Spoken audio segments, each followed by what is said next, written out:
Treasured memory with a close friend. Title: Enamored, a Pride and Prejudice variation. Author: Jessie Lewis. Enamored, a Pride Prejudice variation. Jessie Lewis. Copyright 2025 by Jessie Lewis. All rights reserved. This is a work of fiction. Names, characters, businesses, places, events, locales, and incidents are either the products of the author's imagination or used in a fictitious manner. Any resemblance to actual persons, living or dead, or actual events is purely coincidental. No part of this book may be reproduced in any form or by electronic or mechanical means, including information storage and retrieval systems, without written permission from the author, except for the use of brief quotations in a book review. This is a human-authored work. Generative artificial intelligence, AI, was not used in the creation of this work. Without in any way limiting the author's and publisher's exclusive rights under copyright, any use of this publication to train generative AI technologies is expressly prohibited. Ebooks are for the personal use of the purchaser. You may not share or distribute this ebook in any way to any other person. To do so is infringing on the copyright of the author, which is against the law. Edited by Joe Abbott and Jan Ashton. Cover by Avison Book Cover Design. ISBN 978-1967-030-3 ebook and 978-1967-040 paperback. For anyone who ever yearned to spend a little more time with Darcy and Elizabeth. Contents: Prologue, Chapter 1, Chapter 2, Chapter 3, Chapter 4, Chapter 5, Chapter 6, Chapter 7, Chapter 8, Chapter 9, Chapter 10, Chapter 11, Chapter 12, Chapter 13, Chapter 14, Chapter 15, Chapter 16, Chapter 17, Chapter 18, Chapter 19, Chapter 20, Chapter 21, Chapter 22, Chapter 23, Chapter 24, Chapter 25, Chapter 26, Chapter 27, Chapter 28, Chapter 29, Chapter 30, Chapter 31, Chapter 32, Chapter 33, Chapter 34, Chapter 35. Get a free book. Also by Jessie Lewis. Welcome to the world of Rags to Richmonds. About the author. Acknowledgements. Prologue. In flagrante delicto. Darcy had taken but one step into the room before he was brought up short. Stifling a startled exclamation, he retreated and silently eased the door closed. Perhaps unwisely, he did not immediately leave, but he could not quite believe what he had seen.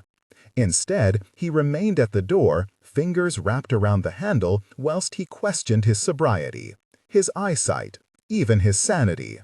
"Well, I know I am not drunk," he muttered irritably. He had deliberately abstained all evening to ensure that every future recollection of his dance with Elizabeth be unpolluted by the haze of intoxication. A quick glance along the passage confirmed that his eyes were working perfectly well. Perhaps I have gone mad. Though even if he had lost his wits somewhere between the main party and here, he did not think his addled mind could have concocted a more improbable occurrence than that which he had just witnessed in Netherfield's library. As quietly as he could, he eased the door open again and, wincing against what he feared he might see, peered into the room. He reared backwards and tugged the door shut, too appalled to care whether he was heard. There was no mistaking that. With a quick shake of his head to banish the unsavory vision and a sharp exhalation of sheer incredulity, he stalked towards the stairs, taking them two at a time in his haste to reach his own bedchamber. There he lit a few candles and jabbed angrily at the fire with the poker to reignite the embers. What in blazes was Bingley playing at? Such an indiscretion was inexcusable, and so wholly unlike him that it almost beggared belief. Except, In retrospect, Darcy thought he could have a reasonable stab at what might have induced his friend's aberrant lapse of honor. "Miss Coltrane," he said, shaking his head. Of all the many ladies with whom Bingley had thought himself in love, she had held his attention the longest, and her defection had wounded him the deepest. To this day, he maintained he was at peace with her decision, but Darcy had witnessed his dismay earlier that summer when Miss Bingley read the announcement of Miss Coltrane's engagement in the newspaper. Perhaps, in the circumstances, a misstep of this nature was not entirely surprising. Good God, though! Had it been absolutely necessary for him to choose that woman to assuage his hurt feelings? Darcy would have thought his modest, good-humored friend might wish to find a woman who would value his character and restore his sense of worth. Apparently, Bingley had been desirous of an altogether shallower kind of fulfillment. The evils of such a recourse were scarcely less of a concern than the when or where, but every consideration was rendered insignificant in the face of the who. A more ill-suited contender for a clandestine rendezvous one would be hard-pressed to come by. She was undeniably handsome, remarkably so, all things considered. She certainly did not look or act her age. But was Bingley truly so susceptible to a pretty face that he could not see the danger here? For she was also indiscreet, vacuous, and demonstrably immoral, and she was married. Darcy grimmed. He probably could have anticipated this had he not been so distracted battling his attraction to Elizabeth. They had been at Netherfield above a month. Bingley would ordinarily have declared himself enamored of at least 2 different women by now. Yet no such proclamation had been forthcoming. Not quarter of an hour ago, Darcy had listened with complete easiness to Sir William Lucas's speculation that Bingley intended to offer for Jane Bennet, perfectly content that his conjecture was entirely misguided. She evidently had no feelings of any great warmth for Bingley, and not even her recent indisposition and prolonged stay at Netherfield had stirred more from him than commonplace good wishes for her recovery. Darcy had not contradicted Sir William for fear of giving offence to Elizabeth, who had been treated to the absurd panegyric along with him, but privately he had thought it a vastly unlikely alliance. "It is more than unlikely now," he muttered. "It is categorically impossible." Indeed, it was inconceivable that Bingley could propose an alliance with anyone after dallying in flagrante delicto with her mother. He began pacing up and down in the space between his bed and the window, attempting to guess at Mrs. Bennet's age. It was difficult to tell from her appearance, for she was a far cry from the matronly figure one might expect in the mother of 5 grown daughters. She had the look of a woman who had been a great beauty in her youth. It was certainly easy to see where the handsomest of her children had inherited their looks. Nevertheless, given that the eldest of them was, according to Mrs. Hurst, approaching 23, he guessed Mrs. Bennet must be above 40. That would at least mean there was less chance of there being any issue from the union. One hopes. "Can I assist you in any way, sir?" Darcy whipped around at his man's voice. "Bridges, how long have you been there?" "But a moment, sir. One of the footmen informed me you had retired. I trust you are well?" "No, I am feeling distinctly bilious." Seeing Bridges frown, he waved a hand and added, "I am speaking figuratively. I am not unwell. But I do not intend to return downstairs." He had no desire to encounter any of Mrs. Bennet's family, for he would not be able to look them in the eye. Bridges inclined his head and, after a pause, said cautiously, "Your evening did not go as you hoped." Darcy gave a sardonic laugh. "Not as I hoped, not as I predicted, not as I ever could have anticipated." "We shall still be leaving tomorrow, then?" Darcy took a deep breath and blew it out resignedly. There was never any doubt of that. Bridges was too practiced to reveal any hint of emotion, but Darcy could still feel the disappointment rolling off him in waves, and didn't like it one bit. His man was exceedingly good, but that meant that nothing escaped his notice. The particular attention Darcy had paid to his appearance this evening, for example, and his impatient glances out of the window as he waited for the guests to start arriving, Bridges had unquestionably known that certain hopes had been annexed to the evening, and now he knew with equal certainty that those hopes had been dashed. Darcy waited for the door to close behind him, then slumped into a chair and ran a hand over his face. Hopes was perhaps too strong a term. Wildest dreams might be a more apt description, for the only possibility of a happy outcome from the evening would have been for Elizabeth to reveal that she was secretly a wealthy heiress from an ancient and respected family, wholly unrelated to the Bennets. Under no other circumstances would he allow his partiality to run into something more lasting. His expectations had been more realistic.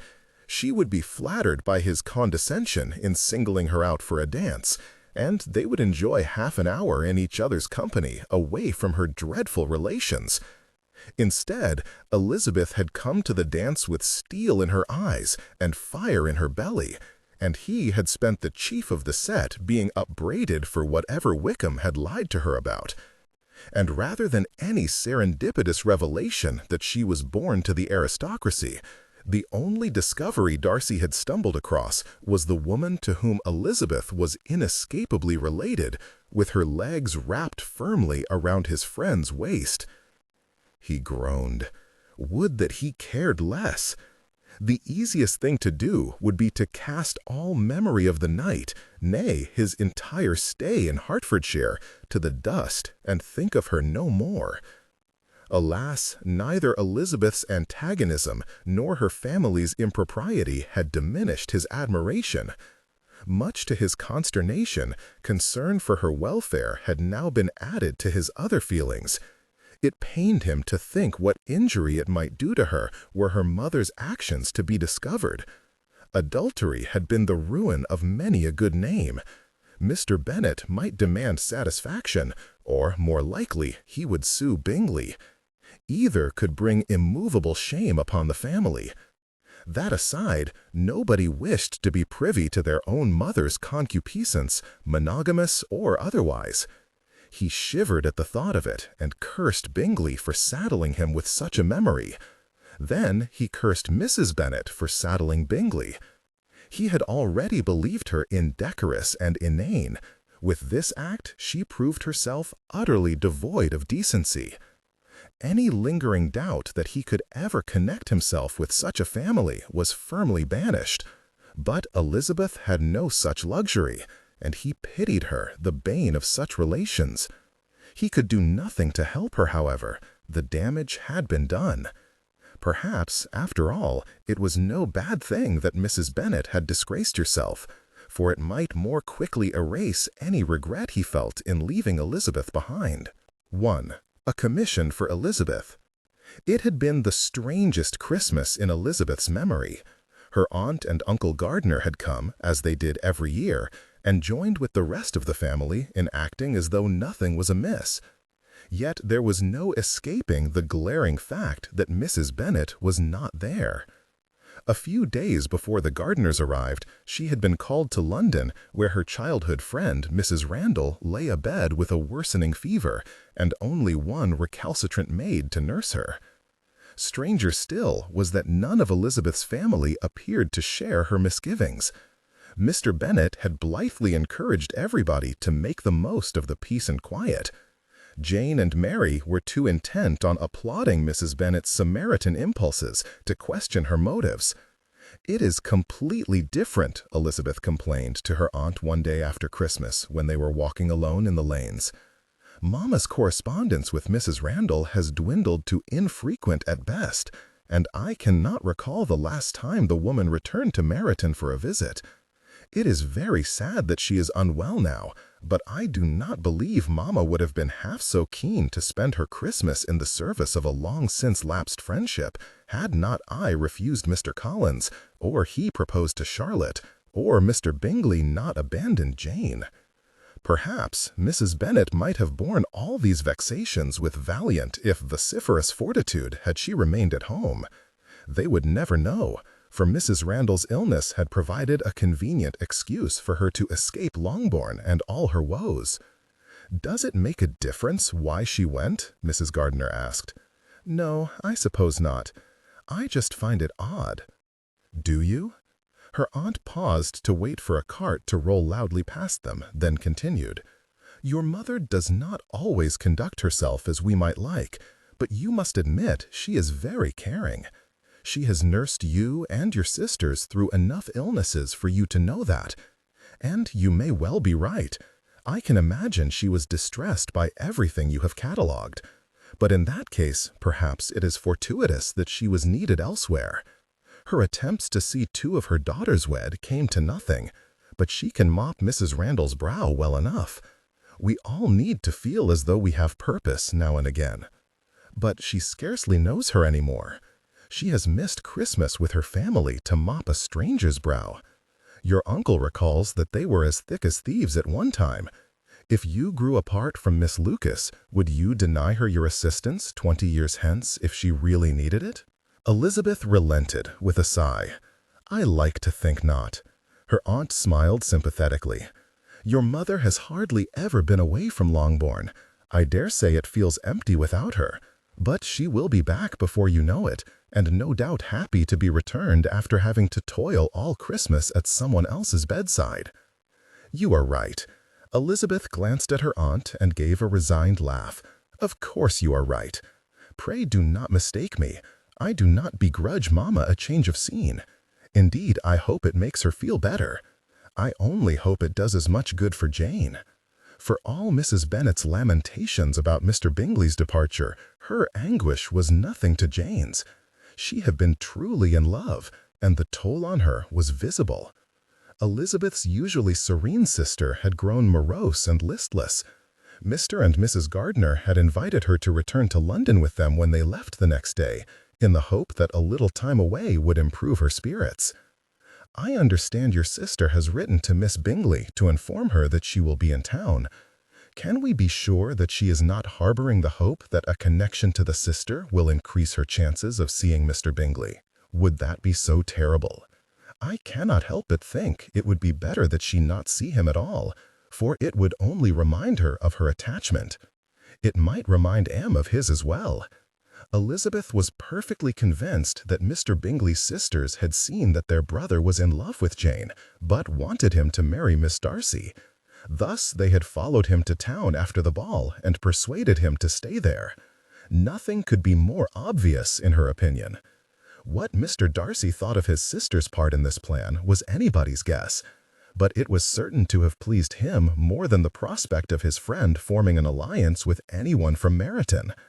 His disdain for the place and all its inhabitants could not have been plainer, though Meryton's reciprocal scorn had gained significant ground of late, thanks to Mr. Wickham. Since the Netherfield party's departure, he had grown much less reserved in discussing his unhappy connection to Mr. Darcy. The tale of his withheld inheritance and refuted living were now openly acknowledged, and the perpetrator generally thought of with little or no warmth by anyone. "It would be unwise for Jane to pin her hopes on it," Mrs. Gardiner said. "Wish it for her by all means, Lizzie, but have a care not to encourage any expectations. It would not do to prolong her present misery."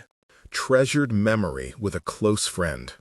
Elizabeth readily acknowledged the wisdom of this advice, but the conversation was thereafter abandoned, for they had arrived back at Longbourn. They were still removing their coats and scarves when Mr. Bennet appeared in the door of his bookroom and cleared his throat. "A word, Lizzie, when you are ready." He did not wait for a reply, but retreated directly. Elizabeth exchanged a perplexed look with her aunt, then laid her bonnet on the hall table and followed her father. "Close the door," he said quietly. "Is something the matter?" He gave a small shake of his head, but it seemed more indicative of confusion than a rebuttal. He lowered himself into the chair behind his desk and gestured for her to take a seat. Elizabeth waited, disquieted by his demeanor. "I should like you to go with your sister to London tomorrow." Going to London was the last thing Elizabeth wished to do when she was enjoying Mr. Witham's attentions so well. She had been anticipating spending more time with him once her sister was gone to town. "Why?" "I need you to call on your mother at Mrs. Randall's establishment." Elizabeth frowned. Could Jane not do that? Yes, and I am sure she will, but Jane cannot report to me her mother's situation, as I hope you will. Why do you need me to report Mama's situation, and why could not Jane? Jane has not your good sense, and before you contradict me, I do not mean that she is deficient in understanding, but we both know she is too apt to see the good in everything, and I do not need a roseate view of matters. I need the truth. Goodness, what do you fear the truth might be that warrants such clear-sightedness?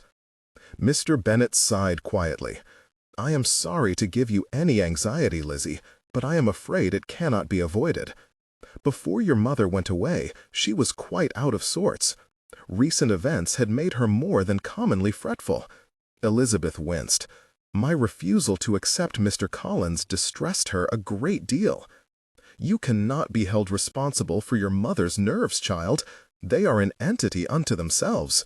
The point is, she did not depart in a convivial state of mind. We had words. If you will pardon my saying so, that is not entirely uncommon. It is unfortunate that she had to go away before you resolved your quarrel, but I am sure it will all be forgotten by the time she comes home. He shook his head. This was different. Your mother was not herself when she left, and now she is not responding to my letters. Her note to Lydia that she had arrived safely and wishing you all a happy Christmas is the only correspondence she has sent. Elizabeth smiled indulgently. She has not been gone very long. How many letters have you honestly sent to her? She knew she must begin to take the matter seriously when Mr. Bennet answered 3. Her father loathed correspondence. Not even the most urgent communication could usually induce him to reply within a month. That he had written to Mrs. Bennet at all was indicative of his concern. I beg you would not worry, Papa. Her friend cannot remain ill forever. She will be back before you know it. I thought she would be back within a few days, Lizzie. I did not want her to go, and foolishly believed refusing her enough money to make the visit comfortable would stop her. She took what funds she had left over from this month's housekeeping and went regardless, but it was not much. Unless she has suddenly discovered a sense of frugality that has entirely eluded her for the last quarter of a century, I would have expected her to run out by now. Why have you given no indication that you suspected anything was amiss? You have seemed perfectly at ease with her absence. And so I shall continue to do until she comes home. You must comprehend the damage it would do to our reputation if it were to be discovered that my wife— He looked down at his desk, his complexion turning ruddy and his voice gruff as he concluded, left me. Oh, Papa, that is surely not even a possibility. 'Tis much more likely that Mamma is simply too busy looking after her friend to write. I expect a letter will arrive in the next few days, and if that happens, I shall send the carriage directly to bring you home. But if you do not go with your sister tomorrow, then another plausible excuse for you to go to London may not soon arise. Would it not be better for you to go yourself? It would only draw attention to her absence. Your uncle would certainly ask questions. You cannot mean to keep this from him? I have every intention of keeping this from him. I cannot have your uncle think his sister is so unhappy that she has left her home and all her family. And as for Jane, her beau has already hied off to London without her. Imagine her dismay to discover her mother has done likewise. But what of my sisters? You will have to involve yourself in their activities far more than you are used to if you hope to keep them in check. He looked somewhat dejected at the suggestion, but did not recede. I am sure Mrs. Phillips will help should any matter arise that requires a woman's wisdom. This was little consolation to Elizabeth. Wisdom was not a concept one commonly associated with her Aunt Phillips. I would ordinarily say you would do better to ask Charlotte for help, but of course she will be gone to Kent with her new husband. The thought gave Elizabeth pause, and she added, I would miss her wedding if I left tomorrow. Her father grunted dismissively. You will never convince me that you would enjoy watching your friend shackle herself to my nincompoop of a cousin. Elizabeth laughed softly, resignedly. She did not relish the prospect of giving up Mr. Wickham's company to travel to London on a fool's errand either, yet her father would not be moved, and she had no choice but to accede. She could only hope her assurances that she and her mother would very soon be home were correct. 2. A wasted visit. It says we are not to call under any circumstances, that Mrs. Randall is too unwell for visitors. Elizabeth dropped her hands into her lap, crumpling the note from her mother at the edges. She had written to Mrs. Bennet upon arriving at her uncle's house to inform her that she and Jane were in town. This was the tardy and not very welcoming reply. In language that lacked even the merest attempt at mollification, Mrs. Bennet had declared that her 2 eldest daughters were wasting their time in Gracechurch Street, and would do better to return to Longbourn, where they might secure themselves an officer each.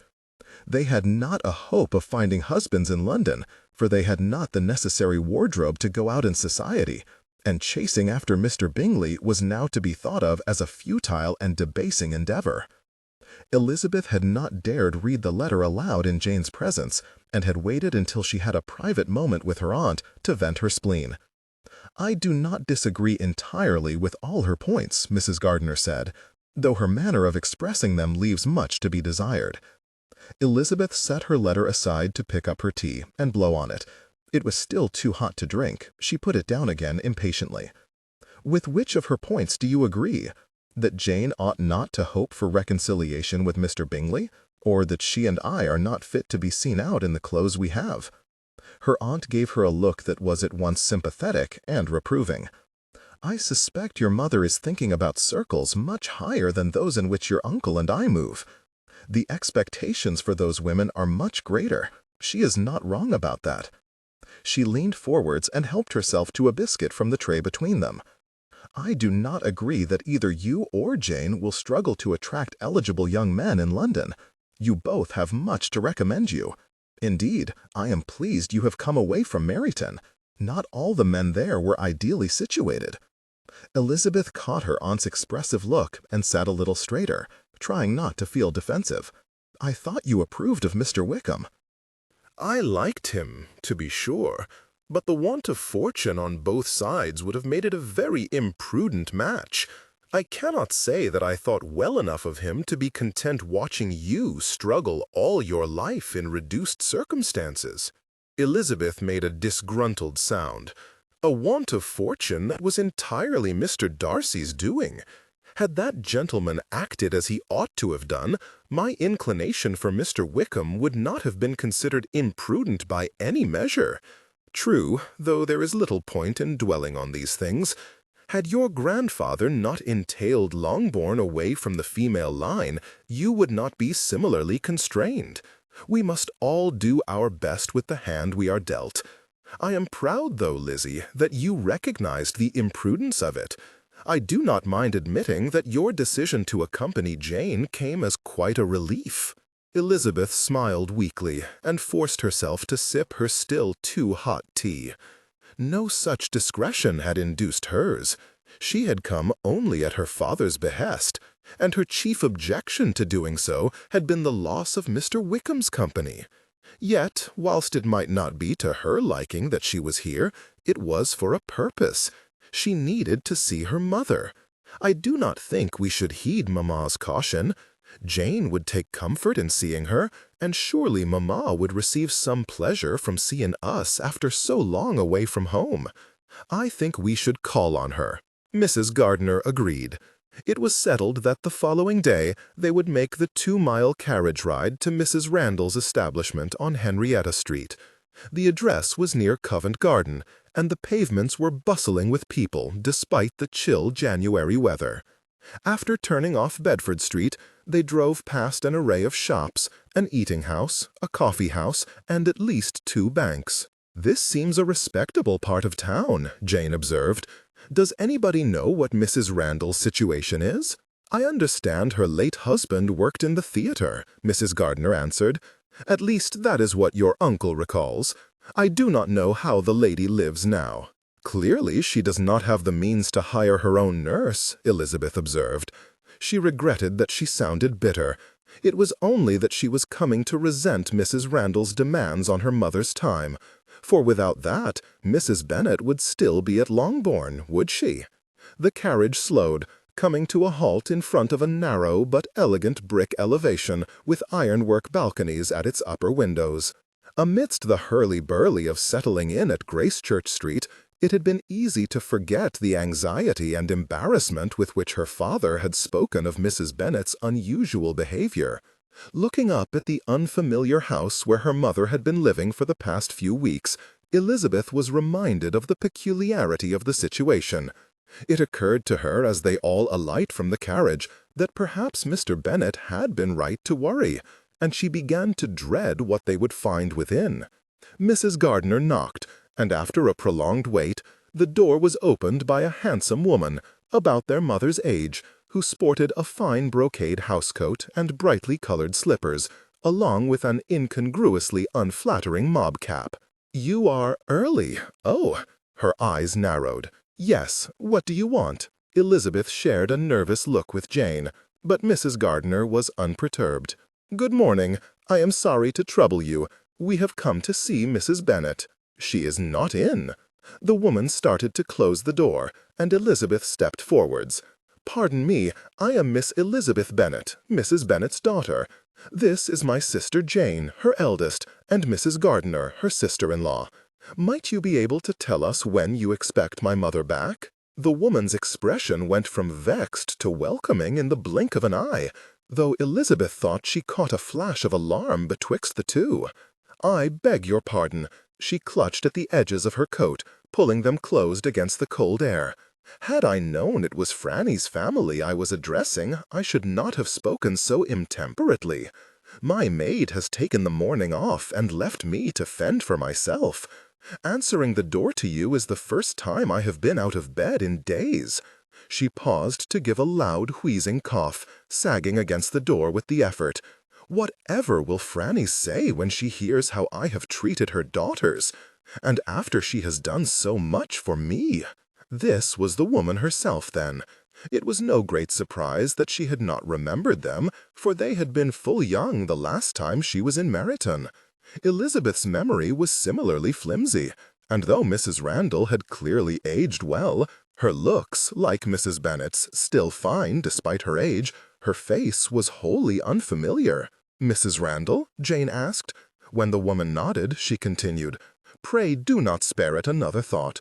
We are very sorry to have obliged you to leave your sick-bed. We shall not keep you out of it a moment longer. If you would be so kind as to let our mother know we called." Mrs. Randall smiled weakly, and coughed again, before mumbling that she would. Mrs. Gardiner thanked her, and the three of them retreated towards the carriage. But the thought of her father waiting at home for news bade Elizabeth turn back to make one last attempt. "Might I just ask where she has gone?" Mrs. Randall slumped heavily back against the door, as though she had straightened to her full height while their backs were turned. She held Elizabeth's gaze as she coughed once, twice, thrice, then wheezed. "She went to take some air." Elizabeth frowned. She could not recall her mother ever willingly walking anywhere, for any purpose, least of all air. She thanked Mrs. Randall, and joined her sister and aunt in the carriage. "Well, that was odd." "In what way?" Jane replied. "In every way. Did you not see how Mrs. Randall seemed to grow sicker when she found out who we were?" Jane only frowned. "I thought she grew sicker the longer we kept her from her bed. You must have noticed she only started coughing when I told her my name. You saw it, Aunt, I am sure." Mrs. Gardiner considered briefly before conceding. "She may have exaggerated it a little, but you must remember that she is responsible for keeping your mother away from home over Christmas. Perhaps she was concerned we would be angry to discover her up and about." "I hope not," said Jane. "I should not like to add to her discomfort the pain of thinking we resent her. There can be no limit on how ill one must be to deserve the company of one's friends." Elizabeth opened her mouth to reply that she did not believe Mrs. Randall was ill at all, but closed it again for her father's sake. He did not wish for his concerns to be widely known, and accusing her mother of having come to London under false pretenses was hardly the best way to keep them secret. Besides, she supposed Mrs. Randall's symptoms might not have been feigned, and there was nothing to say that she had not been sicker 2 weeks ago. It was a shame we were not able to see Mamma, though, Jane added. Yes, Mrs. Randall said she had gone out to take some air, Elizabeth informed her. Then, because she couldn't help herself, she added, which was another thing that struck me as unusual. Have you ever known Mamma to walk out for her own pleasure? She is more likely to take to her bed and complain when her head is ill. Mrs. Randall is unwell, Mrs. Gardiner said. She probably just forgot where your mother said she was going. That sounded completely reasonable. Elizabeth attempted to disregard the voice in her head urging alarm. She had anticipated writing to her father with the news that there was nothing untoward afoot. With no idea where her mother was, she felt unable to give him any such assurance. We shall have to call on her another day, Mrs. Gardiner said. Yes, Elizabeth replied. I think that would be a very good idea. 3. A commission for Darcy. Darcy arrived at Hurst's house 10 minutes early and chose to continue to the end of the street and stroll around Grosvenor Square before coming back to knock at the door. Anything to avoid prolonging his visit. Hurst had asked him to call. Mrs. Hurst and Miss Bingley wished to speak to him about their brother, apparently. It had surprised Darcy to learn that Bingley was not staying with them as he usually did.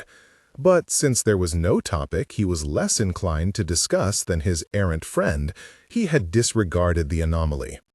He might have disregarded the summons, too, except that, inexplicably, despite knowing he would never see her again, he was still deeply concerned for Elizabeth's reputation. If there was any chance that Bingley's sisters suspected something that might expose the Bennets to scandal, he should like to know. He knew not what he would be able to tell them. He had not seen his friend since they left Netherfield. The day after the ball, he had informed Bingley of his ill-timed obtrusion into the library. Bingley had made a feeble attempt to justify himself. He had admired Jane Bennet, but had not believed she returned the sentiment. Mrs. Bennet had been uncommonly encouraging, and was, he was adamant, as handsome as any of her daughters. He had drunk too much and regretted it profoundly. The only point on which they had agreed was that Bingley must leave Hertfordshire without delay. He had since gone to ground, and Darcy had avoided any place he thought he might be. He did not like to think of their friendship as permanently at an end, for Bingley was an old and valued acquaintance, whose usually impeccable character ought not to be wholly eclipsed by a single error of judgment. But it was one hell of an error. "It is a pleasure to see you again after so long," Mrs. Hurst began, when he was shown into the drawing-room.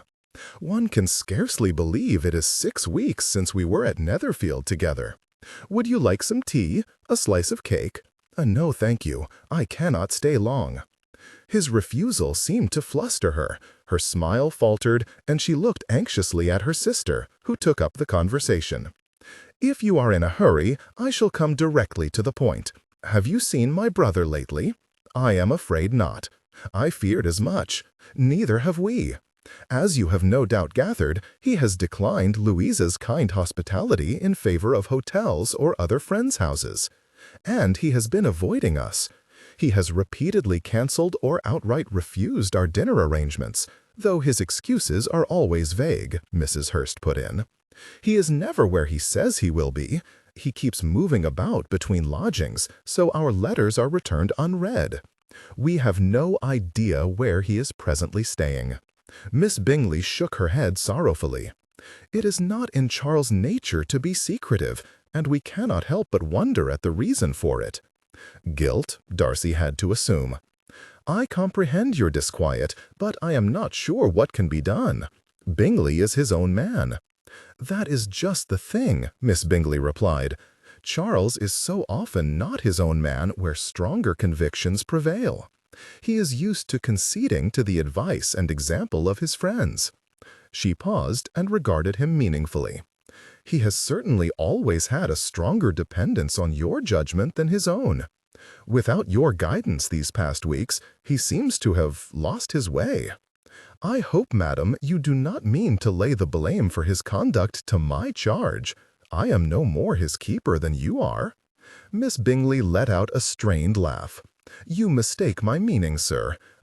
We only meant that you have always been able to direct him so easily. We thought you might have more success than us in discovering the reason for his present behavior and drawing him back before his reputation suffers." Darcy bristled at the implication that he led Bingley by the nose. "If that is true, then my continuing to direct him would only worsen his dependence. I am sorry, I have no wish to involve myself in this." Seeing their disappointment, he added, "I cannot imagine he is involved in anything especially worrisome." After a quick glance at her sister, Miss Bingley shifted forwards to the edge of her seat, her hands clasped together in her lap, and her head tilted as though she was about to break the news that someone had died. "I have had a letter from Jane Bennet. She has come to town, and has expressed the hope of seeing us during her stay," Mrs. Hurst interrupted. "We can safely assume that by us she means Charles. It is a calculated and vulgar scheme to entrap him." "Indeed it is," Miss Bingley agreed, "and we cannot overlook the possibility that it has succeeded. We fear this may be the reason Charles is being so secretive, because he is courting Jane Bennet." "I sincerely hope he is not," Darcy exclaimed, appalled by the very idea of Bingley taking up with the woman whose mother he had already— He pushed himself out of his chair and stalked to the window. As he glared at the street below, contemplating that, with behavior such as this, it was becoming harder and harder to see how and Bingley could ever recover their friendship, a carriage pulled up outside. He watched a young lady step down from it and paused to speak to someone still inside before turning to approach Hurst's front door. "You have a visitor." The woman stepped back to peer up at the house, and Darcy straightened his spine in alarm. "It is Miss Bennet." Mrs. Hurst hastened to the window, protesting loudly. "The boldness of the woman! I shall not receive her." "Then you will miss an easy opportunity to answer some questions about your brother." Darcy did not look at her as he said this. His eyes were still on the carriage as he waited to discover who was seated within. "Mr. Darcy is correct," Miss Bingley said. "She may know where Charles is." With a sharp sigh, Mrs. Hurst gave the instruction to a footman to show Miss Bennet up and bring some more refreshments. A moment later, Darcy watched her be led into the house, and the carriage drive away, its other occupant still inside. He told himself that his keen sense of disappointment was merely the irritation of unsated curiosity, and nothing to do with Elizabeth not having accompanied her sister. He turned back to the room to await Miss Bennet's arrival. He observed her as she came in, took a seat, and accepted a cup of tea. She was unchanged from how she had been in Hertfordshire, open and engaging, though obviously nervous. She expressed surprise at finding him among the party, but received no explanation for it before Miss Bingley made her unscrupulous opening gambit. "How wicked you are for giving us no notice of your being in town." Darcy frowned at the falsehood, but said nothing for fear of worsening the situation. Miss Bennet replied that she had written from Longbourn, and it was agreed that the letter must have been lost. "What brings you to London?" Mrs. Hurst inquired. "We are visiting my aunt and uncle." "We?" Miss Bingley said. "Is all your family staying in— Where did you say your uncle's house was?" "Gracechurch Street, and no, it is only Lizzie and me." Darcy was dismayed by the effect this news had on him. He had thought himself better recovered from his fascination than to be set on edge by the mere mention of Elizabeth's proximity. He held himself still and did his best to pay no heed to the unnerving sensation. "She sends her regards, of course. I trust she is in good health." Apparently, Darcy was even less recovered than he thought. He had not meant to say that aloud. "And all your family?" he added, to make himself less obvious. "They are all well, thank you, sir." "And your sister? I hope Miss Darcy had an enjoyable Christmas." "She did, thank you. We spent it with my uncle and his family." For some reason, Miss Bennet appeared surprised by this. "I had understood that you both expected to be much engaged with Mr. Bingley over winter." From her uncertain glance at Miss Bingley and that lady's slight blush, Darcy thought he could guess whence she had received her information. "I have not seen Bingley since I left Hertfordshire, madam." She looked yet more taken aback. "I hope he is well." Miss Bingley hastened to explain the misunderstanding, rolling out a litany of excuses about how much time her brother was spending at his club and with all his countless friends. Darcy paid her no heed and instead watched Miss Bennet closely. Her concerns seemed genuine, as did her confusion, and, dare he say it, relief regarding Bingley's recent activities. Evidently, she had not wished him to be spending time with Georgiana. To Darcy's mind, this raised two concerns. First, that Miss Bingley had been wrong to assume it was Miss Bennet with whom her brother had been consorting. Second, that he had been wrong to assume Miss Bennet felt nothing for Bingley, which in turn gave weight to Mrs. Hurst's original suspicion that she had come to town with the hope of rekindling the acquaintance. Darcy repressed a sigh. Bingley's indiscretion was made substantially worse, considering what Miss Bennet's hopes appeared to be, and their becoming reacquainted would make it infinitely more likely that it would be discovered. It must be prevented. The visit dragged on for 10 more awkward minutes. At length, Mrs. Hurst, who was seated nearest the window, asked, "Is that your carriage I see waiting outside, Miss Bennet?" "Quite possibly," she answered. "The coachman had only to drop my aunt 2 streets away before returning to wait for me." "Well, that is most fortunate, for Caroline and I were just on our way out when you called." Miss Bingley came to her feet. "You do not mind, do you?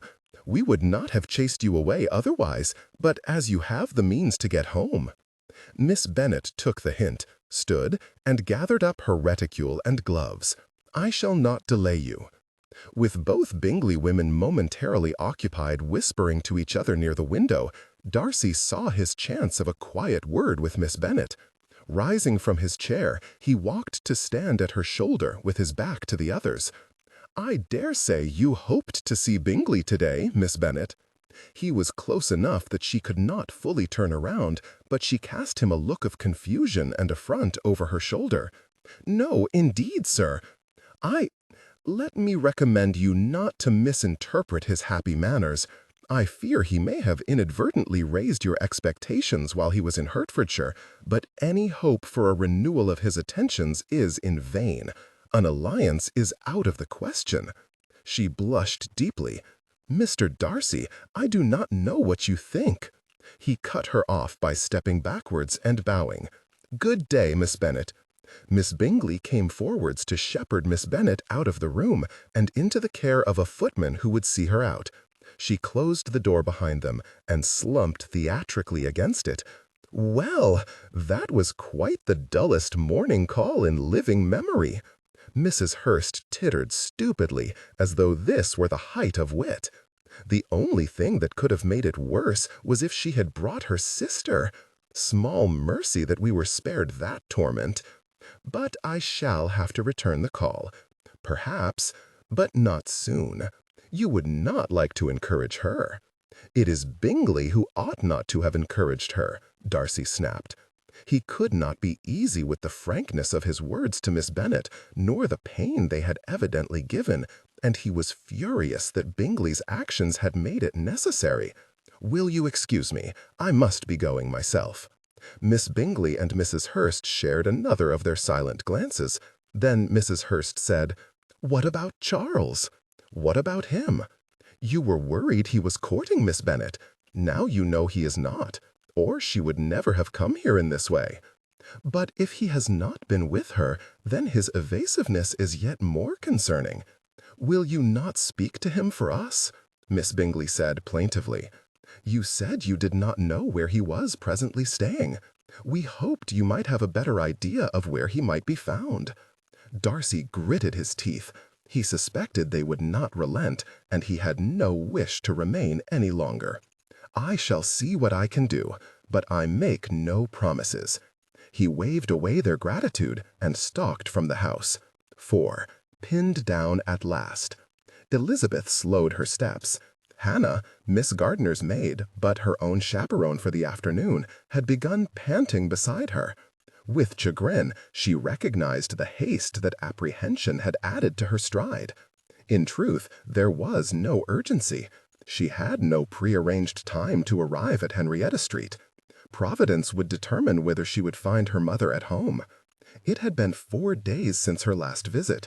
Between calls to her aunt's friends and Sunday services, there had been no opportunity to return since. But today, both Mrs. Gardner and Jane were engaged elsewhere. Elizabeth had instantly resolved on visiting her mother, knowing she would be able to speak more plainly alone. They arrived at the glossy black front door and knocked. This time a maid opened it, and Elizabeth was relieved to hear it confirmed that her mother was at home. They stepped into the hall, Elizabeth rubbing some warmth back into her hands, and Hannah stamping the feeling back into her feet, while the maid ran upstairs to inform Mrs. Bennet she had a visitor. Muffled voices floated down from above, then sounds of shuffling, footsteps, and more than one door banging. At length the maid returned. "Parlor's up there, first door on the right. My mistress is too ill to receive you, but Mrs. Bennet says you can go up. Here, give us your things." Suppressing a smile at the unconventional welcome, Elizabeth handed over her coat, scarf, and bonnet, and set off up the stairs, leaving Hannah to wait in the kitchen. Mrs. Bennet was standing in the center of the room in a gown Elizabeth had never seen before. It suited her very well indeed, though it was considerably less modest than her usual style. Beneath her cap, her hair was rolled in what looked like silk strips and arranged to surprisingly flattering effect. In fact, for a woman whose family had been concerned she might be flagging under the strain of playing nurse, she looked quite remarkably well. She also looked excessively vexed. "What are you doing here, Lizzie? I told you not to come." Elizabeth let out a small, incredulous laugh. "It is wonderful to see you too, Mamma. We have all missed you terribly." Mrs. Bennet gave a somewhat chastened smile as she bustled forwards to take Elizabeth's hands in greeting and kiss her on the cheek. "There, there, I have missed you too, but did you not heed my words about Mrs. Randall? She is very ill." Elizabeth allowed herself to be flapped into a chair by her mother's wafted handkerchief. "If you will pardon my saying so, Mamma, she did not seem very ill when we met her last week." "How can you say such a thing? She is abed as we speak, scarcely able to lift her head off the pillow." If that was the case, Elizabeth wondered who had been scrambling about between rooms moments before. It seems a strange sort of ailment that she should be able to answer the door to callers one day, yet too weak to leave her bed the next. That has been the nature of her suffering from the start. Just as we think she is beginning to recover, she takes another turn. A skeptical retort formed on Elizabeth's lips, but she was saved from saying anything provoking when the maid returned with a tray of refreshments. She watched in silence as Mrs. Bennet set about pouring her some tea without asking whether she wanted any, tapping the strainer on the side of the cup exactly as she always did at home. Elizabeth found herself smiling fondly. She had missed her, more than she realized. "But how have you been, Mamma? How was your Christmas?" "I have made the best of it, as I always do in any difficult situation. But it has not been all doom and gloom. Mrs. Randall has a very comfortable home here." "So I see. You look very well. That is a pretty color on you." Mrs. Bennet preened, running her hands over her skirts. "It was a gift from Mrs. Randall. She has been exceedingly generous. Anything to make me comfortable while I am here. I am pleased." I was worried you would be tired from looking after her for so long, and without Hill or any of us to help. You must not concern yourself on that score. I cannot remember ever having such a quiet Christmas." Elizabeth took the cup her mother held out for her. "It has not been too dull, I hope. I know you like lots of entertainments at this time of year." "I do, that is true, but Mrs. Randall has had plenty of visitors, so I have not been without company." Elizabeth could not help but bristle slightly. How strange that they were not asked to stay away if Mrs. Randall has been so terribly indisposed. Her mother sat up straighter. You are being quite obtuse, Lizzie. She has obviously been able to get out of bed sometimes, as you saw for yourself. Good heavens, the poor woman would have gone distracted without the occasional diversion, though Lord knows she pays the price each time. She insisted on attending services at St. Paul's on Christmas Day, and then was quite spent for 3 days complete afterwards. Elizabeth felt bad pressing the point, and perhaps it was her father's concerns playing on her mind, but she could not shake her doubts. "Mamma, St. Paul's Cathedral is miles away. Mrs. Randall must have been feeling particularly well that day." "No, not the cathedral, the church, around the corner on Bedford Street." Mrs. Bennet's affront vanished, replaced with an animated expression. "All the actors go there, you know. And you will never guess, but we saw Sarah Siddons. We did not get to speak to her, which was a shame, and quite the slight if you ask me, for Mr. Randall was apparently acquainted with her before he died." "Was he?" "Oh yes, he saw her perform many times over the years, though he was never able to arrange for Mrs. Randall to appear with her on the stage." "Mrs. Randall is an actress?" Elizabeth asked in surprise. "She was, in her day. That is how she met her husband. Did you not know? You never mentioned it. Is it quite respectable for you to be staying with her?" "Perfectly," Mrs. Bennet snapped. "Besides, she has given it up, so it is neither here nor there." "Very well, Mamma," Elizabeth conceded resignedly. "In any case, it sounds as though you have, in fact, been merrily entertained." Her mother pursed her lips. "I do not know why you should say it in that way, as though I have done something wrong. You have certainly been too busy to reply to Papa's letters." "Nonsense. I sent a note saying I had arrived safely." "Yes, to Lydia." "Well, your father would not have read it if I had sent it to him. You know how he is." Elizabeth did know how he was, and she knew how her mother was. Neither of them was behaving accordingly. It was excessively disconcerting. "Will you not send him a quick note to let him know you are well?" Mrs. Bennet gave a vast sigh. "If you insist." "I am sure he would appreciate it. You might give him an indication of when he can expect you home." "I can hardly do that when I do not know myself." Elizabeth frowned.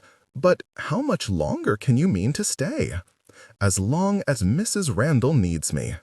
"Mary, Kitty, and Lydia need you too. They will do perfectly well without me for a while longer." The very real prospect that her mother did not wish to return home reared into Elizabeth's mind, and she sat back in bewilderment. This, she comprehended, was what her father was worried about.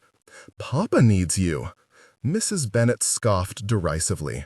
"Your father has no needs beyond peace and quiet, and with only 3 out of 5 daughters at home, he ought to have plenty of that." She flicked her handkerchief, as though to dismiss the matter out of hand. "Now, tell me what I missed at Christmas. How was Lady Lucas? I should not be surprised to learn that wretched daughter of hers has moved in while I have been away." Elizabeth was too baffled by the change of subject to sidestep it. "None of the Lucases have visited Longbourn since you left, and Charlotte will be wed soon and away to Kent. She has invited me to visit her there in March." Mrs. Bennet turned up her nose. "I should not go if I were you. She only wants to show off the home that would have been yours had you married Mr. Collins." "Mamma, And what of your Mr. Wickham? Why have you left him to come here?" Elizabeth suppressed a growl of frustration. Her mother did not seem in a humor to be told the blame was hers, so she said only, "I came to accompany Jane." Mrs. Bennet faltered, losing a measure of her bluster and inhaling and exhaling unevenly. "How does she do?" "She has been very low, but all is not lost. She has gone to call on Miss Bingley today." "What? No, that will be a complete waste of time. I told you she would do much better to forget the whole family and find another suitor." Elizabeth was disconcerted by her mother's sudden urgency. Why the change of heart? You were adamant he was the best match for her. "It was Mr. Bingley who changed his mind. Your sister needs to accept that and cease clinging to false hope. It will not do her any good." "I do not agree that her hope is false. Nobody could who saw them together at his ball. One moment, Lizzie, I hear someone calling me. Elizabeth had heard nothing and watched incredulously as her mother rushed to the door and opened it to call out, "Juliet, is that you, dear?" Inaudible mumbling could just be made out, followed by the sound of someone running up the stairs. "Maggie, pray tell Mrs. Randall I shall be with her momentarily." The visit, it seemed, was over. Mrs. Bennet did not return to her seat, but gestured impatiently for Elizabeth to join her on the landing, and from there down the stairs to the front door. "Will you dine with us soon, Mamma?" Elizabeth asked as she donned her coat. "Aunt and Uncle missed you at Christmas, and Jane would take comfort in seeing you." Mrs. Bennet looked unaccountably ill at ease. "I could not possibly leave Mrs. Randall." "If she were to be having one of her good days, I dare say you could. The maid can see to her needs for one night, or one of her many other friends can. Please come to dinner." Her mother agreed with a tight smile and a reluctant nod.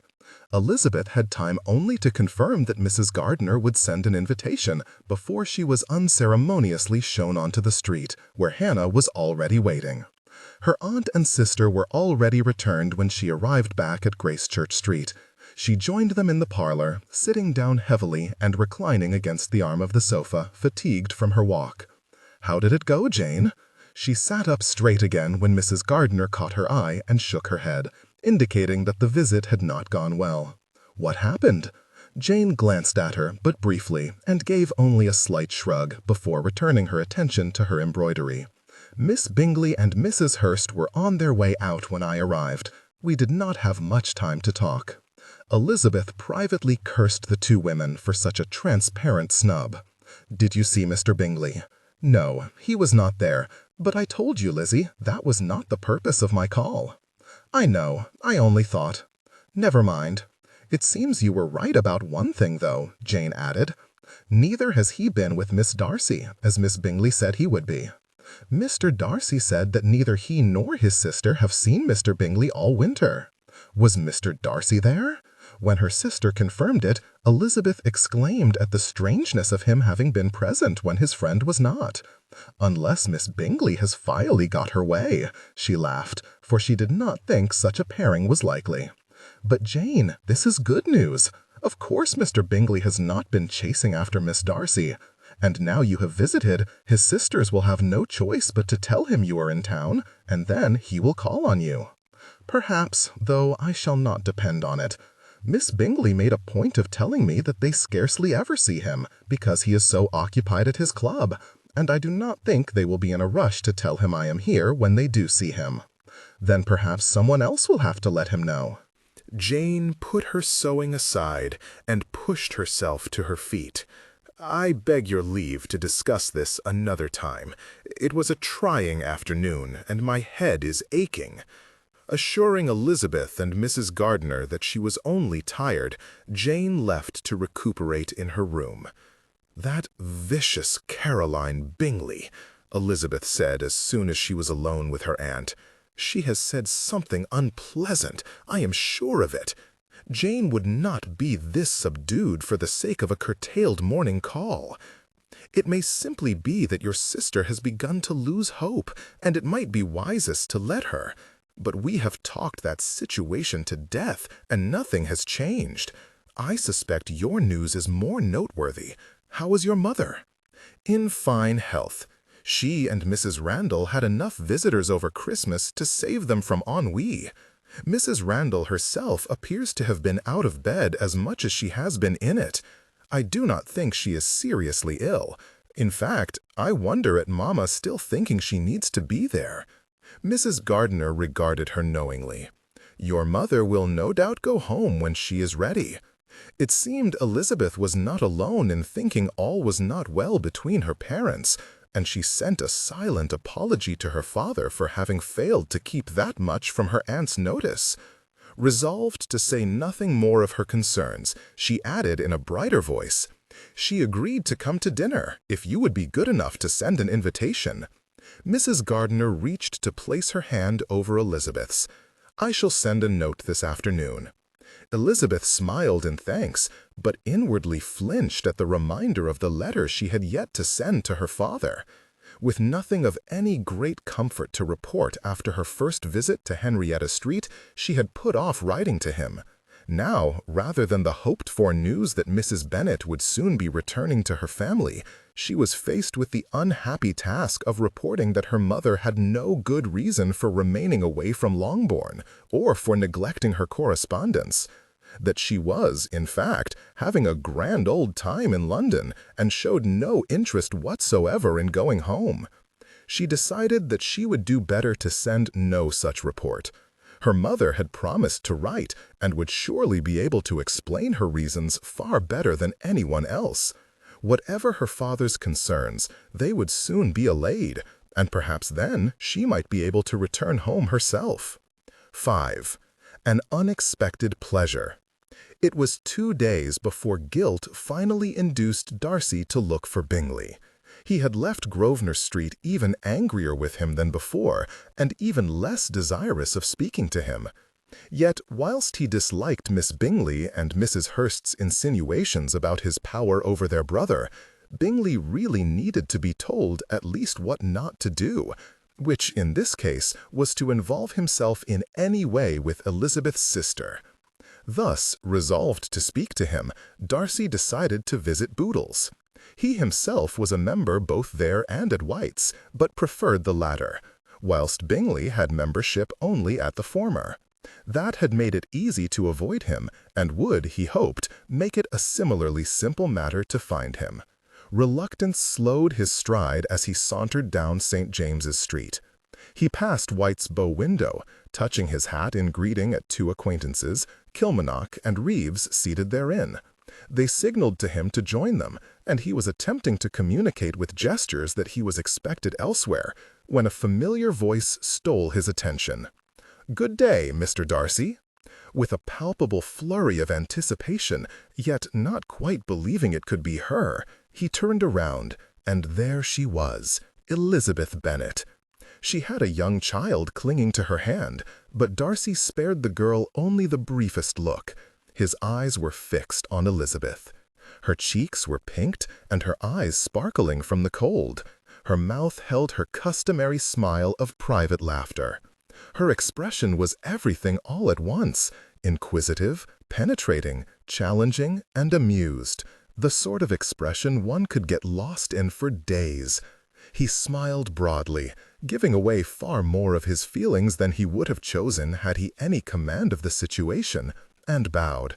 "Miss Bennet, this is an unexpected pleasure." She looked vaguely unsure, and he found himself absurdly eager to convince her that he spoke the truth. "Might I have the pleasure of an introduction to your friend?" She looked positively astonished at that, but consented, introducing the girl as her cousin, Miss Gardiner, and encouraging her, by example, to curtsy. While they were thus engaged, Darcy's friend Tomlinson passed behind them, silently tipping his hat as he went up the steps to White's. Darcy nodded back, and as he did so, spotted a man loitering a few feet away, looking in his direction. Catching Darcy's eye, the man gestured that he was with Elizabeth and her cousin, a servant then. Darcy was pleased to see that etiquette observed in town, which Elizabeth had not concerned herself with in the country. He supposed that must be her uncle's doing, proving the man was more diligent than her father, if a more objectionable connection. "What brings you to this part of town today?" he asked.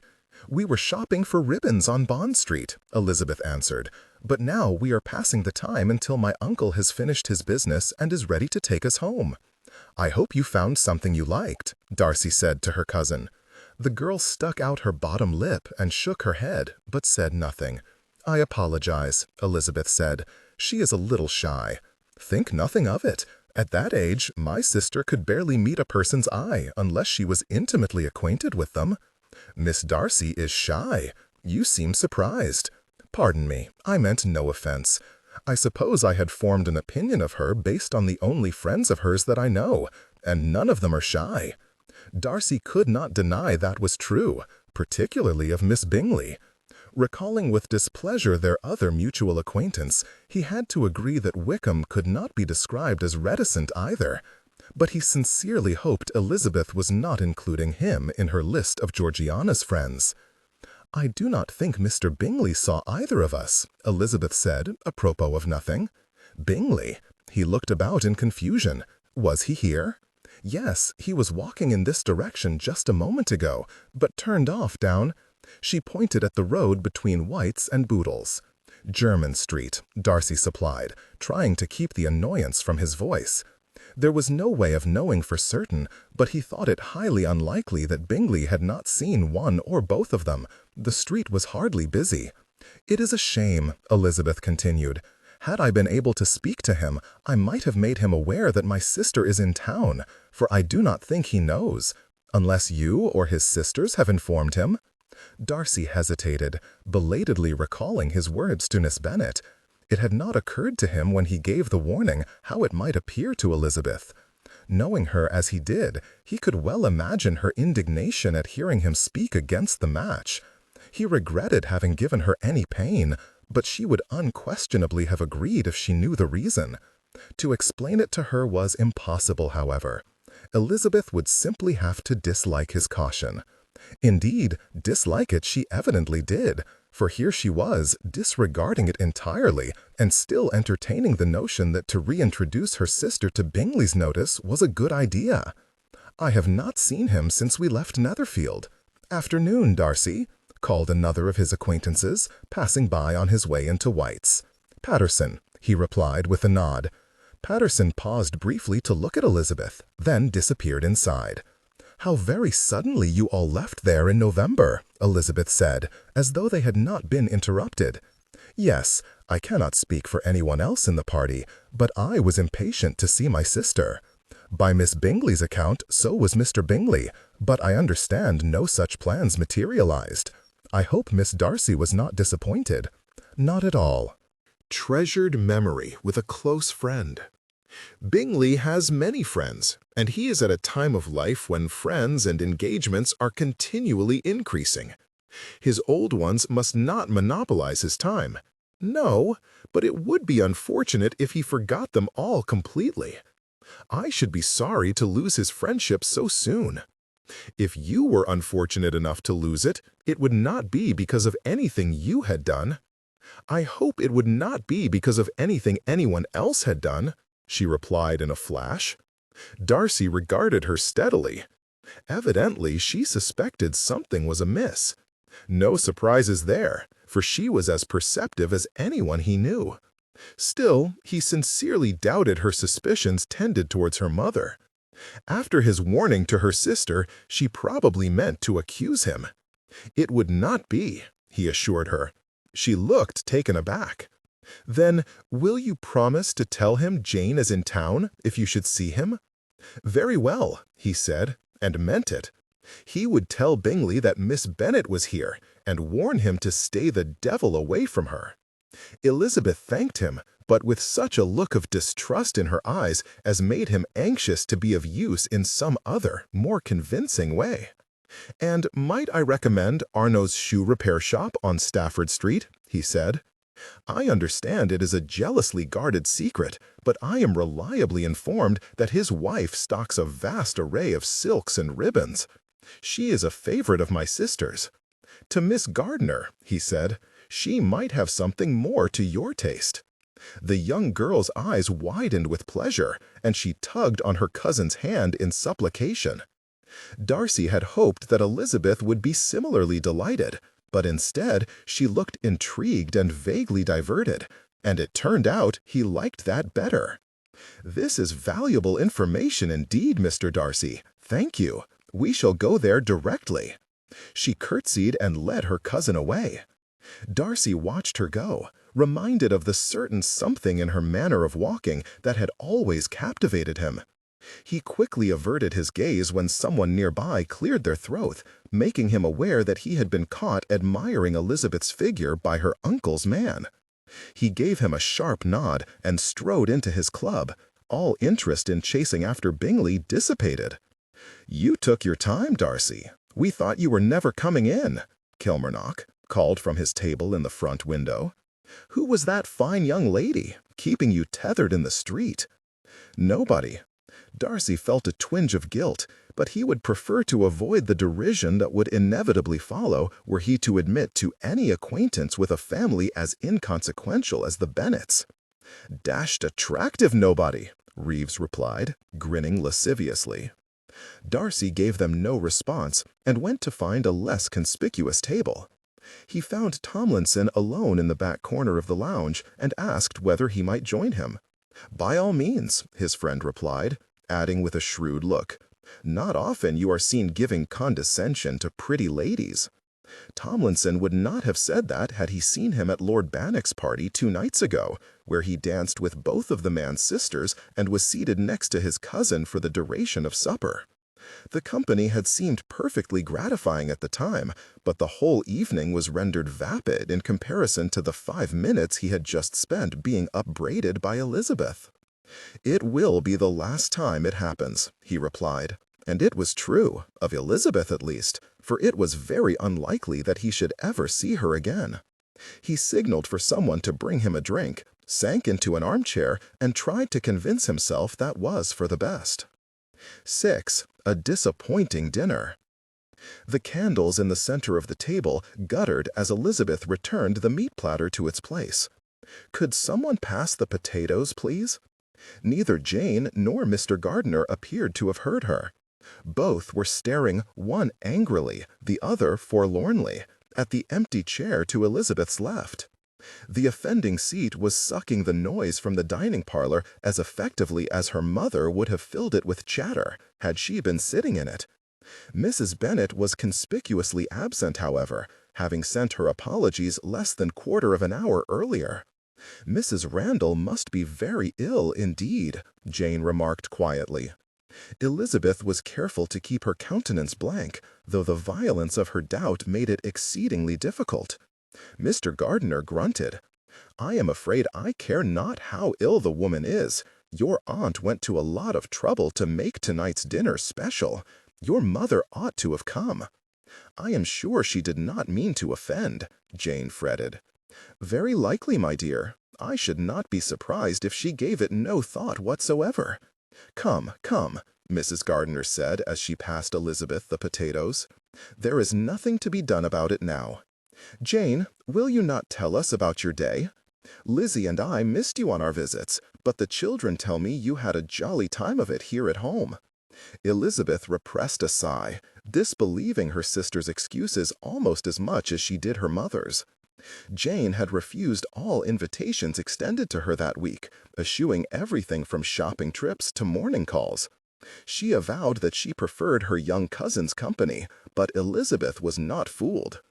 Jane's limited activities did not take long to impart, and Mr. Gardiner was in too high dudgeon to add much.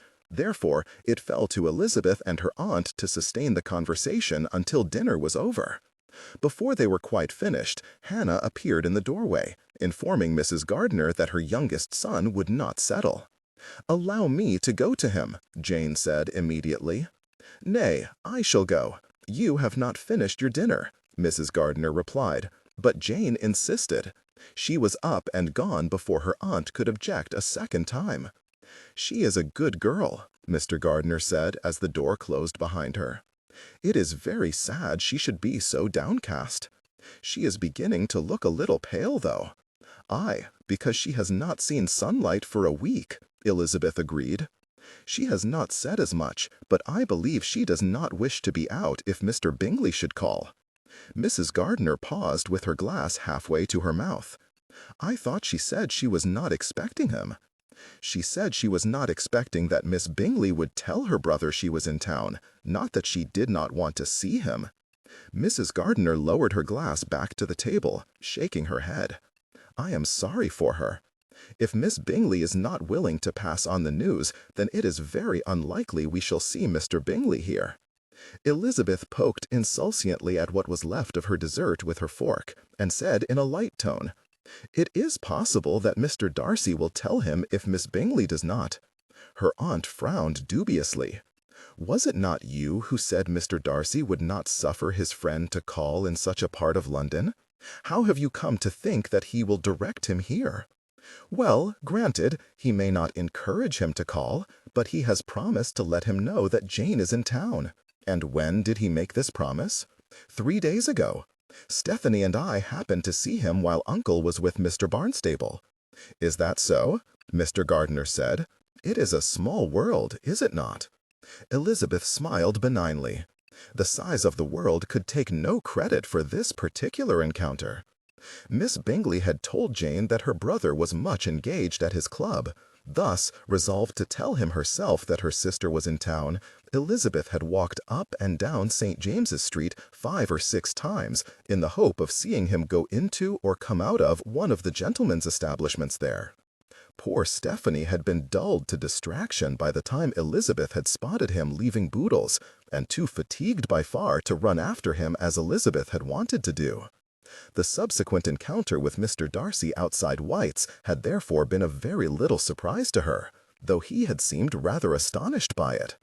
And he acknowledged you, did he? I did not get the impression you were on such friendly terms. They danced together.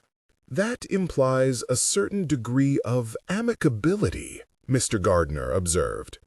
His wife raised an eyebrow in Elizabeth's direction. Perhaps I mean, then, that I am surprised Lizzie acknowledged him. Elizabeth laughed consciously. He is not my favorite person, it is true, but I should like to think my manners are at least equal to his. We greeted each other with perfect civility. She had been surprised that she deigned to acknowledge Stephanie, for she had always thought him too stately by far to condescend to making young children feel at ease. Yet he had managed the business without compromising an iota of his usual dignity. He had been easy, and it diverted her no end to think it sweet. It was a shame he had not learnt to adopt a similar manner with adults. And the subject of Mr. Bingley just happened to arise, did it? No, naturally, I asked after him. Can you blame me? I was not about to let the opportunity go unexploited. And what did he say? The same as he said to Jane, that he has not seen him since he left Netherfield. I cannot help but think that strange, given the purported strength and longevity of their friendship. But perhaps his influence over Mr. Bingley is not as great as we imagined. Elizabeth gave a skeptical hum.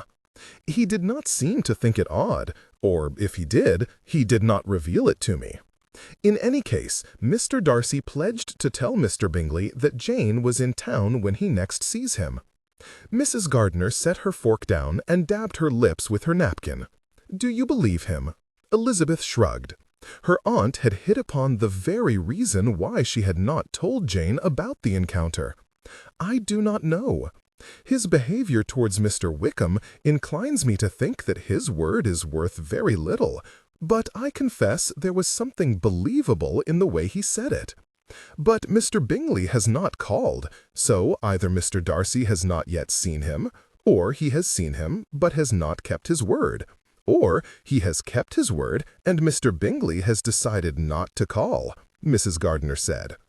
Young men will fall out of love as easily as they fall into it when the object of their desire is out of sight for any length of time. Poor Jane! I dare say the uncertainty is as painful as a direct rejection would be. I am not sure how I can lift her spirits whilst matters remained unresolved. A visit from her mother would no doubt have helped. Mr. Gardiner grumbled. Edward, his wife said, warningly. Well, what was she thinking, crying off in this manner? Barring Lizzie's brief visit earlier this week, she has not seen any of her family since before Christmas. She knows Jane has received a painful blow. I cannot fathom the reasoning that has her placing a greater importance on her friend's comfort than her own daughter's. Be fair, Mrs. Gardiner replied. She does not know that Jane is in quite such low spirits. She would if she had troubled herself to spend any time with her. Elizabeth let them argue the point, and did not add to the conversation that she had explicitly told her mother about Jane's bleak humor when she visited Henrietta Street. Increasingly conscious of her father's plea to conceal all trace of difficulty in his marriage, and aware that Mrs. Gardiner already suspected something was up, she was growing ever more careful with her censure of Mrs. Bennet. That did not mean she was not critical. Far from it. She had, just that morning, received a letter from her father despairing of her being a far worse correspondent than her mother. It seemed Mrs. Bennet had not written as she had promised to do, Mr. Bennet was in no way reassured, and Elizabeth had more cause to be alarmed by her mother's behavior than ever. "You might take it as a compliment," Mrs. Gardiner said. "This shows her faith in our ability to comfort Jane in her stead. You are generous, my dear, but as her brother, I am not afraid to speak truth to her character. She is being absurd and inconsiderate. I have a mind to visit her myself and tell her so." Elizabeth shifted in her seat, alarmed at the thought of Mr. Gardiner discovering firsthand that his sister's excuses for leaving home were tenuous at best. The least she could do for her father was to spare him that indignity. "Is that advisable?" she asked. "Even if Mrs. Randall is not seriously indisposed, she might not appreciate a strange gentleman calling and questioning her need to be indulged. Pray allow me to go again. I shall make sure Mamma knows we were disappointed not to see her tonight." Mrs. Gardiner caught Elizabeth's eye and gave her a small nod before saying to her husband, "That is probably for the best, Edward. No matter how vexed you may be with Frances, you would not like to cause any strife between her and her friend." Mr. Gardiner looked sulkily between them, before conceding that they might be right. That did not prevent him from continuing to lambast his sister for her selfishness as they quit the dining room and removed to the parlor, only desisting when Jane eventually rejoined them. 7. A fruitless search. Out? Again? Elizabeth stared indignantly at Mrs. Randall's maid. "Where is she this time?" "Rotten Row." "Excuse me?" "Hyde Park." Sorry, I know where it is. I was just wondering at her purpose in going there at this hour, or at all." The maid shrugged. "They said they wanted to see the gentlemen exercising their horses." "Mrs. Randall has gone with her?" "Aye." Elizabeth let out an incredulous huff of laughter. "She was having a good day today, was she?" The maid wrinkled her nose in confusion. "She weren't having a bad day as far as I know." "No, I imagine she rarely does. If that's all, ma'am." The maid barely waited to be dismissed before retreating into the house. Elizabeth turned to her uncle's coachman. "Well, Benjamin, how do you feel about a diversion to Hyde Park?" He was too kind to refuse, though she could see he disliked the idea. And no wonder, for when they arrived, he was faced with an unpleasant choice between leaving either his master's carriage and horses or his master's niece unattended.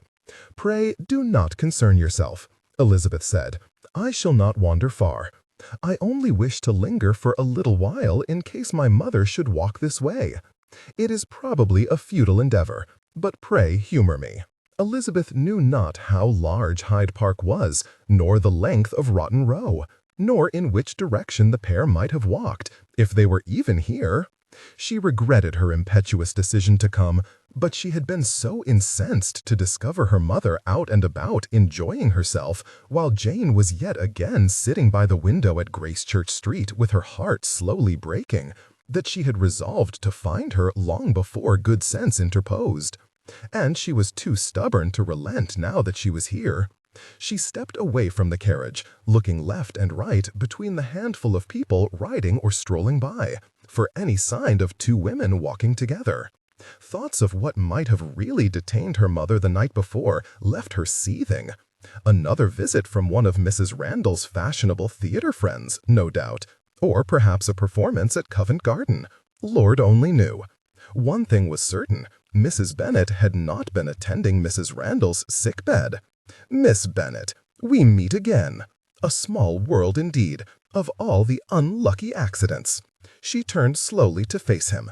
He was seated atop a huge chestnut horse, and accompanied by a young lady whose fine, dappled mount was not much shorter than his. The pair of them, peering down at her from their lofty perches, only amplified her mortification. "Mr. Darcy," she said tightly, then curtsied and stepped back off the path, fully expecting him to ride on. To her consternation, he stopped his horse and dismounted. She had the absurd impression of him being not much less towering on the ground than in his saddle, a reflection she blamed entirely on her cousin. Stephanie's unsolicited opinion of Mr. Darcy had been that he was very tall and had a very nice voice.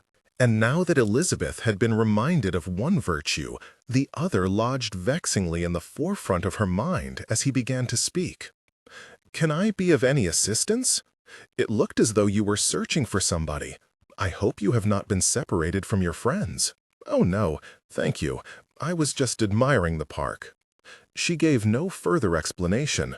She had no intention of revealing her true purpose of searching for her wayward mother merely so that he could despise her family even more. The ghost of a smile crossed his lips. "It is a fine place to walk. I am not surprised to discover you like it." He hesitated for a second or two and looked at his companion before saying, "Might I introduce my sister to you?" "Your sister?"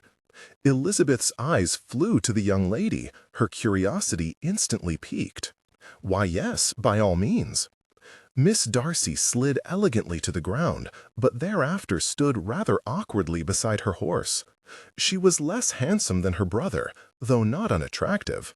Her cheeks, however, were overcome with the deepest blush, and she was almost too nervous to lift her eyes from the ground. Mr. Wickham had said she was proud, but Elizabeth decided it must have been some time since he last saw her, for if there had ever been any pride in her, it was not in evidence this morning. "I am delighted to meet you," Elizabeth said, once the introduction had been made, "particularly since it allows me to thank you for your contribution to my cousin's present joy." In answer to Miss Darcy's evident bewilderment, she added, "Your brother revealed the whereabouts of your secret haberdasher.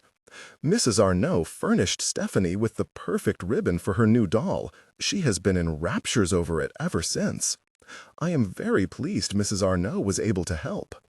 Turning to her brother, Miss Darcy said, "I am surprised you remember her. Why?" Elizabeth was diverted by the injury in Mr. Darcy's tone.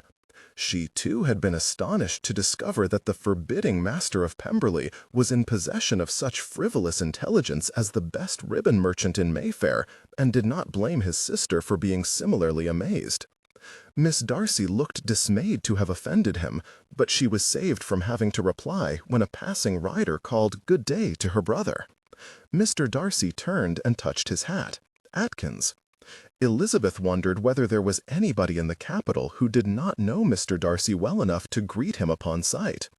It had been the same when they met on St. James Street, where their conversation had been interrupted several times by passers-by. When Mr. Atkins reined in his horse to exchange a few words with him, Elizabeth said quietly to his sister, "Your brother and I talked once of the variety and extent of the society in town compared to that in the country. I did not realize that he meant he was acquainted with everybody in London." Miss Darcy frowned anxiously. "I do not think that can have been his meaning. He has a wide circle, but he certainly does not know everybody, and he would not have lied about it.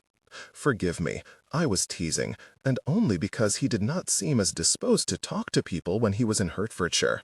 I suppose he did not know many people there." Elizabeth would have liked to dismiss that excuse out of hand, but Mr. Darcy, having stopped to speak to her today, rather undermined her complaint. She smiled ruefully. "I see you are the very best sort of sister, and will make a virtue of everything your brother does. I envy him. With 4 sisters, all in possession of lively opinions, I am more used to having my imperfections pointed out and exaggerated." Mr. Atkins called a farewell and urged his horse onwards, and Mr. Darcy turned back to them. "My apologies. Of what were you two speaking?" Miss Darcy looked as though she did not want to say, and with a grin, Elizabeth admitted, "The shocking want of loyalty between my sisters and me." "You cannot mean your eldest sister," Mr. Darcy replied. "There was no want of loyalty in your affectionate behavior towards her when she was ill at Netherfield." "Dearest Jane," she said with some surprise at this answer, "who could have done less for her? It must have been disagreeable to be indisposed somewhere that was not her own home. Miss Darcy said. Indeed it was, but Mr. Bingley was generosity itself in not making her feel the imposition. Elizabeth was still regarding Mr. Darcy searchingly after his unprecedented compliment. It therefore did not escape her notice that a look of displeasure passed across his countenance at the mention of Mr. Bingley. "Have you happened to see him since we last spoke?" "I have not had that pleasure." "Still? It is a good thing your friendship is so steady. Had you less conviction in his esteem, you might be forgiven for thinking he is avoiding you, or I him." Elizabeth could not help but laugh. Her teasing was rarely parried so efficiently. "True, though that would lessen the honor of your promise to pass on my message very sadly." "I do not see that it should," he replied with a smile. "My promise was not bound by any parameters of time. I might avoid him for another decade and still keep my word when our paths do eventually cross." Elizabeth opened her mouth to argue, but decided against it upon noticing that Miss Darcy was looking between them with undisguised alarm. "And you would be very generous to do so, sir, but I ought to be going. I have kept my uncle's coachman standing about for too long in this freezing weather." Mr. Darcy looked rather disappointed, which she attributed to the dissatisfaction he must feel at not having the last word in their argument.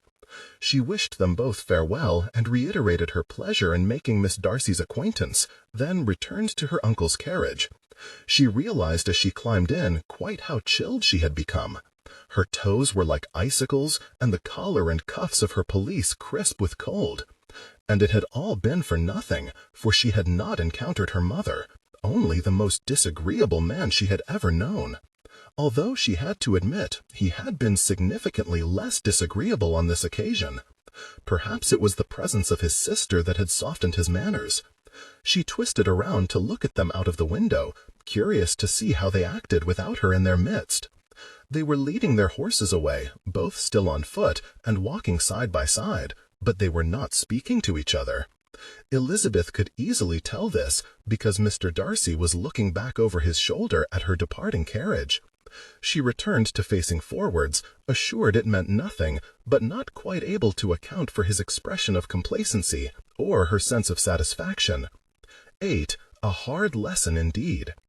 The letter Elizabeth wrote to her father was as gentle a mix of honesty and assurance as her command of the English language would permit. She informed him there had been no disguise as to Mrs. Bennet's whereabouts or company. She was, indeed, lodged with Mrs. Randall in Henrietta Street. She omitted to mention how infrequently she was to be found there. She assured him that his wife appeared to have sufficient funds, without reference to the new clothes or frequent trips about town that Mrs. Randall was evidently subsidizing. She reported that her mother was in good health and did not seem excessively put upon, but did not disclose that, in her opinion, Mrs. Randall did not appear to be in need of any sort of nursing. In closing, she said it could not be long before Miss Bennet returned to Longbourn. She did not add that it was beyond her understanding what was keeping her in London to begin with. The note she sent to her mother was much more to the point. "Mamma, I called on you this morning, but you were out again. I had intended to warn you that my uncle was exceedingly unhappy when you did not come to dinner. Indeed, we were all disappointed not to see you, and none more so than Jane." It would be a great comfort to her, and, I dare say, would do much to appease my aunt and uncle were you to pay us a call, if Mrs. Randall can spare you long enough. Yours, C. Elizabeth. Mr. Gardiner seemed to have recovered from his annoyance in the few days since. He was, Mrs. Gardiner explained, very used to his sister's ways, and was in any case too occupied with his work to waste energy on such a trifling matter as one cancelled arrangement. Elizabeth was pleased, although the more time that passed with no reply to her note, the angrier she became with her mother. Vexation muted her relief when, 2 days later, Jane announced from her now permanent seat by the window that Mrs. Bennet was stepping down from a hired post-chaise on the street below. "There, Lizzie," she said, smiling brightly. "Are you not pleased we stayed at home now and did not go out with Aunt Gardiner?" "Very. It is a shame she had to go. She will be sorry to miss Mamma. She may be home in time to see her. We have so much to tell each other. I doubt it will be a brief call." Alas, it very quickly became apparent that Mrs. Bennet intended to continue her evasive streak, beginning the visit with the announcement that she could not stay long. "Mrs. Randall continues very ill indeed. I cannot even think of leaving her for longer than an hour or two, so I must keep an eye on the time, for it took me above half an hour to get here in that horrid little bounder-it. It smelt disgusting, you know. My head is aching from being jostled about. The driver had not a care for my comfort. It was quite distressing, quite horrid." "I am sorry to hear that," Jane said, "but we appreciate you making the effort. It is lovely to see you." Mrs. Bennet looked briefly chastened, but only briefly. "Another time I should not come so far for so short a visit." Elizabeth had already swallowed a dozen angry remarks, but could refrain no longer. "I trust you and Mrs. Randall had an easier time of it when you traveled to Hyde Park at the start of the week. 'Tis about the same distance from her house, is it not?" It earned her a sharp look. "'Tis about half the distance, but in any case I did not go to Hyde Park. I accompanied Mrs. Randall on a brief stroll around the nearby streets." In a more conciliatory tone, she added, "Where Maggie got the idea that we had gone so far afield I do not know, but I think it very likely she misconstrued a conversation Mrs. Randall and I had about Hay Park." It was a feasible excuse. Mrs. Bennet often talked about the possibility of the Goldings quitting Hay Park and one or other of her daughters taking up there with whomever they married to become Longbourn's nearest neighbor. Elizabeth simply did not believe it. If Mrs. Randall was well enough to go walking that morning, I wonder that she was too ill for you to leave her side the night before to join us for dinner. Could Maggie not have sat with her for a few hours? She could have, Lizzie, yes. But then Miss Bingley could have sat with Jane last November, and yet you insisted on walking to Netherfield to perform the service yourself. "But Jane was Lizzie," Jane said quietly, looking at her with an expression of confused hurt. It was a timely interruption, for it prevented Elizabeth from making the impolitic observation that Jane had actually been ill. After a deep breath and an apologetic glance at her sister, she said instead, "Aunt Gardiner went to a lot of trouble to make up for your having missed Christmas. That was kind of her, though her invitation called it a family dinner, so I do not know how I could be expected to guess at the grandeur of the occasion. Lizzie tells me Mrs. Randall spent some years on the stage after she left Meryton," Jane said quickly, no doubt to prevent Elizabeth from continuing the argument. "I imagine she has some fascinating tales to tell." "She does, though it has been a while since she last did any acting.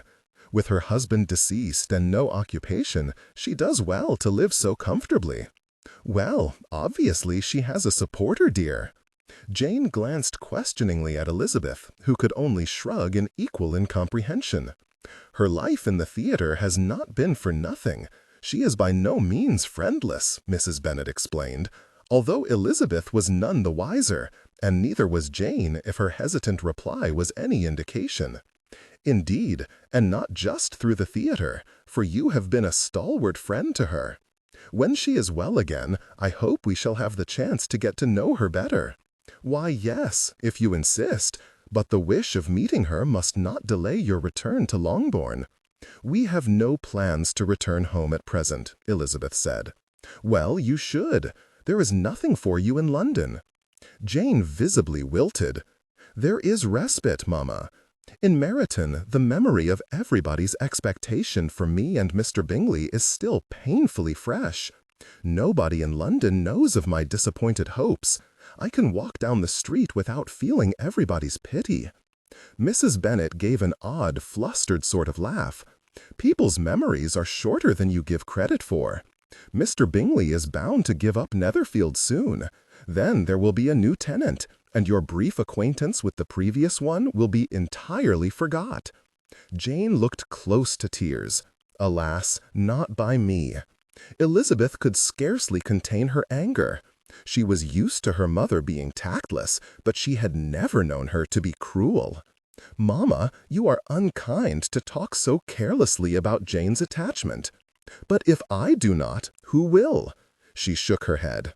"No, Lizzie, your stubbornness makes you too apt to overlook what is directly in front of you in favor of what you wish to see. Mr. Bingley has obviously decided he is too young to settle down. Your sister would do better to accept his decision.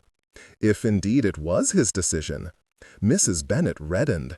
"And what of your prospects?" she said angrily. "You have refused Mr. Collins and turned your back on Mr. Wickham. And now here you are angling for nothing in Cheapside when there is an entire regiment at your disposal in Meryton. But why take my advice on the matter? I am only your mother." Elizabeth was not sorry that Hannah chose that moment to come in, for they could all do with a few minutes to compose themselves. It was not until Jane spoke that Elizabeth realized the maid had come empty-handed. "Hannah, where is the tea?" "Pardon me, miss, I was about to bring it up, but there is another caller. Miss Bingley." Jane let out a small noise of surprise, but otherwise looked as though she knew not whether to weep or rejoice. After Mrs. Bennet's sermon, Elizabeth was not surprised. Turning to Hannah, she said, "Please bring her up. Then fetch the tea as quickly as you can." Hannah nodded, and Mrs. Bennet came suddenly to her feet. "I must go." "But you have only been here 5 minutes," Elizabeth exclaimed. "Mamma, please stay," Jane pleaded quietly. "I know you do not approve of Mr. Bingley, but you can have no objection to speaking to his sister." Mrs. Bennet shook her head. "She is here to see you, Jane, not me. I shall come back when you are alone." Jane's protests were cut short when their guest was shown in. Miss Bingley walked into the room with absurdly affected stateliness. "Mrs. Bennet, what a surprise!" To Jane she said, "I thought only you and Miss Eliza had come to town." "My mother has been here since before Christmas, visiting a friend who is in ill health. And I must return to her directly," Mrs. Bennet added. With a nod to each of them, she all but flew out of the door. Elizabeth knew she ought not to abandon Jane to Miss Bingley, but she refused to let her mother leave without giving a better account of herself. Promising to return directly, she ran down the stairs to catch up with her in the hall. "Mamma, for heaven's sake, what can you mean by leaving in such haste? What will Miss Bingley think?" "What is it to me what that woman thinks? She did not care what any of us thought when she left Netherfield without so much of a by your leave last November." There is no advantage to Jane in insulting her in retaliation. It was not my design to insult her. I must simply return to Mrs. Randall. Elizabeth recognized it would be fruitless to argue that point, but she had plenty of others to make. She stepped forwards and lowered her voice. "Did you write to Papa?" Mrs. Bennet narrowed her eyes. "I did yesterday, though I do not see what business it is of yours." Elizabeth exhaled, relieved. "He will be pleased. I know he has been worried about you." She could not interpret the turn of her mother's countenance. "You are well, are you not?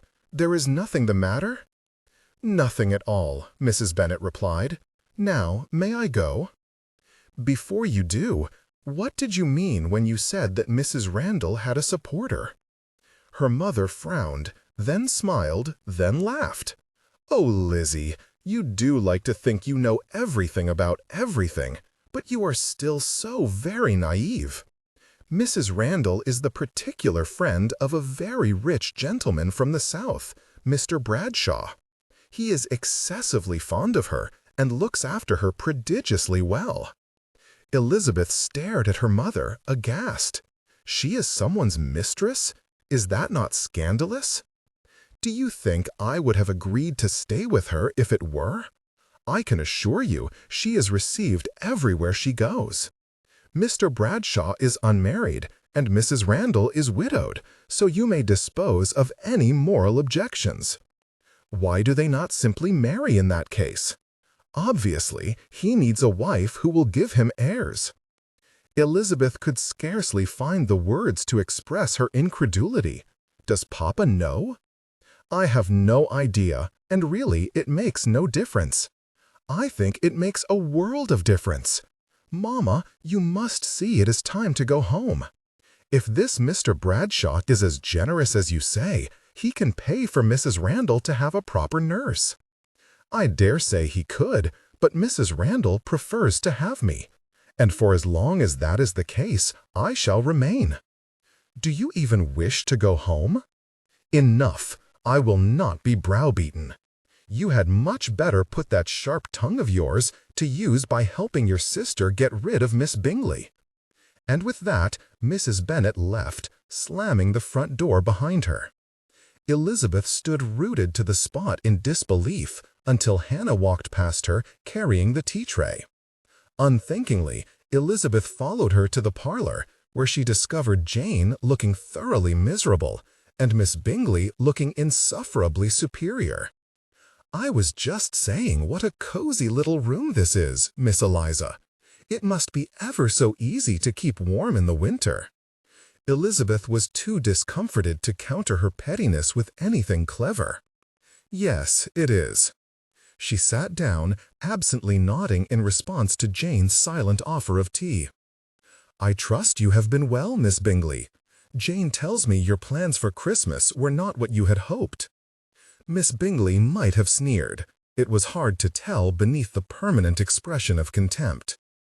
"Our plans are always very fluid, which is essential when you have as many acquaintances as we do. And all in all, I think it a good thing for my brother not to be too tied down. He is far too young to settle and ought to be out in the world making new friends." "Goodness, Miss Bingley, you sound just like my mother." Miss Bingley's disingenuous smile flattened into a much more sincere scowl that did not budge from her countenance for the remainder of the visit. When she was gone, Jane slumped into a chair and closed her eyes. Elizabeth lowered herself into the adjacent seat and leant on the arm, watching her closely. "I am well, Lizzie. You need not concern yourself on my account." "How could I not, after such a disagreeable morning?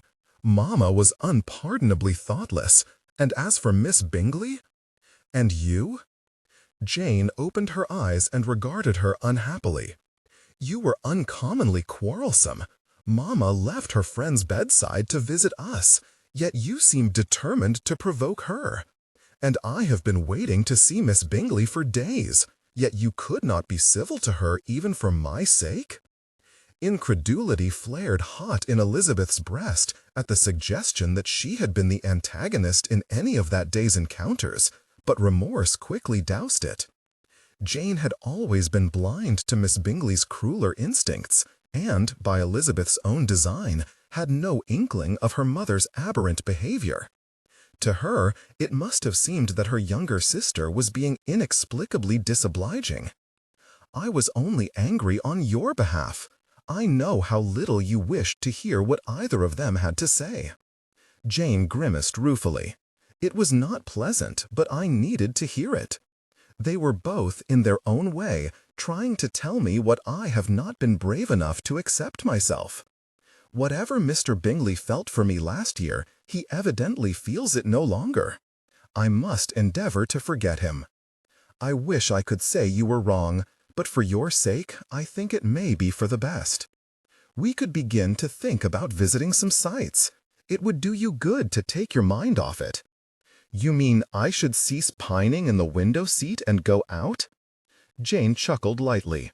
"Now that Miss Bingley has been, I shall not worry about missing her call. You and Aunt Gardner may take me wherever you wish." Elizabeth grinned happily. "What I should like most of all is to take you to Arna's shoe repair shop." She wondered fleetingly whether Mr. Darcy had felt the same satisfaction upon seeing her identical bewilderment when he suggested the same to her. "Trust me, it will cheer you and—" 9. A report of a most alarming nature. "Did you not eat breakfast?" Darcy asked. He was watching his cousin stuff forkfuls of pie down his gullet as though he had not been fed in a month, let alone a few hours. Colonel Fitzwilliam grinned around his mouthful and shook his head. Only got in at 6, then overslept. I am honored you kept our arrangement in that case. Do not flatter yourself. It was a good bit of beef I was after." Darcy rolled his eyes, but took no real offense. They had met at John O'Groat's eating-house precisely because the food was superb. Where were you until that hour? Lady Rochelle's winter ball. Oh, God, he said with feeling. Portia Rochelle was no lady, and the sort of dancing that occurred at her parties was generally done in a more recumbent attitude than the average quadrille. Fitzwilliam only grinned more broadly. You ought to have come. Or were you too busy with your new paramour? I do not have a paramour, but I would not be caught dead at a Rochelle event. I was at a dinner at Drake House last night. Johnson was giving a talk on drainage. His cousin screwed up his face. Quite literally as dull as ditch water, then. Is that all you have been doing of late? Darcy washed down his own mouthful with a sip of wine, instantly wary of such a leading question. Obviously not. Why? I have just heard a few whisperings. What kind of whisperings? The usual sort of thing. Someone has linked your name to a pretty face. Whose face? I was hoping you would tell me. You should know better than to pay attention to such talk. I dare say if you asked around, you would hear reports of a dozen ladies connected to any one of you, me, or Cunningham. You could find a good deal more than a dozen women connected to my brother. But I take your point. It rather seemed he did not, when, a few moments later, he pressed, "Any idea who it might be, though? Rumor has it that you singled this woman out to talk to." I talk to many women. Fitzwilliam scoffed. When it suits you. It was evident he did not mean to be unkind, but it still stung. Perhaps it would not have, had Tomlinson not said something similar the previous week, or Elizabeth the previous autumn. You think I am of an unsociable disposition? That was the phrase she had used, if he recalled correctly. Far from it, his cousin replied, but neither are you easily impressed. If someone has caught your attention, it is bound to have been noticed. Well, I assure you, no one has. No one in London, at any rate.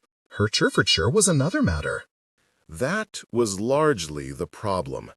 He did not seem capable of having a conversation with any woman without being reminded in some way of Elizabeth. One might have similar coloring. Another might be of a similar height. More often, it was an unfavorable distinction, and she would not be as clever or as astute or as interesting. And then the memory of Elizabeth's dark eyes or luscious mouth or arch wit would inevitably pop into his head to provide an unassailable comparison. He had hoped the frequency with which he had been meditating about Elizabeth would diminish over time. It had not, and now that he had seen her again, she seemed to have taken up permanent residence in his thoughts, and alarmingly, some exceedingly vivid dreams, which were assuredly not conducive to his forgetting her.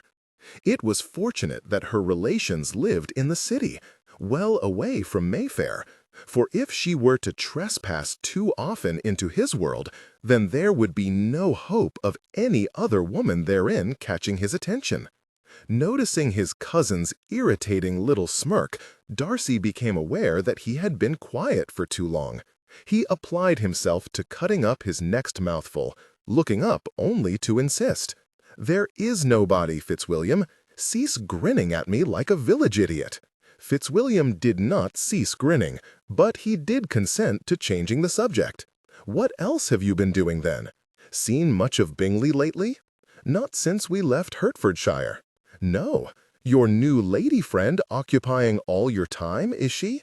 Darcy did not so much as acknowledge the jibe this time.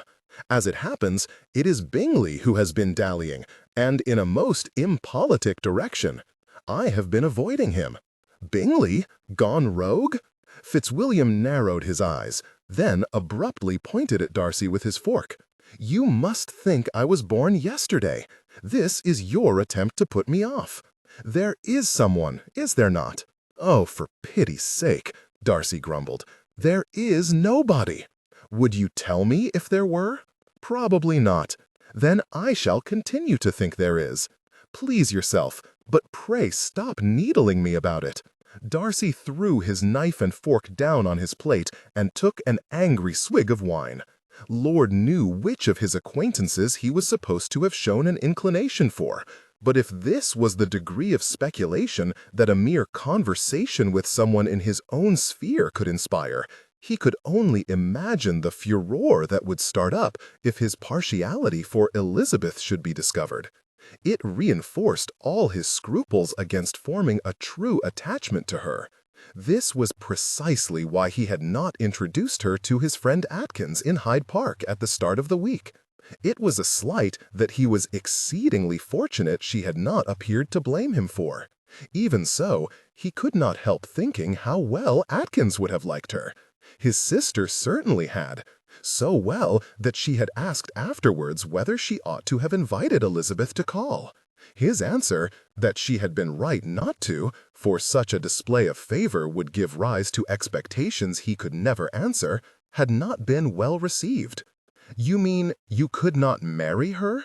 Georgiana had asked. "Why not, if you admire her so well? All the admiration in the world cannot alter a person's circumstances," he had replied. "I have a duty to Pemberley and our family. I cannot simply marry where I choose." This, as many conversations tended to do these days, had led to Georgiana berating herself for having almost eloped with George Wickham, and the subject of Elizabeth had been mentioned no more. Somebody stood up nearby, scraping their chair legs noisily, and making Darcy conscious that he had, yet again, been silent overlong. He said a private oath. He might as well be conducting a clandestine affair with Elizabeth, the amount of time he was spending thinking about her. It had to stop. He took another healthy gulp of wine and asked Fitzwilliam a question about his fellow officers that was guaranteed to keep the conversation safely away from women for the remainder of their meal.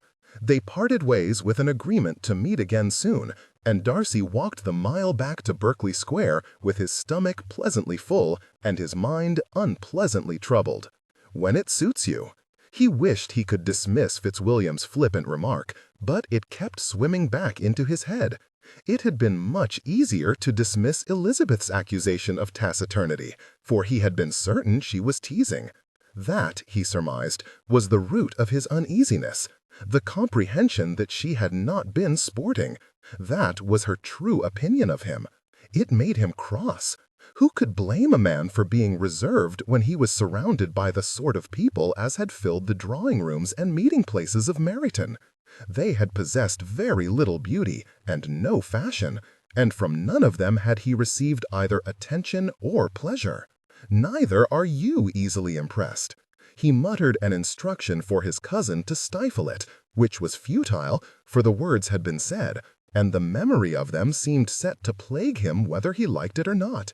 His butler opened the door to him when he arrived home, informing him that Miss Bingley had called on Georgiana, and was presently with her in the salon. Darcy handed over his hat and cane. "Thank you, Bellamy. I shall not interrupt them. Would you bring me some coffee in my study?"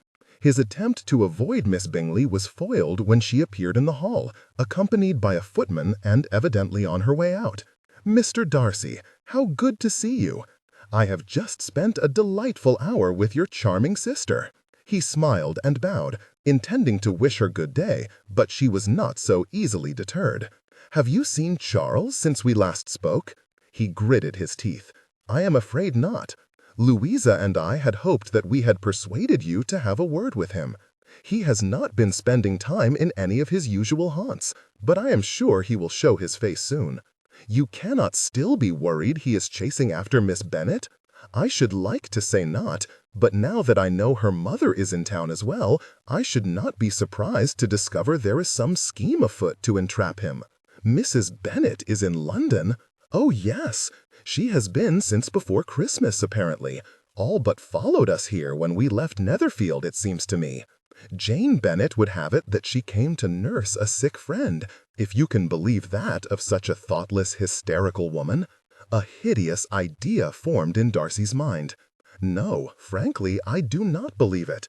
Neither could he easily believe that Bingley could be fool enough, blackguard enough, to be dallying with a married woman.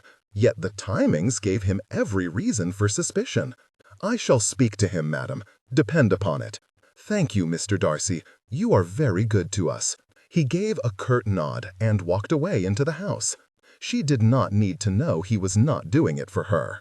There was a small part of him that hoped to save an old friend from getting himself into dire trouble, yet the chief of his concern was not for any of the Bingleys. He thought only of Elizabeth. He might not be at liberty to entertain any intentions towards her, but he did feel a real interest in her welfare, and whilst it was in his power to prevent it, Bingley would not be permitted to ruin her family's reputation. 10. A chance to play the gallant. Darcy left his house the next day with a greater sense of purpose than he had felt the first time he went in search of Bingley. On that occasion, he had only meant to warn him that Jane Bennet was in town, that she was apparently enamored of him, and that he ought to take care to stay out of her path. Today, he intended to find out exactly what Bingley was about. He sincerely hoped it was not what it seemed. He was for Grenier's Hotel on Jermyn Street. It was Bingley's preferred place of lodging whenever he is not staying at Hurst's, and was most likely where he had been going the day Elizabeth spotted him coming out of Boodle's. He arrived to a busy scene. Several treasured memory with a close friend. Several people and a couple of hall boys were loitering in the hotel lobby. There was a loud rumble of chatter coming from the public dining room, and at least half a dozen men were reading their newspapers in the private lounge. Bingley was not among any of them. Darcy was still waiting to speak to the porter, who was occupied with another guest, when a gust of cold air and a rash of angry whispers drew his attention to the front door. A familiar jolt of pleasure assaulted him upon seeing that Elizabeth had entered the hotel, though it was quickly followed by suspicion that she and her companion, whoever the lady was, should be so far from her uncle's house again, and once more in the same location as Bingley. Hard on the heels of that sentiment came resolve. It mattered not why she had come. As much as he had enjoyed their encounter in Hyde Park, it would not do to encourage her, or himself. Darcy turned back to the desk and pretended not to have noticed her arrival. That did not stop him from straining to hear what she was saying, particularly since it was being said heatedly, her voice little above a whisper, but her tone clearly agitated. The temptation to turn and look was formidable, and grew nigh on unbearable when her companion raised her voice enough to be heard, and said, "Your mother is right. You are exceedingly vexing." Despite his best attempt, Darcy could not make out Elizabeth's reply. "Can I help you, sir?" the porter asked. Distracted, Darcy muttered, "Good day," withdrawing a calling card from his inside pocket and handing it over. "I am looking for Mr. Charles Bingley. Could you tell me which room he is staying in?" "Of course, sir. One moment." The porter leafed through his book. Darcy told himself not to turn around. Then he told himself again, and again. Then Elizabeth's companion said, "Would that you had shown this much compassion for her when your cousin proposed." He turned around, the word "proposed" ringing in his ears and his heart racing. Elizabeth looked angry and embarrassed, an expression he had often seen on her in Hertfordshire whenever one of her relations had performed some obscene new impropriety. This was no relation Darcy had ever met, however. The woman was of middling years, handsome, and very finely attired. Elizabeth's aunt, perhaps, though she did not appear to be relishing her niece's company, and wore an expression of pure exasperation. "Mr. Darcy." He snapped his attention back to the porter. I beg your pardon, what was that?" But his eyes had already stolen back to Elizabeth, and he did not attend to the man's answer. "I must bid you good day, Miss Bennet," the older woman said tersely, "unless you intend to follow me all the way upstairs." "No, Elizabeth stopped, and in a quieter voice said, "Would you please let her know I should like to speak to her?" Her companion disappeared through a door at the back of the lobby without responding. Elizabeth, having turned to watch her go, noticed Darcy and flushed a deep red. "Mr. Darcy, what are you doing here?" He hesitated. He would rather not mention Bingley lest she attempt to speak to him herself, but he disliked the idea of lying to her. She did not give him the chance to think of an alternative. "Forgive me, that is none of my business. Good day." She curtsied and left. Darcy stared after her, taken aback by her manner. She had gone without her friend and did not appear to be otherwise accompanied. Furthermore, it appeared that, now she was outside, she knew not where to go, for she stood on the spot looking anxiously up and down the street. When she took 3 steps in one direction, only to whip around and stare back the other way, wringing her hands, his mind was made up. "Mr. Darcy?" the porter asked again. "One moment," he told him. Then he crossed the lobby in quick steps and left the hotel.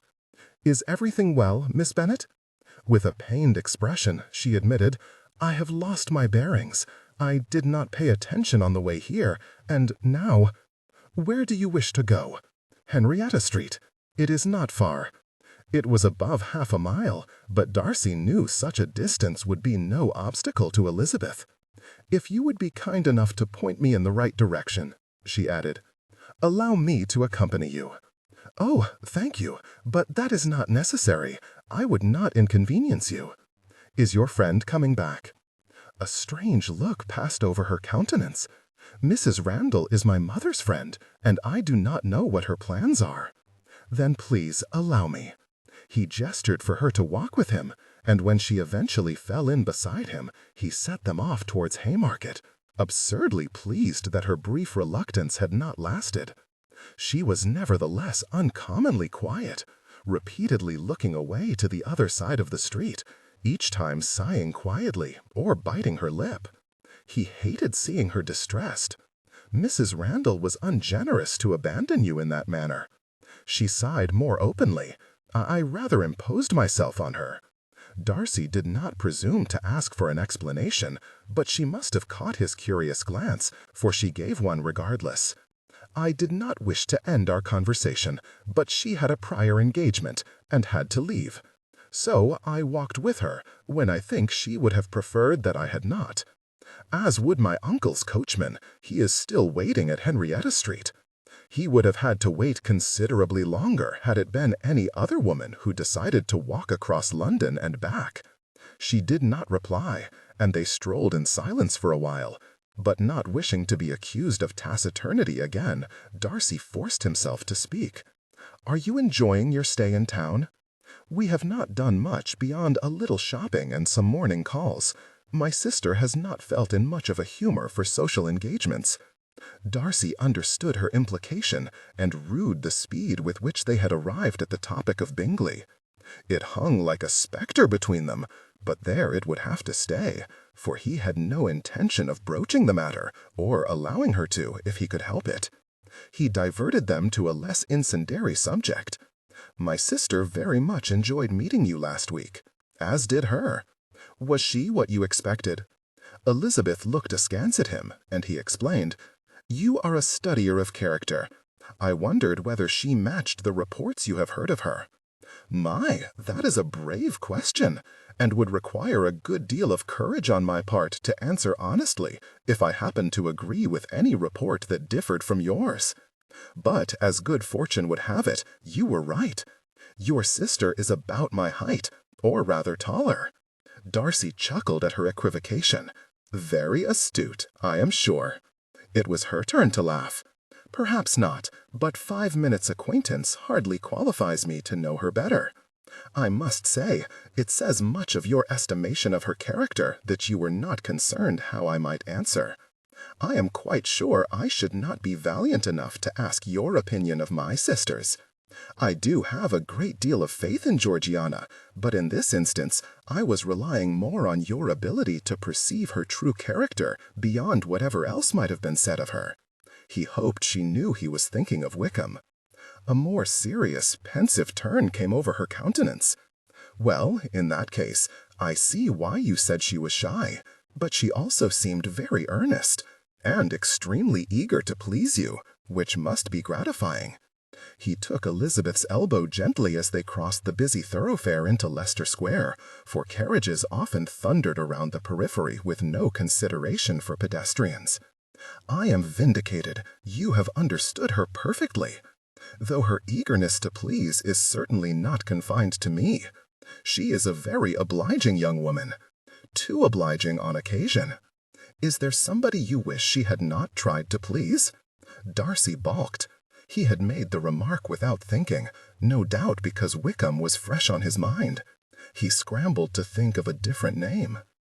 My aunt, Lady Catherine de Bourgh, rarely bestows her good opinion, so naturally Georgiana expends the most effort attempting to impress her. You will make me nervous. I am to meet Lady Catherine myself at Easter. If she can disapprove of Miss Darcy, with all her accomplishments, I had better prepare myself to be a vast disappointment. He smiled, knowing full well that Elizabeth was not the least bit afraid of rank, and would be about as nervous of his aunt as he was of her young cousin, Miss Gardiner. Lady Catherine values intelligence and good sense. You will be anything but a disappointment to her. But you are going to Rosings Park? She hesitated for some reason before saying, with a small frown, "No, I am going to visit my cousin, Mr. Collins, who is your aunt's parson, if you recall." "Oh, yes, of course," Darcy mumbled, as perturbed by the reminder of Mrs. Randall's remark, when your cousin proposed, as when he had first heard it. He did not like to consider the significance of its effect on him. Some admiration that Elizabeth had not shackled herself to a complete sapskull was to be expected, but relief powerful enough to render him stupid was less easily justified. He held his tongue and listened as she explained that Collins had married her friend Charlotte Lucas. "And she informs me that we shall be expected to dine at Rosings at least once a week during our stay." "Likely. Her ladyship enjoys company." They fell into silence again, but since they were almost at their destination, Darcy allowed it to endure. Yet, as they turned into Henrietta Street, he remembered his other concerns. "I understand your mother has joined you in town." "Yes, or rather, we have joined her. She came last month to help nurse Mrs. Randall back to health after an illness. That is why my carriage is here. I came to visit her, but she was not at home. She must be a wonderful nurse, for Mrs. Randall seems fully recovered." A flash of irritation passed over Elizabeth's face, but she disguised it quickly with a smile. "Indeed, and we all hope that means she will be returning to Longbourn soon." They had reached her carriage, and she apologized to her coachman for making him wait, before asking whether her mother had returned while she had been gone. The answer was negative. "Well, that is me for home, then," she said with unconvincing lightness. "Thank you for your kindness, Mr. Darcy." "My pleasure." Seeing there was no footman to perform the task, Darcy opened the door and lowered the step for Elizabeth himself. He vastly enjoyed her astonishment, for he had learned very soon after first knowing her that she was exceedingly difficult to surprise or outwit. He had also learned early on that it was one of his favorite things to do, because her countenance, when it happened, was at its most unguarded, her eyes at their most incisive, and he relished being the object of her intrigue. He relished, too, the delicate warmth of her hand as he assisted her into the carriage, not immune to thoughts of all the ways such a delicate, warm hand could please a man. He waited only for her coachman to coax his horses into motion before turning on his heel and marching back to Grenier's at twice the pace he had walked to Henrietta Street. The porter jumped when he saw him. Darcy forced himself to stop glowering. "Mr. Bingley's room?" "I am sorry, sir. He quit his apartments quarter of an hour ago." Darcy swore. He ought not to have left his card for Bingley to see. Lord only knew where he was to be found now, and Lord only knew with whom. 11. Rumor has it. It was snowing lightly when Elizabeth, Jane, and Mrs. Gardiner ventured out on Wednesday morning. It had almost been enough to put them off, But cold weather had prevented them from making any trips, with one exception, since Miss Bingley's visit, and Elizabeth was adamant that Jane not be allowed to forget her resolve to leave her window seat. The single time Elizabeth had left the house had been an absolute disaster. She really ought not to have gone to Henrietta Street, for the letters she had received that morning had left her in no humor for a call. One had been from Lydia, reporting an unwelcome change at home. Mr. Wickham admires Miss King now, and never comes to Longbourn or my Aunt Phillips anymore. Poor Lizzie! If it makes you feel any better, she is a horrid, freckled little thing. If they should marry, they will be rich, to be sure, for she has recently inherited £10,000, but all their children will be grossly ill-favored. Elizabeth had yet to settle on how she felt about Mr. Wickham's defection, but she was exasperated by the belief that she would have been his only choice had she not been banished to London, which had made the second letter from her father, petitioning her to prolong her stay in town, even more vexing. Your mother has now written to me, but whilst my worst fears have been assuaged, she seems in no hurry to come home. Our neighbors have begun asking questions, and if she does not soon resume her superintendence of your younger sisters, I shall be driven clear out of my mind. I am relying on you, Lizzie, to make her see sense. She had gone to Henrietta Street fully prepared to do battle, but finding only Mrs. Randall at home, had channeled all her anger towards that lady instead, obstinately hounding her through the streets and directly into Mr. Darcy's path. "Where next, then?" she asked, shaking off the humiliation that accompanied every recollection of that encounter. "I am not sure anybody could delight us as well as Mrs. Arnox has just done," Mrs. Gardiner said. "But we might drop in at Mrs. Appleby's. She is not my usual dressmaker, but I have shopped there once or twice, and her prices are reasonable." Elizabeth and Jane readily agreed, and they set out directly. The shop was well stocked and clearly popular, with women clustered about the various stands and dressing areas. One wall was almost entirely covered in shelves displaying bolts of cloth in myriad different colors. Elizabeth was captivated. "Look at this one, Jane. It matches your eyes perfectly." As she turned to hold up a corner of fabric for her sister to inspect, Elizabeth thought she caught two women from a group near her spin suddenly away, as though they had been watching. She supposed she must have been mistaken when they did not look again. "It is pretty," Jane agreed, coming closer, "but perhaps too like my gown with the three-quarter-length sleeves. I rather fancy a very light green, or a green stripe, ready for the spring." "You are eager to be thinking of spring on a day like this." Jane only smiled and drifted away along the wall in search of something more to her taste. Elizabeth sauntered across the shop to a counter where several samples of lace had been laid out for customers to peruse. "I think it's her," came a hushed pronouncement from behind. Elizabeth turned to look. It was the same group she had caught watching her before. They were peering her way, and all looking excessively pleased with themselves. They edged forwards in mass. "Excuse me," said the nearest, "but would you by any chance be acquainted with Mr. Darcy of Pemberley?" This did not seem an auspicious question to Elizabeth. She considered not answering, for they had not been introduced, but she could not be so uncivil.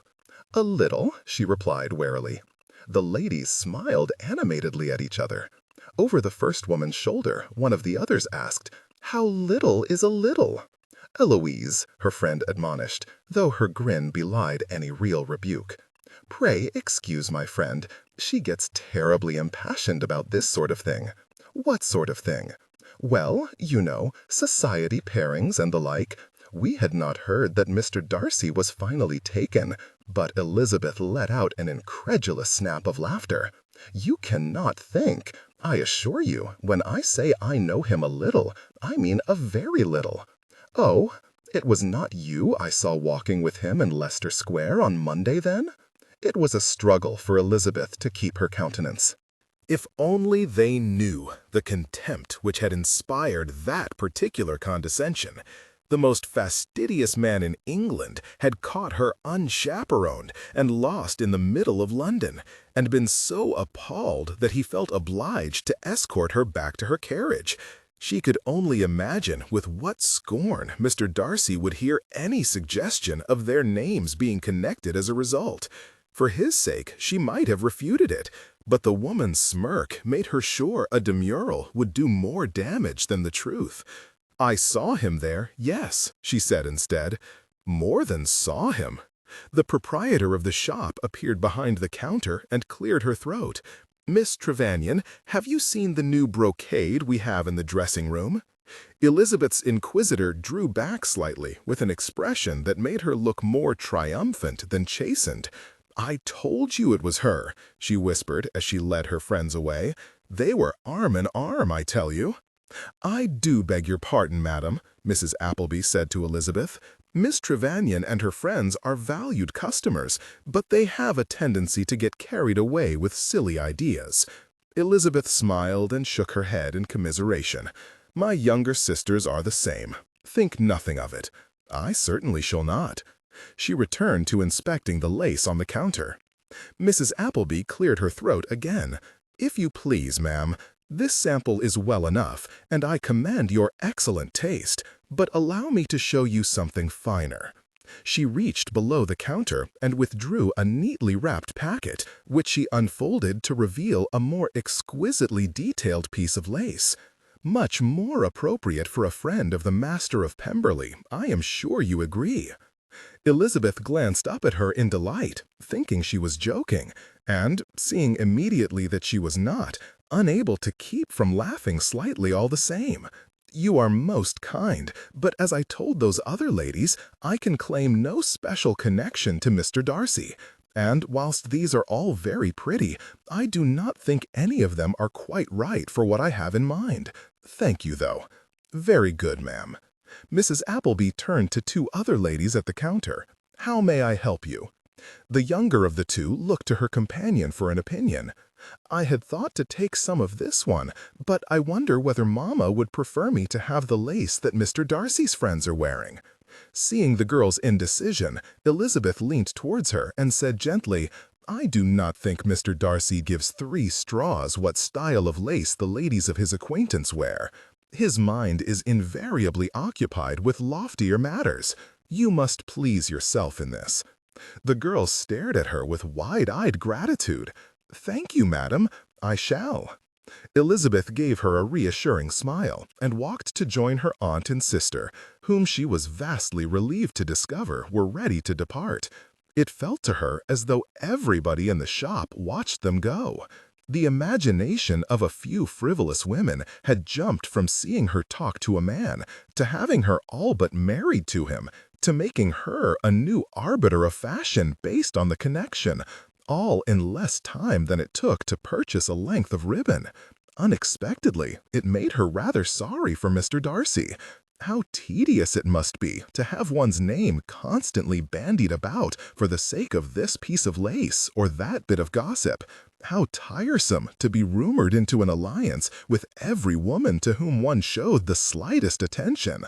It made her think more generously of his reserve at the Meryton Assembly last October, and more gratefully of his having singled her out for a dance at Mr. Bingley's ball. 12.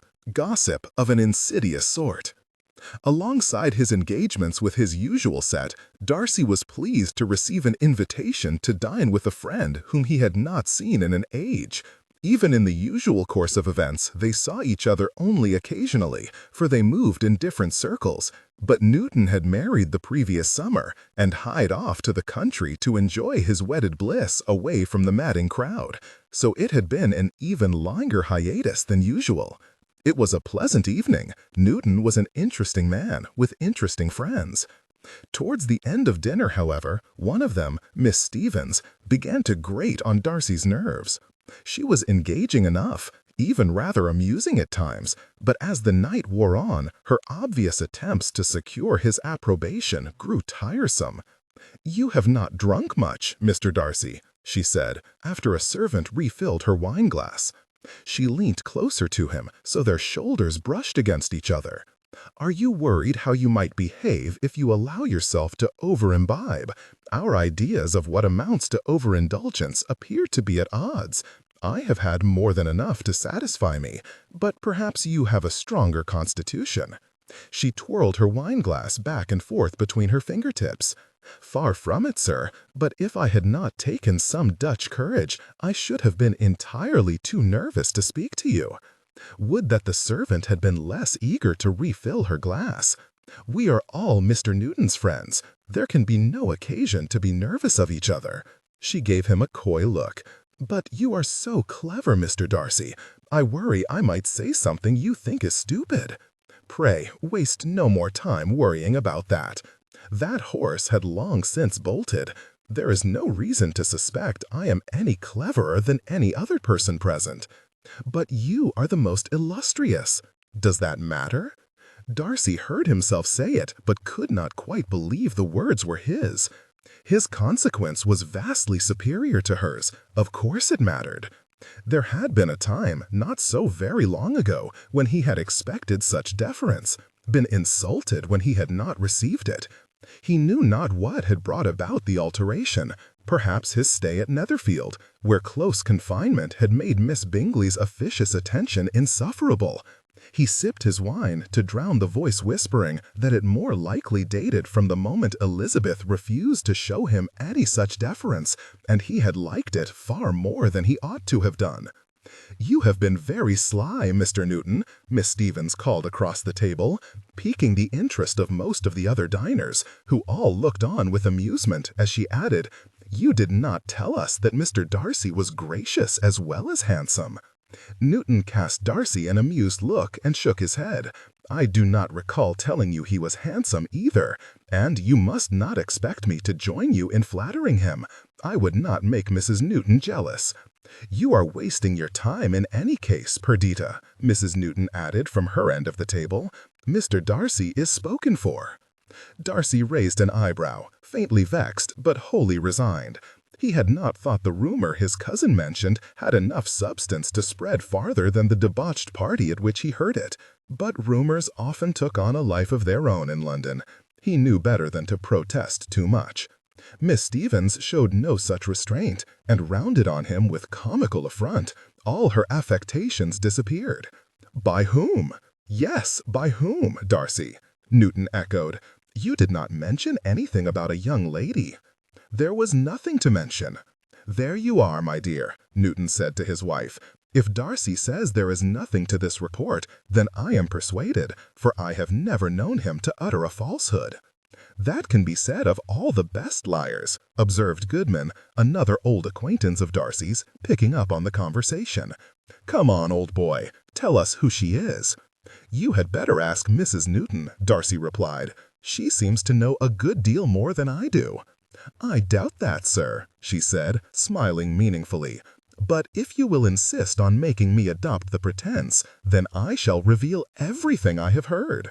Do your worst. I am all anticipation to discover who my mystery lady is. I do not know her name, only that she is very pretty, and she makes you smile." "My dear, you have just achieved that," cried Newton. And indeed, Darcy had chuckled upon hearing the paltry extent of Mrs. Newton's information. "I am not making it up," she objected, though she, too, was laughing now. Mrs. Daniels saw them together, and by her account, Mr. Darcy was quite enraptured. Miss Stevens made a noise of disgust. Mrs. Daniels could make a scandal out of a nun's wimple. "There is no suggestion of scandal," Mrs. Newton admonished. "Happy news," Darcy said dryly. "Which puts an end to it," Newton said. "For what other reason could there be to conceal an understanding with an attractive young lady?" "Only Darcy can answer that," Goodman replied with a sly grin. "But judging from the way he adamantly refused to introduce her to Atkins in Hyde Park last week, my guess is that he wishes to prevent the rest of us from discovering her, that he might keep her to himself. You cannot mean Miss Elizabeth Bennet." Darcy regretted the words before they were all the way out of his mouth. Mrs. Newton's eyes gleamed with victory. Goodman sat up straighter in his seat. All those who had not yet abandoned their own conversations to attend to his now did so. "I do not know, do I?" Goodman replied lazily. I suppose I might, if she is the same dark-haired beauty you were seen talking to outside White's the other week. Or the same young lady you were seen handing into a carriage over near Covent Garden, Mrs. Newton added. Darcy cursed to himself. It had never occurred to him that Fitzwilliam's rumor might pertain to Elizabeth. He had assumed it must be a woman of his own circle, one with whom he had dined or danced, one whose family was known to his and would not be considered a reprehensible connection. He had not thought to disentangle himself from Elizabeth's power in Hertfordshire only for his reputation to be imperiled by the association here in town. Knowing the worst thing he could do would be to respond with indignation, he did his utmost to answer composedly. It was Miss Bennet I ran into on St. James Street, though we did not talk for long. Whether she is the same woman to whom your various reports refer, I could not say. But, much though I hate to disappoint you, she and I are not involved in an intrigue. How are the two of you acquainted? Mrs. Newton inquired. We met last year when I stayed with a friend near her father's estate. I should be happy to introduce you if we ever happen to be in the same room at the same time, but we are not on such familiar terms as makes that likely. She managed to look disappointed as she thanked him. Your interrogation of Darcy is over, I presume, my dear? Newton asked his wife. He looked a little sheepish, as well he should, that one of his guests had been so mercilessly impugned. Darcy was relieved to see a look pass between them that heralded a decisive change of subject. He forced himself to join in as though he was wholly untroubled by what had passed. Indeed, there was little else to be done unless he hoped to raise the suspicions of the whole ton. Elizabeth would have made a better job of it. She would have made a mockery of Mrs. Newton's insinuations, charmed Goodman into silence, and outvied all Miss Stevens's attempts to bewitch him. Such reveries could not lull him into forgetting those causes of repugnance that had resolved him against any attachment to begin with. He shuddered to think what this dinner would be like with Elizabeth's younger sisters at the table. If any of Elizabeth's aunts or uncles were to make an appearance and begin discussing their trades, or, God forbid, if Mrs. Bennet should attend and take it into her head to wrap her legs around another of his friends. If word spread that he was connected to such a family, he and Georgiana would be made pariahs before the season even began. His one consolation was that Newton and his friends were not his usual set. It could only be hoped that this rumor never reached beyond the limit of their sphere. 13. Mrs. Bennet bids London adieu. The resolve to walk out from Gracechurch Street more frequently did not last the whole week. The snow melted, but in its wake a hard frost settled, and not even Elizabeth was tempted to brave the cold. By Friday, she was struggling with NU. I take it you are not in a humor for embroidery, her aunt said. I am rarely in a humor for that, but it holds absolutely no interest for me today. Jane looked up from her own stitches with an indulgent smile. I think our aunt would prefer it if you ceased pacing, though, Lizzie. You will wear out the carpet at this rate. Elizabeth dropped into a chair, exhaling loudly. Forgive me, I am just longing for some air and exercise. And some varied society, Mrs. Gardiner added. You make it sound as though I am weary of your company, which is not at all the case. But I dare say you are used to more visitors at Longbourn. Elizabeth made a dismissive noise. There is one visitor I would not have had at Longbourn, if Lydia is to be believed. Ah, yes, Mrs. Gardiner said. Jane told me about Mr. Wickham's desertion. You appear to be bearing it well. The more I think about it, the more convinced I am that I cannot have been much in love with him, if at all, for my feelings towards him are still perfectly cordial. But I flatter myself that had I not come away, it might have turned out differently. You think Miss King's £10,000 might have held less allure in immediate opposition to your charms? I would be vain to suggest anything of the sort, but perhaps Mr. Wickham might have struggled a little longer before giving me up. Her aunt gave her a shrewd look.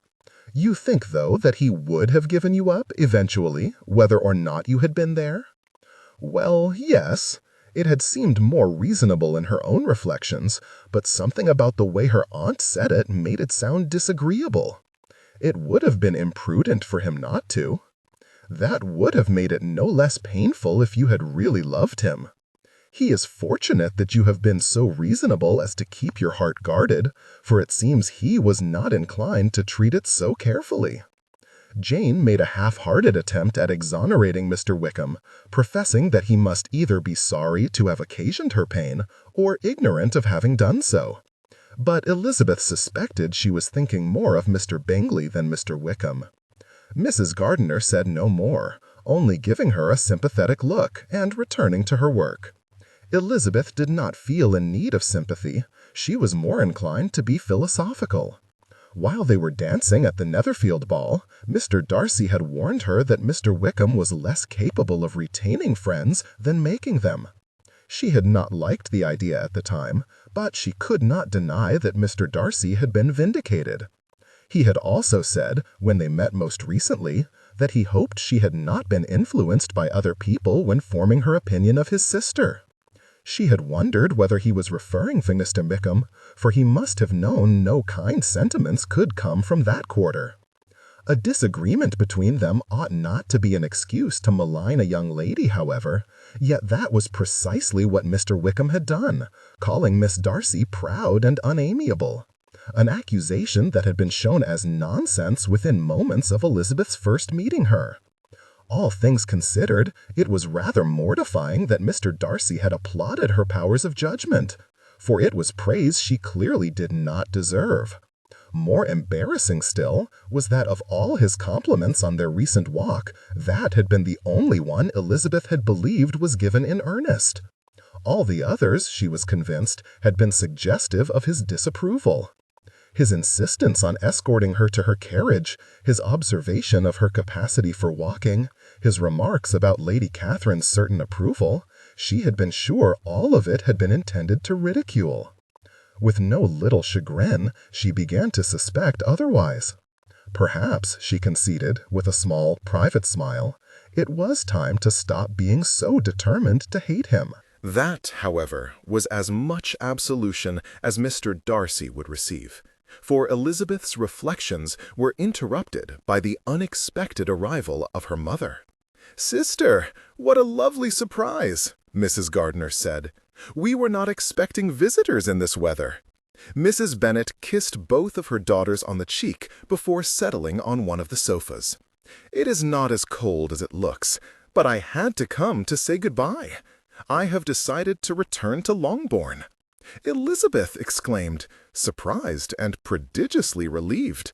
"That is happy news. Papa will be delighted." Mrs. Bennet pursed her lips. Mrs. Randall, too, for with any luck, this means she will not need to worry about being chased across London again. Elizabeth grimaced apologetically. "I am sorry about that, Mamma. I was only trying to find out where you were. I was in bed with a headache." "What? Why did Mrs. Randall not tell me that?" "She was trying to ensure I was not disturbed. Her little favor to me, in return for all the compassion I have shown her." Doubt persisted at the back of Elizabeth's mind, but she supposed it no longer mattered. "I trust you are recovered?" "Mostly, thank you, but I must not complain. An aching head and a slight cough and the occasional pain in my side are nothing to someone with my fortitude." "When do you plan to leave?" Jane asked. "Mr. Bradshaw has arranged for his carriage to take me tomorrow." "Who is Mr. Bradshaw?" Elizabeth glanced at her aunt, to whom she had related everything her mother had told her of Mrs. Randall's situation as a kept woman. Mrs. Gardiner had told her then that whilst she considered such arrangements immoral, they were accepted in certain circles. She replied now with only a disapproving tightening of her mouth.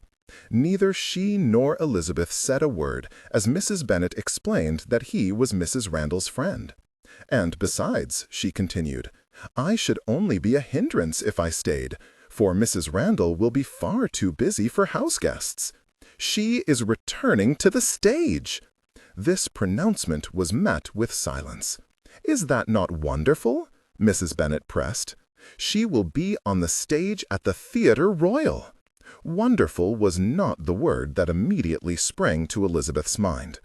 The pretense that Mrs. Randall had been ill was wholly done away with, it seemed, and with no contrition whatsoever. "Mrs. Randall has made a rapid recovery," she said. "She was too ill to leave her bed less than a week ago." Her mother had the nerve to look confused. "You know she is feeling better, Lizzie. You saw her out of bed with your own eyes." "That is true, but I did not know she had been well for long enough to take part in auditions." "You might have spent time with us whilst she was thus engaged."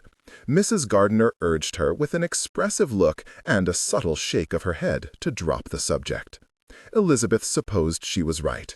There was no profit in exposing her mother's duplicity at this stage. "Oh, I do not know how these things work," Mrs. Bennet said. "All I know is that she has been offered a part, and she means to take it up." "I shall be sure to tell Edward," Mrs. Gardiner said. "He will like to hear that Mrs. Randall is doing well. He remembers her from when you were all children together." "Well, he would. He held a candle for her for years, you know." "Did he?" Mrs. Gardiner replied flatly. Elizabeth closed her eyes. Her mother was growing more indelicate with every passing year, she was certain of it. "My sisters will be pleased to see you, Mamma," Jane said. "Lydia writes to us almost daily, complaining that Papa is too strict. They long to go dancing. It is a shame you decided to come away, really. You might have accompanied them to the January Assembly yourself if you had not taken it into your head to come on a fool's errand to London." And thus Mrs. Bennet completed the perfect trio, ensuring all three of them were insulted before the visit ended. "Ah, at least she is going home," Elizabeth said once her mother was gone. "As far as I am concerned, the sooner she takes her leave of Mrs. Randall, the better." "Why do you dislike Mrs. Randall so much?" Jane asked. "'Tis not her I dislike so much as Mamma when she is with her. She has neglected you abominably." "I am well, Lizzie. I wish you would believe me." Elizabeth squinted at her with exaggerated distrust. "Prove it. Let us go out somewhere livelier than a shop. Somewhere that requires us to dress in all our finery and be admired by handsome young men. And, to prove I harbor no hard feelings towards Mrs. Randall, I shall suggest that we go to Covent Garden to see her in her play." Jane and Mrs. Gardiner both agreed this was a fine idea, and Elizabeth found her humor so improved by the prospect of a trip to the theater that an afternoon of embroidery no longer felt like a punishment. She picked up her hoop and attended to it with a degree of vivacity that made every stitch an appalling tangle. 14. The pieces of the puzzle fall into place. "Mr. Darcy, your efforts to locate my brother are deeply appreciated. My sister and I share your frustration that he continues to be evasive, and we can only apologize that so much of your time has been wasted. I beg leave to prevail upon your assistance once more, however. For this evening, Charles has again sent his excuses for dinner, only this time with a more concrete excuse. He says he has received a last-minute invitation to the Theatre Royal. If this pretext should prove more credible than his others, it might present an opportunity for you to engage him at last. Mr. Hurst, Caroline, and I remain your most grateful friends. Mrs. L. Hurst Darcy would happily have left Bingley to lie in the bed he had made for himself, and all his relations to worry at his bedside. None of them were presently inspiring much sympathy from him. For Elizabeth's sake alone, he replied to Mrs. Hurst's note that he would attend the theatre and keep an eye out for her brother. He invited his cousin Fitzwilliam to join him, and Fitzwilliam invited their mutual friends Haig and Wallis. "This is a merry party," Wallis declared when they met in the lobby. "You got me out of a dreadful evening with my mother's cousins. And how are you, Darcy? I've not seen you since the end of last season." "Oh, en dit, Darcy is doing exceptionally well." Darcy replied that he was in good health, but he was only partially attending to the conversation, for he was occupied surveying the crowd for Bingley. Fitzwilliam looked at his fob watch. "We have missed the first performance." "I do not think that is any great loss," Wallace replied. "I have heard it is nothing to write home about." "Are you looking for someone?" Haig asked Darcy. "I am, but—" He stopped talking. He had to, for his breath had caught in his throat upon espying Elizabeth in the crowd. His recent teasing about a supposed attachment sprang instantly to mind, but the consternation of encountering her again publicly was instantly eclipsed by admiration. She looked positively resplendent in full opera dress, and as artlessly lively as ever, laughing with her companions and peering around the lobby with open delight. "Who is that?" Fitzwilliam asked, following Darcy's gaze. Reasoning that his cousin had not been at Newton's table to hear him blurt Elizabeth's name, and therefore would have no reason to link her to the vague rumor he had mentioned almost a fortnight ago, Darcy did not equivocate. Miss Elizabeth Bennet. Her family were Bingley's nearest neighbors in Hertfordshire. "Oh, that is Miss Elizabeth Bennet, is it?" Haig asked, undercutting all Darcy's confidence in a trice. "I say, Darcy, what ho! It all begins to make sense now." "What makes sense? What is he talking about?" Fitzwilliam asked. "I presume," Darcy said in as disinterested a tone as he could muster, "he is referring to the rumor that she and I are secretly entangled." His cousin whipped his head round to look at Elizabeth with renewed interest. "Are you? No. Then you will not mind introducing me to her?" He set off directly towards Elizabeth's party. Treasured memory with a close friend. Wallace and Haig wasted no time in following him, leaving Darcy with little choice but to go after them. He could not be too vexed with Fitzwilliam. It was doubtful he could have stayed away for long in any case, for the opportunity to speak to Elizabeth was invariably irresistible. When she smiled at the sight of him, he forgave his cousin entirely. Only when Jane Bennet turned around and colored deeply upon seeing him did he recall the complexity of the situation. When Elizabeth introduced her aunt and uncle, he felt a real twinge of alarm. These were her relations in trade, and Mr. Gardiner was brother to the woman Darcy had last seen mid-tryst. He did his best to remain poised as he shook the man's hand. "I hear you come from Hertfordshire," Fitzwilliam said. "Jane and I do," Elizabeth replied. "My aunt and uncle live in London." Elizabeth's uncle began explaining where to Haig and Wallace, and Fitzwilliam pressed Jane Bennet about the precise location of Longbourn. Darcy stopped listening to any of them, for over Mrs. Gardiner's shoulder he had caught sight of Mrs. Bennet hurrying with purpose towards a passage at the far side of the lobby. That she was here, yet apparently not in the same party as her relations, rang instant warning bells in his mind. But he had not the opportunity to inquire about her presence, for he was not the only one who had seen her. "Would you excuse me just for one moment?" Elizabeth said to her aunt. "I think I saw someone I know." Without waiting for a response, she left in the direction her mother had gone. "Lizzie!" Mrs. Gardiner spun about, evidently meaning to go after her, as was quite proper, but Darcy could not allow it. Elizabeth had clearly not expected to see her mother, which meant that Mrs. Bennet had attended with someone else. The prospect of that someone being Bingley, and Elizabeth or her aunt discovering them together as Darcy had done at Netherfield, was enough to prompt him into action. "Allow me, madam." He walked away before Mrs. Gardiner could voice any objection. He caught up with Elizabeth in the passage. It was dimly lit and cold, with numerous archways leading off to the underbelly of the theatre along its length, which curved around into darkness at the far end. Her steps slowed as she peered into each aperture she passed, until at length she stopped altogether and let out a quiet sigh. The place was empty. Her mother was nowhere to be seen. "Miss Elizabeth?" She gasped and spun around, one hand to her chest. "Mr. Darcy, you frightened the life out of me. Forgive me, your aunt was concerned that you left unaccompanied. I take it you did not find your friend." Elizabeth gave a sardonic, lopsided smile and shook her head. "You need not prevaricate on my account, sir. I know you saw my mother, too." He inclined his head in acknowledgment. "She is not here with your party?" She sighed again, this time with discernible worry. "She told us she was going home." Darcy closed the distance between them, itching to comfort her, but unable to offer anything other than nearness and a gentle tone as he suggested, "Might there have been a misunderstanding? If she was expected at Longbourn, the alarm would surely have been raised when she did not arrive. She planned to travel on Saturday, but it was a last-minute arrangement, and I do not know that she sent word ahead. I certainly did not. They may not have known to expect her. Perhaps she decided to delay her departure by a few days. Perhaps. She has been so erratic of late, I would not be at all surprised. I have spent most of my time in London thus far chasing after her, for she is rarely where I expect her to be.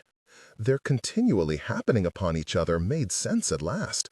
Elizabeth had been looking for her mother, and he had been searching for Bingley, both of whom were obviously frequenting the same places. Together. Darcy gritted his teeth in annoyance. Elizabeth apparently mistook his irritation as meant for her, and gave a little huff of unhappy laughter. "You will have to excuse me for admitting as much. You have caught me off guard, but really, you are the perfect audience for my complaints, for I do not believe anything I say could make you think less of my mother than you already do. I shall not pretend to approve of behavior that causes this much anguish. But perhaps we were both mistaken. It may not have been your mother, only someone who looked like her." Elizabeth regarded him with a small, grateful smile that was nevertheless entirely dubious. "You are kind to try and reassure me. I wonder whether you would also be kind enough to say nothing of this to my aunt and uncle. I wouldn't worry them unnecessarily." Darcy was glad he sounded reasonable as he assured her that he would mention it to nobody, because privately he was absolutely crowing at the prospect of being in Elizabeth's confidence. At that moment, with her standing before him in a gown that could bring grown men to their knees, and with her beautiful dark eyes beseeching him, he would probably have agreed to anything she asked. The flicker of confusion on her countenance recollected him to himself. "We ought to return if we do not wish to miss the start of the next performance." He half turned and waited for her to fall into step beside him, preposterously gratified when she did so without hesitation this time. "I rather wish we had missed the first. It was awful. We only came tonight because my mother's friend, Mrs. Randall, was in it." "The same Mrs. Randall who abandoned you in the entrance of Grenier's hotel?" "The very one. I hope she is a better actress than she is a friend." They reached the lobby and were obliged to walk closer together to avoid being separated completely in the crush. Elizabeth did not seem to mind, continuing to smile as she replied, "I honestly could not say, because for the life of us we could not make out which part she was playing. The costumes were all so outlandish, and the voices all so strident. I see your problems. She could have been any of them." Darcy felt rather ungentlemanly for saying so, but the reward of Elizabeth's laughter went a long way towards assuaging his guilt. "There you are, Lizzie." Darcy tore his gaze away from Elizabeth's twinkling eyes to the gathered faces of their respective parties. Her relations were looking at her in confusion. Haig, Wallace, and Fitzwilliam were regarding him with undisguised amusement. The latter raised an eyebrow in question. Darcy looked away, though the silent challenge did prompt him, belatedly, to acknowledge the imprudence of chasing Elizabeth into a darkened passage without a chaperon. This would do nothing to quash the blasted rumors. "Who did you think you saw?" Mrs. Gardiner asked her niece. Elizabeth hesitated. "Mrs. Randall," Darcy supplied. He disliked lying as a rule, but then anything that made her look at him as she did then, all gratitude and conspiratorial smiles, was tolerable to his mind. "I thought she might be able to confirm which part was hers," Elizabeth added, "but if it was her, I lost her in the passage." "We had better get to your box, Darcy," Fitzwilliam announced. "It was a pleasure to meet you, Miss Bennet, Mr. Gardiner, Mrs. Gardiner." He turned to Elizabeth and said with irritating emphasis, "Miss Elizabeth." Darcy joined him in wishing them good evening, not missing how Jane Bennet was scarcely able to meet his eye. It made him reflect, as he walked with the others up the stairs, that Elizabeth had ceased asking him about Bingley. Perhaps his warning had been heeded after all. He could not be sorry for it, even if it had earned her sister's enmity. Well, that was about as delicate as a bull in a ballroom, Fitzwilliam said beside him. Darcy pressed his lips together in annoyance. I could hardly refuse to acknowledge her after you forced the introduction. True, but neither did you have to whisk her off for a private audience in front of half the ton. It was unfortunate timing. His cousin only laughed, and Darcy said in a harsh whisper, "Pray, do not encourage these rumors if you hear them abroad. Miss Elizabeth is as delightful a creature as I ever met, but her family is repugnant. They seemed decent enough to me, and it was I who was left to talk to them while you ran off to make love to Miss Elizabeth in a shadowy corner. A talent for making pleasant conversation with strangers does not change the fact that he owns a warehouse. Oh, untwist your bollocks, man. It will blow over, and faster without you fanning the flames." Fitzwilliam held up both hands in a show of acquiescence. They had reached the door to Darcy's box, and they waited for Haig and Wallace to go in ahead of them.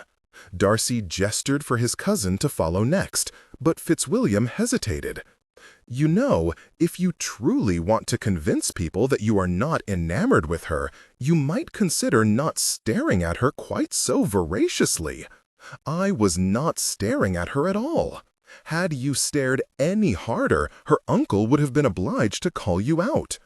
Darcy said nothing, instead striding past Fitzwilliam into the box and taking his seat. He gave up searching the auditorium for Bingley when he heard Haig whisper to Wallace that he thought he must be looking for Elizabeth. After that, he kept his gaze fixed on the stage and left at the end of the night without another glimpse of Elizabeth, her mother, or Charles Bloody Bingley. 15. A most conspicuous cup of tea. Mrs. Randall cursed when Elizabeth marched into her parlor. She was standing on the hearth with the back of her skirt hitched up, warming her buttocks before the flames, and made no move to cease doing so.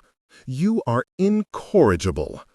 "I am," Elizabeth replied, striving to sound firm, though her heart was racing at her own impudence, having forced her way uninvited into somebody's home. The maid came bustling through the door behind her. "Beggin' your pardon, ma'am, she wouldn't take no for an answer." "'Tis well, Maggie. I am familiar with Miss Bennet's obstinacy." Mrs. Randall cast a peevish look at Elizabeth. "Although I thought to have seen the last of it." "I am sorry, Mrs. Randall, but it is imperative that I speak to my mother, and I wished to ensure she was not hiding from me as she was the last time you assured me she was out. Should you like to look under the beds, in the closets? Perhaps an inspection of the attic would convince you she is not here." "I am at a loss to know where she is then, for neither is she at home." After her trip to the theater, Elizabeth had been loath to visit Henrietta Street again lest it roused anyone's suspicions, and had instead written to her father to ask whether her mother was at Longbourn. This morning she had received his reply. "It is entirely possible that the woman you saw at Covent Garden on Monday evening was your mother, for wherever she is, it is not here. In case the Gardiners should hear from your sisters that Mrs. Bennet is not at home, I have been obliged to tell the lie that she has become ill herself from tending to Mrs. Randall, and has gone to Eastbourne with a nurse to recuperate. It ought to defer any questions for a few weeks. Beyond that, I cannot be confident of keeping this quiet." Honoring her father's wish for secrecy, Elizabeth had waited for her aunt and sister to go out and then come on foot to Mrs. Randall's house, leaving word that she had gone for a walk. The whole deceitful pretense had left her disappointed and angry. "Am I to assume she has been kidnapped?" she demanded. "Ought I to be worried that she is lying injured in a ditch somewhere betwixt here and Longbourn?" Mrs. Randall dropped her skirts and turned to preen herself in the mirror over the mantelpiece, pinching her cheeks and poking at her hair. "I did not say she was not still my guest. I said she was not here, and neither should you be, for I have a friend arriving." Elizabeth felt herself redden. "Mr. Bradshaw?" Mrs. Randall raised an eyebrow at her in the mirror. "You would do well to learn some of your mother's discretion." A slightly hysterical laugh escaped Elizabeth's lips before she could prevent it, but she did not trouble herself to argue the point. "Pray, tell me where she is, and I shall leave directly. I see that I shall have no peace until I do." "Very well. She is meeting a friend at Gunter's." "What friend?" "I cannot recall. Maggie will see you out." Under pressure to go, it occurred to Elizabeth that she had no idea how to get to Gunter's tea shop and no chaperone to attend her. "About Maggie, I wonder, if you are due to be occupied with a visitor, whether you might be able to spare her for an hour to show me the way." She did not truly expect it to work, but the promise of a hot drink upon arrival was enough to persuade the maid of the scheme. And after that, Mrs. Randall's impatience for Elizabeth to be gone outweighed any desire she might have had to object. The pair set out towards Mayfair. Elizabeth tried every which way en route to elicit information from Maggie about her mother, but she was either an extraordinary liar, or she had genuinely paid no attention whatsoever to her mistress's house guest over the last month, for she had nothing of any interest to report. Elizabeth gave up when they arrived in Berkeley Square, a handsome area with a park in the center and some of the finest houses Elizabeth had seen anywhere in London surrounding it. She had not expected the tea shop to be busy, given the time of year, but there were plenty of people standing about inside and out. Several more were perched in open carriages on the other side of the road, wrapped in blankets as they enjoyed their treats under the trees, or tried to. One of the carriages held a party of 4, a very young girl among them who was screaming blue murder to the obvious disapproval of everyone else, her parents unable to settle her. "Look, Maggie, she has dropped her toy over the side." Elizabeth hastened across the road and picked it up. "I beg your pardon," she said, reaching up to hand it back. "I believe the young lady dropped this." The girl snatched it from her and stopped crying instantly. None of the other occupants of the carriage appeared to know what to say, and since the family looked well-to-do, Elizabeth did not linger lest they think she was after an introduction. She only gave a quick curtsy and left to rejoin Maggie. "Thank you," one of the ladies called belatedly. Elizabeth sent her a happy smile and a quick wave, but when she turned back to step onto the pavement, she almost collided with somebody. She recoiled and lost her footing on the edge of the curb, stumbling back into the road. In the split second before she knew whose strong grip had taken her by the elbow to steady her, she felt nothing but relief. The instant she recognized that she had, once again, run into Mr. Darcy, all her previous vexation with her mother returned in force. How any woman could contrive to continually throw her daughters into the path of rich men without even being present was beyond her. "I beg your pardon, Mr. Darcy. I was not looking where I was going." "Think nothing of it." He let go of her elbow and placed both his hands behind his back. It was the second time he had taken hold of her in such a way. Both times it had seemed an unconscious action on his part. She wished she was as unaffected by it as he seemed to be. But on both occasions she had seemed to feel his direct touch through every layer of clothing, and a lingering sensation there for some time afterwards. It had been easier to dismiss the first time, but this second incident confirmed the mortifying truth. She liked it. Embarrassment made her defensive. "This is becoming ridiculous. You seem to be everywhere I go." "Likewise, madam. But on this occasion, I think I might be forgiven. I live here. My house is on the other side of the square." Elizabeth just about repressed the impulse to groan. "I did not know that. There is no reason you should have." Still, he did not go, and with his presence fully accounted for, Elizabeth felt the need to justify her own. "I am waiting for my mother." He raised an eyebrow. "It was her at the theater, then?" "Yes, at least I believe so. That is, she is still in London, but I have not had the opportunity to speak to her since that night. But Mrs. Randall informs me she is meeting a friend here, so hopefully I shall have the chance now." Mr. Darcy's countenance clouded, and Elizabeth regretted admitting as much. She had been exceedingly grateful for, and not a little surprised by, his gentleness in her moment of distress at the theater, But of course, he would not approve of her mother's continued perversity. She wished, though, that if he meant only to disapprove, he would not linger, particularly as people had begun to take more of an interest in them.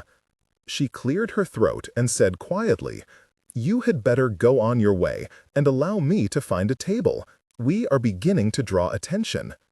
Mr. Darcy's looked, subtly, scarcely moving his head, then closed his eyes briefly, evidently irritated. Then he abruptly announced that he would help secure her a table. Caught between affront and astonishment, Elizabeth was too bewildered to refuse, and, after promising to have a cup of chocolate sent out to Maggie, accompanied him inside. It was a pleasant space, flooded with light from the large windows, and filled with the hubbub of congenial chatter and the heavenly aroma of coffee and baked goods. An attendant scurried over as soon as they entered, fawning over Mr. Darcy and directing them to a vacant table. Elizabeth's surprise multiplied when, instead of taking his leave, Mr. Darcy sat down opposite her. How wrong she had been to think that he had escorted her back to Henrietta Street out of an overblown sense of decorum, for here he was, sitting down to drink tea with her in as conspicuous a place as she could imagine. She considered calling for Maggie to join them, but decided against it. If the fastidious Mr. Darcy was not afraid, Elizabeth was quite sure she had no need to be. Indeed, looking around, there were a fair few unchaperoned couples present who may, for all anyone knew, be unmarried. Although it had to be said that nobody was looking at them. Everybody's eyes seemed directed towards her and Mr. Darcy. "You certainly attract a lot of notice," she said. "I did not realize when we met in Hertfordshire that you were a figure of such notoriety." "I am not. London is just incurably prying." They were interrupted briefly when a server arrived with their order, but once they were alone again, she said very quietly, "I was asked about my connection to you the other day. It seems our brief walk across Leicester Square provoked some interesting theories." His displeasure was more marked this time. "People have active imaginations. I would advise you to dismiss whatever you heard." "I shall, happily. Though I must say, it would help if you did not keep turning up in all the same places as me." "It would, yes." He did not expound. Elizabeth wanted to dislike him, for would have despised him for it a month ago, but there was something strangely forlorn about his attitude that prevented it. "I shall not be offended if you go," she said in a low voice. "I never expected you to wait with me." A small smile flickered in and out of sight at the corner of his mouth. "I beg your pardon. I meant no offense. Perhaps my notoriety, as you put it, is somewhat greater than I acknowledged. It can be tiresome." He was preposterously handsome. The thought, and the accompanying flurry of nerves it stirred up in her stomach, came upon Elizabeth so unexpectedly she almost laughed aloud. Perhaps that was why everyone was staring. Mr. Darcy was simply extremely nice to look at. Fighting to repress a smile, she busied herself pouring a cup of tea. She poured his, too, and was rewarded with an outrageously attractive smile.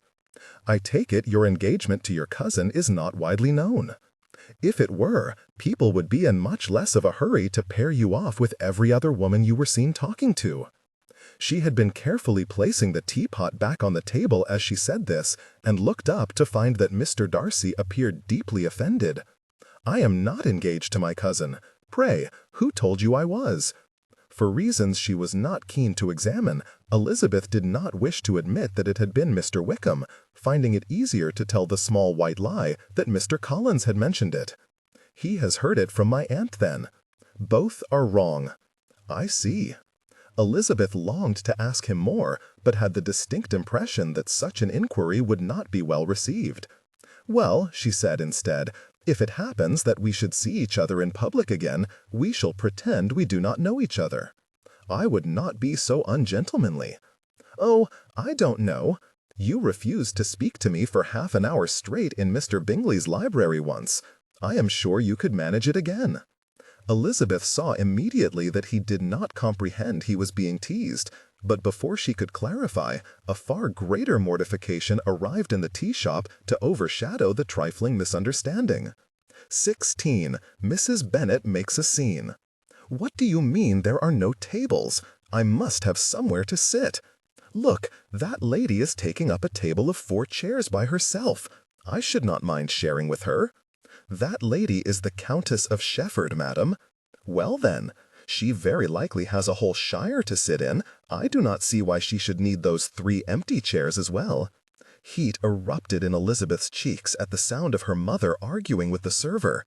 She risked a glance at Mr. Darcy. He was watching the same exhibition with a stony countenance. "Go now, while nobody is looking," Elizabeth whispered. He hesitated, perhaps unsure how to reconcile abandoning her with his earlier assertion to gentlemanly behavior. But then Mrs. Bennet made another absurd remark, and Elizabeth could bear it no longer. "Please, if you go, I shall be able to give her your seat, and then she might desist." He acceded with a gracious nod. "As you wish. Good day, Miss Bennet." Elizabeth heaved a sigh of relief that was cut short when, instead of leaving the shop, Mr. Darcy walked towards the counter. Desperate to prevent her mother noticing him, she stood up and hastened to her. "Mamma, I have a table. You can wait for your friend with me." Mrs. Bennet's eyes widened, and her cheeks flushed pink. "Lizzie, what are you doing here?" "Drinking tea. Pray, join me. Have you been lying in wait to ambush me?" "Mamma, please, people are looking." "Why should I care? Is that not what everybody in London wants, to be looked at?" "Yes, but preferably with admiration if it can be so arranged. Come." She took her mother by the arm, and all but dragged her in that direction. She dared not look to see whether Mr. Darcy was still watching. With any luck, he had left the building. "You are welcome to sit at my table, madam, and your daughter with you," said a man as they passed him. He was about Mr. Darcy's age, but much more flamboyantly dressed, much less handsome, and wearing a lascivious grin. Mrs. Bennet paused to look at him, but quickly turned her nose up and kept walking. Then again, there are some people at whom it would be much better if the rest of us never had to look. Elizabeth assumed she had been the only person meant to hear this. Alas, Mrs. Bennet had never mastered the art of discretion, and her clearly audible remark sent a ripple of gasps and murmurings around the nearest tables. She dived into her seat and gestured urgently for her mother to sit down. One of the servers had replaced Mr. Darcy's cup with a fresh one. Elizabeth filled it and pushed it across the table, then said softly, "You said you were going home." Mrs. Bennet let out an impatient sigh. "If you are going to run on at me, I might as well go and sit with that obnoxious little dandy." "I am hardly running on at you. But I am worried. You have been lying to us all, and I cannot fathom why. I beg you would tell me what is going on." Nothing is going on. I merely changed my mind about returning home last Saturday. But you did not inform anyone. Papa has had to tell my sisters that you have taken ill and gone to the coast to recuperate. Mrs. Bennet gave a bitter hoot of laughter. I should be so fortunate. Elizabeth refused to be distracted. "When do you intend to go home?" "I have not decided." "But you do intend to?" Her mother sipped her tea once, twice, and a third time, holding the cup to her lips between each mouthful as though she was hiding behind it. "Mamma, you must go home eventually." "Why?" The teacup was returned to its saucer with a loud clatter. "So your father can taunt me with jokes I do not understand. So my neighbors can laugh at me for losing my home to the Lucases. So my daughters can spurn my every effort to secure their futures. So I can be overlooked by everyone?" These were precisely the reasons Elizabeth had guessed had chased her mother away, but hearing them recounted with such bitterness gave her pause. She had viewed her mother's escape to London as a rather peevish act of defiance. It had never occurred to her that it might have been prompted by real and deep unhappiness. "I am sorry you have been made to feel that way, but people are beginning to question your absence. You would not like reports to start circulating that you had left permanently." "What if I were to leave? Maybe then you would all be sorry." "Of course we would be sorry, but do not jest. Think of what that would do to our family's reputation. It would materially affect my sister's prospects if their mother and father were estranged." "Were you thinking of your sister's prospects when you refused Mr. Collins?" Elizabeth sat back in her seat, chastened and confused. "No, I did not think of my sisters, and for that I am sorry. But I am not their mother. You already have a husband and a home and a family. Would you really give that up? Give us up?" Mrs. Bennet continued to glare petulantly, but she also blinked a few times, and her eyes grew dewy as she said in a voice that was, at last, a whisper, "It is not me who has given up." "Oh, Mamma!" Elizabeth reached to squeeze her hand. She had never been ignorant of the impropriety of her father's behavior as a husband.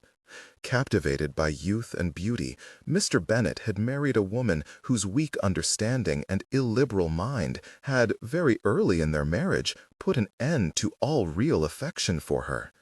Elizabeth had always seen it with pain, but, respecting his abilities and grateful for his affectionate treatment of herself, she had endeavored to forget it. Seeing her mother thus affected, she could not but think that to overlook her father's neglect was tantamount to being complicit in it, and that shamed her deeply. "What would you have me do?" Mrs. Bennet smiled fleetingly and patted Elizabeth's hand with her free one. "Leave me alone, for a while at least." Elizabeth wanted overpoweringly to object, to attempt to persuade her to another recourse. "But what should I say to Papa?" "Nothing. If he bestirs himself to write to you, simply respond with the same alacrity he applies to all his correspondence, and by then I might have enjoyed enough of the season to satisfy me. Could you not come to my uncle's house and enjoy it with Jane and me?" A strange look passed over her countenance, and she gave a decisive shake of her head. "No, no, that would not do. I have not helped Jane search for a husband. She will do much better with your aunt's superintendence." "That is not true." "It is. Now let that be the end of the matter." Mrs. Bennet retracted both her hands and sat straighter, raising her voice to its customary volume. "Now run along, for my friend will be here soon, and since Lady La-da-da over there cannot spare any of her chairs, I shall be needing yours." Someone at the next table snorted with laughter. Elizabeth rose and wished her mother well, expressing the sincere hope of seeing her again soon, and kissing her on the cheek in a far more earnest farewell than they had exchanged for some time. She left via the counter, intending to discharge her bill. "There is nothing to pay, madam. Mr. Darcy saw to it." From the server's knowing smirk, Elizabeth rather thought Mr. Darcy might come to regret this kindness, but it was done, and there was nothing she could do to change it. She thanked the man and made her way outside to find Maggie. It was only as she turned back onto Gracechurch Street an hour later that Elizabeth realized she had forgotten to ask her mother who her friend was. Darcy saw Elizabeth leave. Inevitable, really, since the purpose of his present vigil was to watch the comings and goings at Gunter's with the intention of intercepting Bingley, whom he suspected was the friend Mrs. Bennet was meeting. He had hoped to find him inside, but Mrs. Bennet had arrived first, making it untenable to continue waiting there. He had taken to walking up and down beneath the trees while keeping a close eye on the door of the premises. He felt a cur for having left the shop, but he had been acutely aware of the attention he and Elizabeth were drawing, more so than she, he suspected, for he recognized some of the faces that had been turned upon them, and knew that notice from such quarters was not usually so freely given. His annoyance at finding himself the object of speculation on account of Bingley's indiscretion made him doubly incensed when the man himself came sauntering into the square as though he had not a care in the world. He set out immediately to catch up with him, coming upon him from behind to say, "Walk with me," in his ear. Bingley squawked, but his fright was rapidly usurped by resignation upon comprehending who had accosted him. After a quick, rueful glance at the door to Gunter's, he nodded glumly. "Very well." Darcy led them in the direction of his own house. "Where have you been? I have looked for you everywhere, and I have lost count of the acquaintances to whom I have sent cards. Why? Why? Because you disappeared. Your sisters have been prodigiously worried." Bingley sighed loudly, as though he was the one being inconvenienced. "About me and Miss Jane Bennet?" Darcy looked at him in surprise. "I know she is in town," he admitted. "I saw her at the theatre." Darcy shook his head incredulously to hear it confirmed that Bingley had been at Covent Garden the same night as Mrs. Bennet. "They do not need to worry," Bingley continued, "and neither do you. I have no intention of going anywhere near her. I should hope not. Not after I never would. I doubt she has come to town in search of me in any case, but if she has, I cannot be blamed. You give everyone encouragement. That is precisely the problem." Bingley glanced at him guiltily. "Darcy, you cannot keep hauling me over the coals for that." "I can, and I will, for as long as you intend to keep repeating the same mistake." Bingley whipped his head up to stare at him with wide-eyed consternation. "What? Oh, there, Darcy, a quick word if I might." Darcy looked to see who was hailing him, and swore to himself upon espying his elderly neighbour, Lord Stewart, hobbling towards him through the trees. He had plenty of acquaintances whom he would happily have taken no notice of at that moment. The Viscount was not one of them. He nodded in acknowledgment, but then stopped walking, forcing Bingley to do the same. "Who were you intending to meet in Gunter's?" Bingley faltered over his reply. "No one in particular. Not Mrs. Bennet, then." "Why do you ask that? She is inside, waiting for a friend. Please tell me that friend is not you." Bingley swallowed. "Gods, Darcy, it is not what it looks like." He stopped speaking, for Lord Stewart was upon them. "Well met, Darcy." Stewart glanced at Bingley. "And Bilson, is it?" "Bingley, my lord." "Oh, yes, very good. Not interrupting, am I?" "Not at all." Bingley flicked a quick, sheepish look in Darcy's direction, then added, "In fact, I was just on my way." He touched his hat. "My lord, Darcy." "Where are you staying, that I might find you?" Darcy asked. "The Pulteney." This was clearly not true, for Bingley was a terrible liar and had paused for too long before answering, but he had no choice but to let him go. When Lord Stewart wanted a word, it behooved one to give it to him. "Take care, Bingley," he said, enunciating each word forcefully to emphasize his warning. Bingley nodded nervously and walked away. Darcy turned to the Viscount. "My lord, I hear I just narrowly missed the pleasure of an introduction to your new flame. I am sorry for it. I should have liked to make her acquaintance." Darcy gritted his teeth. This was what he had given up Bingley's confession for? "I am afraid you have been misinformed. I have no flame. I am still very much unattached." Stewart looked momentarily affronted before erupting into a gleeful smile. "Ah, I see. Like that, is it?" He touched the side of his nose, as though he had been let into a great secret. There was little point arguing. It would only make the conversation more memorable when what Darcy wanted was for the entire ton to forget this nonsense and find something else to talk about. "I dare say it is for the best," Stewart continued. "If word got out that you had settled on a wife, polite society would lose its head." He gave a phlegmy chuckle. "Still, be sure to make her known to me at the first opportunity. This acquaintance to whom you are so staunchly unattached, won't you? You know how I loathe to be the last to know someone." Darcy gave no assurances, only a vague smile and a curt bow. The old snoop winked dramatically and tottered away.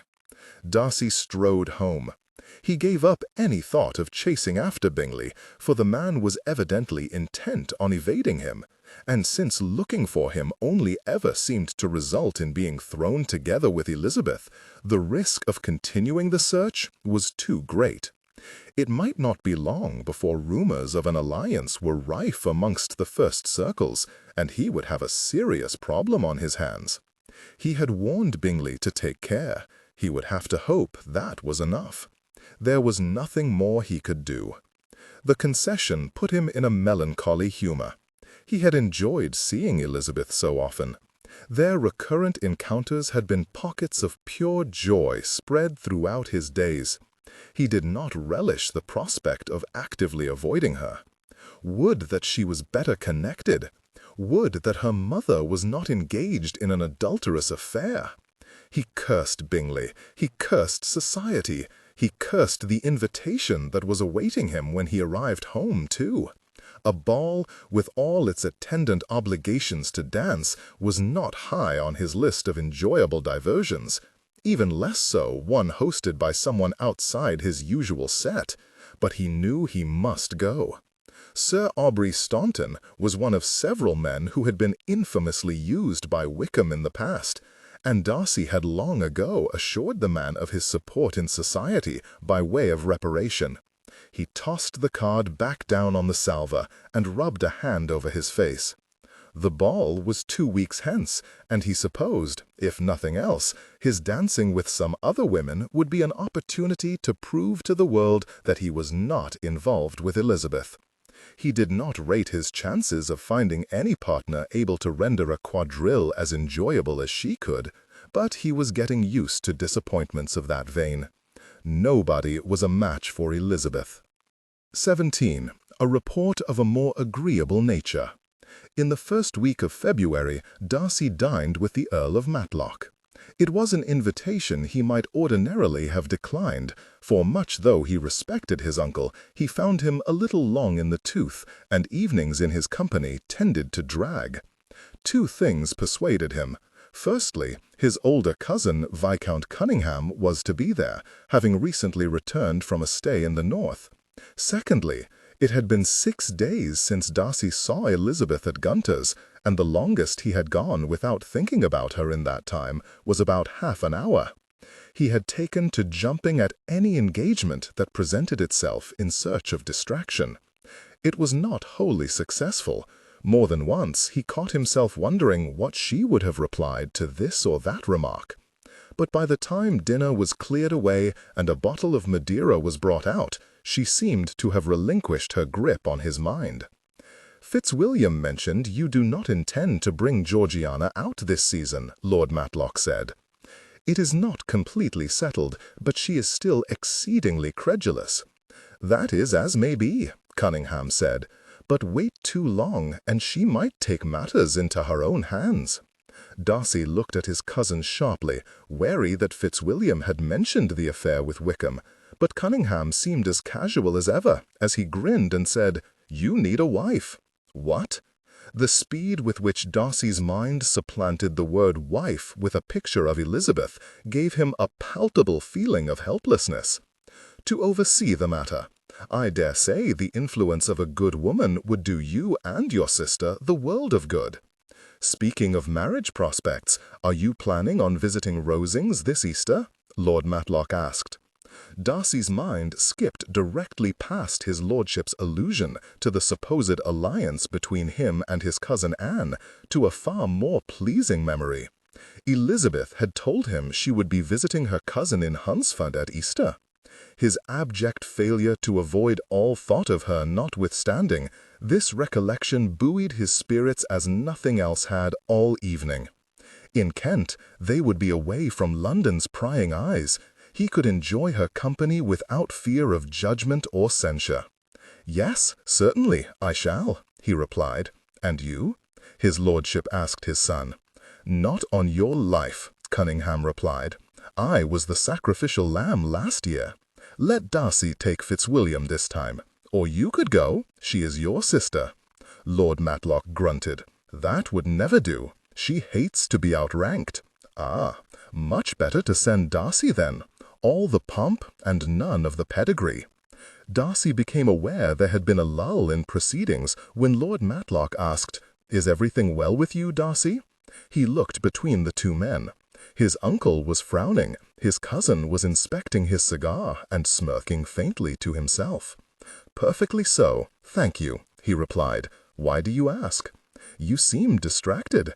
You would not usually allow such a comment to go unchallenged." He shrugged slightly. It was a moot point. Cunningham makes the Prince Regent look underdressed, and his title is purely honorary. If it were unwarranted pageantry Lady Catherine sought in her companions, he would suit far better than I. This satisfied Lord Matlock, and prompted Cunningham to raise his glass in salute, though it did not wipe the curious smirk from the latter's face. The Earl pushed his chair back and stood up. "I am for my library. It grows cold in here. Will you join me, men?" Cunningham scrunched his face up in distaste. "Much though I relish the prospect of watching you fall asleep beneath a book, I do not think we ought to subject Darcy to it." To Darcy he said, "Fancy a game of billiards." Darcy accepted with pleasure, and they made their way to that part of the house. Though when he reached to take a cue from the rack, Cunningham stopped him with a hand. "You'll not be needing that." "Why not?" "Because I have no intention of playing. I only wanted to get rid of father." Darcy did not ask why. It would soon grow wearisome to prize his cousin's meaning out of him one question at a time. "Don't look at me like that," Cunningham complained. "I am a simple creature.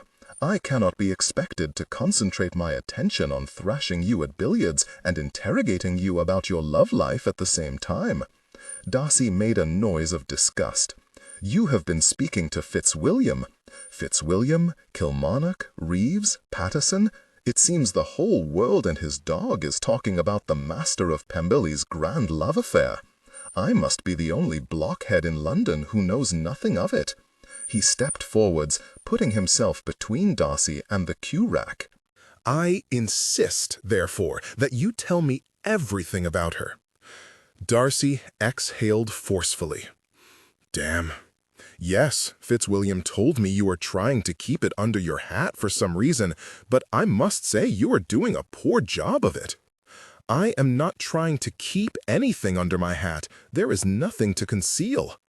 Darcy paced to the other end of the table, where he stood with his back to Cunningham, tapping his clenched fist agitatedly on the cushion. "I had thought these blasted rumors were limited to the margins of society. If you have heard them, I haven't a hope in hell of remaining unscathed."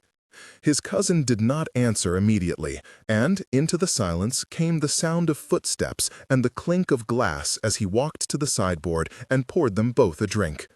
Darcy went the rest of the way around the table and accepted his, then sank into an armchair. Cunningham followed suit. "I may have exaggerated. I do not think the entire world has heard about it." Darcy took a desultory gulp of his drink. "That is small consolation when everybody who has heard is making such a mountain out of it." "Calm yourself. It is doing the rounds in the clubs, not the lords. Nobody has heard it who truly cares." "Would that nobody cared. What is it to anyone whom I associate with? Nobody is taking notes on your harem of heiresses. But I make no secret of my affairs. Perhaps if you were not going to such lengths to keep this quiet, people would be less fascinated. I tell you, there is nothing to keep quiet. I have no intentions towards her." His cousin splayed the fingers of his free hand in acquiescence. "If you insist. Although, that begs the question, why not? By every account I have heard, she sounds like a hell of a catch." A strange and spectacularly unhelpful sense of pride washed over Darcy. Of course people approved of Elizabeth. If it were simply a matter of character, there could be no objection to the match whatsoever. There is more to consider, not least Georgiana's prospects, and trust me, you would not thank me for giving you such a cousin." Cunningham leant back in his chair and crossed his legs. "Darcy, you might get away with imposing your opinions on lesser men, but you will not put words in my mouth. I shall be the judge of who and what deserves my approbation. You and the rest of the family? I am all too aware. Which is precisely why you will not convince me that you could tolerate being disgraced in the eyes of the world. Disgraced? I am beginning to wonder whether you and I are talking about the same woman. This is Miss Elizabeth Bennet." Darcy was taken aback. "You know her name?" "Clearly. Do you know, then, that her family is from Hertfordshire, estate entailed upon a cousin, 4 sisters, and no money?" Yes, I am aware. Darcy sat up straighter. How? His cousin waved a hand. Oh, you know how it is. Once someone gets a whiff of intrigue, all the details come out, including the uncle in the city. Will you still tell me she is a catch? In any other circumstance, no, of course I wouldn't. But people are mad for her. They like it when the rules are broken. Not regularly, but now and then, and especially when the one breaking them is as renowned a stickler as you. And those who do not approve still love the scandal of it. And a scandal it would be when it was discovered that her other uncle is a country attorney, and her mother is a— Darcy stopped himself before he revealed too much, and said instead, a complete stranger to propriety. "Huh, the mother," Cunningham cried, chuckling at the mention. "Now she sounds like a riot. I do not know about you, but I wish I had been there to see her set down that dandified buffoon, Eamon Lyons. I was there. Nobody thought it was funny at the time. Of course they did. They were all just too priggish to admit it. Everybody knows the man is a preposterous fop. If you heard about that encounter, then I presume you also heard that she slighted Lady Shefford. Anyone daring enough to take down that militant in public is a legend in my eyes, and not just mine. Lord Salinger found it hilarious." Darcy lifted his glass and peered into it, then sniffed the contents, seriously questioning what Cunningham had put in his drink. Mrs. Bennet's behavior that day was nothing short of savage. On any ordinary day, polite society would have blackballed her, with Salinger leading the charge. Yes, well, polite society is predisposed to approve of the mother on account of them being completely enamored with the daughter. What do you mean enamored? All they know is that she has been seen with me once or twice. And I am sure that is, in large part, where their interest began, but she is making waves of her own now. I have not heard anybody talk about her who has not been in raptures over her beauty or compassion. I have heard as many people congratulate you for snaring her as the reverse. Darcy disliked the notion that anyone else should have recognized Elizabeth's worth, or, heaven forbid, that they might act upon it. A twinge of jealousy made him petulant. What do they know of her compassion? By her own admission, she has spent very little time in town. Apparently, she performed some kindness to the Baroness of Alverstoke, helped reunite her ladyship's daughter with a lost doll in the street or some such. And I did hear another tale in which she rescued an earl's granddaughter from a tyrannous dressmaker, using only her wit and a swatch of lace. He shook his head and laughed. I do not know. It has obviously all been exaggerated or made up. It has probably not been. It all sounds very like her. Cunningham tilted his head and regarded Darcy shrewdly. You do admire her, then? I never said I did not. He had, however, tried exceedingly hard not to admit that he did. It was vastly inconvenient that he should feel an attachment to so unsuitable a woman, and he had been determined to overcome the infatuation. Yet, the more time he spent with her, the harder it became. Their last encounter had left a particularly enduring impression. He could still, and often did, call to mind the feel of her body against his when they collided in the street. He could still picture the enigmatic little smile she had worn whilst accusing him of being notorious, the flash of challenge in her eyes as she reminded him of his ungentlemanly behavior at Netherfield, and the way her lips had parted by the merest fraction as she blew on her tea. Even the swaying manner in which she had wound her way between the tables to reach her mother and pull her into a chair had etched itself into his memory. There was no pretending he did not admire Elizabeth every bit as much as he had when he fled Hertfordshire to escape her spell. It didn't change a thing, only that she would not make a suitable wife. "Are you deaf?" Cunningham retorted. "Have you not just heard me tell you that she is as good as the diamond of the season? No, I have heard you tell me that she is the present object of a multitude of inaccurate reports and wishful matchmaking. Do you imagine that would persuade your father? Or Lady Catherine?" Cunningham lifted one shoulder in a lazy shrug. "Probably not. Although, if you strike while the iron is hot, and Miss Bennet is this well regarded, they might forgive you." Darcy opened his mouth to protest, then he closed it again and frowned.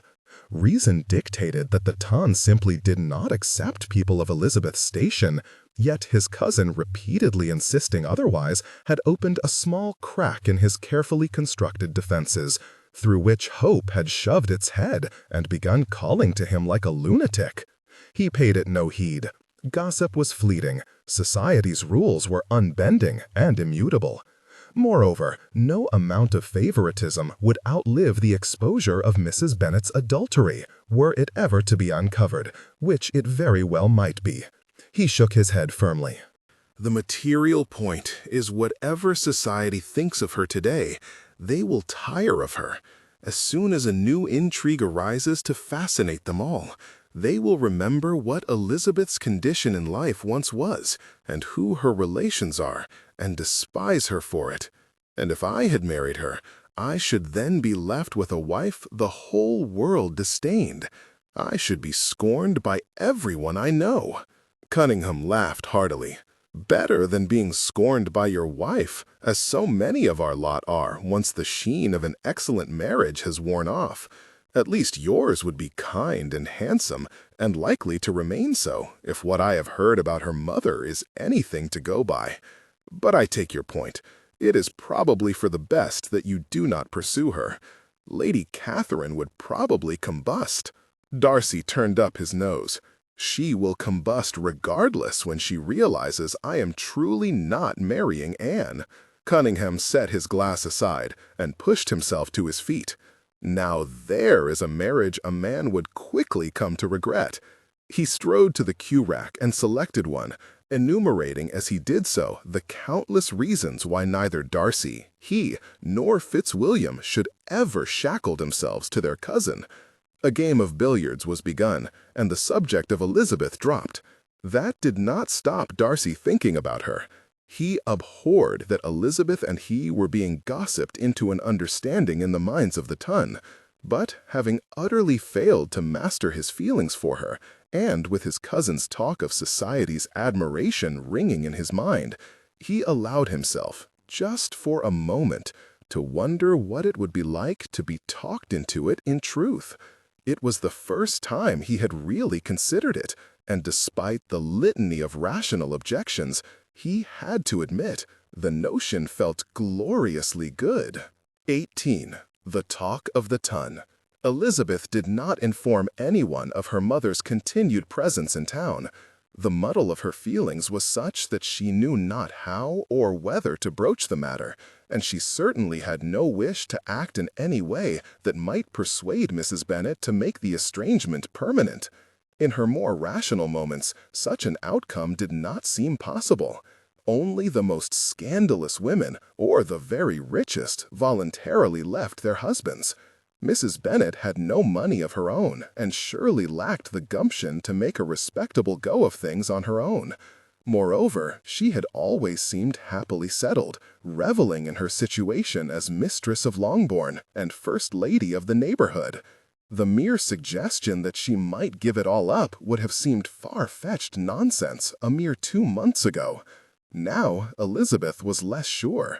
The precariousness of Mrs. Bennet's situation, whilst unchanged, had been brought painfully to the fore by Mr. Collins's marriage. Her husband's indifference to her misery remained so steady that he had sent his daughter as his ambassador rather than take the trouble to come after her himself. She had a friend who seemed able and content to support her financially, and she was enjoying herself for the first time in years, it transpired.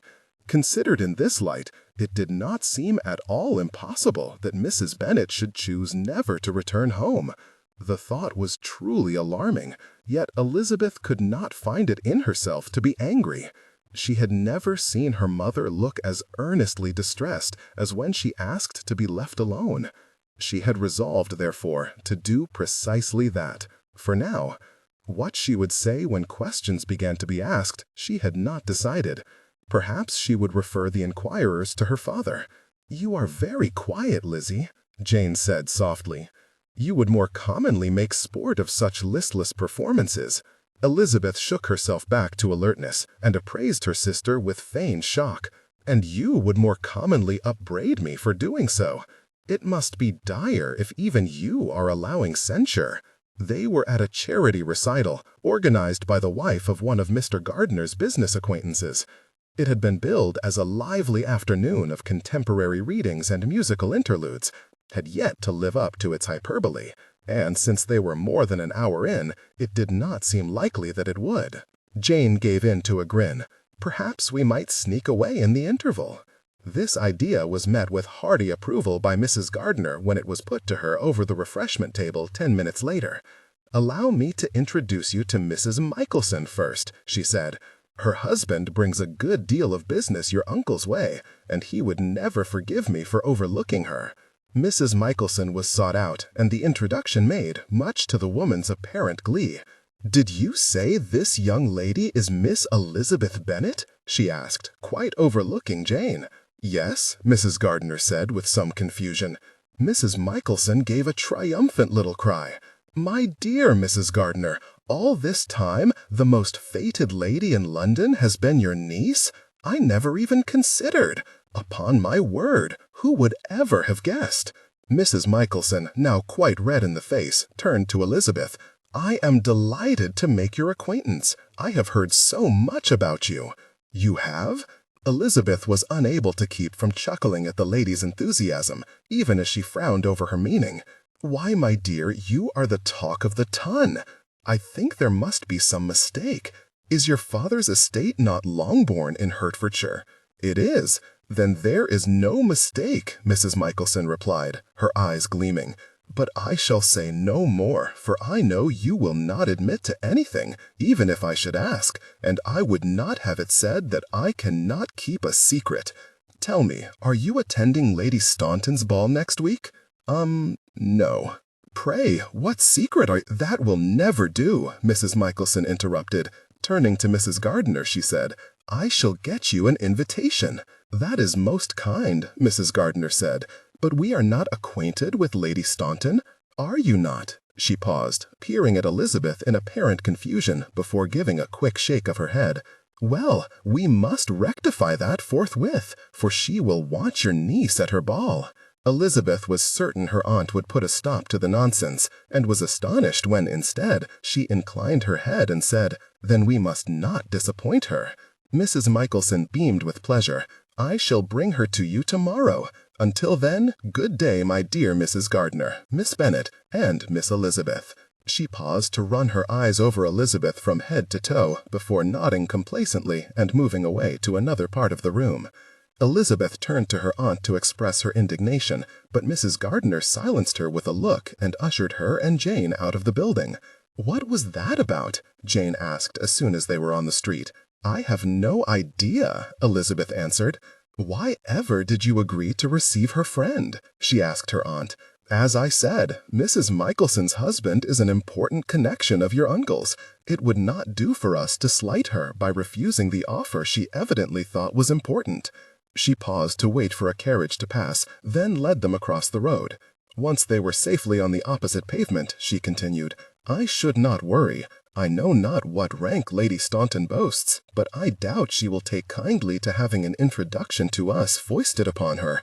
It would be entirely her prerogative to refuse." "Mrs. Michelson was adamant that she would want to know Lizzie," Jane pointed out. "Whatever could she have meant by saying you are the talk of the ton? She must be thinking of someone else.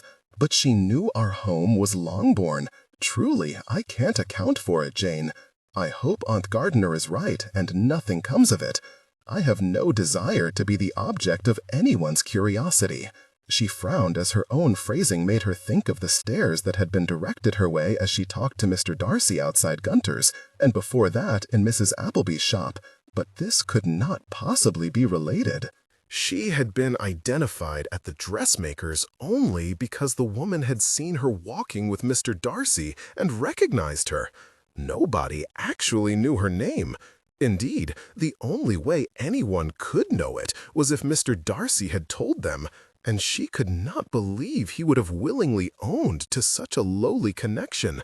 Certainly not, if the haste with which he had decamped from the tea shop when her mother arrived was any indication. Now, whatever Mrs. Mackelson had heard whispered about her must be unconnected to Mr. Darcy. "I am sure you are not," Mrs. Gardiner agreed. "It is likely nothing at all. I will say, though, that a ball hardly sounds like a punishment. Would a dance not cheer you a little, Jane?" "I am in no peculiar need of cheering," Jane replied, with a mild note of admonishment in her tone. Elizabeth looked at her sister. It was true that she did seem to be recovering from her disappointment at last, joining in with more engagements and with more determined energy, but she had yet to fully return to her former sanguinity. It occurred to Elizabeth that a London ball might be just the place for Jane to meet somebody who could more effectively take her mind off Mr. Bingley. "Well, I am never averse to being cheered," she declared. "Notwithstanding my mysterious new infamy, I dare say, if an invitation is forthcoming, we should accept." To the astonishment of all, an invitation was indeed forthcoming. The very next day, Mrs. Mackelson brought her friend Lady Staunton to wait upon them at Gracechurch Street. She was nothing like Elizabeth had imagined, which was a woman as forceful in character as her friend, perhaps with a touch of that haughtiness that so often accompanied rank and wealth. In fact, she was a quietly spoken woman with excellent manners and an evident desire to make herself pleasing. "I understand you have been staying with Mr. and Mrs. Gardiner since just after Christmas," she said to Jane and Elizabeth. "Have you enjoyed London so far?" "I must admit to not having done very much," Jane answered. "The weather has not been conducive to trips abroad. Lizzie is more adventurous than I, though, and has braved the cold more often." "Yes, I did hear that you had been out and about," Lady Staunton said to Elizabeth. "Well, I dislike inactivity," she replied warily, unsure how Lady Staunton could possibly have heard anything about her. "You enjoy dancing as well, I suppose?" "I, very much. You will put me to shame.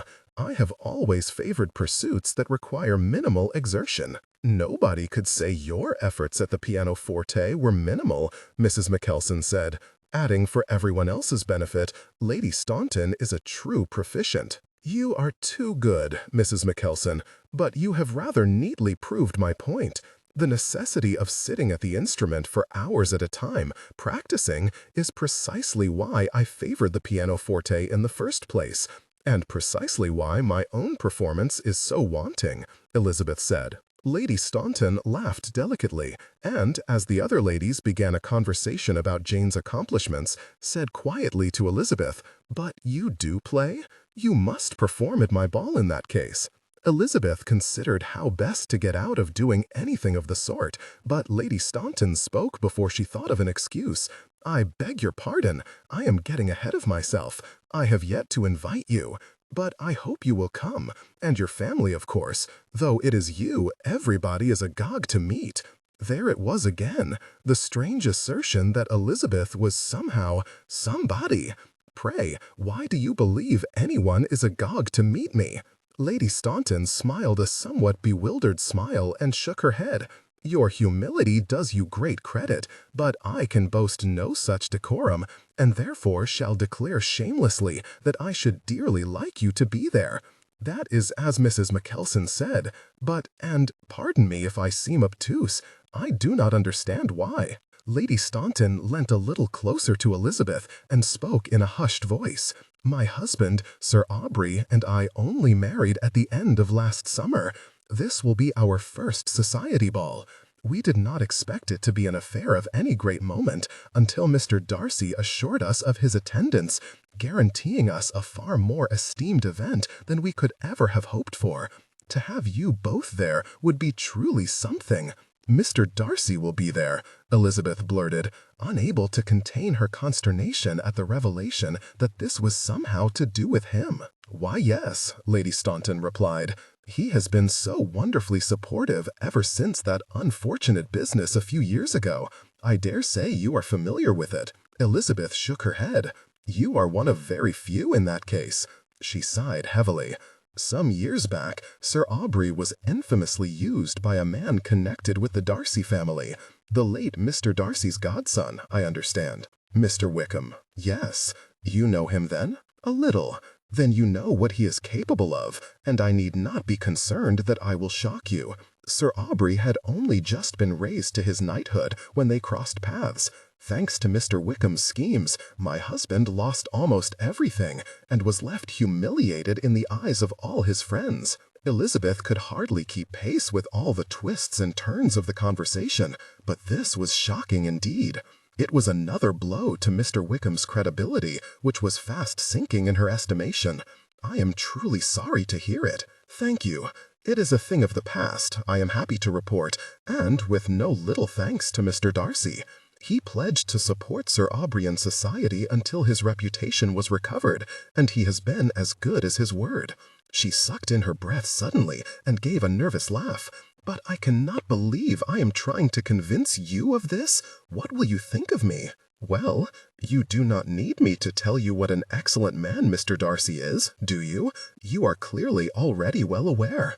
Elizabeth shook her head firmly. Madam, I cannot say this any clearer. There is no understanding between Mr. Darcy and me, none at all. Lady Staunton sat back, looking chastened. Forgive me, I should not have spoken so plainly when I know you have yet to acknowledge it openly. No, there is nothing to acknowledge. Lady Staunton nodded, closing her eyes briefly to emphasize the indulgence she evidently believed she was bestowing. I do not blame you for wishing to keep it a secret. He is one of the most eligible men in the country. Your alliance will be talked about endlessly. But if I promise to say nothing about it, will you come? I should be eternally grateful, for such prestigious guests cannot but see my husband finally respected in the sphere to which he was rightfully raised. There was clearly no point in arguing. The woman was immovable in her misapprehension. The most obvious way to convince her would be to refuse the invitation, and yet Elizabeth looked at her aunt, still in happy conversation with Mrs. Mackelson, whose husband brought so much trade to Mr. Gardiner's business. Then she looked at Jane, whose complexion was still ever so slightly pale, and would most certainly benefit from an hour or two of dancing. Refusing Lady Staunton would do neither of them any favors. She had to wonder whether accepting could truly do that much harm. If Mr. Darcy was to be there, she could simply pretend not to know him, as she had promised, and then nobody could continue to think them attached. This logic did not eclipse the unexpected rush of anticipation she felt at the prospect of seeing him again. She heard herself accept Lady Staunton's invitation almost before she had decided to do so, but found as the room joined in with celebrating her decision that she was not sorry for it. She only began to doubt herself when the two visitors took their leave shortly afterwards, and Lady Staunton paused in the door to say, "And I absolutely insist that you play the pianoforte for us at some point in the evening. You will delight us all, I am sure." The door closed behind them, and Elizabeth exhaled heavily. Something tells me I may come to seriously regret agreeing to this. 19. The Cynosure of all eyes. Darcy, you are most welcome, my friend, most welcome. Sir Aubrey's effusions made Darcy suspect the man was drunk until he entered the main room of the house and reassessed the cause. The small February ball, projected to be an understated affair on account of it being so early in the year and its hosts not yet being fully redeemed in the eyes of the ton, was an absolute crush. Sir Aubrey drew abreast of him in the doorway. "Lady Staunton and I are indebted to you. You said you would help restore our reputations, and you truly have. You owe me nothing, Aubrey. This was your due." Darcy was unsurprised to see Lord Stewart doing the rounds. Such an inveterate gossip would never refuse an opportunity to meet the up-and-coming of the approaching season. He was more surprised to spot the Earl of Chertsey. Looking around, he noticed other faces from the first circles. Not many, but enough to attest to the Stauntons' unequivocal success. "Though I must say, it looks as though you did not need me." Sir Aubrey shook his head. "We do not flatter ourselves that these people are here for us. They are here to see you." He gave Darcy a small bow and turned away. His parting words were therefore largely swallowed by the general hubbub, though Darcy could have sworn he said, "We are deeply obliged that you both agreed to come." Thinking Aubrey was perhaps foxed after all, Darcy thought nothing of it and walked into the fray in search of a familiar face. He pretended not to notice when several of the people he passed pointed him out to their companions and began whispering animatedly behind their fans. He was not unused to such attention, particularly among lower social circles where he might be the most distinguished person present at any given event. But with Viscount Stuart and the Earl of Chertsey in attendance, he had no pretensions to his own consequence being the greatest in the room. Which left one other obvious possibility. People were talking about him and Elizabeth. In stark contrast to his previous abhorrence, the suspicion filled him with a potent sense of pleasure. As a rule, Darcy reviled being the object of tattle, but he had missed Elizabeth sorely these last 2 weeks, and Cunningham's talk of her rising popularity had given aching substance to his longing. He had begun to wish that more of his immediate friends and acquaintances would ask about her, for if they were to take to her as the rest of London seemed to have, then there was a chance they might overlook the degradation of such a match. Then his new but very rapidly intensifying desire of making Elizabeth his wife might become a reality. "There you are, Darcy. You took your time getting here." He turned to see Newton and his wife, whom he had not seen since their dinner party in January. "Good evening. I was not aware you knew Sir Aubrey." "Until very recently we did not, but we are acquainted with you, and that counts for a good deal these days, it seems. You have set the tongues of the ton wagging. Still insisting there is nothing in it?" "Nothing at all," Darcy replied, feeling the unfamiliar weight of disappointment where usually he felt only annoyance. "Well, that is a shame, for she is a very handsome young lady," Mrs. Newton said. "You have met her?" he asked, in surprise. "No, but we have had her pointed out to us several times so far this evening." Darcy started. "Miss Bennet is here."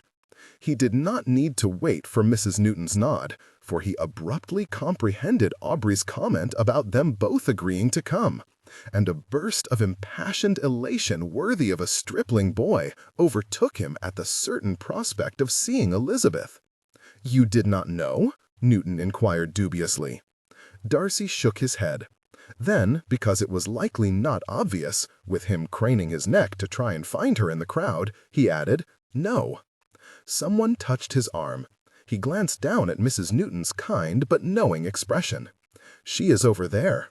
He looked in the direction she pointed and felt a powerful rush of elation upon seeing Elizabeth.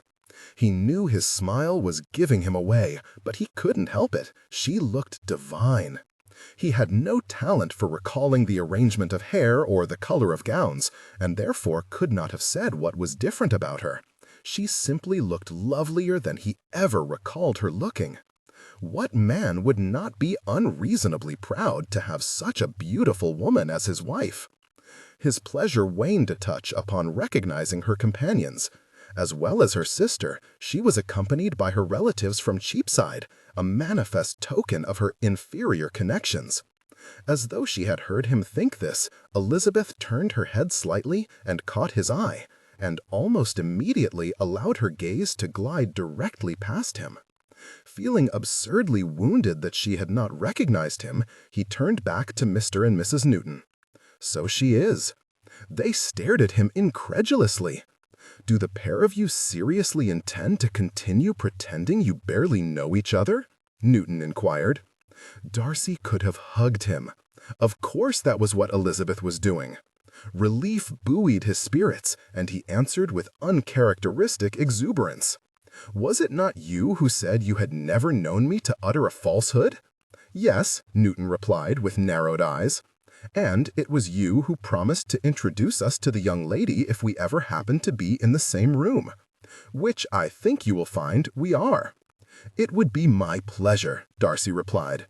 After all, had he not also promised Elizabeth that he would never be so ungentlemanly as to slight her in public? And if society was ever going to accept the Gardiners, it would have to begin with him. His heart seemed to trip over an excess of unnecessary beats as he set out to weave his way through the throng, although it turned out that no weaving was necessary, as everybody who had seen where he was going drew out of his way to ease his passage. It was truly ridiculous, and he would ordinarily have hated the spectacle of it, but Elizabeth's laughing eyes were now fixed on him, and he could spare not one thought for anything beyond the heat she stirred in his veins. He bowed and bade them all good evening. "Miss Elizabeth, my friends have expressed a wish to know you. Might I introduce them?" A small frown passed over Elizabeth's countenance, but she agreed with that ease and delight which she so commonly demonstrated in company, be it with friends or strangers, that made her certain of being liked wherever she went. The Newtons were no exception, and took to her with smiling enthusiasm, but had not finished their volley of questions about where and how she and Darcy first met before Lady Staunton arrived to interrupt them. "Mr. Darcy, Miss Elizabeth, you have found each other, I see." She turned slightly to exclude the rest of their group, and continued in a low but animated voice, "I am so very delighted you were both able to come. It is quite the coup to have you here together. I think I must be the envy of London." Darcy glanced at Elizabeth to see what she made of the insinuation. She was, as he ought to have expected, taking observable delight in Lady Staunton's nonsense, her smile sweet but her eyes shining with mirth. It was an expression that never failed to arouse him. "I congratulate you on a successful party, madam," he said to his hostess, "but I beg you would not attribute the triumph to anyone but yourself and your good husband, for you alone deserve the praise." "Of course, sir, I did not mean to imply—" Lady Staunton paused, looking between them anxiously. "But now that you are both here, it would be a shame if you did not seize the opportunity to dance. Mrs. Marsden was just telling me how you excel at it, Mr. Darcy, and I know for myself how well Miss Elizabeth enjoys the amusement. If Miss Elizabeth would allow me the honor of her hand, I should be very happy to dance with her." Treasured memory with a close friend. He could not remember ever being so well pleased by a woman accepting an invitation to dance as when Elizabeth gave her smiling consent. Lady Staunton was apparently equally pleased and wasted no time in rallying all her guests to the floor. "You were supposed to pretend not to know me," Elizabeth said under her breath as Darcy led her to the center of the room. "That was your scheme, and I did not agree to it," he replied, smiling. Feeling the weight of 100 pairs of eyes on him, he added, "Besides, I do not believe we would have been permitted not to dance." Elizabeth huffed a tiny laugh. "Probably not. You must hate all this attention. I cannot imagine you have much." Treasured memory with a close friend. He could not remember ever being so well pleased by a woman accepting an invitation to dance as when Elizabeth gave her smiling consent. Lady Staunton was apparently equally pleased and wasted no time in rallying all her guests to the floor. "You were supposed to pretend not to know me," Elizabeth said under her breath as Darcy led her to the center of the room. "That was your scheme, and I did not agree to it," he replied, smiling. Feeling the weight of 100 pairs of eyes on him, he added, "Besides, I do not believe we would have been permitted not to dance." Elizabeth huffed a tiny laugh. "Probably not. You must hate all this attention. I cannot imagine you have much patience for it either. I am inclined to laugh about it. Why do you think they have all lost their minds over it?" Darcy could have told her why he had lost his mind over her. What anyone else's reason might be was of no interest to him at present. I have no idea. They came to a halt in the middle of the room and stood still, waiting for the dance to be called that would tell everybody what formations they should take. Elizabeth looked around at the multitude of gaping spectators, then up at him with sudden seriousness. "I have done nothing to encourage it. I know. That was one of the myriad reasons he admired her. Lady Staunton cleared her throat and invited one of her guests to call the dance. Lady Crowley made a great show of accepting the honor, then looked directly at Darcy and Elizabeth with a sly expression and called for the German waltz. A wave of murmurs rumbled around the room, some clearly outraged, others just as clearly delighted. Considering his partner, Darcy was inclined to side with the latter faction. "Do you know it?" he whispered. Elizabeth glanced up at him with such an alluringly arch expression that he genuinely feared it might render him indecent to be in public. "I might. Do you?" "I do." "Will your uncle object to your dancing it?" "I hope not, for, as you say, I am not sure we can escape it." "They have done this on purpose, have they not, to justify all their speculations?" He nodded. "Do not allow it to unnerve you." "Oh, do not worry. I am not easily intimidated. But I do not enjoy performing for strangers." The music began, and Darcy took up her hands. "Then it is a very good thing that I am not a stranger to you." A faint blush broke out across her cheeks, her lips parting as they had when she blew on her teague, and Darcy pulled her into the first hold with barely restrained fervor. Wherever she had learnt the waltz, she had learned it well. They spun through the figures with faultless grace, matching each other effortlessly. Her pleasure in the dance was infectious. She made every aspect of it more enjoyable. The music was more rousing, the candlelight more brilliant, the activity more invigorating. The joy of it was so heady, and the feel of her, warm and supple, beneath his hands, was so sublime, so distracting, that he forgot to talk at first. He almost resented the recollection that she had admonished him for being silent during their last dance at Netherfield, for he would happily have completed the whole set in silent admiration. For her alone, he forced himself to speak. "I have been remiss in not telling you how very well you look this evening." Elizabeth looked thoroughly taken aback, thanked him in very few words, and returned to silence. Darcy was somewhat amused to comprehend that he had embarrassed her. It was more commonly she who left him tongue-tied and stupid. "It is your turn to say something now," he teased. She smiled wryly. "Very well. Did you know I would be here this evening?" "No, it was a very pleasant surprise. Why do you ask?" "I have been trying to work out why we keep running into each other." A string of oaths rang through Darcy's mind, all of them directed towards Bingley. But he could hardly tell Elizabeth that he had been searching for the man who abandoned her sister and seduced her mother. Thus he was forced to equivocate. "For all its contrariety of inhabitants, London is not such a large place."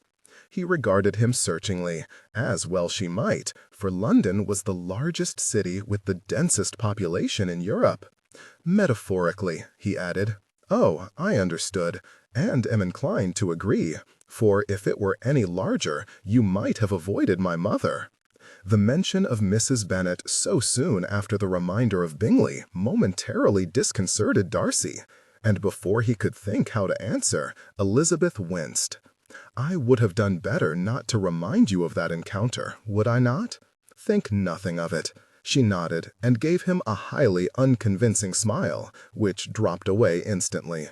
"Would that I could," she muttered. "Is something the matter? Has something happened concerning your mother?" She winced again and misstepped.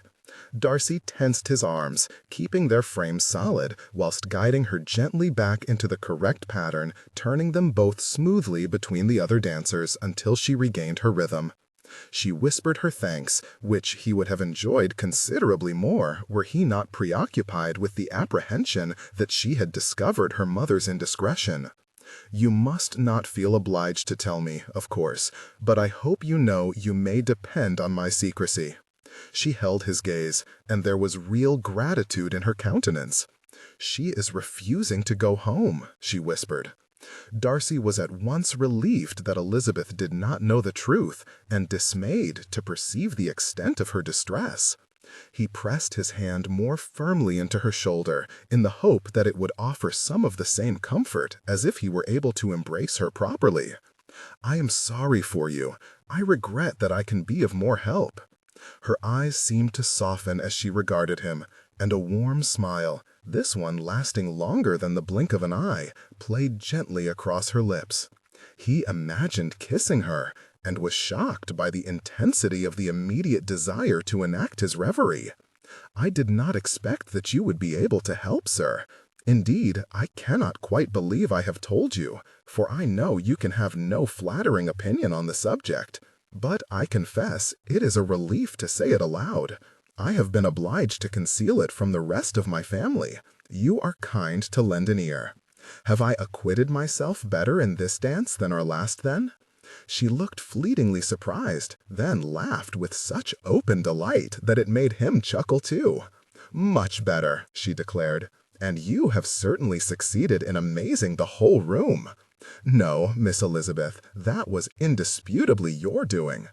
I am not sure any of us can truly take credit for it. They seem to have taken it upon themselves to be amazed by us regardless of what we do. This had certainly better be our only dance. We ought not to fan the flames any further." Darcy did not answer her. She was undoubtedly right, but the longer he held her in his arms, the longer he watched her smiling and laughing, the more reluctant he grew to ever give her up. He would happily dance again with her, and more than happily do a good deal more than the waltz. The temptation to pull her all the way into his arms and kiss her until she understood exactly what she did to him was a constant torment. There were no two ways about it. He wanted this. He wanted Elizabeth. 20. A disagreeable discovery. Elizabeth could have kicked herself when she fudged her song. She had been practicing the piece incessantly since Lady Staunton engaged her to play, for it was the one she felt most confident performing without fault.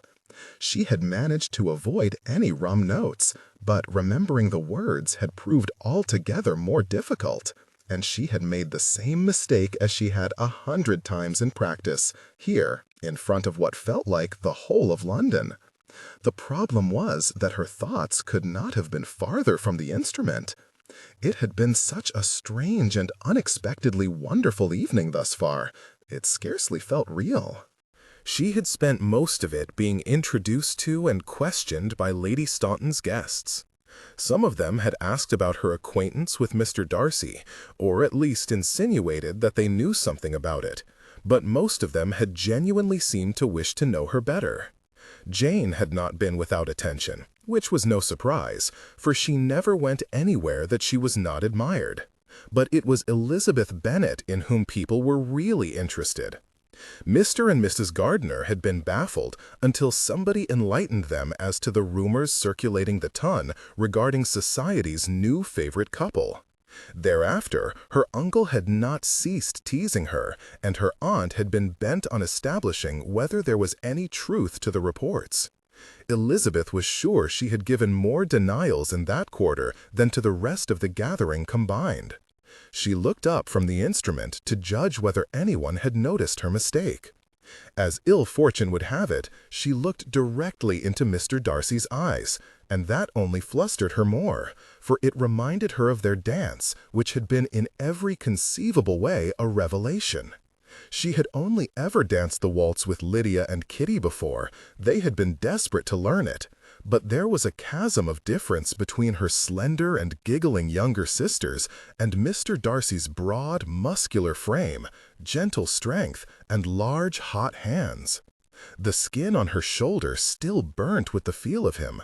Faith, the whole of her still burnt with the feel of him. She thought her heart would never regain its proper rhythm after withstanding his dark, penetrating gaze and secret half-smile for so long. He smiled at her in the same way now, fixedly, unembarrassed, discomposingly handsome, and she looked away before she fudged her playing as well as her song. It was not just his physical presence that had amazed her. His condolences regarding her mother had felt like a balm to her recent worries. Towards her aunt and uncle, when he delivered her back to them at the end of their set, he had shown the sort of condescension of which she had always believed him wholly incapable. His coup de grace had been to accept her uncle's invitation to dine with them. She was unsure why her uncle had thought it necessary, and had balked when the invitation was given, convinced that Mr. Darcy would refuse. She had been unable to disguise her astonishment when he replied that he would be delighted, though, in truth, a good deal of her astonishment had been at herself, for the prospect of dining with him had unexpectedly delighted her too. That delight lasted precisely as long as it took for the evening to come to an end, their carriage to take them home, and Jane and her to climb into their beds and blow out the candles. Well, that was a night quite like no other. "It certainly was," Jane replied softly. "You are very quiet. You had a nice evening, did you not? You danced with some very charming men." "I did. And you danced with Mr. Darcy?" Elizabeth felt foolish for the rush of pleasure the remark induced, much to the relish of every gossip in attendance. "Does it not trouble you that so many people think you and he are involved?" "Not particularly.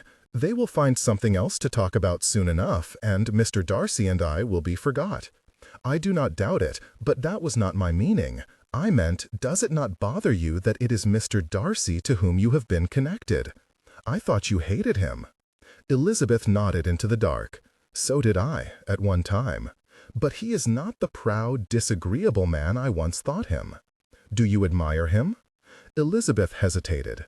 She and Jane had asked each other that question about plenty of men over the years. Always it was with a certain encouragement or teasing. This time her sister sounded almost sad. "Is something wrong?" The long silence that followed was a clear affirmation. Elizabeth reached across the space between their beds and felt for Jane's hand to hold. "Whatever is the matter?" "Oh, Lizzie, I hate to speak against him if you have decided you like him, but I wish my uncle had not invited him to dinner." "You would speak against Mr. Darcy? His faults must be grievous indeed, for you never speak ill of anyone if you can help it." "Likely not grievous to anyone but me." All notion of making sport evaporated from Elizabeth's mind. "Tell me." Jane took an unsteady breath. "On the day that I called on Caroline Bingley, he warned me to stay away from Mr. Bingley." "What? No, there must be some mistake." "He said that he feared Mr. Bingley had inadvertently raised my expectations while he was in Hertfordshire, that any hope for a renewal of his attentions was in vain, and that an alliance with me was out of the question." Elizabeth was too incensed to know immediately what to say. Memories of her dance with Mr. Darcy whirled mockingly before her eyes, along with every mortifying feeling she had allowed herself to entertain that evening. For when he had said that to pretend not to know each other had been her idea, and that he had never agreed to it, when he made the impassioned point that they were by no means strangers, an idea had formed in her mind that, just maybe, their many meetings had not been accidental, that perhaps he had been deliberately seeking her company, when all along he had been knowingly keeping Jane and Mr. Bingley apart. Had that been his purpose in continually intercepting her to ensure she never got her message to his friend? The thought made her bilious with anger. She pushed her covers aside and sat up. "Why did you not tell me this before?" "I was embarrassed, and I had no idea you had seen him so often." Jane, too, sat up. "I dare say he had his reasons for saying it. It is well if you like him. I only wish that I did not have to sit at the table with him." Elizabeth gave a furious bark of bitter laughter. "Oh, do not worry, Jane. I believe I may safely promise that neither of us will be sitting at any table with Mr. Darcy."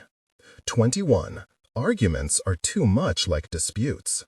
With his free hand, Darcy turned his collar up against the cold. The day was not freezing, but atop his horse the wind made it feel so. By rights, he ought to be roasting, for his heart was pounding as though he had fought 10 bouts at Jackson's. His perturbation was not on account of the audience towards which he rode. He was confident of posing a sufficiently pleasing offer, and Elizabeth's acceptance would be reward aplenty for any awkwardness compassed in the asking. Rather, it was his persistent brooding on the many objections to the match that had kept his heart racing and his mind whirling with agitation since deciding to propose. It was not enough to change his mind. All his incessant reveries these past few weeks, all his tortured longing these past 5 months, none of it had compared to holding her in his arms for the duration of one waltz. That he wished her to be his wife was the only thing about which he was in no doubt. But her connections had not altered overnight. Her family's situation had not improved. There was a significant possibility that at some point society would fall out of love with her. Add to that her mother's infidelity, which would forever dangle over the marriage like the blasted sword of Damocles, and Darcy thought he could be forgiven for his lingering qualms. Even so, when he turned Jupiter into Gracechurch Street and recognized one of 2 women approaching on foot as Elizabeth, he felt the serenity he had been unable to find on his own finally settle upon him. She grounded him in that way. It was another reason he knew she was for him. He saw the moment she noticed him, for she stopped walking and began speaking to her companion, her sister, he could see now, in a somewhat urgent manner. He dismounted, thinking it more polite to approach on foot, but the nearer he got, the more animated Elizabeth became. In the end, with one final hasty glance in his direction, she gave her parcels into Miss Bennet's possession and propelled her with a little shove up the nearest steps to what he presumed was her uncle's front door. Initially gratified by her eagerness to speak to him alone, Darcy's pleasure faltered when Elizabeth began striding towards him with an expression that looked anything but eager. He slowed Jupiter to a standstill and bowed. "I was on my way to call on you. If I might just take my horse, I do not think a call would be appropriate today." "Pardon? I cannot allow you to come in." Darcy belatedly perceived the fire in her eyes. She was angry then. He tried not to be vexed in turn, but it seemed unlikely the interview would go as he had imagined, and disappointment tugged resentfully at his composure. "Might I inquire why not?" "My sister is too distressed to see you." "Miss Bennet?" "Yes, you recall her, I suppose? I find it difficult to believe you can have forgotten the unfeeling words you spoke to her at Mrs. Hurst's house. I assure you, she has not." Darcy must have gripped the reins tighter, for Jupiter tossed his head in displeasure. He absently stroked his muzzle. "I have not forgotten, but I assumed you knew. Am I to understand that you have only just been informed? Do you truly think I would have been indifferent to it had I known? You think I would have willingly walked through London, sat to drink tea, danced a waltz, done anything to encourage rumors that I was involved with a man who holds my most beloved sister's happiness in utter contempt?" He took a long, measured breath. "I regret that my words gave you or your sister any pain, but they were necessary." She gaped at him. "You stand by them?" "I do." "Jane is—" She paused as someone walked by them. Jupiter snorted impatiently into the hiatus, and Elizabeth resumed in a low but heated voice. "Jane is a gentleman's daughter. Pray tell me why an alliance between her and the son of a tradesman should be out of the question. Is this not all moot? Surely her heart is not still engaged. If it were, it would be in vain, for it seems you have done everything in your power to keep her away from Mr. Bingley." Darcy comprehended, with grim resignation, that he was going to have to tell her the truth. "Can you deny it?" she demanded. "I have no wish of denying it. If we might go somewhere more private, I shall explain. It is not a discussion to be had in the middle of Gracechurch Street." "Oh, yes! Heaven forbid you should be seen in this part of town. I can only imagine what mortification it must have cost you to come into it. Pray do not remain on my account. And you must not feel under any obligation to keep your engagement with my aunt and uncle on Monday." Darcy regarded her with rising indignation. He had overlooked the inferiority of those very relations and come into this dreadful part of town to ask for her hand. It felt rather as though she had delivered it to him in a stinging blow to his cheek. "You mistake my meaning, madam," he said, more coldly than he meant to. "Do I? Will you tell me then that you do not disdain my aunt and uncle's situation? I trust you saw last night that I made every endeavor to engage them both. I did, and foolishly, I thought that meant you recognized their worth. But in the cold light of day, the acquaintance is not quite so innocuous, is it? No," he snapped, tired of being admonished. "Their condition in life is decidedly beneath my own, and I will not be ashamed of observing as much. But neither will I scruple to admit that they conducted themselves very agreeably last night. Would that all your family could boast such decorum? Is this about my mother?" Darcy balked. That was precisely his meaning, but he regretted invoking the matter so crudely. He opened his mouth to repeat his request that they go somewhere more private that he might explain, but Elizabeth anticipated him with a sharp exhalation and a shake of her head. "You said I could depend on your secrecy. You all but insisted that I tell you my concerns. Now I find that you have taken what I said to you in confidence and used it as another excuse to justify your part in separating my sister from your friend. I did not need another excuse to do that, as you would only— blast it." He muttered this last under his breath as he comprehended, too late, that they were being approached by one of his own acquaintances. Elizabeth looked behind her to see what had silenced him and gave an impatient sigh, but, to her credit, she observably checked her temper and forced a cordial smile to her face. The Countess of Rothersea reached Elizabeth's side and looked between her and Darcy with a small but expressive smile. "Mr. Darcy, I am surprised to see you. I did not think you favored this part of town." "Nor I you, my lady." "Oh, I come here all the time. It is absolutely the best place for knickknacks. Now, I hate to interrupt your little—" she waggled a pointed finger between him and Elizabeth— "tete-a-tete, but I must be on my way, and I should not like to miss this opportunity of making the acquaintance of your friend. Would you do me the honor of introducing her to me?" Darcy tried to catch Elizabeth's eye to at least give the pretense of asking her permission. "Of course," he replied. "Lady Rothersea, Miss Elizabeth Bennet." Elizabeth curtsied. "It is an honor to meet you. I have heard a great many things about you, but not nearly enough to satisfy me. You must come to my soirée a week today and let us interrogate you." Darcy was dismayed that the rumors Elizabeth had, moments before, despaired of encouraging should be so openly acknowledged.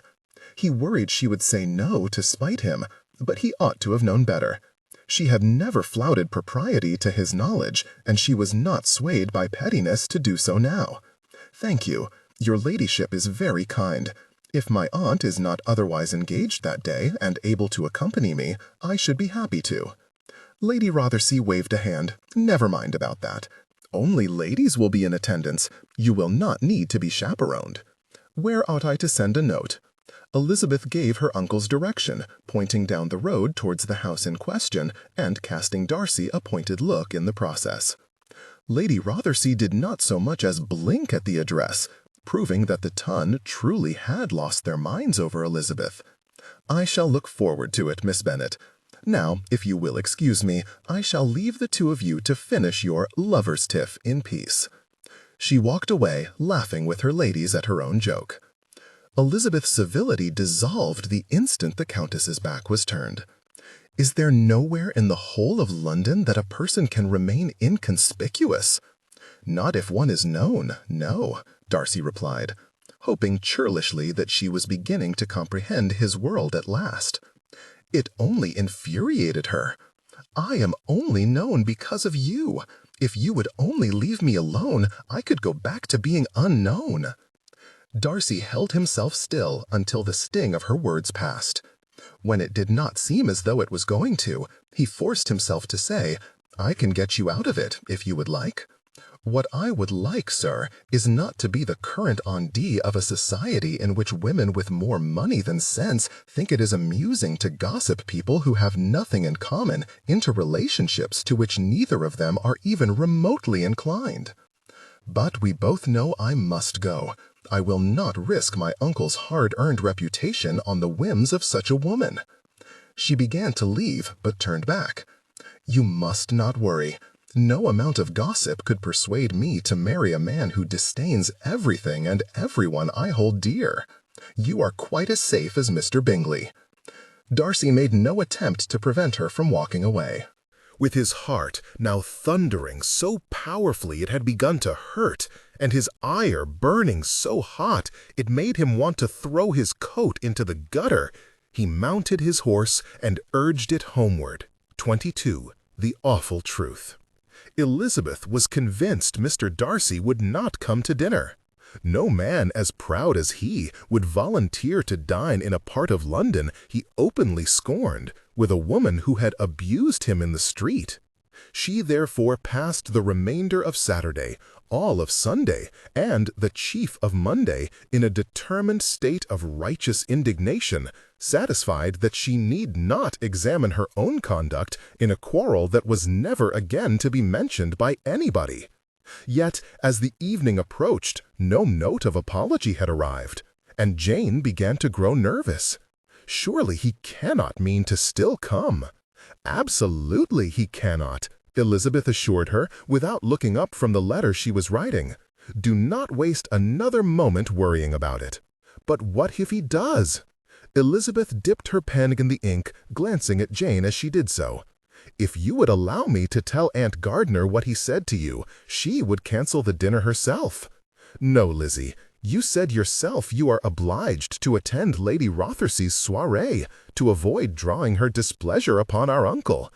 I have just as little wish to upset Mr. Darcy. He may not be titled, but he clearly has influence. Elizabeth thought Jane had entirely misunderstood Mr. Darcy's character if she believed there was any chance he would use his influence to another's detriment. Whatever his faults, he could never be accused of calumny. Yet that thought in turn made her purse her lips, for however discreet Mr. Darcy might be in society, he had no qualms whatsoever in casting his aspersions in private. You would just have to claim a headache and remain in bed. But I guarantee it will not come to that. She looked at the clock. There are still 5 hours to go. A note will come. Mark my words. When there was only an hour left before he was due to arrive, Jane gave her excuses to Mr. and Mrs. Gardner and retired. When there was only half an hour left, Elizabeth submitted to her aunt's insistence and went upstairs to dress for dinner, still entirely persuaded that no disagreeable gentleman from Derryberry would materialize.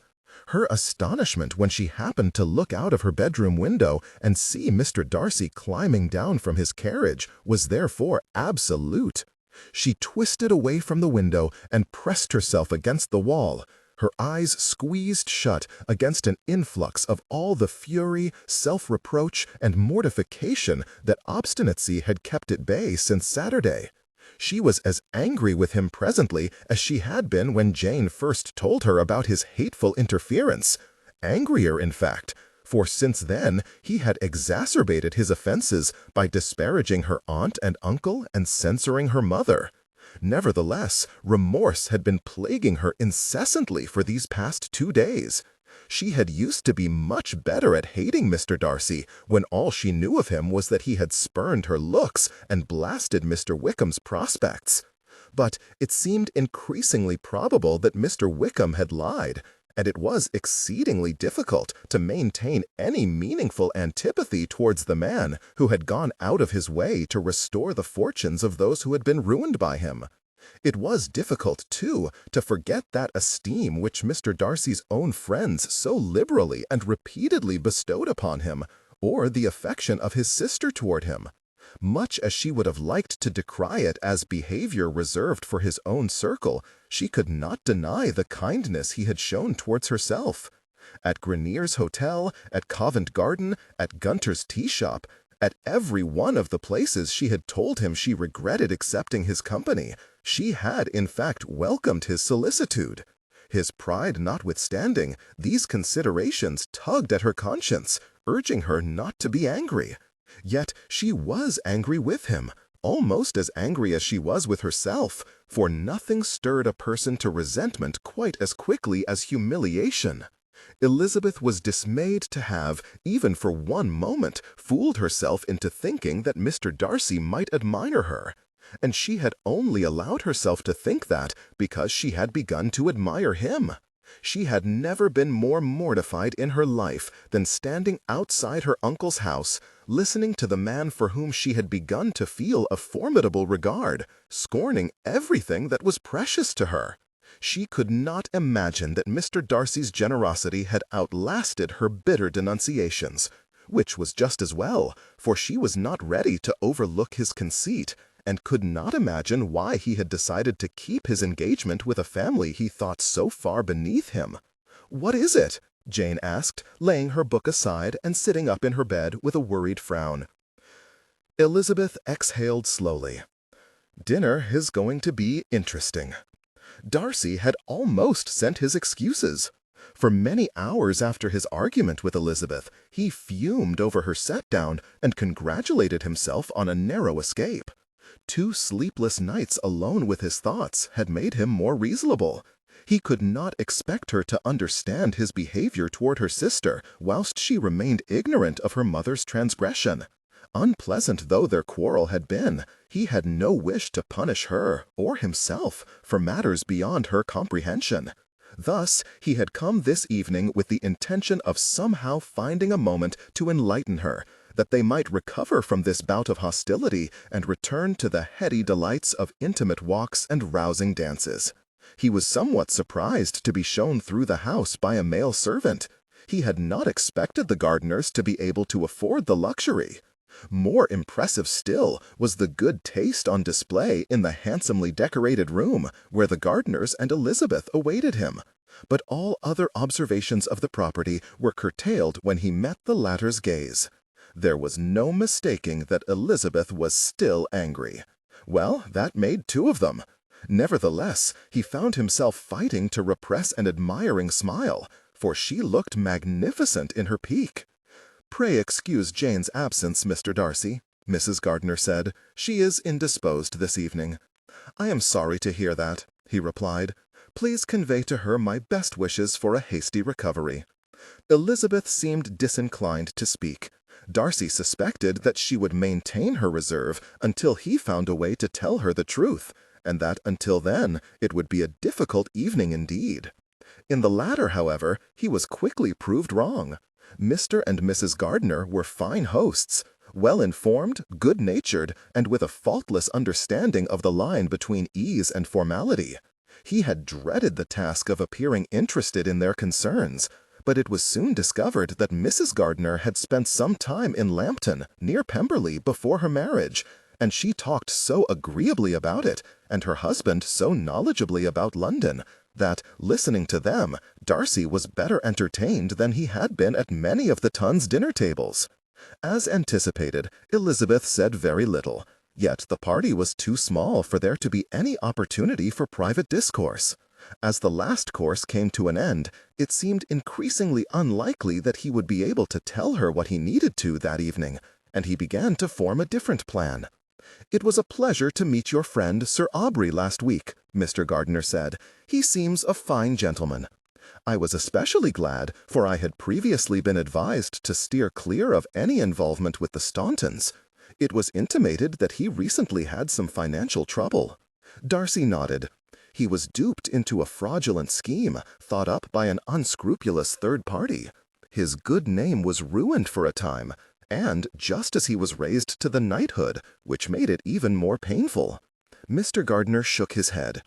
"People are disposed to think jealously of their own spheres, and do not like to see their friends rise out of them. Or into them," Elizabeth added, looking pointedly at Darcy.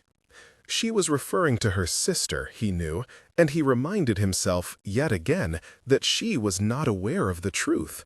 It still vexed him. Even had Bingley not set his own gunpowder keg beneath the Bennet family's reputation, there would have been other objections to an alliance with Jane Bennet. All the same obstacles that had required the utmost force of passion for him to overlook in settling on Elizabeth. Obstacles he would still need to navigate when his family discovered that he intended to marry her.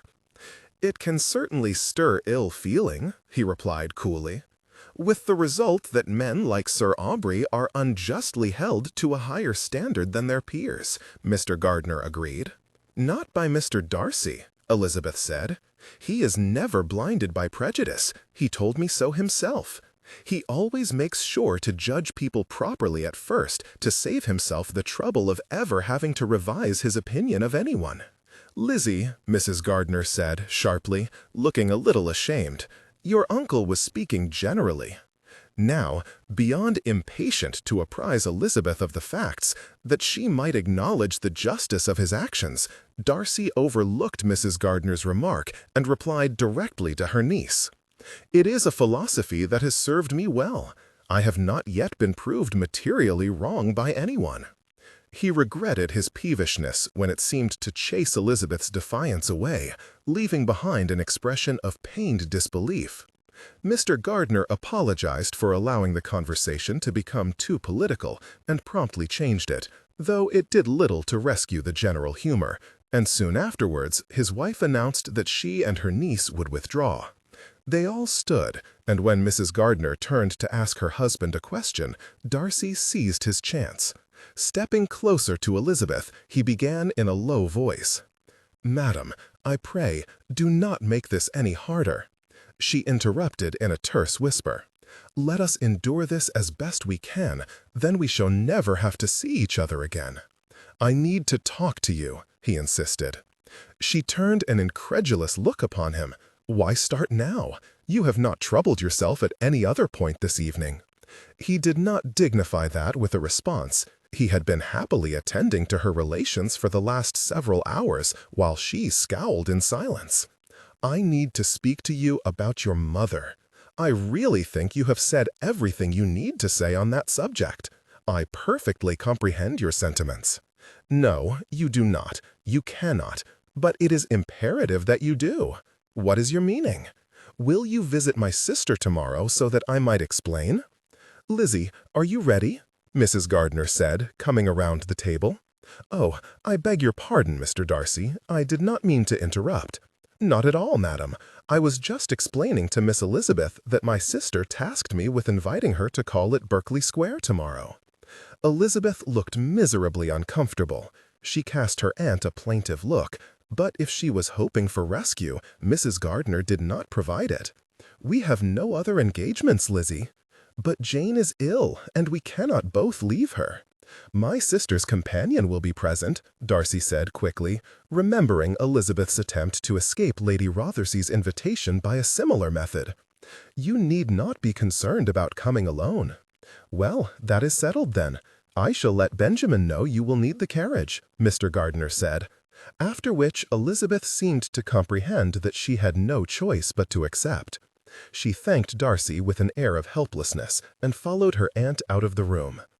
The look she gave him as she left made him feel strangely untethered. "Port or brandy, sir?" Mr. Gardiner asked. Darcy slid back into his chair. "Port, please." The servant placed a bottle and 2 glasses on the table, then left. "I'll not keep you in here long," Mr. Gardiner said as he uncorked and poured the port, "but I did want a moment of your time. I expect you have been wondering why I invited you to dine with us." Darcy was taken aback by the unexpected beginning. "No, I cannot say that I have." "Well, that is to your credit, but I did have a purpose, and it is this. I should like to address the matter of the rumors that appear to be circulating concerning you and my niece." "Oh?" Darcy said, instantly wary.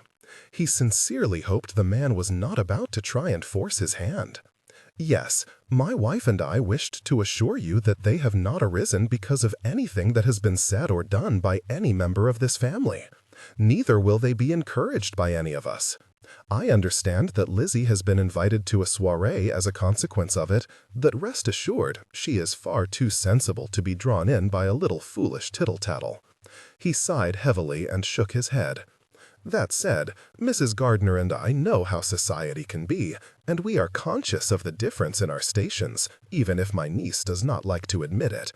Therefore, allow me to assure you that we shall do whatever we can to disassociate ourselves from these reports. I can only apologize for any inconvenience you have suffered. Your sister's invitation for Lizzie to call is one that I hope neither of you felt obliged to offer. Your assurances are welcome, but entirely unnecessary. I know very well that Miss Elizabeth does not take such folly seriously. I am heartened to hear you say as much, sir, and I shall rest a good deal easier now that I have been able to assure you of our equal probity." Our equal probity. The words took their time dying on the air, seeming to join with the recollection of Elizabeth's hurt expression to make Darcy feel queasy. "Shall we go through, then?" Mr. Gardner announced. Darcy nodded and followed him in troubled silence. Elizabeth did not look at him when they entered. He wondered whether she had been privy to what her uncle had planned to say, whether she had asked him to say it. He wished she would look at him. He suddenly felt in desperate need of being anchored in the way that only she seemed capable of doing. "Is everything well?" Mrs. Gardner asked her husband. "Perfectly so," he replied amiably. "Now, I wonder whether we might prevail upon Lizzie to play for us." Darcy looked at Elizabeth hopefully. He might as well have not been there. She did not look at him or anyone else as she moved to the instrument and asked her uncle what she ought to play. "Oh, I don't know. Whatever you prefer." "How about the piece you played at the ball last week?" Darcy said, desperately hoping it might draw her gaze. It did not. She began playing without remark, and without the music, he noticed. He thought it must be a favorite, for he had heard her play it before, Aubrey's ball, at Lucas Lodge the previous autumn. She played it well, though she did not always sing it faithfully. That only gave it more charm. His gaze drifted to Mr. Gardner, who was smiling proudly at his niece, and he reflected again on what had been said in the dining room. The man's integrity was a far cry from the coarse and grasping response to the situation that Darcy would have expected of such a man. Indeed, he had to admit that, in opposition to all his prepossessions, he had found Mr. Gardner to be pleasantly well-bred, with an excellent understanding. Fitzwilliam had tried to tell him as much, weeks ago, after they met at the theater. Darcy could not immediately account for why he had dismissed his cousin's testimony. Neither could he recall why exactly he had failed to notice the Gardners' good qualities when they spoke at Aubrey's ball. Elizabeth, too, had accused him, during their argument, of not recognizing the Gardners' worth. He shifted uncomfortably in his seat as he belatedly comprehended it was not her sister she had been needling him about at dinner. She had been distressed by the way he was behaving towards her aunt and uncle, accusing him of not troubling himself to speak to them. He supposed that was somewhat true, but only because they had been interesting to listen to. That excuse did not sit well, and he was forced to acknowledge that if someone had come to dine at his house and only sat silently, in all their state, waiting to be entertained, he would not have taken kindly to it either. He had not put himself out at all. He had come this evening with swagger enough to put Wickham to shame, intent on convincing Elizabeth of his generosity and condescension.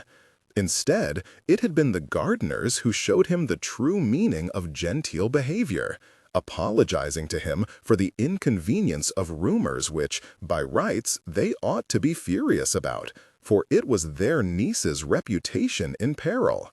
Darcy's disquiet bloomed into panic, for Elizabeth's displeasure suddenly seemed much more valid. He thought of all the things she had said to him, which he had blithely disregarded. "It would help if you did not keep turning up in all the same places as me. You were supposed to pretend not to know me. Let us endure this as best we can, and we shall never have to see each other again. No amount of gossip could persuade me to marry a man who disdains everything and everyone I hold dear." He rubbed a hand over his mouth. It had simply never occurred to him that she meant it, though she had said it enough times in enough different ways. Elizabeth did not want to marry him. She did not want anything to do with him.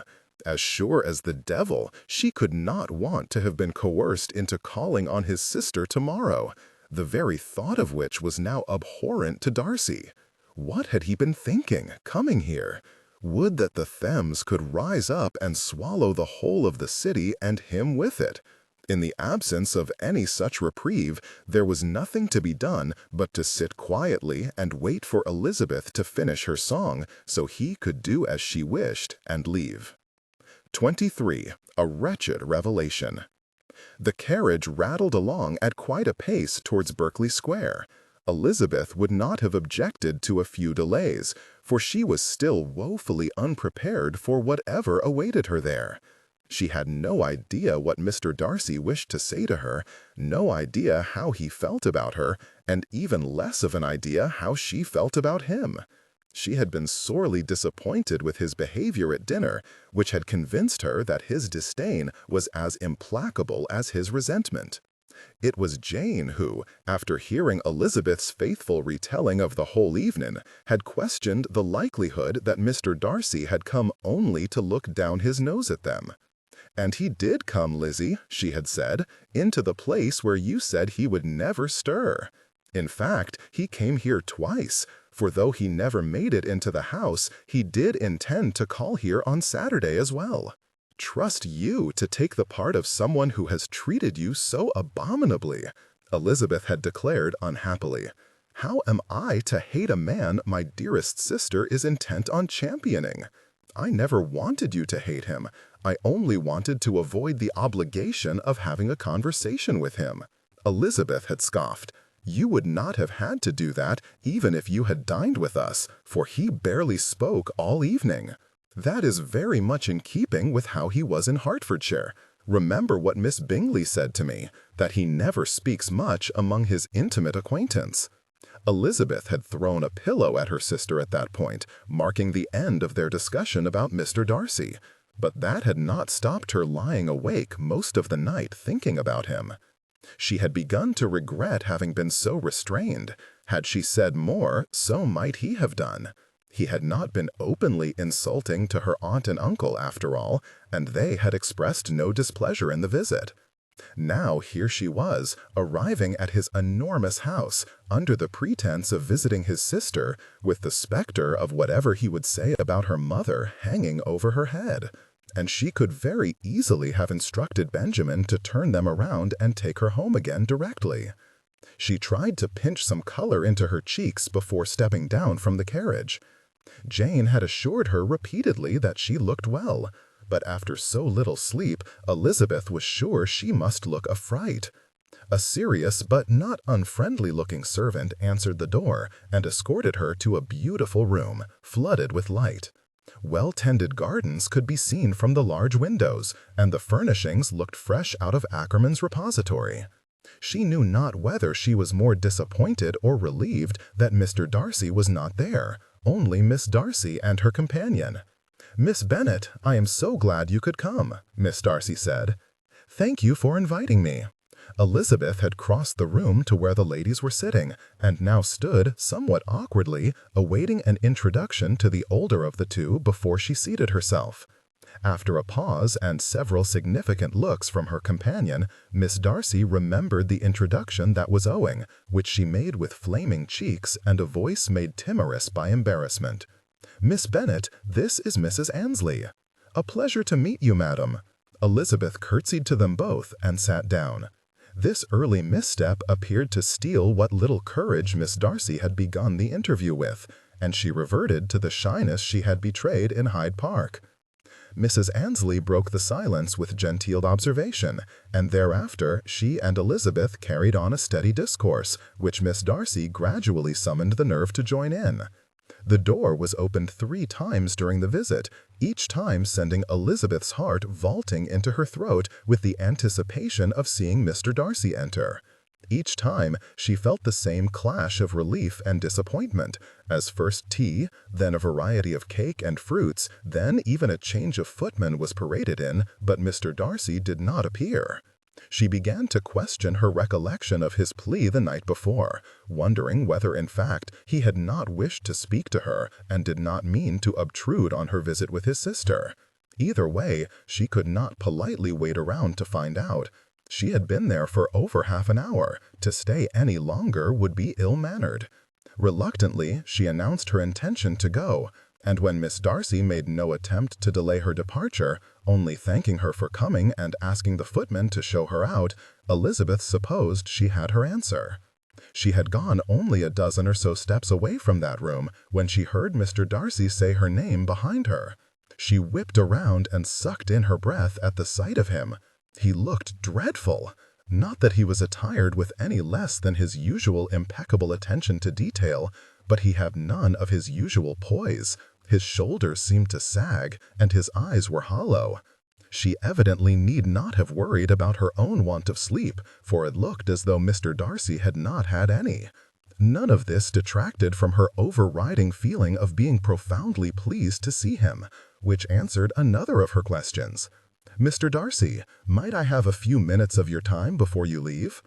A private audience seemed far more inappropriate now the moment was upon her, but since it was the whole purpose of her visit, she agreed. He dismissed the footman, who melted away into the shadows of a nearby passage. "If you would follow me." She did, wondering all the while what ailed him. His flat voice only added to the impression of him being vastly out of sorts. She grew nervous about what he meant to say that had made him so grave. He showed her into a room quite unlike the other, more masculine, with no less natural light, but darker hues and older furniture.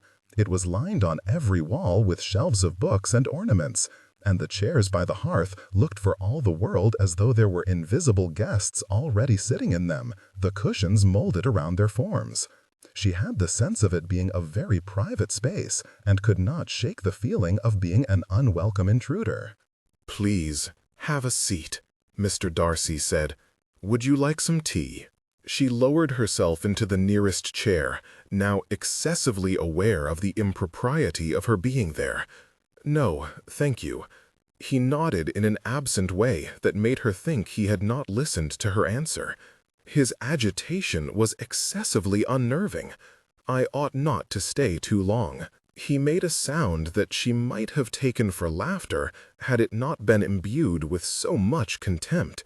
"Yes, I imagine you are keen to be gone. I shall not detain you any longer than is necessary."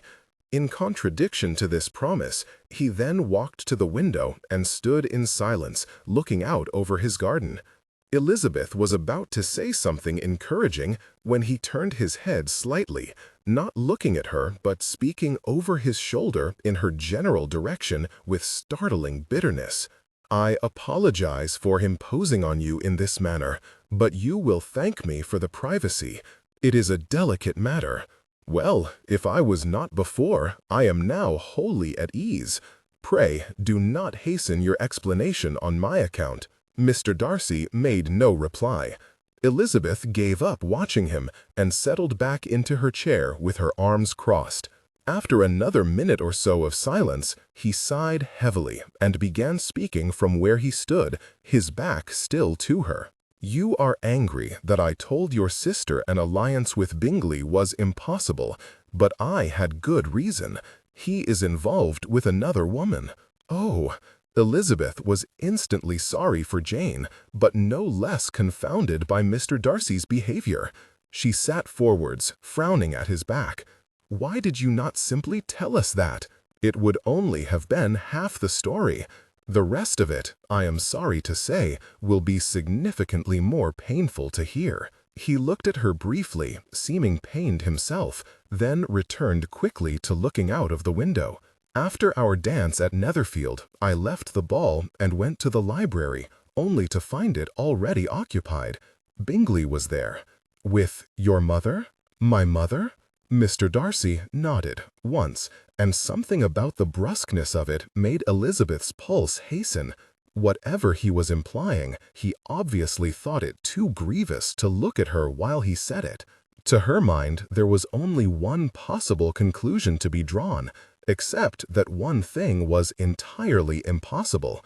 Although heat seared her cheeks as she recalled her mother's strange expression, so easily recognizable in retrospect as guilt, when she insisted that she had not helped Jane's search for a husband. "There is no polite way of saying this," Mr. Darcy continued. "They were together as only a man and his wife ought to be." Elizabeth stared disbelievingly at the floor. Her poor, poor sister, and her father waiting unwittingly at home for news. But consideration of their agony was soon lost beneath the crushing disgrace of what her mother had done and who had discovered them. Mr. Darcy was still talking, saying something about Lady Rothersea's soirée, the frailty of reputations, and the importance of unimpeachable character. Elizabeth sank further into horror and humiliation with every word that crossed his lips. To think that she had believed his primary objection to her family was a house in Cheapside. She could scarcely bring herself to contemplate what his real opinion must be. His name had been associated, by hearsay and speculation, to a woman whose family must now be considered an utterly repugnant connection. How he must despise her! That she had thought it conceivable he might entertain an affection for her, when all along he had known this, seemed now the cruelest self-delusion imaginable. She gave a tremulous cry and came to her feet. "I must go. Miss Bennet?" Too distressed to remember what end of the room she had come in, Elizabeth ran to the first door she saw and tugged on it, but it was locked. "Will you not sit down?" Mr. Darcy had come to her, his hands out as though to shepherd her into a chair. "No, no!" Her head was spinning, and her breath was coming too fast, making her speech sound staccato. "I am sorry your sister had to be involved before I would listen. I hope she is not implicated. I hope neither of you are. The rumors are—" The rest of her words were completely swallowed by a sob that she had no power to contain. She covered her face with her hands and burst into tears. Mr. Darcy touched her arm. "Elizabeth, forgive me, I never meant— Can I get you anything? A glass of wine?" She shook her head and dashed at her eyes with the heels of her palms. More tears fell to replace the ones she had wiped away. "The rumors will blow over," Mr. Darcy said, "once I find Bingley and your mother is persuaded to go home." Elizabeth looked up in abject dismay.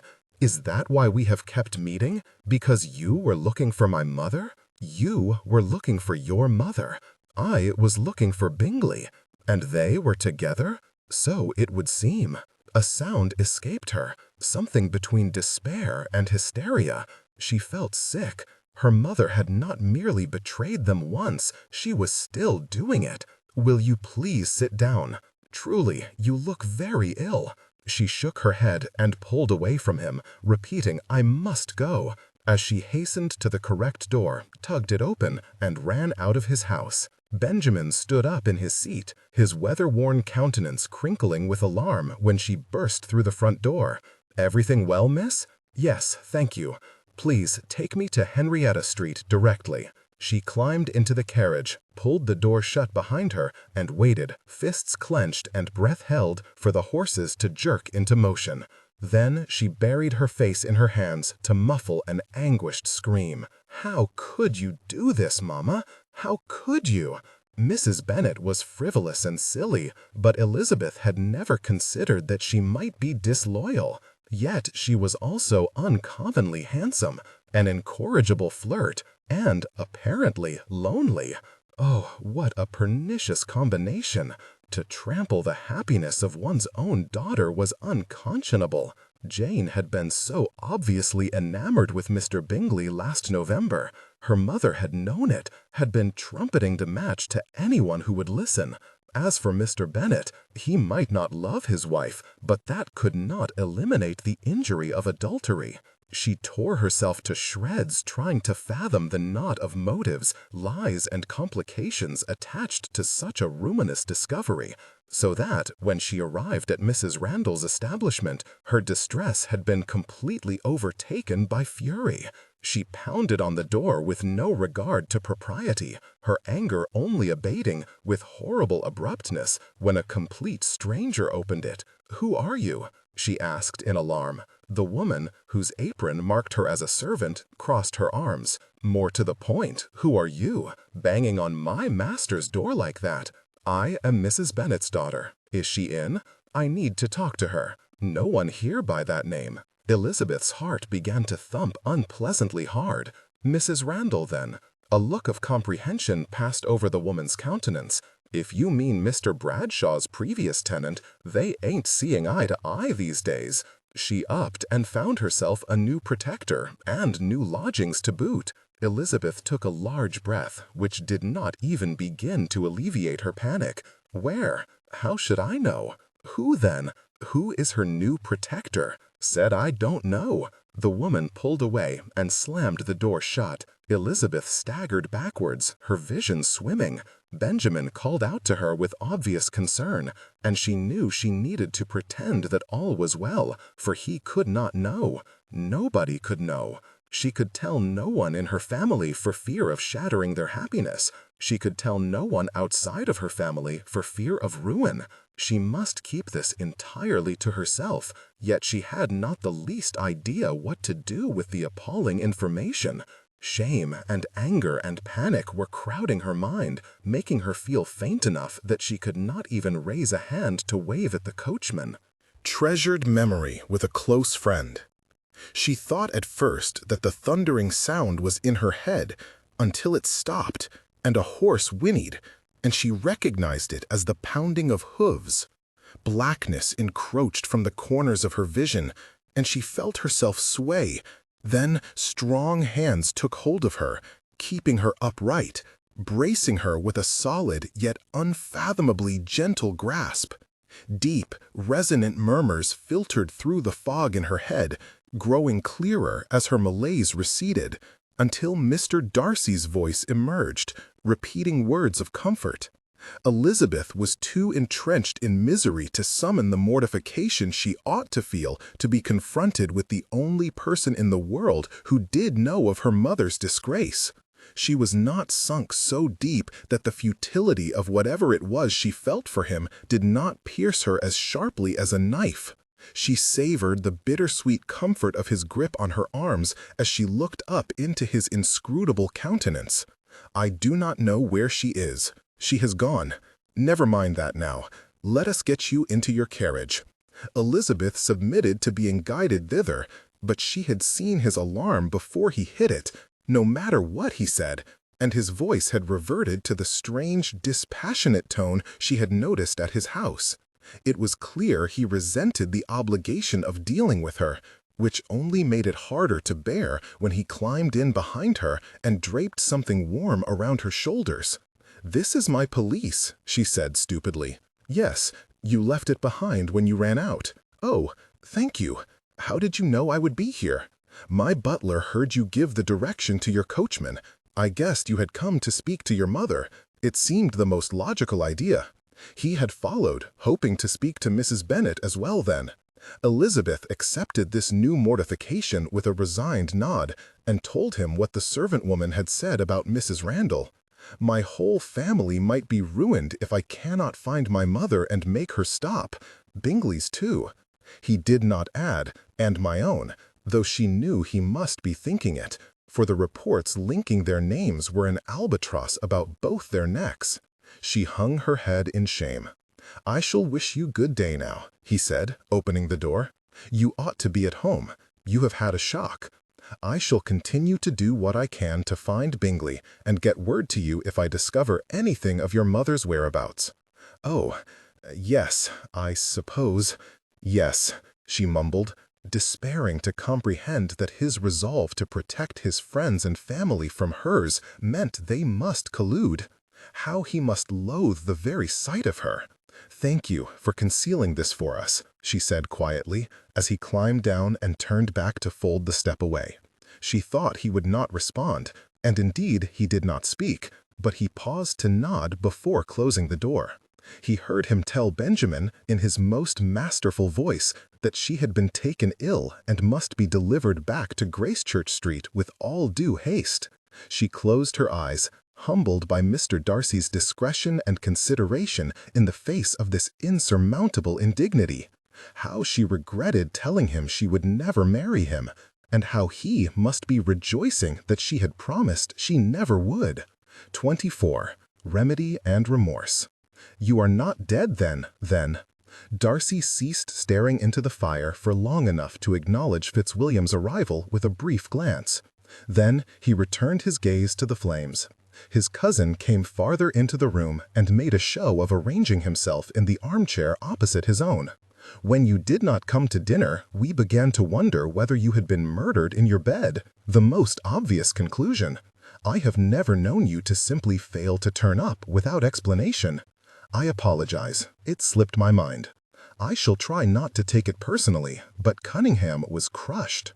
Darcy answered with only a satirical glare, then, shaking himself out of his torpor, took a deep breath and rubbed a hand over his face. I shall send a note to your father. Coffee? Please. After a pause, Fitzwilliam asked, What will the note say? Darcy pushed himself to his feet and rang the bell. He looked at the clock as he stretched his shoulders and was surprised to see that he had been idling in his study for far longer than he realized. It was almost 2 in the afternoon. It will say, Sorry for missing dinner. What else would it say? Fitzwilliam screwed up his face in a stupidly exaggerated show of deliberation. Perhaps, I apologize for missing dinner. I was too busy wooing the ton with Miss Elizabeth Bennet. Why? Was that not what you were doing? No, it was not. Why? The door opened, admitting the butler, and Darcy gave a curt instruction for him to bring coffee, then finished. Why would you think it was? His cousin reached into his inside breast pocket and drew out a folded section of newspaper. He held it out to Darcy. Because that is what the rest of the world thinks. Darcy took it from him and read, with increasing alarm, a protracted piece detailing what the paper was calling the worst-kept, most relished secret of the season, in which it seemed that every one of his encounters with Elizabeth, and several that had never taken place, was listed as proof of their understanding. Her forthcoming attendance at Lady Rothersay's soirée was noted to great acclaim. Their waltz at Aubrey's ball described in lurid detail. Even their argument on Gracechurch Street was talked about as something to be celebrated, the paper insisting that our darling couple's attempts to remain undetected are charmingly ineffective. No two people who argue so much like man and wife will ever convince the world that they are unattached. It predicted that they would be wed by the summer, and boldly declared that no other alliances announced that season could hope to garner such widespread support. What paper is this? The London Chronicle, his cousin replied, but there are similar articles in at least 2 others. Darcy tried to summon the outrage which, prior to all this, he knew he would have felt at being embroiled in such a public furore. It would not come. All he managed was to make himself feel more miserable. He screwed the article into a ball and threw it in the fire, then leaned with one hand on the mantel, pinching the bridge of his nose with the other. Cunningham seemed to think that you might be warming to the idea of an alliance, Fitzwilliam said behind him. Was he so very far off the mark? Darcy laughed bitterly. They all are. Why? Cunningham said you admire her. Your brother has said a good deal, it seems. Fitzwilliam was unperturbed by his brusqueness and only shrugged. Nothing new there. Was he wrong? Darcy wished he was. Life would be infinitely simpler if he were not still thoroughly and helplessly bewitched by Elizabeth. He remained sullenly silent. He might be unable to break free of Elizabeth's spell, but he was not obliged to admit it. Look, Darcy, I know you think her connections are problematic, but her aunt and uncle seemed perfectly respectable to me. They are. His cousin frowned. That is a notable change of heart. What, pray, has persuaded you to this thinking? I dined with them, and he had been dining on the self-reproach for his behavior towards them ever since. You dined with them? I thought you said there was nothing between you and their niece. There is nothing. I cannot make it clearer. Darcy resolved to throw his cousin out if he continued in this vein much longer. He was glad of the reprieve when Bellamy returned with the coffee, and he did not rush him as he set the tray on the desk and poured them both a cup. He was vexed, but wholly unsurprised that his cousin persisted with his questions the moment the butler was gone. "Are you worried about what Lady Catherine will say?"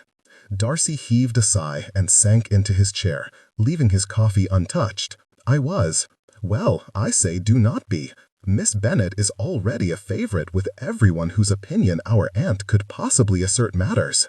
And as for Anne, I said I was worried." "It is no longer a concern, for I am not and never will be marrying Miss Bennet." "Why not?" He had no intention of giving the real reason, but he balked nevertheless, for the answer, "She does not want me," slammed into his mind with ghastly force. He seemed to feel it more every time he thought about it, which was incessantly, as though he had not comprehended at first how profoundly the rejection had wounded him. If it had not been certain that his wishes were in vain when he left Gracechurch Street 2 nights ago, there could be no doubt after yesterday that Elizabeth wanted nothing more to do with him.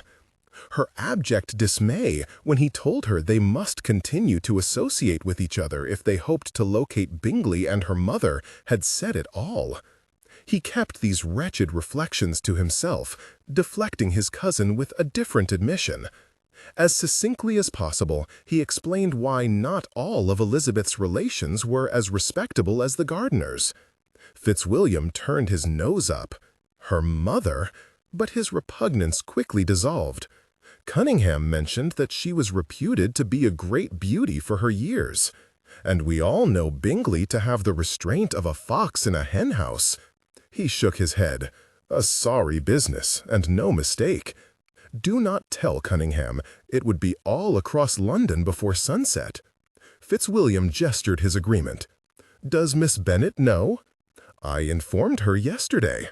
That seems indelicate. Would it not have been better to leave her in blissful ignorance? She needed to know. If she is to be mingling with the likes of Lady Rothersey, she needs to protect her reputation. I dare say she could have done a darn sight better at concealing the truth if she had never known it. How is this going to help her protect anyone? Darcy knew very well it was not going to help at all. That realization had come almost immediately after it was entirely too late to be of any use. I had to do something to protect Georgiana from this, he snapped. And myself. You see how my name has been indelibly connected to hers. A scandal would engulf us all. Fitzwilliam held his gaze for a moment or two, nodding pensively. When he eventually spoke, it was in a vexingly conversational tone. You know, if you are determined that you do not want her, the easiest thing to do would be to let this out of the bag. Then no one would blame you for wanting nothing to do with her. Ruin her, you mean?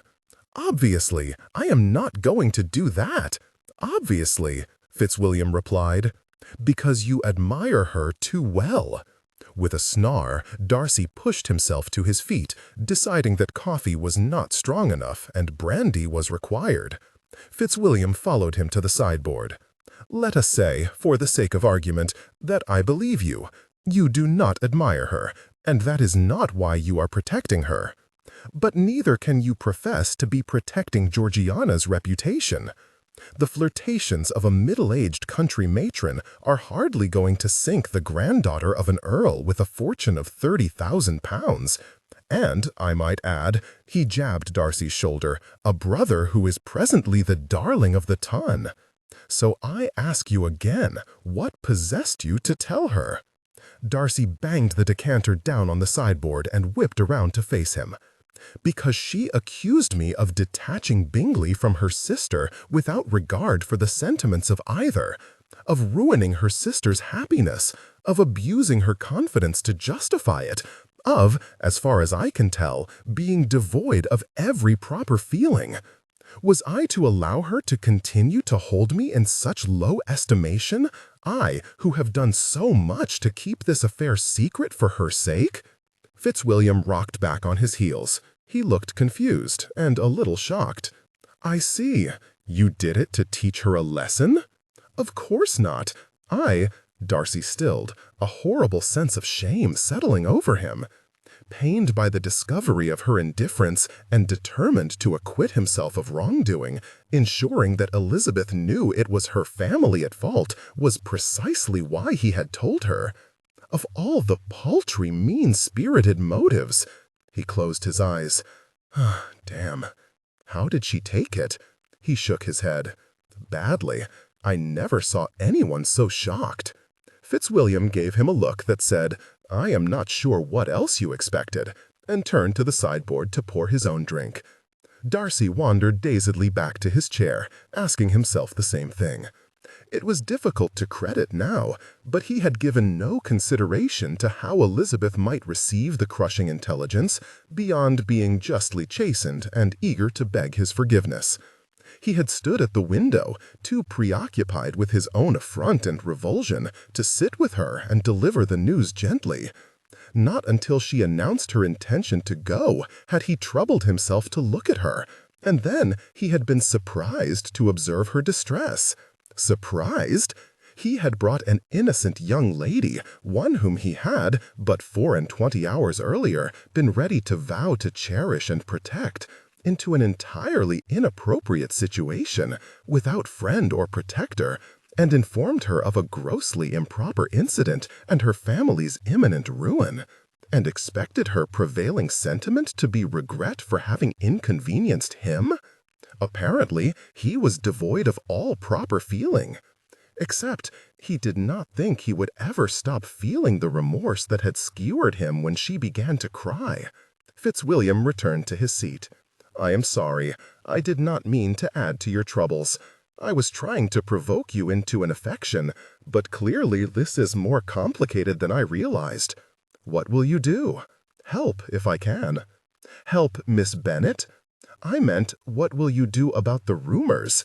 Given your feelings on the matter, well, I would have thought you were eager to distance yourself from it all." "I am, more than you can know. But I have told her I shall do what I can to avert a scandal, and I mean to try." "To make amends?" Darcy grimaced. He was profoundly sorry to have given Elizabeth such distress yesterday, and sincerely regretted the disdain he had shown towards her aunt and uncle the day before. He wished he could atone for both. But she had every reason in the world to think ill of him, and he had no appetite for courting absolution from a woman who despised him. After so many months spent convincing himself that she was not for him, it ought to be easy to persuade himself of it again and walk away from the whole affair. Indeed, that was what he had fully intended to do once he had told her the truth and cleared his character. Only then she had run from his house in tears, and it had felt as though she had ripped a part of him away and taken it with her, and he had known instantly that he could never let her go. He had ridden after her without a thought to what he would do when he caught up with her, his mind fixed solely on the need to alleviate the misery he had caused. Finding her faint with distress had only deepened his shame. Finding that her mother had disappeared had only given him greater cause for concern. Did he think helping her would earn him her forgiveness? He had no idea. Had he any choice but to try? Absolutely none. It was irrational and painful and demeaning, and he neither understood nor rejoiced in his own weakness. But he could not forsake her. It matters not why. "No, I suppose not," Fitzwilliam answered. "And so, what can you do? Make Bingley cease this grotesque affair so that Mrs. Bennet can be persuaded to go home. That should not be too difficult. Bingley invariably does whatever you tell him to." Darcy frowned. "You are the second person to say that to me, and I resent it. But I cannot tell him to do anything, because I cannot find him anywhere." He gave a brief account of his numerous failed searches, after which Fitzwilliam drained his glass and discarded it carelessly on the nearest table, before pushing himself energetically out of his chair. Well then, if you cannot find him, you had better try and find her. Come, come where? Darcy asked, looking up at him in bafflement. Treasured memory with a close friend. Did you not say her friend is an actress? Yes, apparently she is. And who do you know who is on excellent terms with the gorgeous young creature who performs nightly at Covent Garden?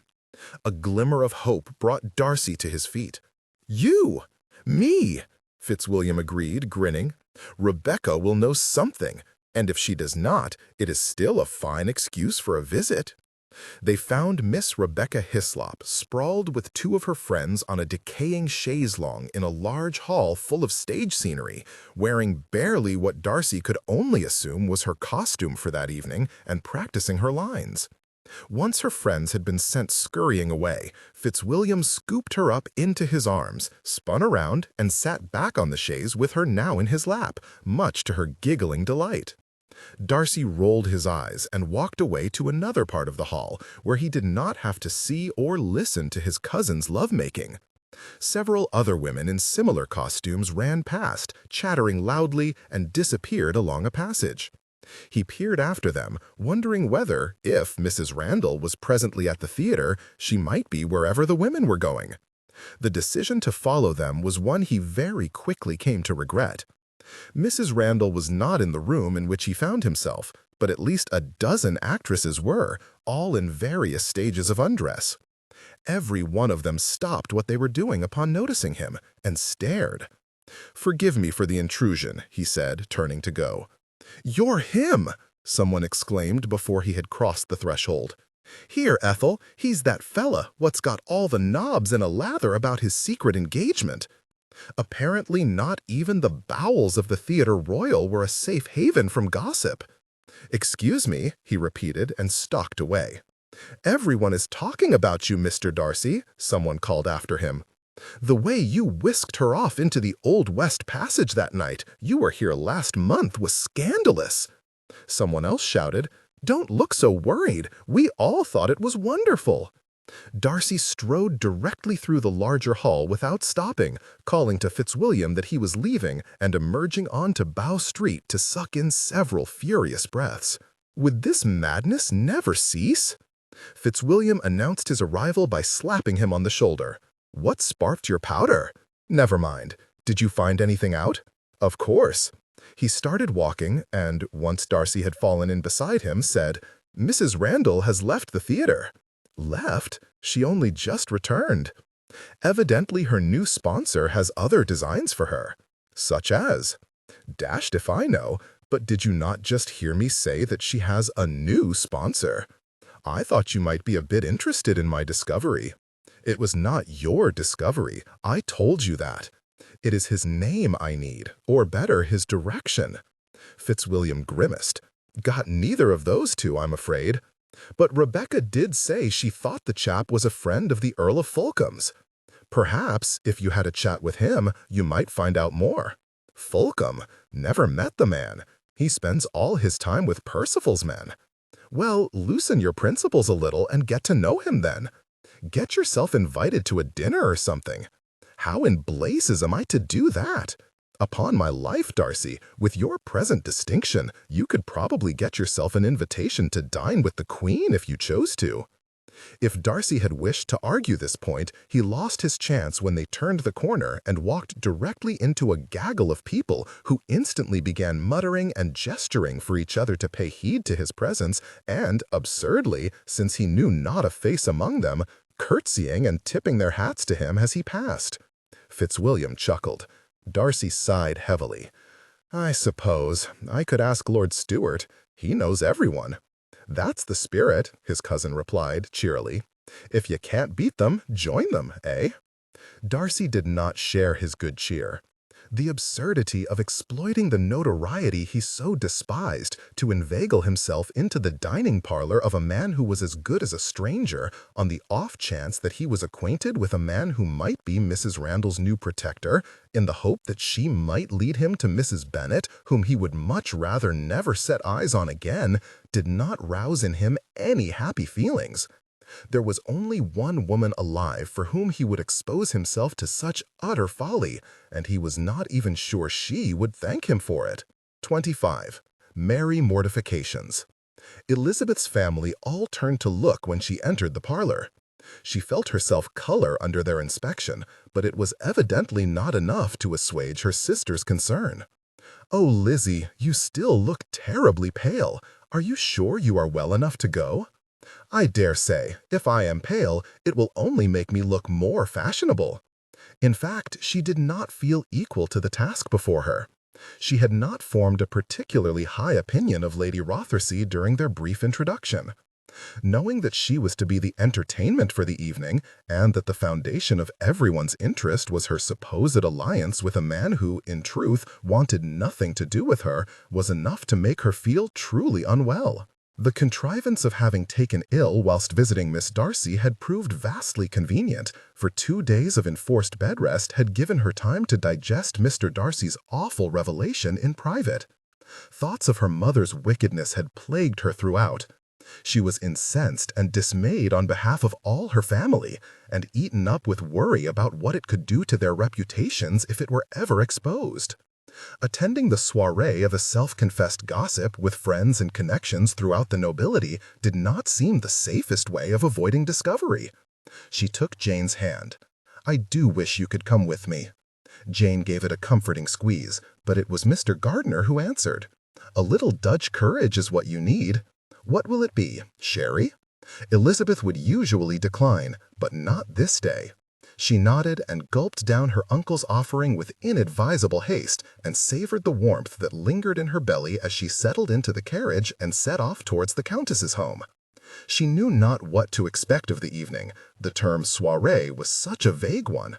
Her one assumption was that it would be an intimate affair, for her ladyship had said no gentleman would be in attendance, and Elizabeth's own circle of acquaintances was not of a size as could give her any expectation of a gathering larger than 10 or 12 ladies. It was somewhat surprising, therefore, to be shown into a room where more than double that many women were assembled. A string quartet was set up in one corner, and the musicians played music lively enough for a jig. No one was dancing, but it lent an energetic air to the room. Card tables were set out, and games, some of them raucous, were in full swing. Those who were not playing were sitting about, talking and laughing. Elizabeth saw it all with pleasure, for she was more used to seeing a restraint among the ladies of the ton that had convinced her none of them had a whit of character between them. Lady Rothesay detached herself from a group of her friends and came forwards with an unexpectedly warm and welcoming smile. "Miss Bennet, I am delighted you could join us. Allow me to introduce you to everyone." She took a glass of wine from the tray of a passing footman, handing it to her as they went. There followed more introductions than Elizabeth had a hope of remembering. At every moment she was convinced one of the ladies would ask her about Mr. Darcy, but nobody did. Instead, there was a steady stream of chatter about people she had never met. She listened with a vague sense of self-reproach. It was gossip, but not of the sort she had expected. It was neither mean nor degrading, at least no more so than it ever was to speak about someone behind their back. It bore every similarity, indeed, to the sort of talk that circulated in the parlors of Meryton. Treasured memory with a close friend. Elizabeth was not sure why she had assumed the gossip of the ton would be crueler than in her own circle. She was more than a little ashamed to comprehend that it was probably because these women were rich. She made a concerted effort to discard such prepossessions, and, as the evening wore on, felt less and less guarded and more able to enjoy herself. "Lady Rothesay certainly knows how to entertain," said a Mrs. Tattersall to the group in which Elizabeth found herself some hours later. "I had the misfortune of attending an at-home with Lady Caroline Gerard last week. At least, she called it an at-home, but if you ask me, it was closer to how a funeral must be. Still, at least her daughter was well dressed, thanks to Miss Bennet." "Me?" Elizabeth said with a start. "You must forgive me. I am not acquainted with a Miss Gerard. You helped her avoid Mrs. Appleby's fusty old lace collection a few weeks ago." "Oh, the young lady in the dressmaker's shop?" "Yes, she was terribly concerned with what her mother would prefer her to wear. And well she might be. Lady Caroline is a termagant. But then, mothers can be bothersome, can they not? Praying this was not an allusion to her own disgraced parent, Elizabeth did her best to disguise her panic as she replied, "Yes, but then mothers are rather like funerals, too. We are all doomed to have one." After a somewhat stunned pause, Mrs. Tattersall and several of her friends gave in to laughter. "Yes, I suppose we are, and I know Miss Gerard was grateful for your intervention with hers." Elizabeth took a large sip of wine, and then another, as she waited for someone to change the subject. A different lady, one of the youngest in attendance, obliged her, smiling eagerly as she said, "Speaking of elegance, may I say, your gown is quite charming. I do so admire you. To have the courage to wear something so utterly out of keeping with the fashion of the day." Elizabeth could not constrain the small huff of incredulous laughter that escaped her. The interruption made the young lady realize her error. "Oh no, that came out all wrong. I do apologize. I was going on to say that, whilst it is not necessarily a la mode, you wear it so beautifully as to put to shame all our pretensions to dressing finely. That is, well, I wish I had your éclat." "Are you insulting my guest of honor, Helena Bryant?" Lady Rothersea called from the nearest card table. "Not deliberately, cousin. I have misspoken, as usual." "It is well," Elizabeth assured her. "You have more than made up for any injury with your pretty compliment. And you are right. This gown is a year old, but I like it very well. I own I am not much beholden to the fashion plates, nor do I dress with any mind to impressing others, only to please myself. It is clearly not only yourself you are pleasing. Nobody in their right mind would try to fault your sartorial choices when they have secured you such an admirer as—" The woman who had said this, Lady Marling, Elizabeth thought, stopped abruptly when she received an elbow in the ribs from Mrs. Tattersall. Elizabeth supposed it was inevitable that the subject would arise at some point, and only wished it had done so before she polished off 3 glasses of wine. She was much less able in her present state to guard against the flood of feelings that accompanied the allusion to Mr. Darcy. "Are we to evade the matter all evening?" Lady Marling inquired testily. "Miss Bennet must know we are all impatient to hear her story." "She does," said Lady Rothersea, still attending to her cards. "But you might exercise a little subtlety, madam." "You may exercise as much or little subtlety as you please, madam. It will not change the story I tell you," Elizabeth said. "Yes, yes, you and Mr. Darcy are not involved in any way." "That is exactly what we expected you to say," Lady Marling replied. "But we are all friends now. You need not persist with the ruse." Elizabeth shook her head. "It is not a ruse." "Come now, Miss Bennet," said Lady Rothersea. "You know I witnessed your quarrel last week. People who are not intimately acquainted with each other simply don't argue like that. And I hate to tell you," added Miss Bryant, "but you were seen embracing on Henrietta Street earlier this week." Elizabeth's heart sank. An embrace was a far cry from the real reason Mr. Darcy had been obliged to prop her upright that day. "That was not what it seemed. I took ill at his house." "And you have been to his house?" asked Mrs. Tattersall. Elizabeth could have kicked herself. "Only to visit his sister." "His sister?" pressed someone else, Lady Harriet, drifting over to join in the interrogation. "Who is not yet out and does not live with him?" "Pardon?" "Miss Darcy has her own establishment in Portman Square, where she lives with her companion." Elizabeth swallowed a groan. She was all too aware that Miss Darcy's invitation had been a scheme, concocted to allow her brother to impart his damning information. 4 days had passed with no return call, and while she was disappointed, she was not surprised. Mr. Darcy would never allow his sister to set foot so near to Cheapside to visit the family of a known adulteress. The discovery that the sweet and innocent young lady had been summoned from her own home to be embroiled in a contrivance somehow made the situation still worse. She shrugged helplessly. "What can I say? She wished to meet me at Berkeley Square." "How deliciously convenient," said Mrs. Tattersall. "Truly it is not. I cannot comprehend why you are persisting with this charade," Lady Rothersea said. "It is the coup of the century. Mr. Darcy has had more caps set at him than the Prince Regent has had hot dinners. Your reluctance to crow about it is unfathomable to the rest of us." Elizabeth knew not how to reply. None of them believed her when she spoke the truth, but she would not bind herself with a lie to a man who hated her. "There is nothing to crow about," she repeated wearily. "Have a care," warned Lady Marling. "If you continue to insist that you are not engaged, people might begin to think it is a less salubrious arrangement." Elizabeth flushed hot, aghast at the notion. "It is nothing of the kind." "Of course not," Lady Rothersea said calmly, "and nobody is suggesting that it is. Mr. Darcy is not the sort. Besides, it is evident to everyone that he loves you." Those words landed awkwardly, making Elizabeth's heart hurt and yearn all at once. "Much though I should hate to encourage Lady Marling's conjecture, I assure you he does not. Yes, he does, and you love him. There is no point denying it. No one ever heard of two people more besotted with each other, nor of two people dancing a waltz to such fanfare. Folk are running out of superlatives to describe that little display. But have it your way," she said, conceding at last. "You must manage the business as you see fit. We are clearly not going to succeed in drawing you out." Miss Bryant sighed. "I would give an arm and a leg to waltz with Mr. Darcy." "Then you would dance very poorly, cousin."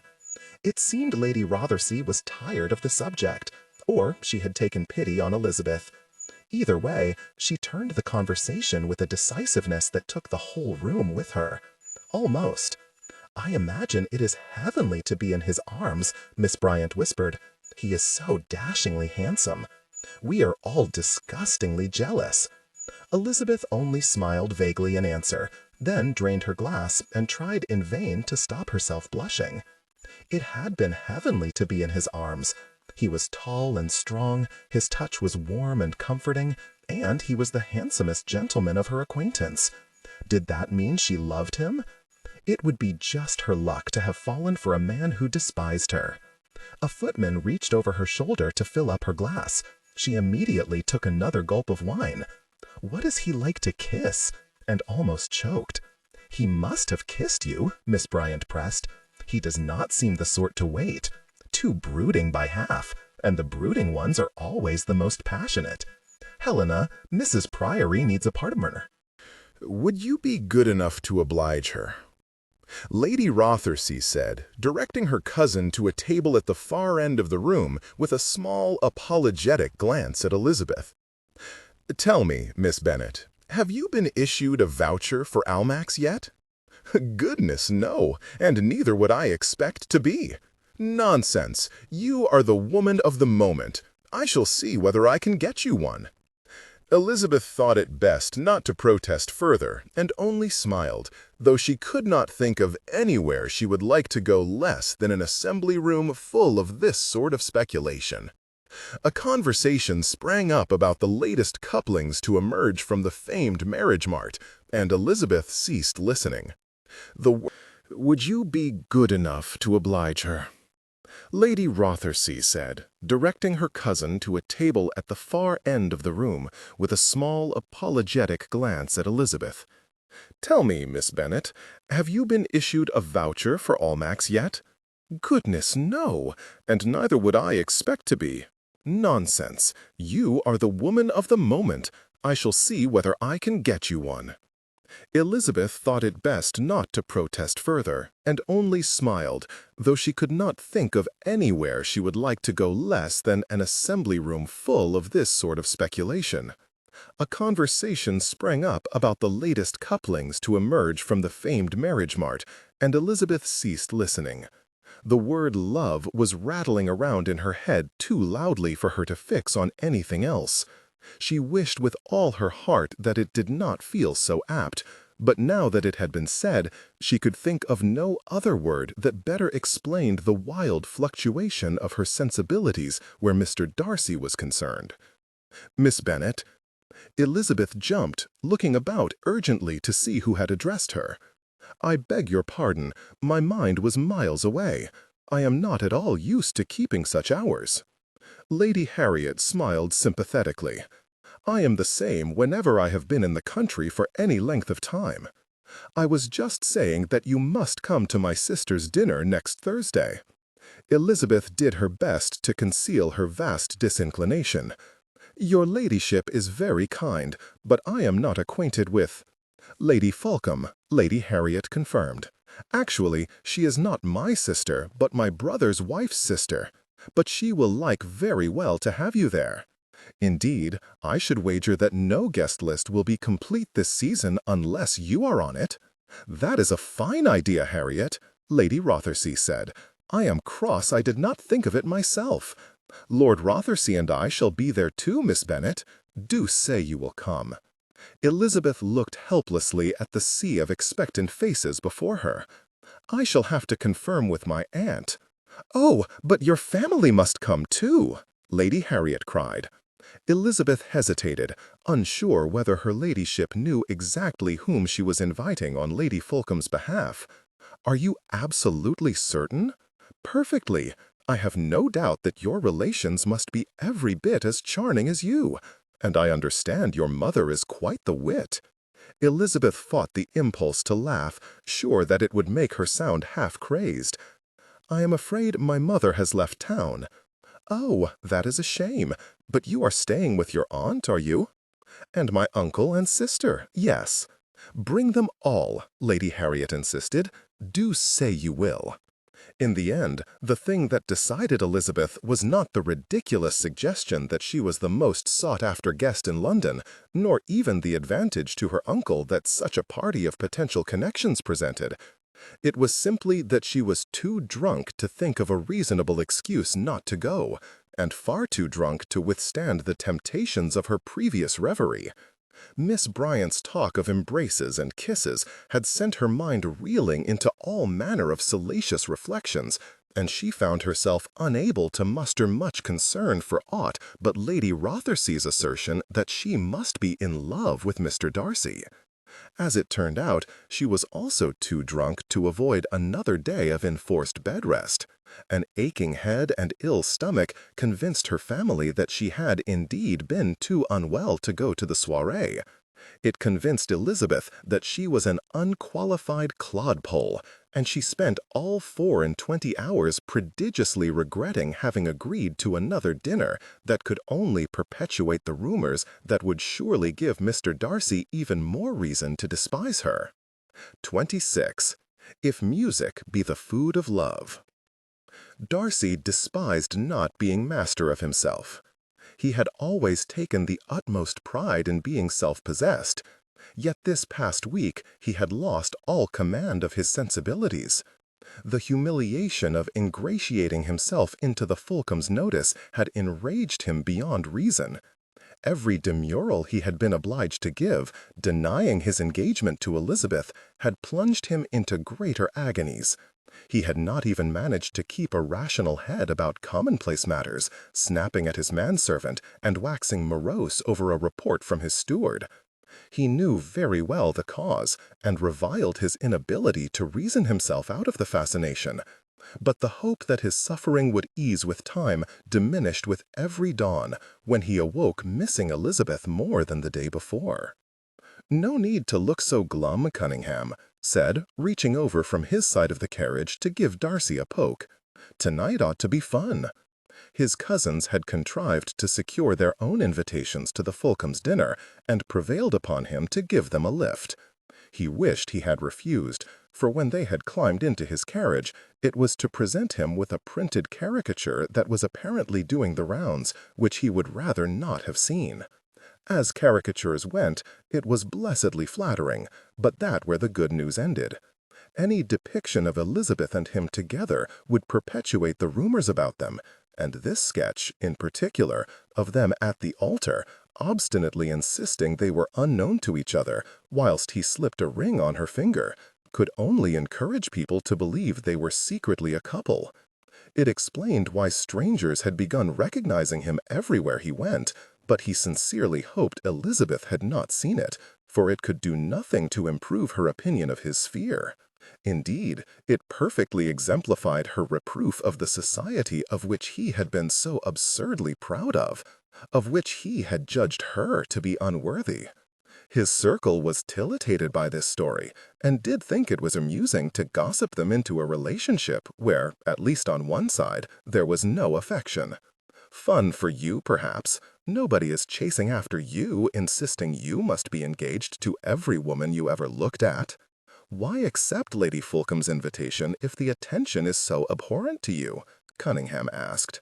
Indeed, why stay in London at all, when you could dip back up to Pemberley and wait for it all to blow over? Darcy made no reply, though he gave Fitzwilliam the slightest of nods in recognition of the fact that he had honored his pledge not to tell his brother the whole truth. That would also give you the advantage of avoiding my father's questions, Cunningham added. Darcy looked at him sharply. Your father knows? All of London is talking about his nephew. You cannot have expected him to remain in the dark forever. Pray tell me he does not believe it. Cunningham shrugged. There is no smoke without fire. How many times must I refute this before people start to believe me? Fitzwilliam clicked his tongue. The problem is, Darcy, people want to believe it. It has caught their imaginations.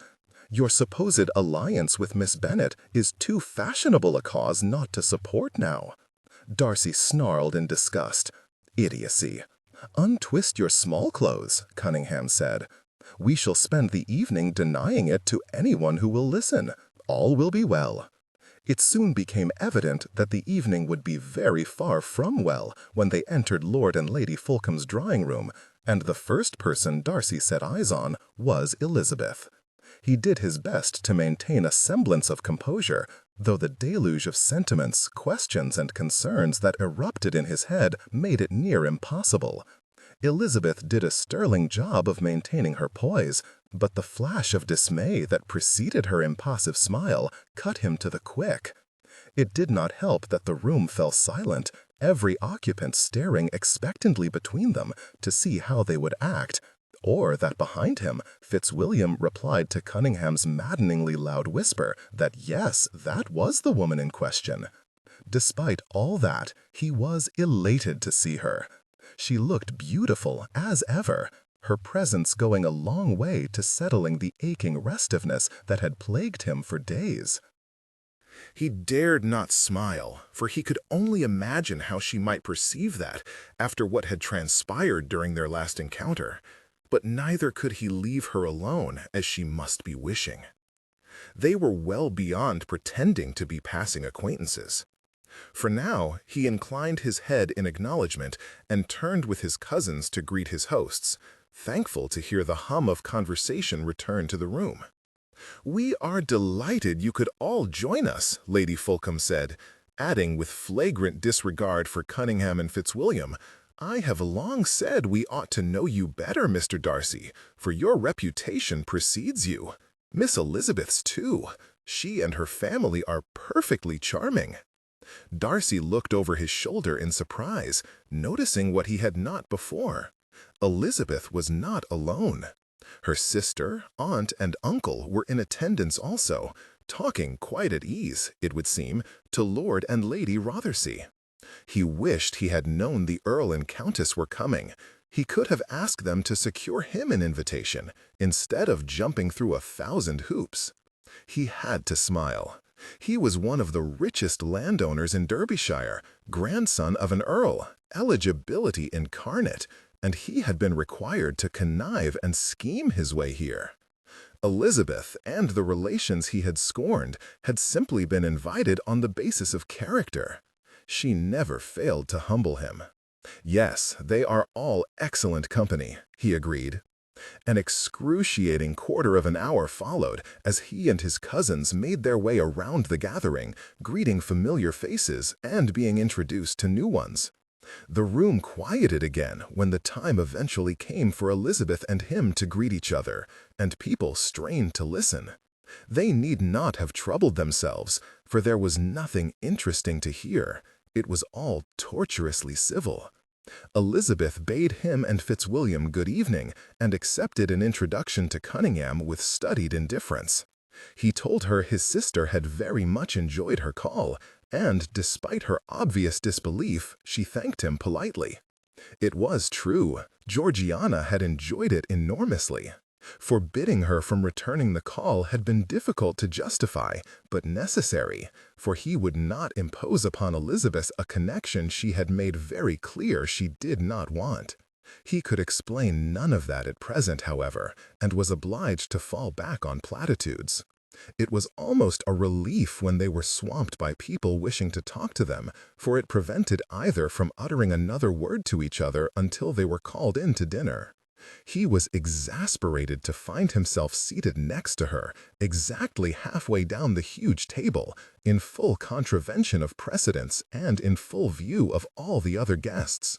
She discreetly rolled her eyes at him as they took their seats, which felt like vast progress, but after that their earlier stiltedness returned.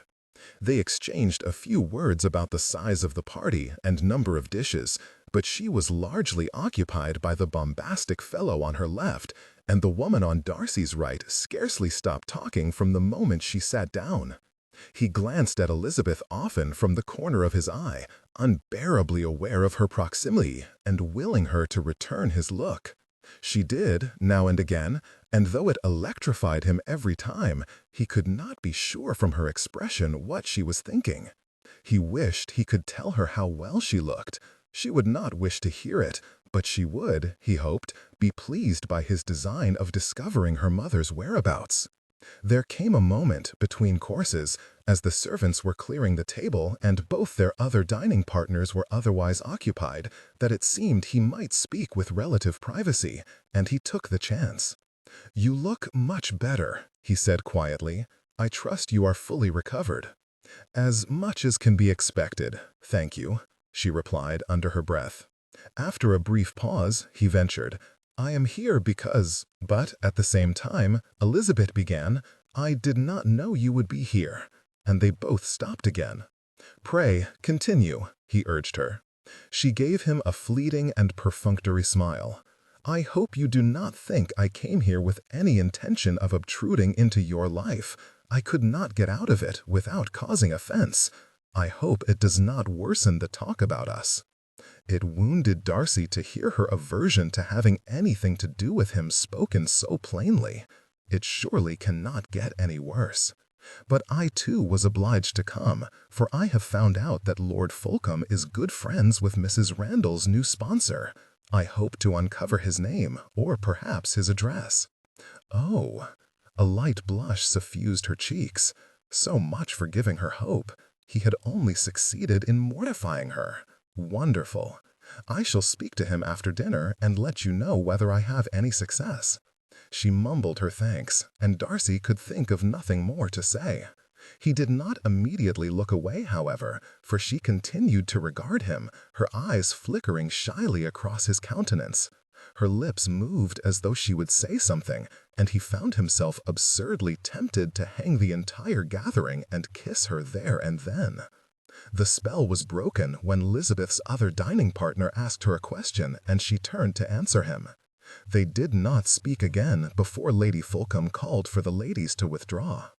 "Everything well?" Fitzwilliam asked him, coming to take Elizabeth's empty seat. Then he grunted, "Do not answer that. I can see it is not. Let us just get this done." Darcy glanced down the table to ensure Mr. Gardiner was occupied, then turned to address Lord Fulcom. "I hear you went to Oxford, my lord." "I did, Mr. Darcy." "Cambridge, I see. Are you trying to stoke up some rivalry?" "Not at all. I think you might have attended with someone I should like to know. More specifically, I have an interest in speaking to his mistress. I do not know her name, only hers." He saw Fitzwilliam raise his eyebrows, but was not dissuaded by it. He had no forbearance remaining for equivocation. "And what is her name?" his lordship asked, looking mildly amused. Keeping his voice low to avoid catching Mr. Gardner's attention, Darcy answered, "Mrs. Randall. Oh, Redbridge's actress. Indeed. Do you know where he has installed her?" "I do not. Why do you ask?" Darcy faltered and was inordinately grateful when Fitzwilliam cut in. "He is asking for me, my lord. I have a friend at the Theatre Royal, you see, a particularly lovely young friend to whom Mrs. Randall owes a sum of money. Only Mrs. Randall has left the theatre, and nobody knows where she has gone. My friend is quite bereft." "I see. And there I was thinking you wanted to poach her, Mr. Darcy." Somebody chuckled. "Have you been living under a rock, Fulcom? Darcy has no need of aging actresses. He is to marry." It was Rothersey, who had abandoned his own seat and come to join them. "We are not fooled, Darcy, just because you and Miss Bennet came separately." "You think we planned that?" Rothersey shrugged. "I hear you went to great lengths to get yourself invited." Darcy sighed. "I never knew you had such an appetite for gossip." The Earl smiled genially. "I don't, usually, but you are an exceptional case. You are one of the only men of our consequence who has managed to keep his name entirely free of speculation for the whole of his majority. But your intense privacy is exacting its toll now. Society is ready for you to declare yourself." "On the contrary," said another of Lord Fulcom's guests, "I think Mr. Darcy is on to something. I am of a mind to try his technique with my own wife. Insist that we do not know each other, and go everywhere separately under the guise of coincidence. See if a few secret assignments cannot ignite a spark between us, eh?" Darcy sipped his drink and said nothing. Rothersey chuckled quietly. "Well, for what it is worth, Lady Rothersey, whose opinion is never wrong, it behoves me to say, is quite taken with Miss Bennet." "Whatever happens, you may rest assured that she has a friend in my wife." There was no way for Darcy to respond without either giving substance to the rumors or spurning Rothersey's kindness, so he changed the subject instead and was vastly relieved when nobody cavilled. There was no relief in the revelation that Elizabeth's present popularity was not merely a passing mania. His set truly approved of her, and his damnable pride had been entirely misplaced from the very beginning. Darcy was nearly out of his mind with impatience by the time the men re-entered the drawing-room over an hour later. He looked immediately for Elizabeth. She was seated amongst a large group of women with not a single vacancy near her which would admit of a chair. He wished he knew whether it was a deliberate stratagem to avoid his company. She was, at least, not avoiding his gaze, and acknowledged his entrance with a prolonged look. But while she remained where she was, he could not approach. He made a point of seeking out her uncle, hoping he might mend that fence, if no others. Another hour passed without Elizabeth abandoning her position. Darcy had long since given up hope of speaking to her, and retired to the corner of a sofa to listen to the various pianoforte performances, when he looked up and noticed that she was no longer in her chair. He thought for a moment that she had left, but then he saw her, lingering by the window at the far end of the room. He needed no further opening. "Did you find anything out?" she asked when he reached her. "Only that his name is Mr. Redbridge, not where we might find Mrs. Randall."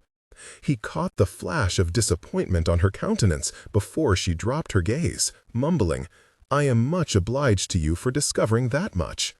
He wanted desperately to lift her chin, to look into her eyes and assure her she need not worry, that he would do whatever it took to find her mother.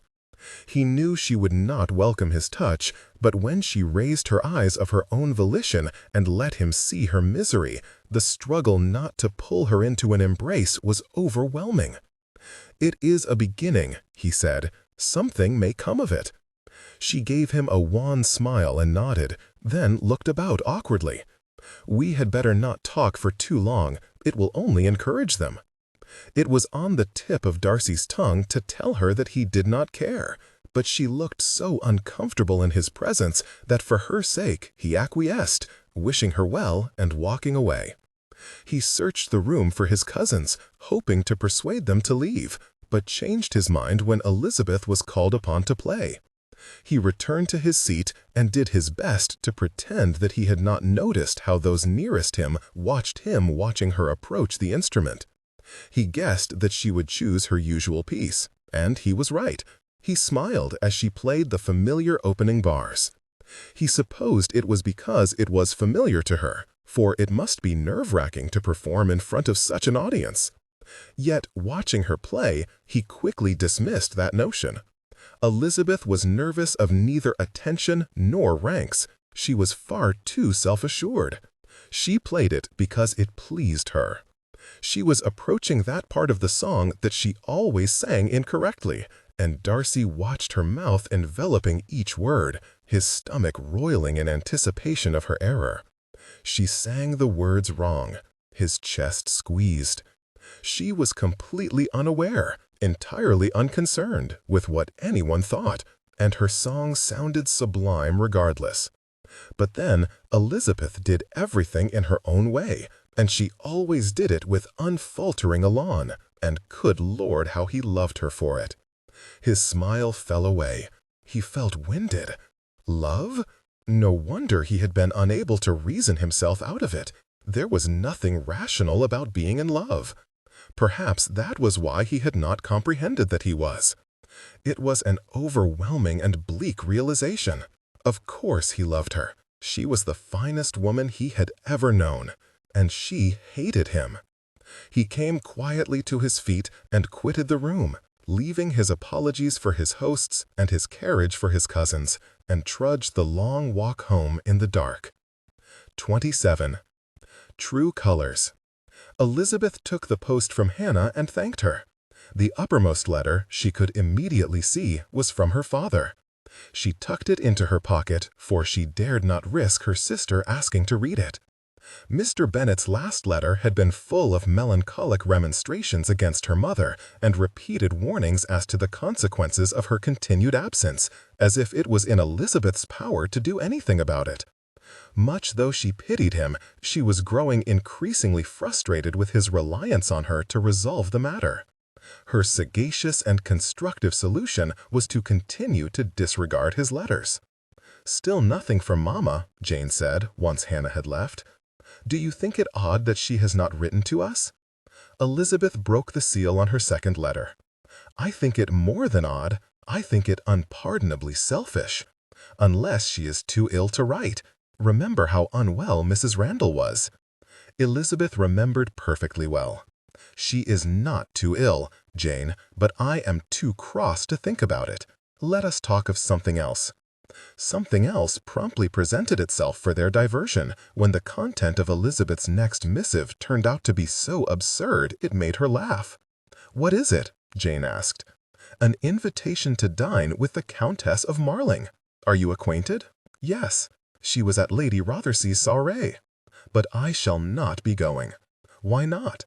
"It is addressed to me and Mr. Darcy, which is ridiculous. Lady Marling knows very well that we are not engaged, and even if we were, I could not accept on his behalf. Only his wife could do that.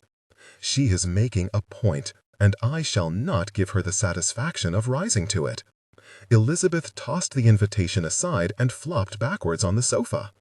After a moment of silence, she lifted her head and peered at Jane, who was smirking at her embroidery as she worked on it. "You would laugh at my misery?" "Most people would be flattered that the first circles had formed such a high opinion of them.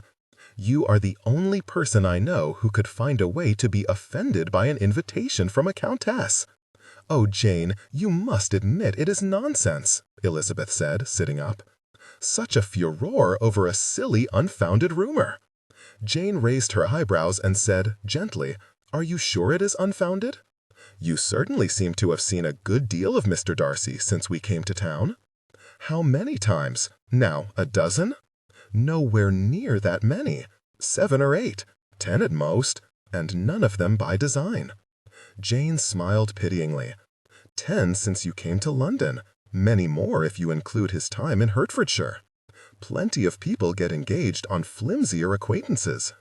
10 is more times than I was in company with Mr. Bingley before you decided we must be in love. Yes, well, I was very wrong about him, and I am heartily sorry for it. But that does not mean you must retaliate by pairing me with a man who is similarly disinterested. What makes you think Mr. Darcy is disinterested?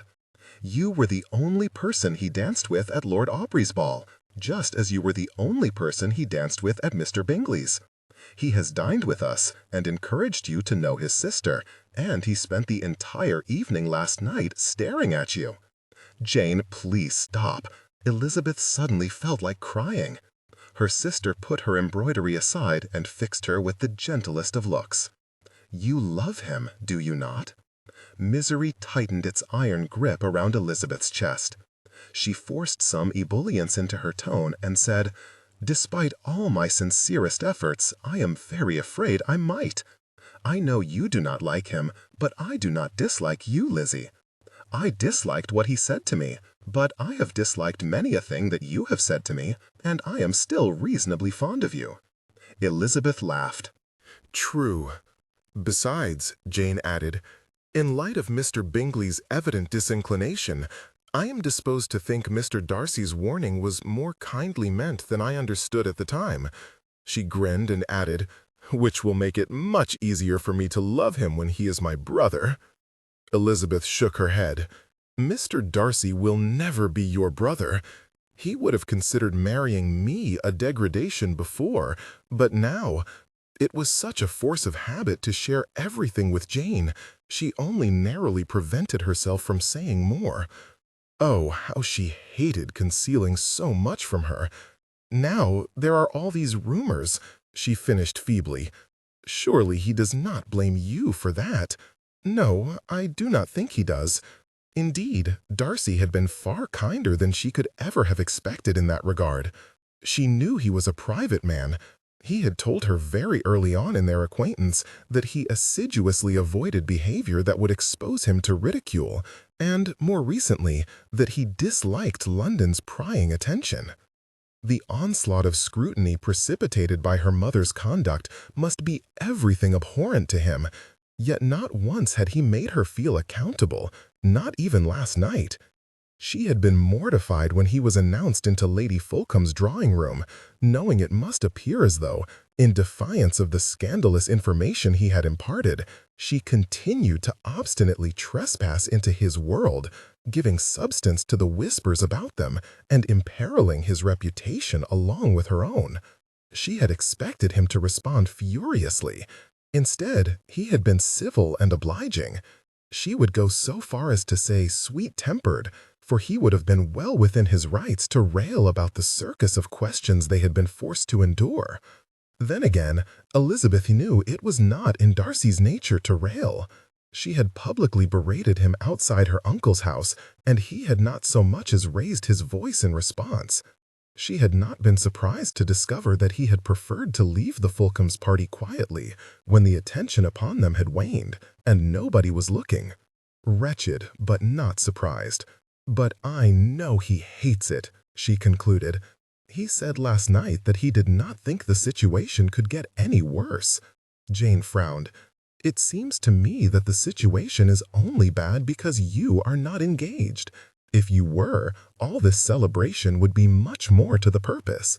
I dare say you are right, but if Mr. Darcy wished to marry me, I do not doubt that he would have mentioned it, for he could never be accused of timidity. I know it is difficult for you to believe, dearest, but you simply must accept that he does not appreciate my many merits. Lizzie, be serious. I know you must be pained by his disinterest." "Oh, I am pained, Jane. I am mourning the loss of my good sense deeply. I have fallen in love with a man I was determined to hate, wooed by nothing more than his complete indifference." She could see that Jane meant to argue and was excessively glad to hear the front doorbell ring. The conversation immediately diverted to speculation as to whom their caller might be, hoping it was nobody for Mrs. Gardiner, for she was out with the children. They were both stunned into silence when Hannah brought up Miss Bingley's card. It could only be guessed how Jane felt. She looked pale and confused, but Elizabeth was furious. The entire Bingley family had treated her infamously. Only in the last few weeks had she begun to recover her spirits after so many disappointments at their hands, and Elizabeth had no intention of allowing her sorrow to be dredged up again. "Pray tell her we are not at home, Hannah." "No, wait," Jane said urgently. "You cannot mean to receive her," Elizabeth cried. "You must not worry that I shall be overcome with any revival of sentiment for her brother. And it is not Miss Bingley's fault that he decided against me." "No, but—" Alas, Elizabeth could think of no good reason to turn Miss Bingley away. "Please show her up and bring us some refreshments, Hannah."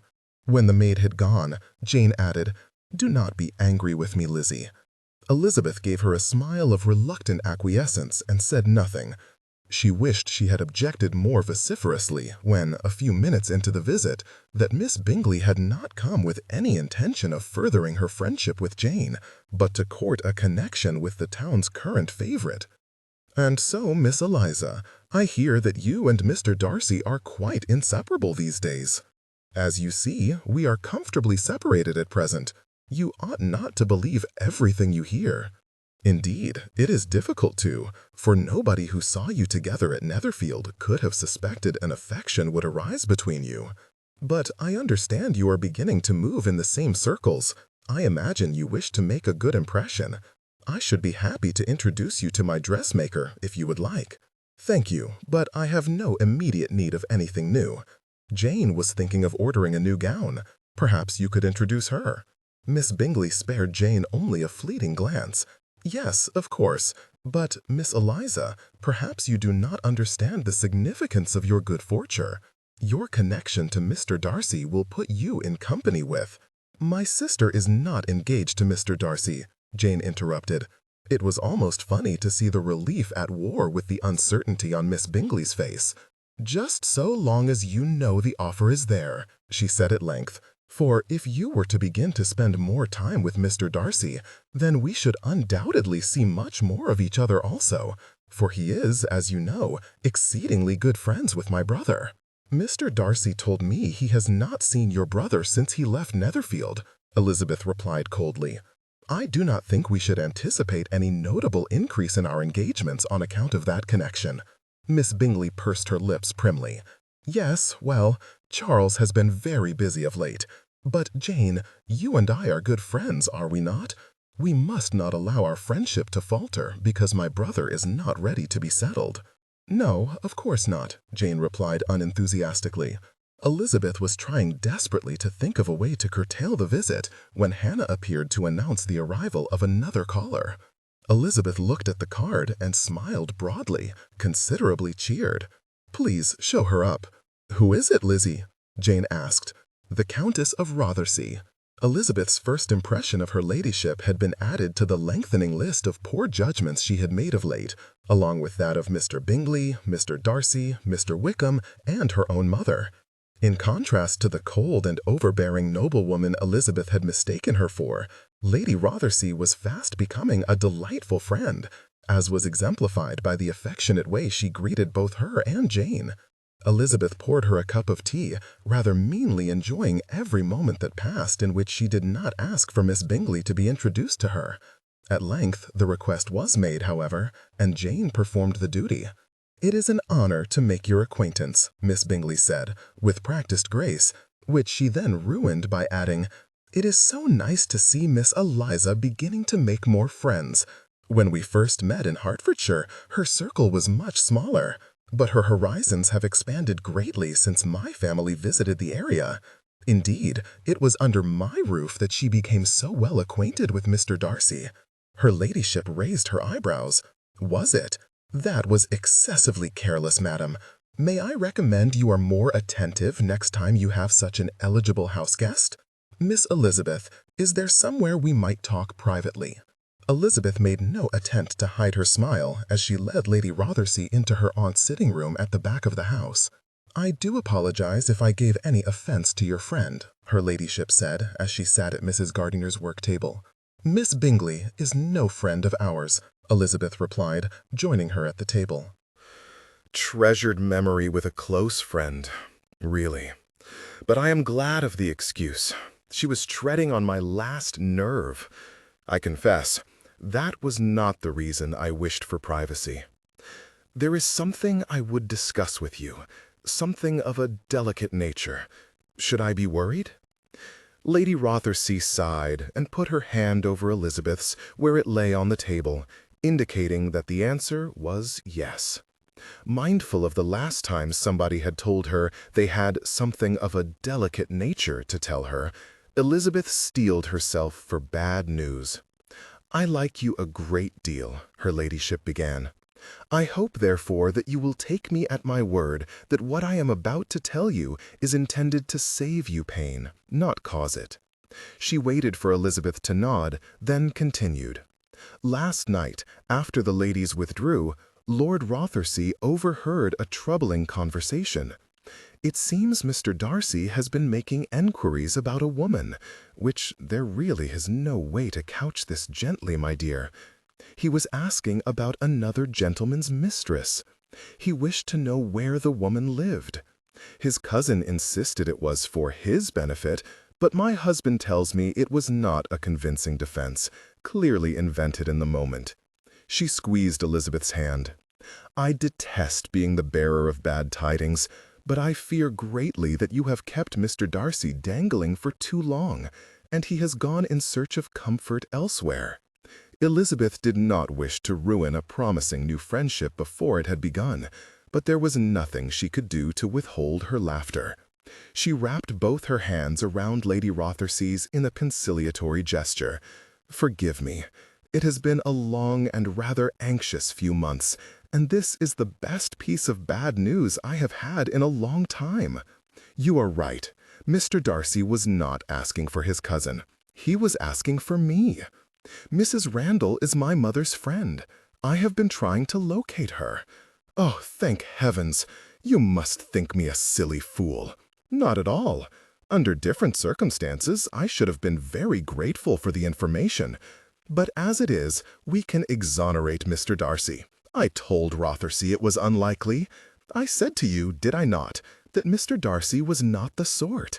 He has an unblemished reputation. That was why his asking the question was so shocking. But pray, why the subterfuge?" Elizabeth thought it wisest not to admit that she was searching for her adulterous mother, and instead hedged. "I did not wish the rest of my family to know I was searching for Mrs. Randall. As you just mentioned, her circumstances are not wholly respectable. Upon my word, nobody cares about that." Elizabeth supposed she ought not to be shocked, for it was exactly as her aunt had said. It still saddened her. "You must care, or you would not have come here today. Allow me to rephrase. Nobody cares unless it injures somebody they care about.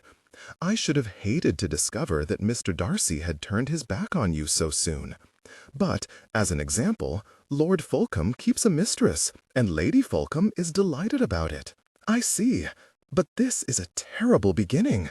I have upset you already." "You have said nothing wrong," Elizabeth assured her. "It is just a very different world to the one I am used to." Her ladyship sighed.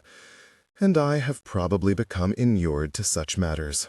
But in my sphere, so many marriages are arranged for convenience, without consideration to compatibility or affection, that it is often a blessing when a man takes a mistress." Elizabeth thought instantly of Charlotte's marriage, then felt more than a little guilty for it. Tentatively, she inquired, "Are women given the same freedom?" "Some are," Lady Rothersea replied. "Not many, and invariably only those with the protection of great fortune or powerful connections. Women's reputations are infinitely more fragile than men's." "Indeed," Elizabeth agreed, her brief hope for her mother quashed. Lady Rothersea smirked. "You cannot be asking for yourself, not when you have one of the most illustrious men in the country sneaking about, carrying out furtive investigations for you." Elizabeth enjoyed the brief warmth of thinking that Darcy had been doing it for her, but it did not last. She knew very well that he was doing what he must to protect his own reputation. For, as Lady Rothersea had just confirmed, Mrs. Bennet would certainly not count amongst those women who could carry on an affair with impunity. "Do not try and tell me again that you are not involved," Lady Rothesay said. Her eyes had narrowed at whatever she had seen in Elizabeth's expression. "People will grow tired of the story if you prevaricate for too long." "I hope they do." Elizabeth rubbed both her temples with her fingertips. "Then it might all be forgot." For the first time, her ladyship looked doubtful. "My dear, are you in earnest? Do you truly have no understanding with him?" When Elizabeth shook her head, she added, "But you are so obviously in love with him." For such a recent revelation, the sharp pain that accompanied these words felt horribly familiar, almost as though Elizabeth's heart had known the truth for much longer than her head. "Nevertheless, Mr. Darcy and I are not engaged, and there is no prospect that we ever shall be." Lady Rothesay looked crestfallen. Then this whole business must have been unbearable. Elizabeth smiled ruefully. "I was diverted at first, but it has long since ceased to be amusing." Seeing her new friend lost for words of comfort, she said more brightly, "I hope it will blow over soon, for I am due to leave for Kent at the beginning of March." At least, she hoped she still might, but had already warned Charlotte that she may have to postpone her trip, for so much depended on finding Mrs. Bennet. Lady Rothesay sighed and shook her head. "I feel wretched for the part I have played in this. It just seemed so certain. The pair of you together are... But never mind. I hope you and I shall remain friends regardless. Perhaps we might write to each other while you are in Kent." Elizabeth gave her hearty agreement, but then begged to be allowed to return to Jane. When they did, they discovered that Mrs. Gardiner had arrived home, and was doing her utmost to maintain a conversation in the face of Miss Bingley's unpardonable ill-breeding. "Mrs. Gardiner, how delightful to see you!" To Miss Bingley she said only, "Oh, you are still here," before remarking on the hour and declaring that it was time for both of them to leave. "My goodness!" Mrs. Gardiner exclaimed once they were gone. "Gracechurch Street has never seen so many distinguished callers. We have you to thank for it, Lizzie, even if you do not like it." Elizabeth thought her aunt might not like it either if she knew the true object of her gratitude was her husband's scandal-ridden sister. As with so much else that she was concealing, she left it unsaid, and turned her attention to rallying her sister's spirits. 28. Enamored by the masses. Darcy stayed at home for the whole first week of March, cards mounting on the salver in the hall as he refused to see any visitor. Bad enough that he had fallen in love with a woman who did not want him, that the whole world believed them betrothed and kept bloody asking him about it, was unbearable. His reclusive streak was broken when Bellamy knocked on his study door to announce that Hurst had come to see him. "Shall I tell him you are not at home, sir?" "No, show him in. I should like to hear what he has to say." Hurst entered with the look of a man who was not expecting a warm welcome. "I have spoken to Bingley," he said, as he edged into the chair Darcy indicated for him to take. "Found him in a copper hell in St. Giles, if you can believe it." "At this point, I could believe anything of Bingley," Darcy replied. Hurst regarded him searchingly. "Will you tell me what is going on?" "Is that not a question you ought to be asking him?" "I did. He was excessively vague, but the gist of the matter seems to be that he is avoiding you. And Caroline has got it into her head that there is some manner of rift between you." "She is anxious that your friendship not dwindle." Darcy felt his lip curl. For 2 months he had been in the crosshairs of the Tun's speculation as he searched for Bingley, whilst Hurst and his womenfolk had done nothing but bemoan his absence from a few dinners. Only now that they thought they might lose their access to Pemberley had they bestirred themselves to intervene. "In that case, you had better tell me where he is staying, for it will be impossible for us to work out our differences if I cannot speak to him." Darcy looked distastefully at the den of iniquity that was the Four Feathers coaching in. No self-respecting gentleman would choose to lodge here. He refused to believe Bingley would, merely to avoid an awkward conversation with him. Supposing there was but one way to find out, he entered by the nearest door. The tap-room was teeming, mostly with men, and most of them clearly drunk, But there were families present also, with wailing children in tow. The din was intolerable. He edged between the tables towards the archway at the back, signposted "Booking Office." His first indication of something amiss was a tug at his coat. Looking around, he saw nothing untoward, but as he went on his way, he heard sniggering behind him, and someone say, "I told you it was him." It might have stopped at whispers and stares had another exterior door not opened and Elizabeth all but stumbled into the taproom. Darcy was startled by the sight of her. She looked nothing short of harried as she looked around. That her presence must be related to Bingley's residency could be in no doubt, though what had induced her to come alone into such a place was beyond him. He set out towards her, but before he could gain her attention, she too was recognized, and unlike him, her consequence was not such that it saved her from being approached. Two women accosted her, all tittering delight, and though he could not hear what they said, he saw them point in his direction, and Elizabeth look his way. He could not tell what she made of his being there, but neither did he much care at that moment. His only thought was to get her safely outside before any trouble began. Yet, in the blink of an eye, the situation went from disagreeable to alarming. Palpable tremors of restlessness ran through the room, as more people began to take notice of the disturbance, and curiosity took hold. Darcy pushed forwards, but the crowd between him and Elizabeth had swollen alarmingly, prurient insinuations about them being tossed about in the fray. "Get out of my way," he snapped at a toothless drunkard who was trying to raise a toast to him.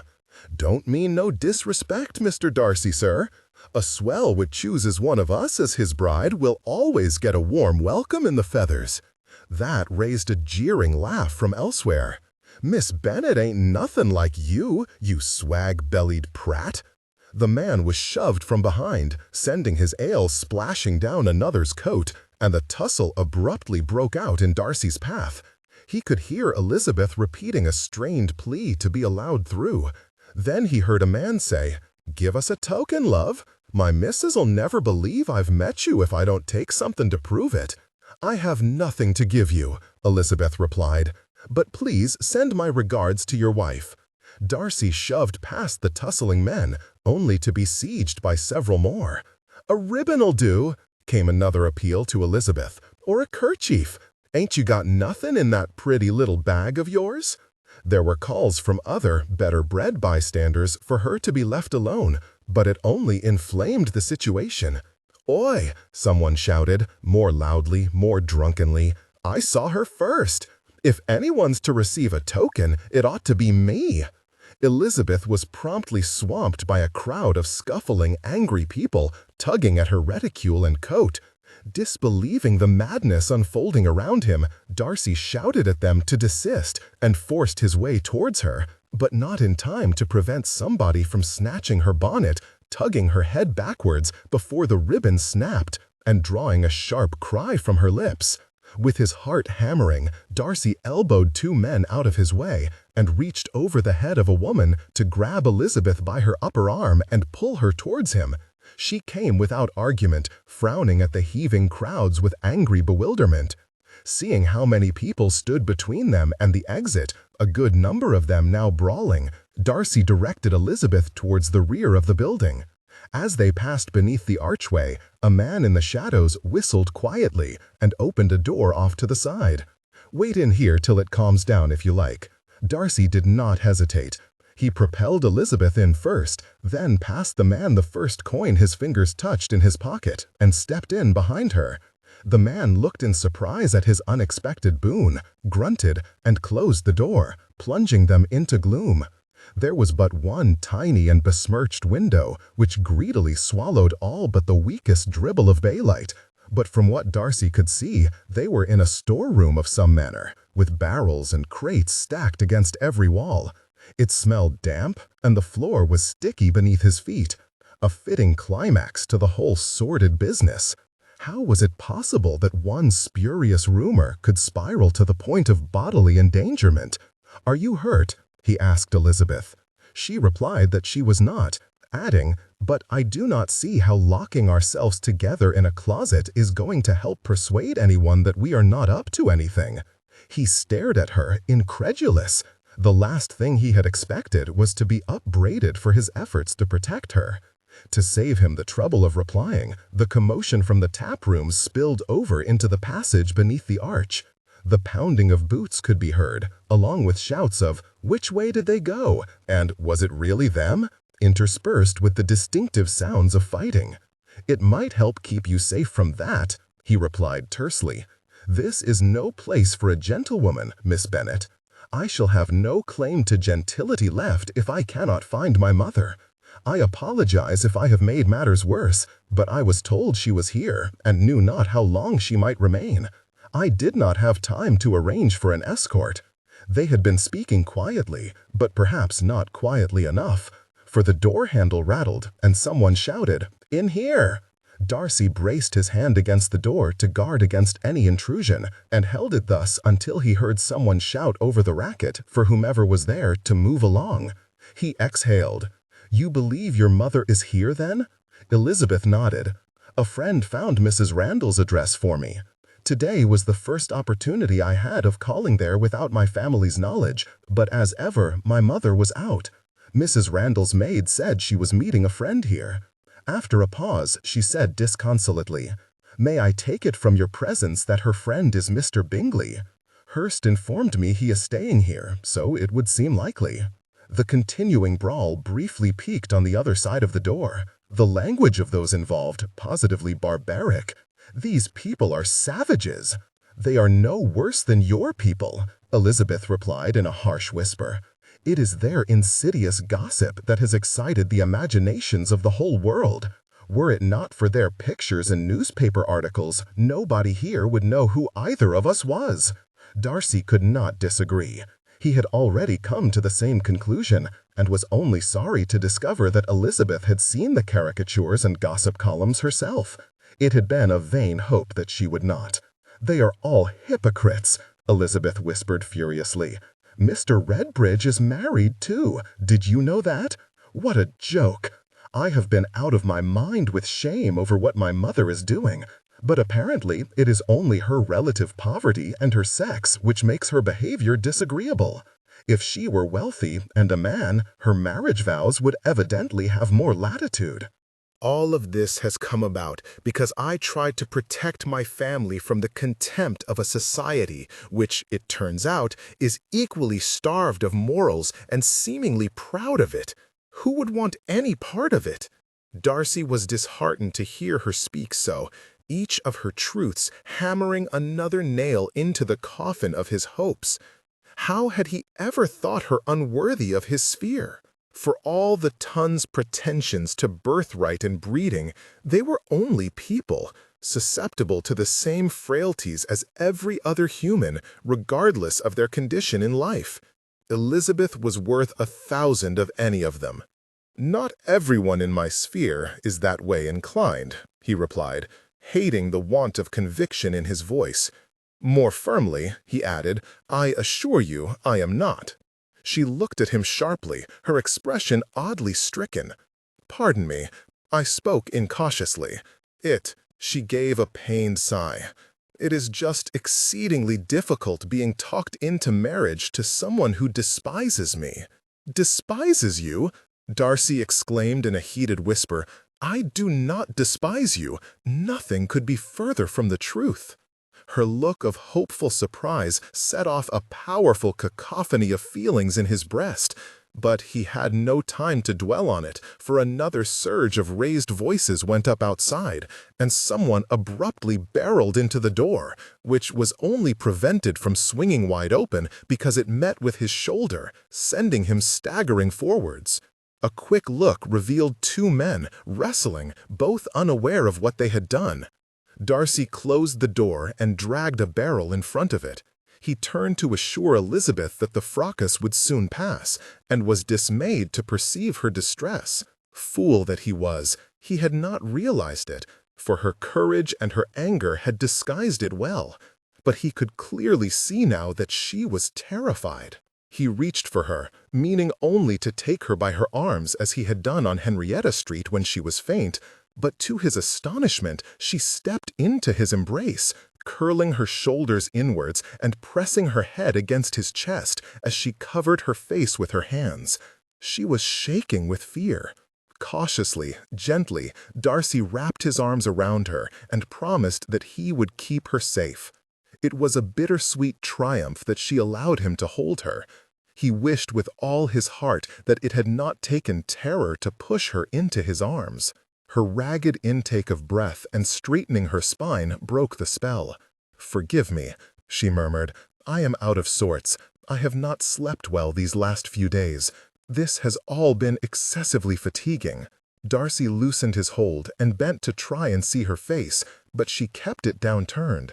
She was still shaking, still jumping at every noise from beyond the door. He guided her to the nearest stack of crates and encouraged her to sit down, keeping one arm around her in the hope that it was a comfort and not an imposition. More shouts from outside settled the matter. She tensed again and curled more closely against him. He tightened his embrace and tucked her head beneath his chin. "All will be well." She shook her head. "I cannot believe anything will ever be well again. Everything I thought I knew has been turned on its head. It is not irredeemable. If your mother can be persuaded to return home, there is no reason that anyone should discover what has happened. You will know." Her voice sounded every bit as fatigued as she had asserted, listless and full of despair. "As shall I. How shall I ever face my father again? It has been hard enough concealing this from Jane. The worst thing about it is that I must lie to her for the rest of my life. I do not know how I shall bear it." Darcy grimaced with regret. "I should not have told you. I am sorry." "Do not be," she mumbled, so quietly it was almost inaudible over the commotion outside. "It should never have been your problem to solve." He opened his mouth to say that neither should it have been hers, when a particularly heated quarrel erupted directly outside the door and did not move on. Voices, some muffled, others as clear as day, all of them obviously in high dudgeon, argued over where Elizabeth and he had disappeared to.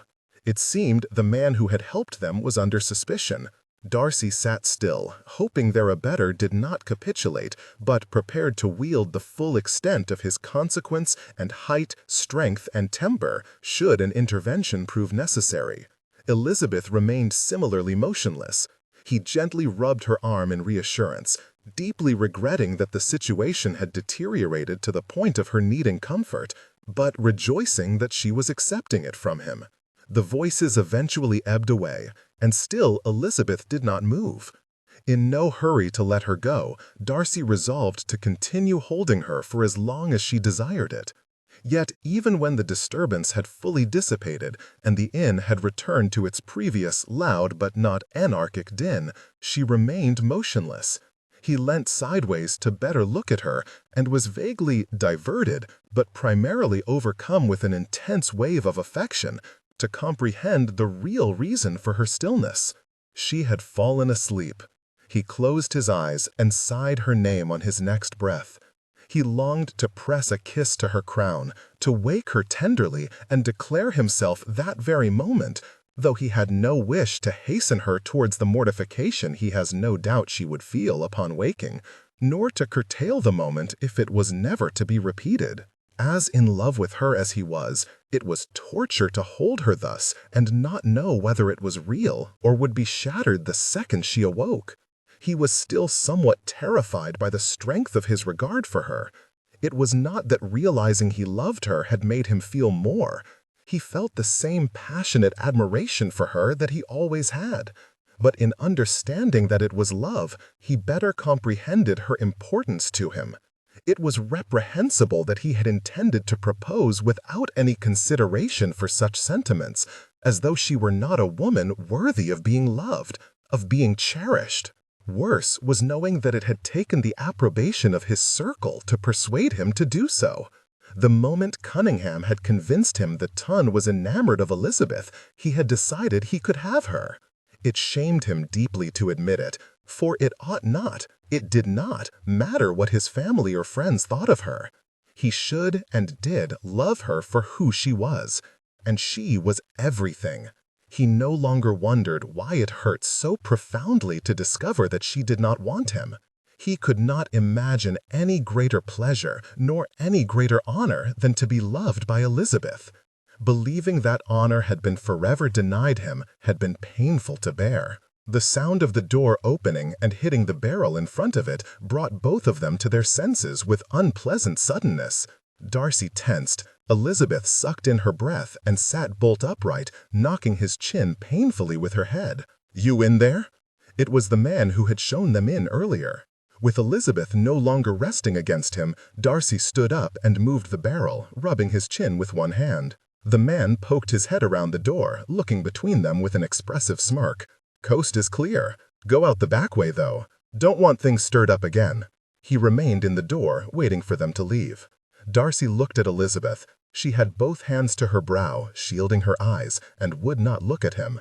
"I think it's best if you forego your plans for today and leave," he said gently. She glanced at him fleetingly, her mortification unmistakable, then nodded and walked past him out of the door with her head still bowed. He followed her out and along the passage. Both came up short when a familiar face rounded the corner, almost colliding with them. "Mrs. Randall, what are you doing here?" Elizabeth cried. Mrs. Randall groaned. "You again? What do you want this time?" "The same as always, to speak to my mother. She is not here. Your maid said she was," Elizabeth insisted. Mrs. Randall raised an eyebrow. "I told Maggie not to talk to you under any circumstances. Shove your way into my home again, did you?" Elizabeth cast another quick, blushing look at Darcy, clearly yet more embarrassed. "No, I did not, and neither was I let in. Maggie merely informed me that my mother was meeting a friend here and shut the door." Oh, her shoulders slumped. "She said she is meeting a friend. She was talking about you? It looks that way, does it not?" Mrs. Randall replied in a condescending tone. With a self-important sniff, she stepped around them and walked towards the taproom. Elizabeth closed her eyes, her countenance suffused with misery. Darcy hated to see her thus, but did not wish to miss the opportunity. "Wait here for one moment," he said to her, before striding after Mrs. Randall, who was seriously displeased to be waylaid again. "Whom are you here with?" he demanded, certain he already knew the answer. "I do not see what business it is of yours," Mrs. Randall replied. With a sneer, she added, "Most of us like to keep our personal affairs private, not broadcast them in the newspapers." "That is well," he replied, not deigning to acknowledge her barb. "Perhaps I shall ask Mr. Redbridge whom you keep company with when you are not with him." Her lips puckered with displeasure. "Have it your way. I have heard you usually do. I was meeting Mr. Bingley. Now, if it is all the same to you, I have somewhere else to be. Good day." Darcy shook his head in disbelief at the trail of carnage Bingley was leaving in his wake. He walked back to where he had left Elizabeth, only to discover that she had gone. Devil take it! He hastened to the end of the passage. It opened onto the courtyard, which was overrun with people, horses, carriages, luggage, and hay bales, but no sign of Elizabeth. He had taken but 2 steps into the yard when a voice off to his left stopped him in his tracks. There, at the booking office counter, stood Bingley, settling his account in readiness to leave. Keeping an eye out for Elizabeth, Darcy strode to his side. Bingley cast him an irritated look, evidently mistaking him for someone too impatient to wait his turn. Then he jumped and looked again, shamefaced and wide-eyed. Darcy! Blotches of red flared up on his cheeks and neck as he fumbled a handful of coins onto the counter and stepped to the side. "Why are you here?" "Strange, I was about to ask you that." Bingley blustered for a moment, then blurted, "Damn it, Darcy, I will not keep explaining myself to you. You are my friend, not my father. I do not require your approval." "That is fortunate, for you certainly do not have it. Tell me this much. Has it been Mrs. Randall with whom you have been dallying this whole time?" "What do you mean?" "As opposed to her house guest." Bingley recoiled. "For heaven's sake, man, I am not a monster. That happened once. It was an egregious mistake, which I have not and would not repeat." He bristled, his tone growing sharper. "Frankly, I am growing tired of your sanctimony. By all accounts, you have enough problems of your own to contend with. I suggest you deal with those before berating me." He squared his shoulders and strode away. Darcy let him go. He would rather look for Elizabeth than waste his time on an obviously defunct friendship, and he was too angry to treat the man rationally. After a furious search, he spotted Elizabeth climbing into a yellow bounder on the street. "Miss Bennet, wait!" She looked over her shoulder, dismay writ plainly across her features. "Mr. Darcy, I am not without courage, but even I can only endure so much humiliation in one day. Please let me go." "In or out, miss? There's other passengers waiting," the postilion called down impatiently. With a pained glance in Darcy's direction, Elizabeth said, "I apologize for," then pulled herself up into the carriage. Darcy wanted, desperately, to tell her not to be embarrassed, how beautiful she had looked asleep, that he would hold her all day and all night if she wished it. But no sooner had Elizabeth's foot left the step than a boy appeared from nowhere to fold it up and slam the door closed behind her, banging it with the flat of his hand and calling for the postilion to drive on. Elizabeth was jerked away from the window as the horses heaved the carriage into motion, and she did not reappear. Darcy watched her go until he heard someone behind him say, "Is that not the chap who's secretly betrothed to a pauper?" At which point he turned on his heel and strode to his own waiting carriage. It was enough to make him despair. Bingley had not been having relations with Mrs. Bennet after all. His and Elizabeth's every accidental meeting had been for nothing, and the resulting rumors had boiled up to the almost inconceivable point of them being physically mobbed. He did not despair, though. Indeed, for most of the journey back to Berkeley Square, a smile tugged at the corners of his mouth, daring him to give in to it. For however disastrous the afternoon had been, surely women did not seek comfort in the arms of men they hated. It allowed him to hope as he had never dared hope before, that all was not lost, and he might yet win Elizabeth's heart. 29. Sanctuary in Kent. "You fell asleep on him?" Elizabeth nodded, and Charlotte, who was already sitting wide-eyed with astonishment at her tale, bit her lips together in an unsuccessful attempt to conceal her amusement. "Oh, Eliza, that is truly mortifying. Why do you think I was in such a hurry to get out of London?" She had left that very morning, with the blessing of her aunt and uncle. She had not informed them of the incident at the Four Feathers, but a mock marriage announcement between her and Darcy, printed that morning in her uncle's newspaper, had persuaded Mr. and Mrs. Gardiner that her reputation was now in danger. Hasty arrangements had been made, and she had arrived at Hunsford Parsonage 1 hour ago, where she had wasted no time in regaling Charlotte with her sorry tale. "Thank you for taking me in. I know I have chopped and changed my plans, but I could not face another day in town." "It is no trouble," Charlotte replied. "You are only a few days earlier than you originally planned, and from what you have told me, I am surprised you did not come sooner. I wish you had brought Jane here with you, rather than submit yourself to such unpleasantness merely to stay with her in Gracechurch Street." Unable to reveal to Charlotte her real purpose of searching for Mrs. Bennet, Elizabeth had given Jane's melancholy as her reason for lingering so long in town. In explaining the extent of the furor surrounding her and Darcy, she comprehended just how weak an excuse it was. She ought to have quit London weeks ago. Indeed, she wished she had, for none of her investigations or lies had saved her parents' marriage, and every one of her encounters with Darcy had made it less likely that he would ever connect himself to her. "She likes to be with my young cousins. I did not wish to drag her away." This was in part true. And in all honesty, for a long time, the situation with Mr. Darcy did not seem so very bad. It was diverting at first, even to my aunt and uncle. Then it was more tiresome than worrying. It only became dangerous yesterday. She did not add that somewhere in the middle of it all, she had fallen irrevocably in love with Darcy, rendering the whole business profoundly painful. "What possessed you to go into the inn in the first place?" Charlotte asked. "I saw him go in, and hoped he might agree to see me home. I was so lost by then that I did not stop to consider the risk. Though she loathed the necessity of yet another lie, losing her way on a long ramble had seemed an infinitely safer explanation for her presence at the Four Feathers than her real object.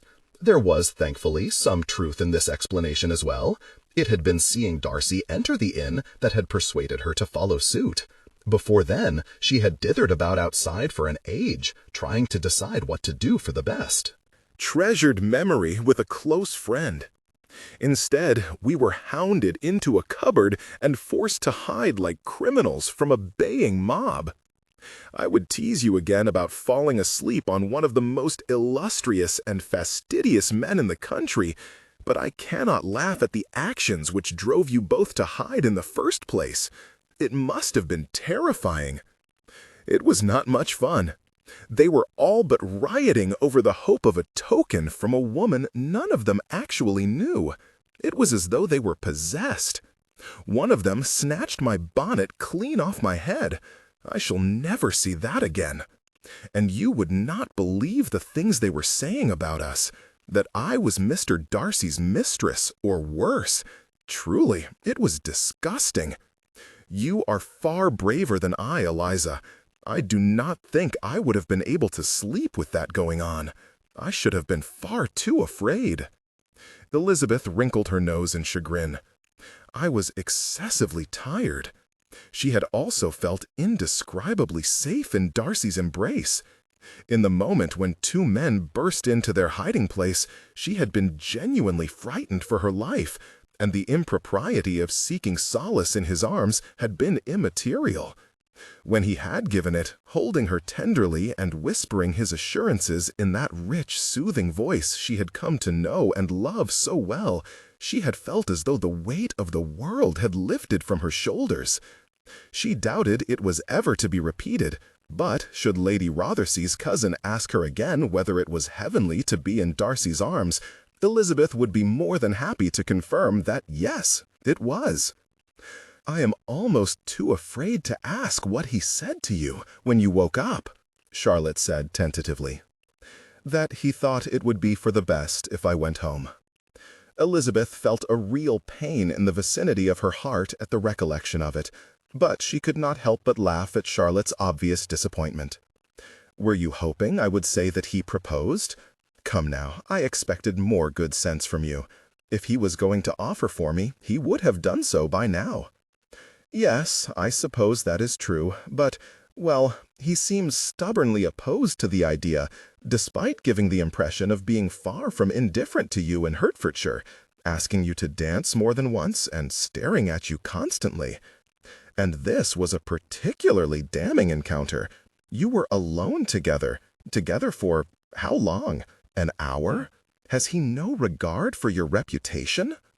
We were not seen by anyone of any consequence, and besides, we are already the talk of the season.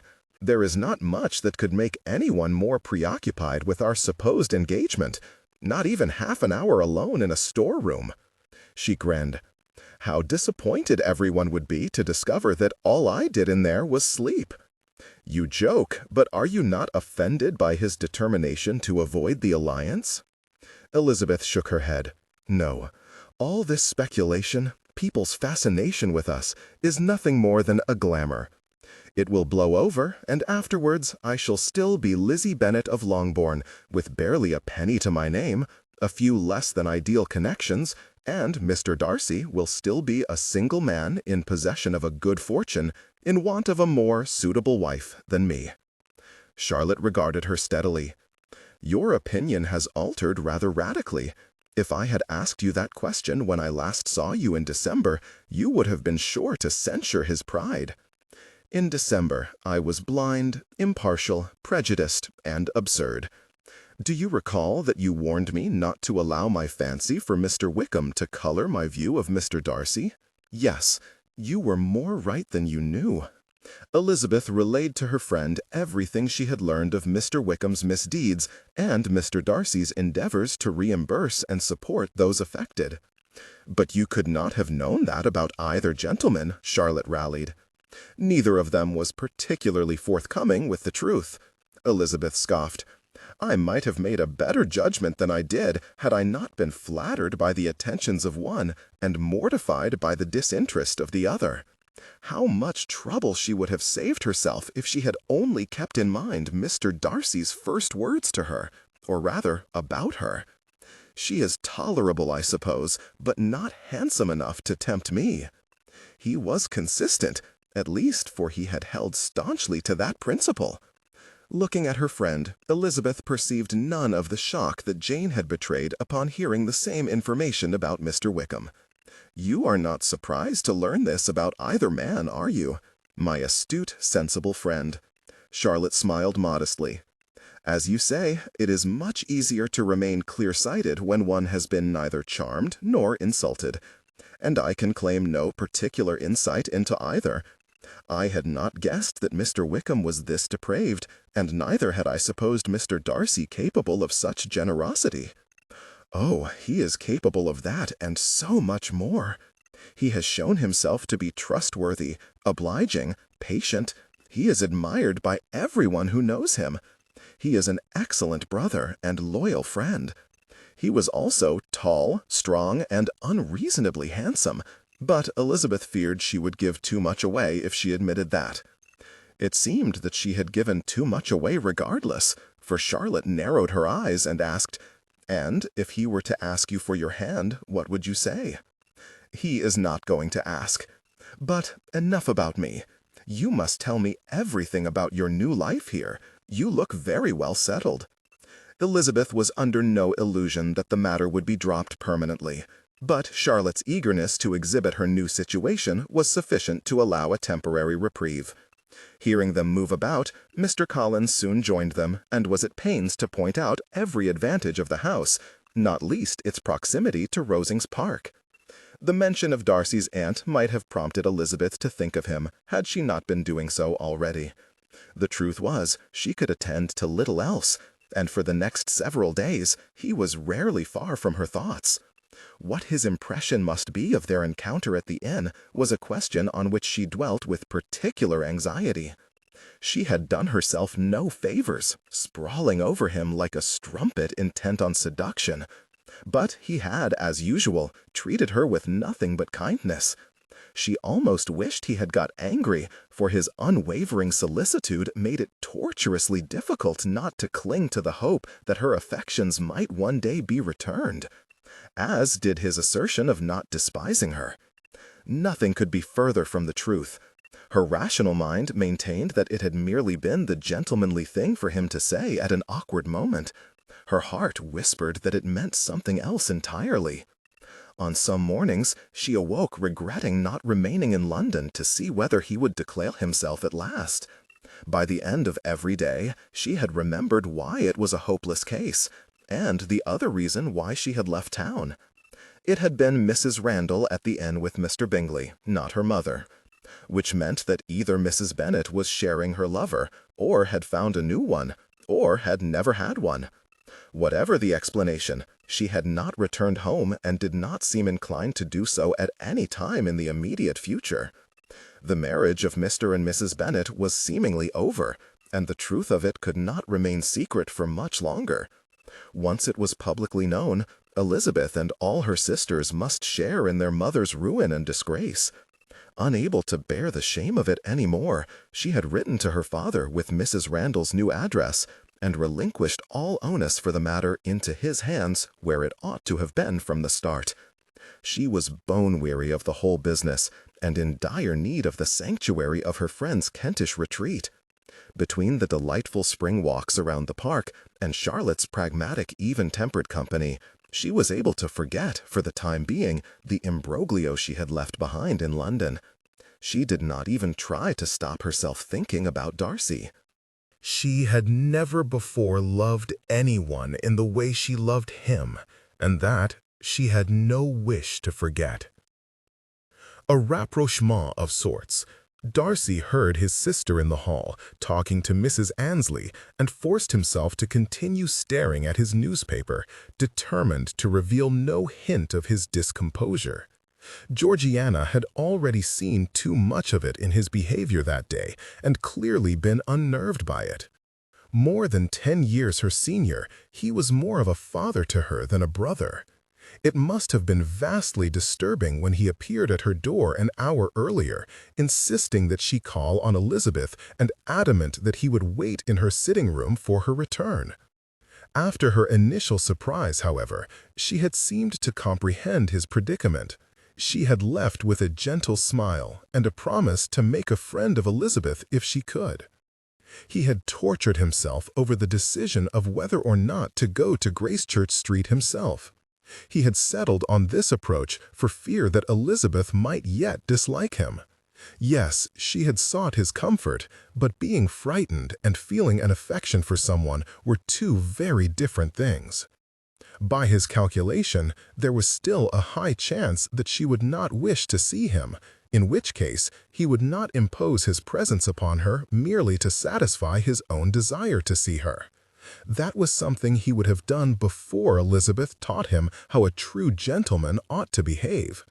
It was a shame she had not taught him any lessons in patience, for Georgiana took an absolute age to remove her coat and bonnet and change her shoes and have a chat with the housekeeper about the devil knew what. Darcy was nearly out of his mind by the time she came into the sitting room. "I am returned." He lowered his newspaper, feeling sick with anticipation. "What was your success?" She was not there. "She has gone to Kent." It was all Darcy could do to keep his countenance. "But her sister and aunt were very welcoming," his sister continued. "They said Miss Elizabeth would be sorry to have missed me, which I thought was kind. They are both exceedingly kind ladies." "I am glad you liked them." Was anything else said of Miss Elizabeth's state of mind? Whether she was distressed by recent events? No, only that they hoped her departure would allow people to forget the recent speculation about you both. The prospect that Elizabeth wished to forget him drove a spike of misery right through him. He averted his eyes from Georgiana's earnest gaze, for it only made everything feel worse. In the periphery of his vision, he saw her slide into the nearest chair, from which she continued to regard him. "May I ask you a question, brother?" "Yes." "I recall what you said before about Miss Elizabeth's condition in life, but she appears to have gained society's favor. Fitzwilliam said that even our uncle thinks you should get on and marry her. Those were his words, not mine." She cleared her throat delicately. "I was wondering why you have not." Darcy laughed bitterly and shook his head. "Because, Georgiana, despite what you have been led to believe, your brother is a thoroughgoing idiot. I would ride to Kent and offer for her today if I thought she did not view the prospect of being married to me with repugnance." Georgiana gasped. "That cannot be true. She has left London without taking her leave of me." That speaks much to the truth of it. He could not bear to hear his sister argue the point. He thanked her for her efforts that morning and made his excuses. It was a short walk home. He took a circuitous route, hoping the exercise would expunge some of his pent-up frustration. He was still deliberating the wisdom of taking his sister to Rosings Park, that she might call on Elizabeth at the Hunsford parsonage instead, when he arrived home and was informed that a most unexpected visitor was waiting on him in the saloon. Bingley colored deeply when Darcy entered the room. "Ah, Darcy, you are home." Darcy took his time answering, too angry to think of anything to say that was not spectacularly impolitic. "Have you decided you can tolerate my sanctimony, or have you come to carry your point?" Bingley's shoulders slumped. "I have come to apologize for my behavior the other day, and that comment in particular. I lashed out because I was caught, and it was unpardonable." Darcy stared at him. "Are you under the impression that a few intemperate words are the extent of your unpardonable behavior? Look, I know what happened at Netherfield was wrong, but you cannot expect me to keep apologizing for it every time we meet. You truly have no idea of the trouble you have caused, have you?" said Darcy, walking with quick steps across the room. "Every rumor with which London is brimming, every problem that you so helpfully advised me to deal with, has arisen because of your actions at Netherfield." "How so?" Bingley replied in an affronted tone. "When you disappeared off the face of the earth to dabble in whatever folly has kept you busy these past months, your sisters begged me to find you and persuade you to desist. Miss Elizabeth has been searching diligently for her mother, who, as I presume you know, left Longbourn not long after your ball.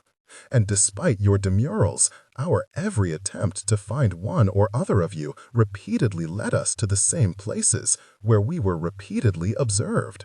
The rest, I trust I do not need to explain to you. You know how society works." Bingley shook his head. "But I was not with her mother." "Then where in blazes were you?" Bingley recoiled at his sharp tone, but soon went from shaking his head to nodding it contritely. "I was avoiding you. There is nothing more to it than that. I was ashamed of what I had done, and I did not wish to endure your judgment, no matter how justified it might be. And I confess, I assumed your displeasure would be all the greater once I heard the reports of your attachment to Miss Elizabeth. Upon my life, I have no attachment to Miss Elizabeth." Darcy's pacing brought him to the sideboard, and he poured himself a drink to calm his temper. After a long draught, he turned back to Bingley with a moderately more collected air. "But do not believe that she has been untouched by any of this.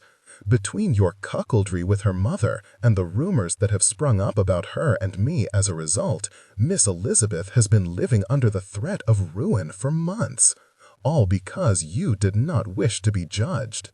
Bingley ran a hand through his hair. "I am truly sorry, Darcy. I had no idea. That, I suppose, is preferable to your having behaved thus full in the knowledge of the pain you were occasioning. I trust you know I am never intentionally cruel." Darcy was not convinced that Bingley ought to be much comforted by this assertion, for thoughtlessness, however inadvertent, could be just as destructive as a conscious disdain for the feelings of others. He ought to know. He had demonstrated both well enough of late. "Miss Elizabeth knows then, does she?" Bingley asked. "About, you know." "Yes, she knows." Reminded that he was far from blameless, Darcy sighed deeply and turned to pour Bingley a drink of his own.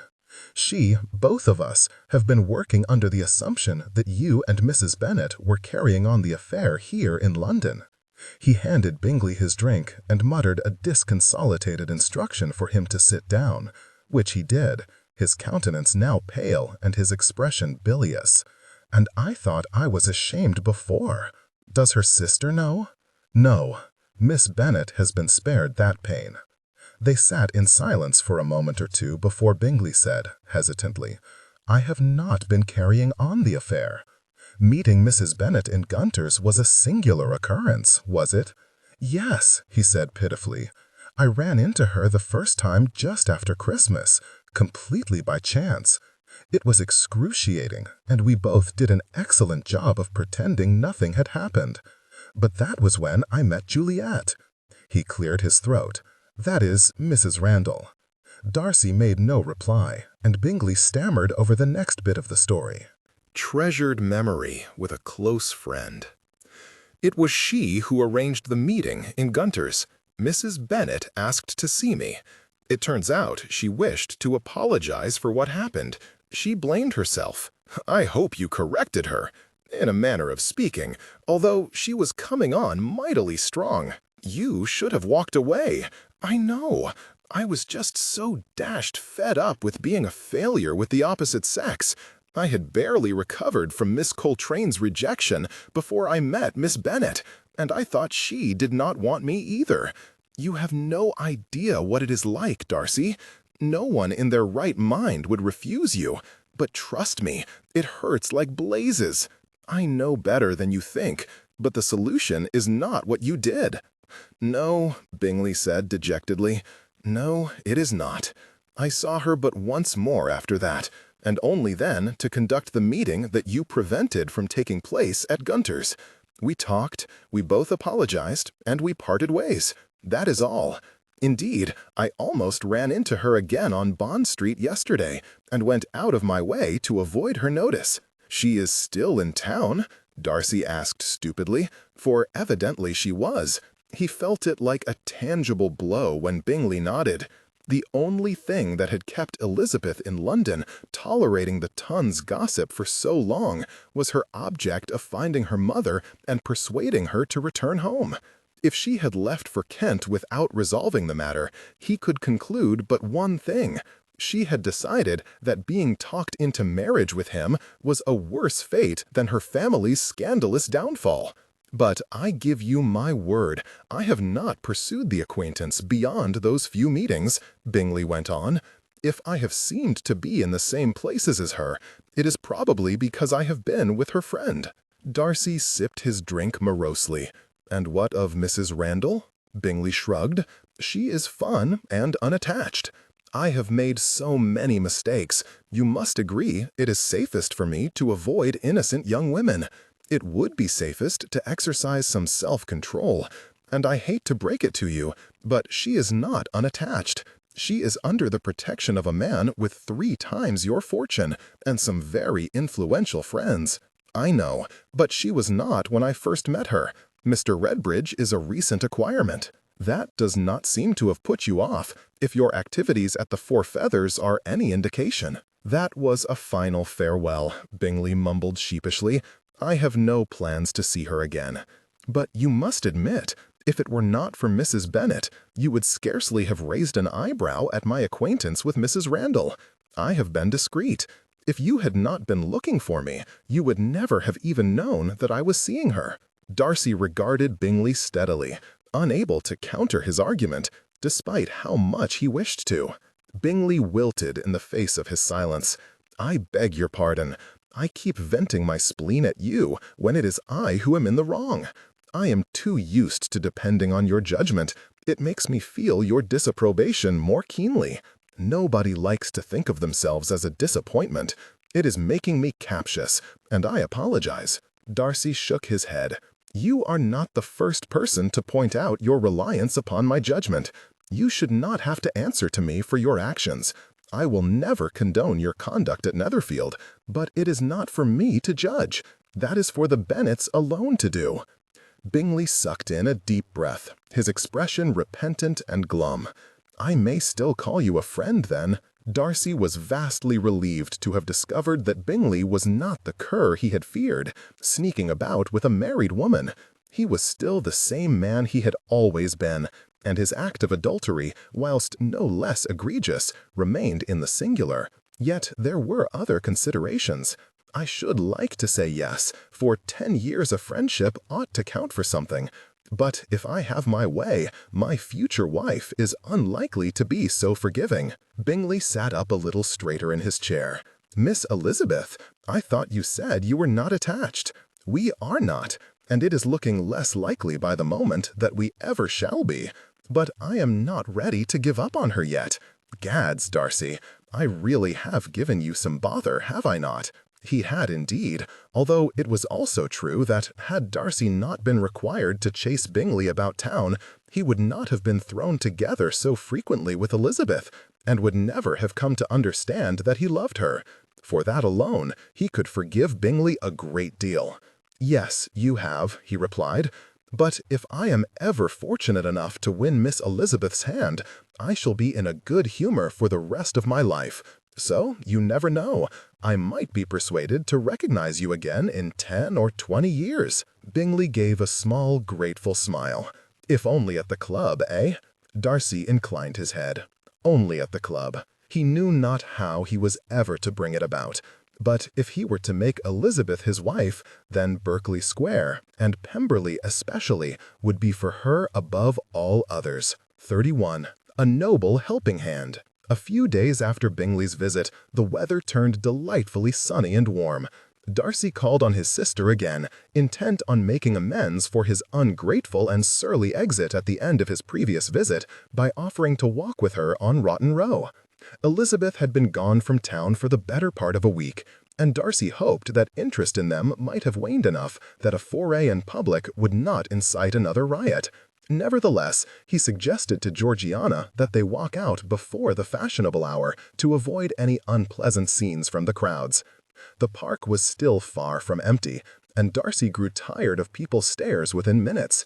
He was glad when Lord and Lady Rothersea hailed them from farther along the path, for to stop and converse with them would avert an unwanted address from any of the other people who looked tempted to approach him.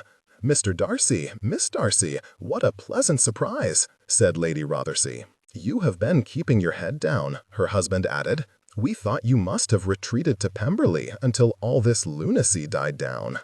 "I had hoped people would come to their senses," Darcy replied, "and there are signs it is working. I have only received 32 invitations so far this week, instead of the 51 I was sent last week. I take it you have not seen the newspapers yet today," Rothersea said. "Which ones?" "All of them." "Not all," Lady Rothersea corrected. "But the Duchess of Gracemont has had an invitation printed in some of the major publications, and a few of the gossip pamphlets, calling for you and Miss Elizabeth Bennet to open her grand ball together in April.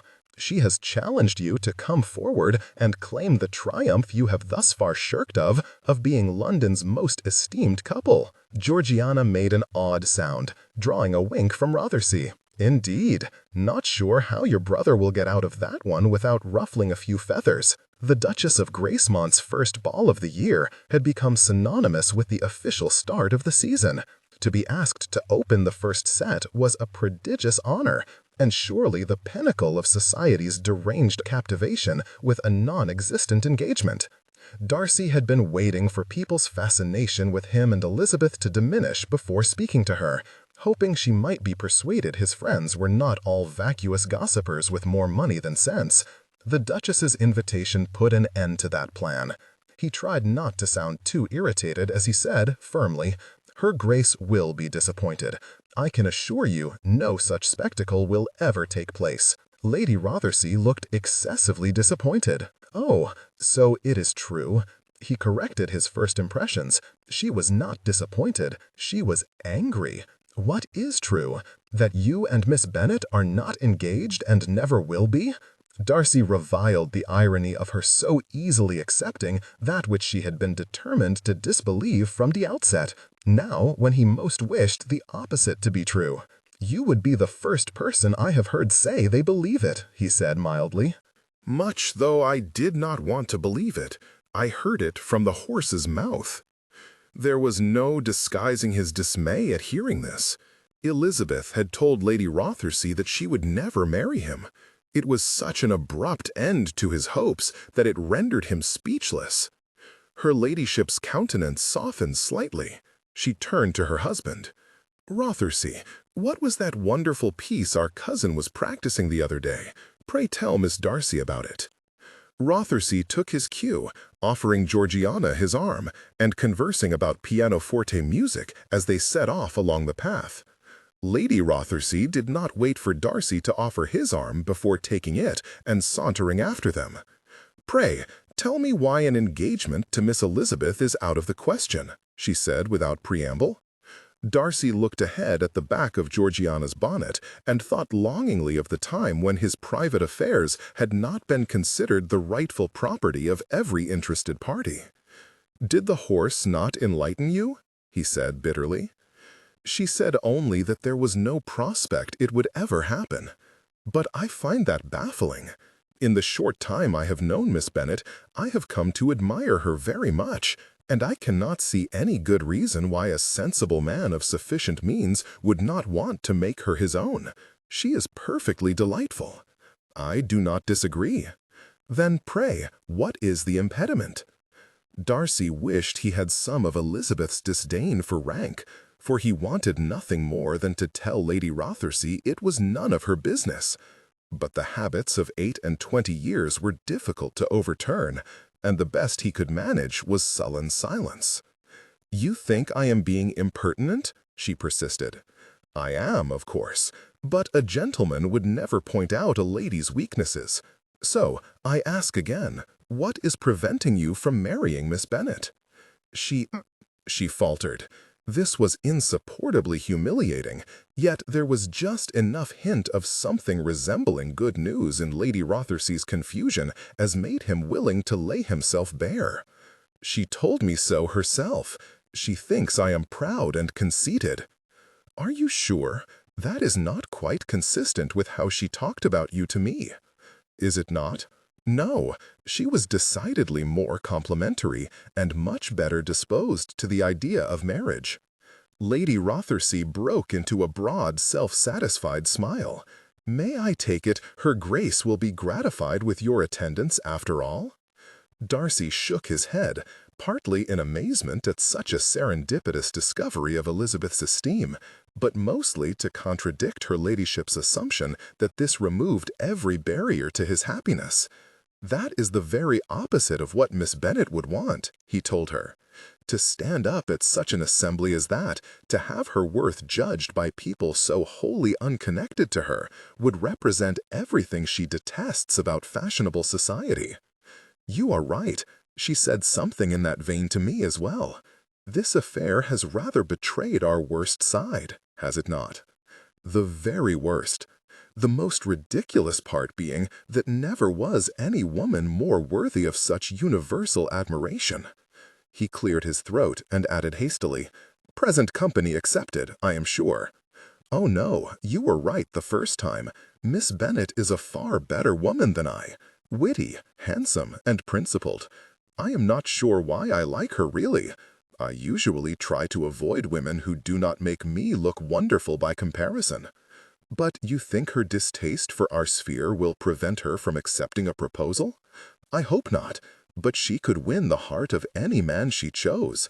She does not need anything I have to offer, least of all this degree of controversy. Then give her something she does need. There cannot be much that is not within your power to secure. You have mistaken her character entirely if you thought her good opinion can be bought. And you have mistaken me if you thought I was suggesting that you buy her a trinket. Come, Mr. Darcy, use that famed intellect of yours. What does she need?" Put like that, the answer was simple. Elizabeth needed her mother to go home. There, you have thought of something, have you not? Darcy chuckled. "Yes, I believe I have. I shall have to find her mother's friend to arrange it, but that ought not to present a problem. I know someone who is likely to have her direction. If you mean Mrs. Randall, I know where she lives. I found that out for Miss Elizabeth before she left London." Darcy remembered Elizabeth breathlessly explaining that a friend had found Mrs. Randall's address for her. He had wondered who at the time, but events at the Four Feathers had overtaken them, and he had forgotten to ask. "I am indebted to you, my lady, truly." "Oh, good. There is nothing quite like having devilishly handsome men indebted to me to keep Rothersea on his toes." Darcy was quite sure she could manage that without his assistance. Her sportive manner reminded him of Elizabeth. He could see why they had hit it off. He could well imagine her and Rothersea visiting him and Elizabeth at Pemberley, and the two women running rings around both of their more than complying husbands. Then he berated himself for getting carried away with an outcome that was far from being certain enough to justify such reveries. Even so, he could scarcely keep his elation under good regulation as they rejoined the others, for he was far more hopeful of achieving it than at any point before. 32. An aristocratic ambush. Not long after Elizabeth arrived in Kent, a summons was received for their party to dine at Rosings Park. Mr. Collins's raptures at the opportunity of displaying the grandeur of his patroness were unabating, but Elizabeth could not overcome her anxiety, nor hide it from her friend, who insisted that she confess what troubled her. "I cannot help but think it would be an unpardonable affront to Mr. Darcy to visit his aunt when he has made it abundantly clear he does not wish me to be a part of his sphere. I thought you said he had shown you great kindness." "He has, and I dearly hope that means he does not bear me any ill will, but he consistently refuted every rumor linking us together. It is difficult to interpret it in any other way than that he does not want to marry me. How, then, could he not be angered by my intruding into his family circle?" Charlotte shrugged. "He is a sensible man. He knows that Mr. Collins is your cousin, and that Lady Catherine is his benefactress. It would be unreasonable of him to expect you to refuse the wishes of either. And refusing her ladyship's invitation would surely only offer a different form of affront." Elizabeth hoped her friend was right. She still could not settle on how sincere Darcy had been when he said he did not despise her. But if a promise of his good opinion was the best she could hope for, she would not like to throw it away. Rosings, when they arrived, fulfilled Mr. Collins's every prophecy. The proportions of all the rooms were formidable, seemingly designed to make visitors feel as small as possible. The antiquated furniture was uselessly ostentatious in form, lacking in any real splendor, because it was all so dark, dominated by wood paneling and aged tapestries. Miss Anne de Bourgh was all but indistinguishable from the faded portraits that adorned the walls. She was so pale and drawn, and sat so disconcertingly still, that she wanted only for a gilded frame to complete the impression. Her companion, Mrs. Jenkinson, was dressed all in brown, wore a permanent expression of worry, and never spoke above a whisper. Both ladies seemed to be at an advanced stage of ossification. Lady Catherine herself was almost a relief. Her stentorian voice ricocheted off the walls, bringing life to an otherwise dead space. She was large and tall and prying in the way Elizabeth had once expected Lady Rothersea to be. Throughout dinner, she asked a ream of impertinent questions about whom Elizabeth knew, where she had been, and what she had seen of the world. Elizabeth's upbringing and education were minutely examined, and every aspect of her family's situation exposed, from Longbourn's entailment to her uncle's employment. Charlotte sent repeated apologetic glances her way, but Elizabeth did not mind it as much as she might have done, had she not just spent 2 months being similarly interrogated by strangers.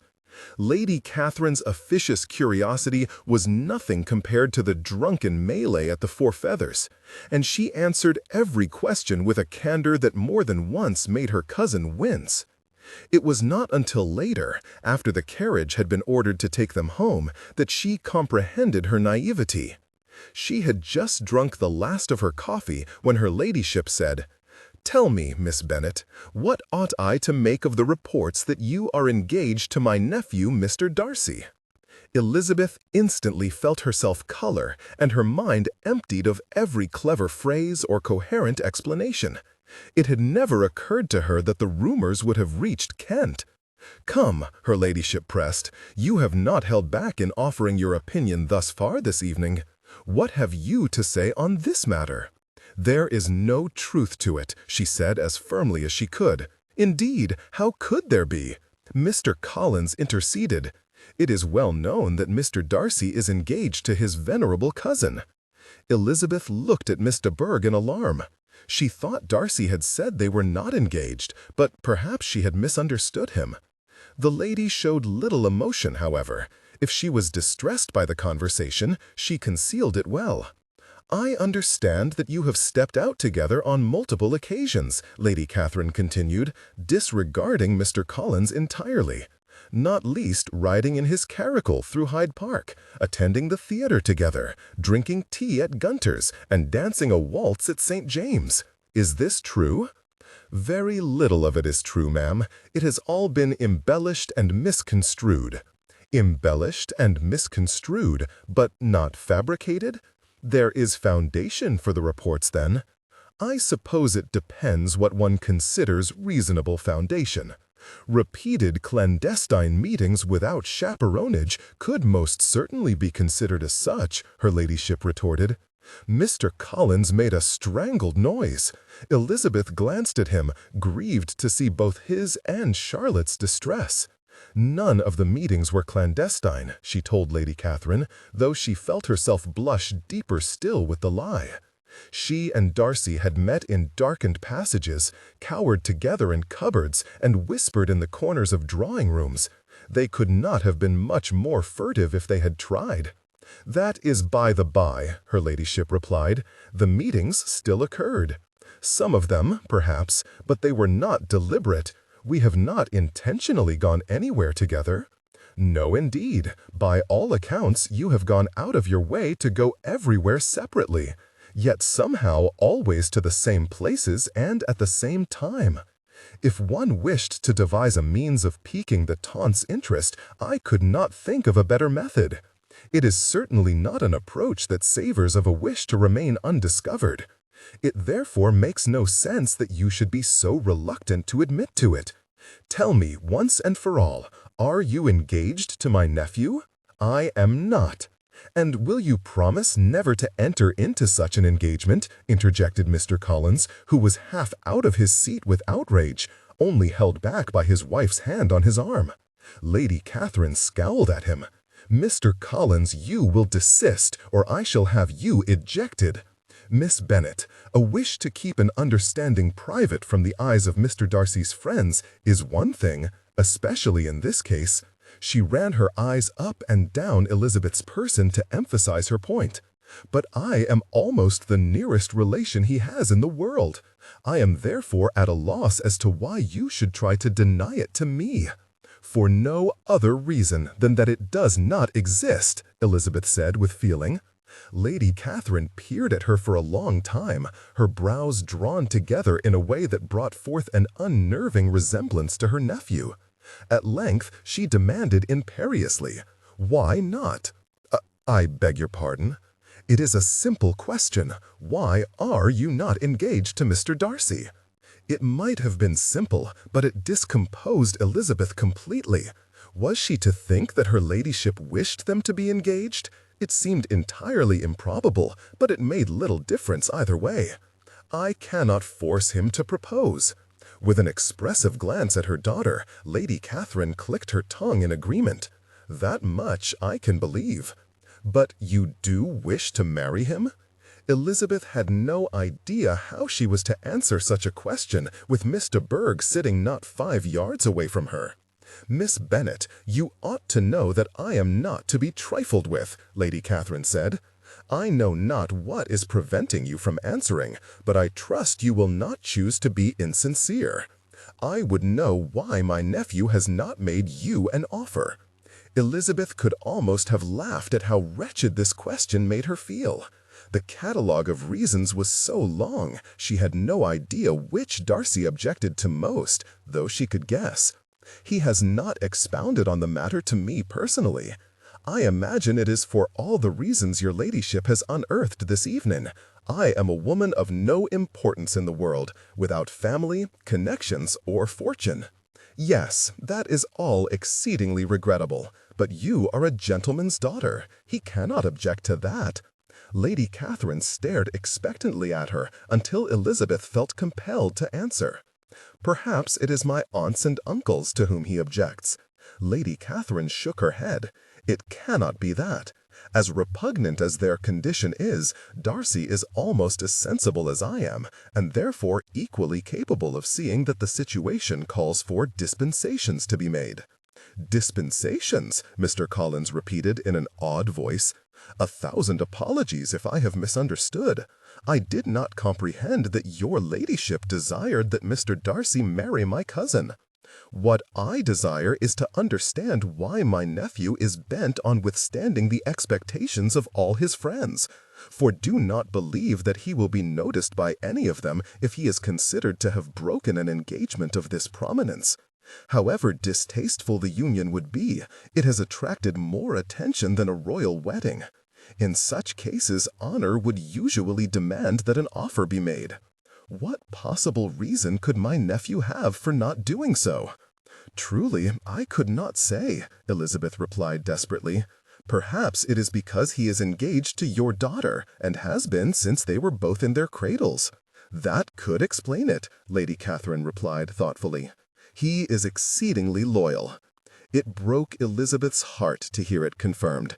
What little hope she had allowed herself to hold on to evaporated. Why have you come here? Your coming to Rosings to see his family will be rather a confirmation of an engagement, if indeed one exists. Elizabeth looked in surprise at Miss de Bourgh, for she had barely uttered a word all evening. I came to visit Mr. and Mrs. Collins. It was a long-standing arrangement. I only came a little earlier than planned to allow these reports to be forgotten. It has only inflamed the situation, Lady Catherine said with a brusque shake of her head. I receive new reports daily. Rumors such as these do not die quickly. They mark a person, sometimes for life. My nephew knows that, and so ought you to understand it. There must be a reason that you are both avoiding an alliance. Have you something to hide, Miss Bennet?"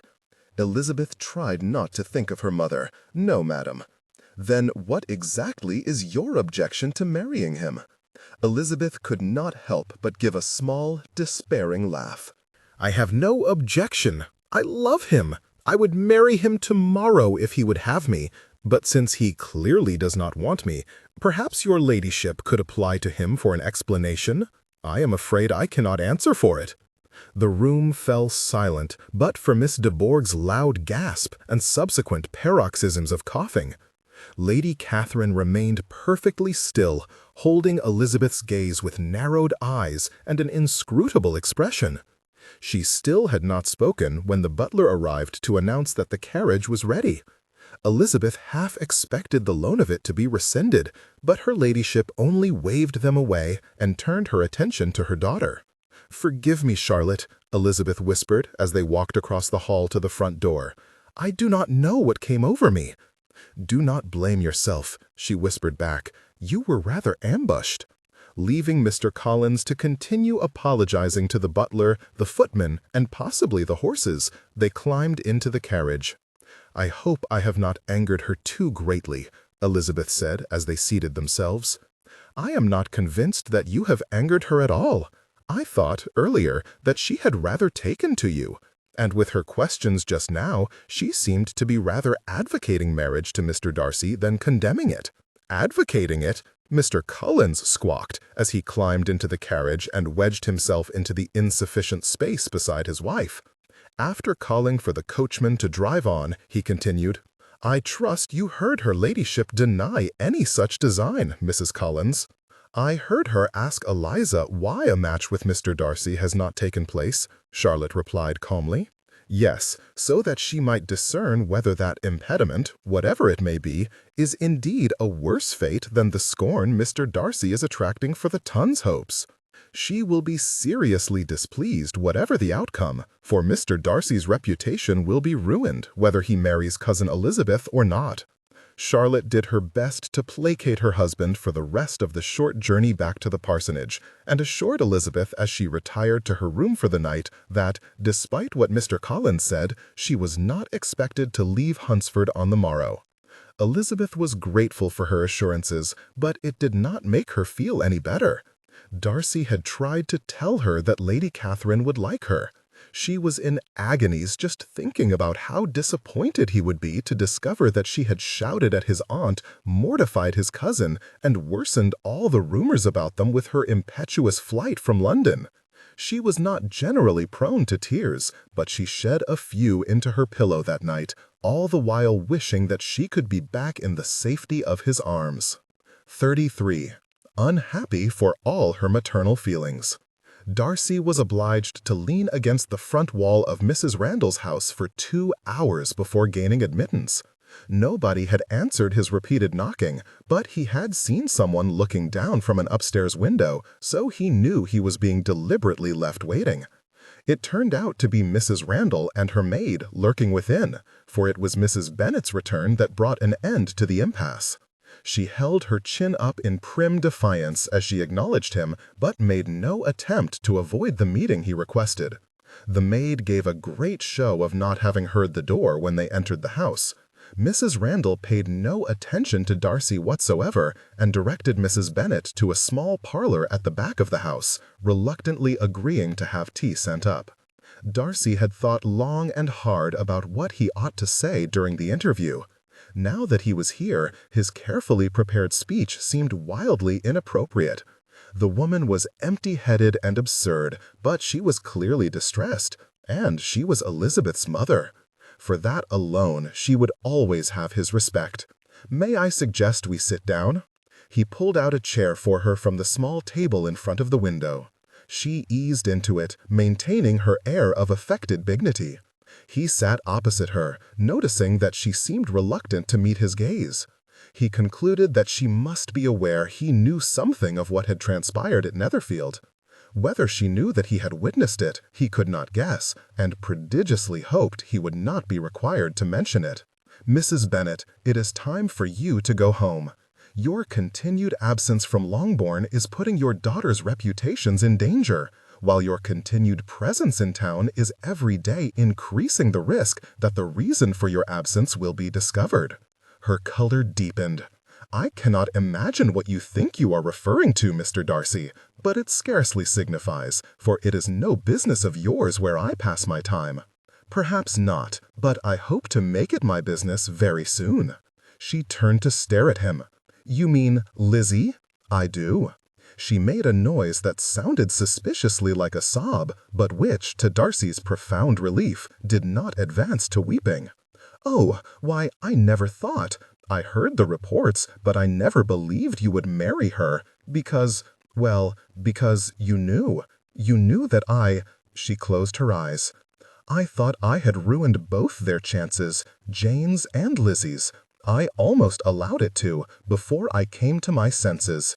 But it goes without saying that I am not eager to connect myself to a family that has the threat of ruin hanging over it.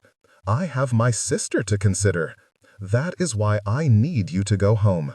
Mrs. Bennet had already begun shaking her head before he finished speaking. "Out of the question. You would compound your offense by becoming permanently estranged from your husband, bringing shame upon all 5 of your unwed daughters? My daughters are— An estrangement is— Oh, what do men know?" She tutted as though he were the one being unreasonable. "I have explained this to Lizzie. She assured me she understood." Darcy held his tongue. Much had changed since Elizabeth last spoke to her mother, but he had no intention of repeating his mistake of revealing too much on this subject. In the end, it did not matter, because Mrs. Bennet guessed. Her face fell. "She has found out, has she not?" She did not wait for him to let out a wail. "I knew she would! What was she thinking, chasing me about town in that reckless manner, pestering Mrs. Randall, asking 1,000 questions? Oh, what is to become of me now?" She rose from her chair and began to flounce about the small room, making self-pitying noises. Darcy watched with a sense of wonder that Bingley had ever found it alluring. "Miss Elizabeth has been excessively concerned for you. Your evasions have caused her considerable difficulty. I left my home to spare my family from discovering my wickedness, and the silly girl followed me here and brought Jane with her. I tried to persuade her to take her sister home, to stay away from me, but she would not listen. She never listens. Pardon me for speaking frankly, madam, but I have been witness to Miss Elizabeth's recent troubles, and I cannot hear with any calmness of temper your attempt to blame her for your present feelings of dishonor. She has found out what happened precisely because you left Longbourn in disgrace. Had you shown half her courage and stayed at home to face your shame, nobody would have suspected. Now you, she, and all your daughters are in an untenable situation. You must go home, for their sake, no matter how uncomfortable it may be for you." Mrs. Bennet jumped slightly when the door opened, and the maid came in with a tea tray, which she deposited unceremoniously on the table. "Are you planning on taking much longer?" came a terse inquiry from the doorway. Upon noticing Mrs. Randall, Darcy came to his feet, though her manner scarcely warranted the courtesy. She looked on with a contemptuous sneer and crossed arms, showing no concern for her friend's obvious distress, and even less for the way her maid was banging crockery down on the table. "I shall try to keep it brief, my dear," Mrs. Bennet said with false cheer. Treasured memory with a close friend. Mrs. Randall gave a dismissive grunt and summoned her maid to attend her, shutting the door firmly behind them both. Mrs. Bennet winced and returned to the table to begin fussing with the tea things. After regarding her for a moment, Darcy asked, "Mrs. Randall does not like you to have visitors." Mrs. Bennet waved her hand airily. "It depends on the visitor." He raised an eyebrow. He may have been taught some important lessons about pride of late, but he felt no compunction in questioning Mrs. Randall's right to look down her nose at him, given that her entire way of life was supported by a gentleman of very similar distinction to himself. Mrs. Bennet must have seen his displeasure, for she began to prevaricate. "You must not blame her for her ill opinion. To be sure, she knows no actual good of you, only that Mr. Ben—" She faltered. "Your friend has been avoiding you for fear of a terrible dressing down, and that you slighted my Lizzie the first time you met her." Disagreeable though it was to hear all his recent missteps laid out, it could not distract Darcy from Mrs. Bennet's obvious discomposure. All her usual stridency had gone from her voice, and the color had drained from her countenance. He watched as she poured the tea with trembling hands, spilling a good proportion of it into the saucer, then all but dropped the teapot onto the table and slumped into her chair. "It will not do. The truth is, it is not you with whom she is angry.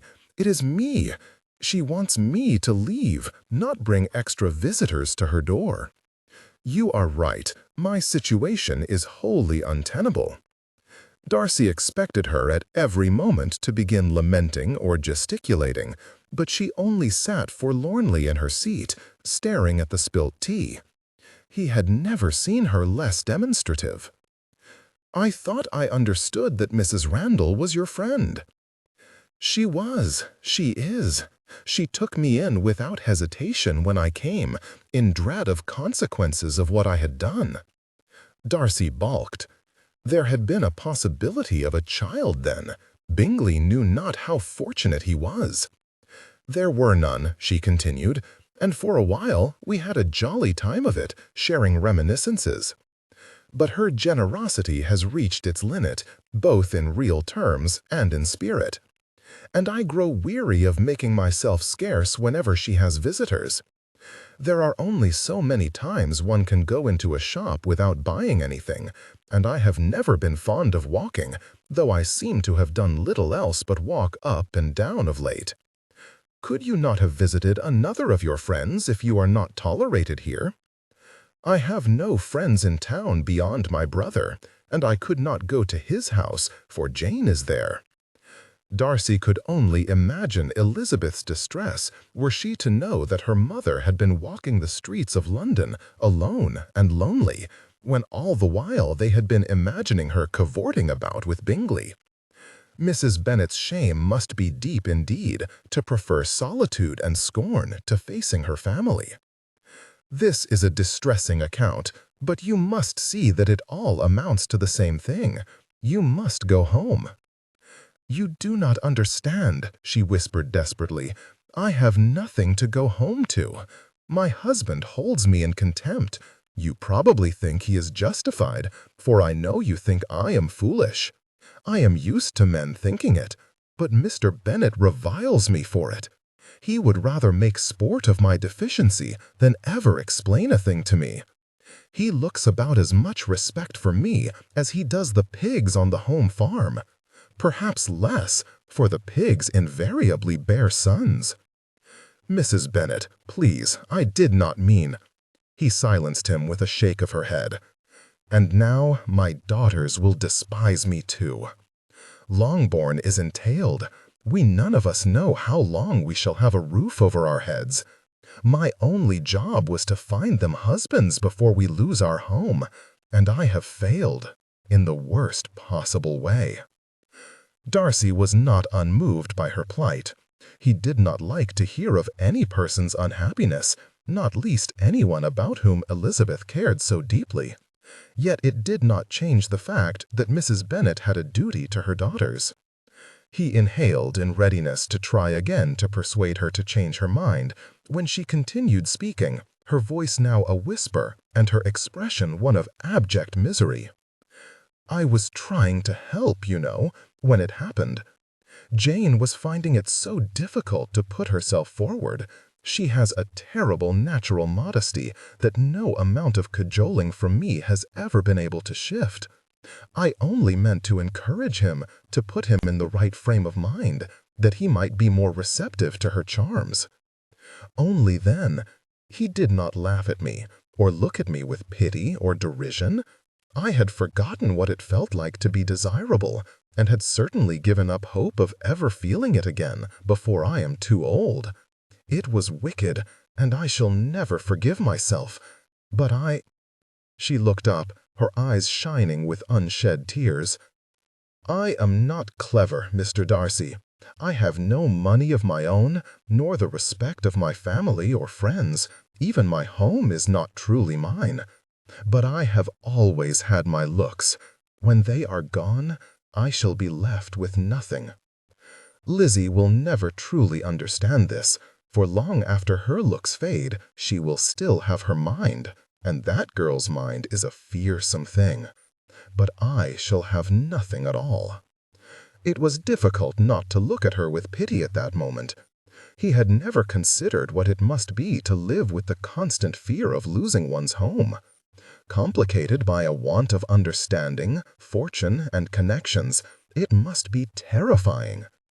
In this new light, the desperation to see her daughters settled, which had early on made Mrs. Bennet appear disgracefully mercenary, and the personal anguish which had led to her unconscionable indiscretion, were much more easily understood.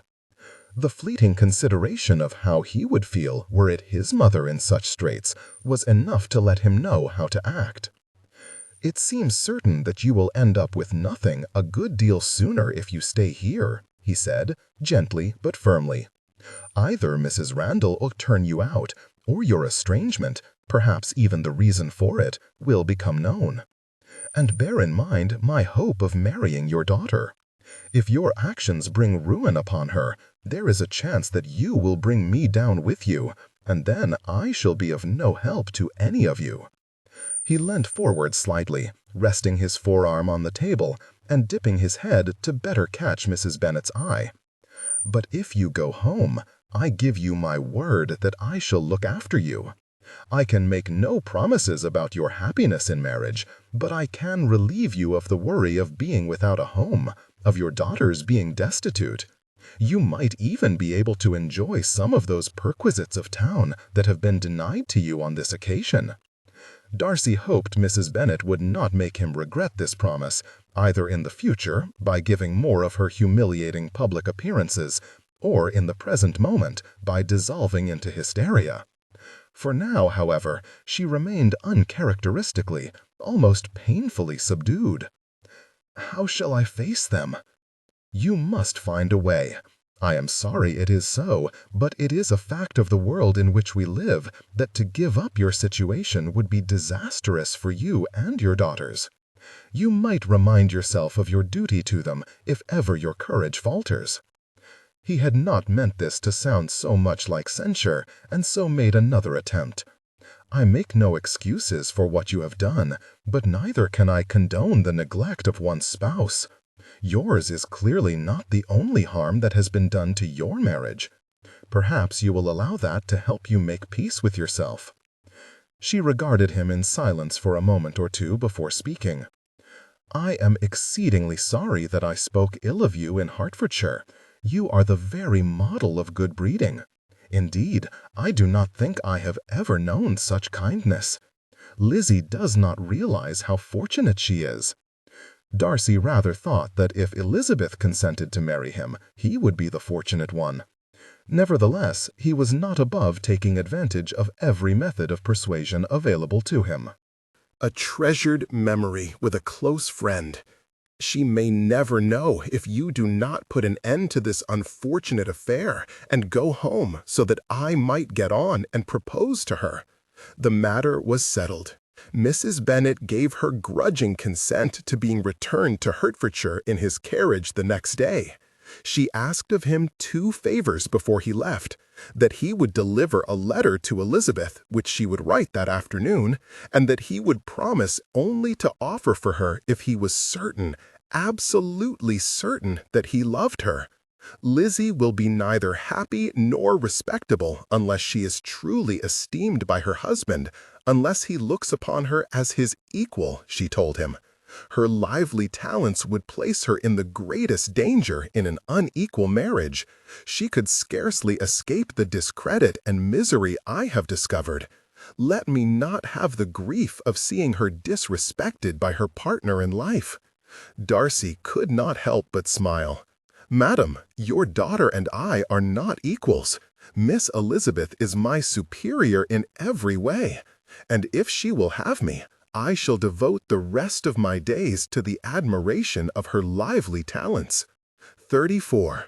All is not lost. Much to her relief, Elizabeth was not sent back to Longbourn in disgrace after her encounter with Lady Catherine. She might willingly have gone, but knowing what awaited her at home, she clung gratefully to Charlotte's kind insistence that she stay at Hunsford. Her spirits were hopelessly depressed. She was not at all used to bleakness which could neither be laughed nor exorcised away, and she knew not what else to do but allow it to run its course. Each minute of the day was spent in a torment of retrospection as she repented every poor decision made or impetuous word said during her acquaintance with Darcy. A reprieve from these wretched reflections came one afternoon in the form of a letter from Lady Rothersey. Taking her letter with her, Elizabeth set off into the park to read it in peace. It was a cold, blustery day with an overcast sky.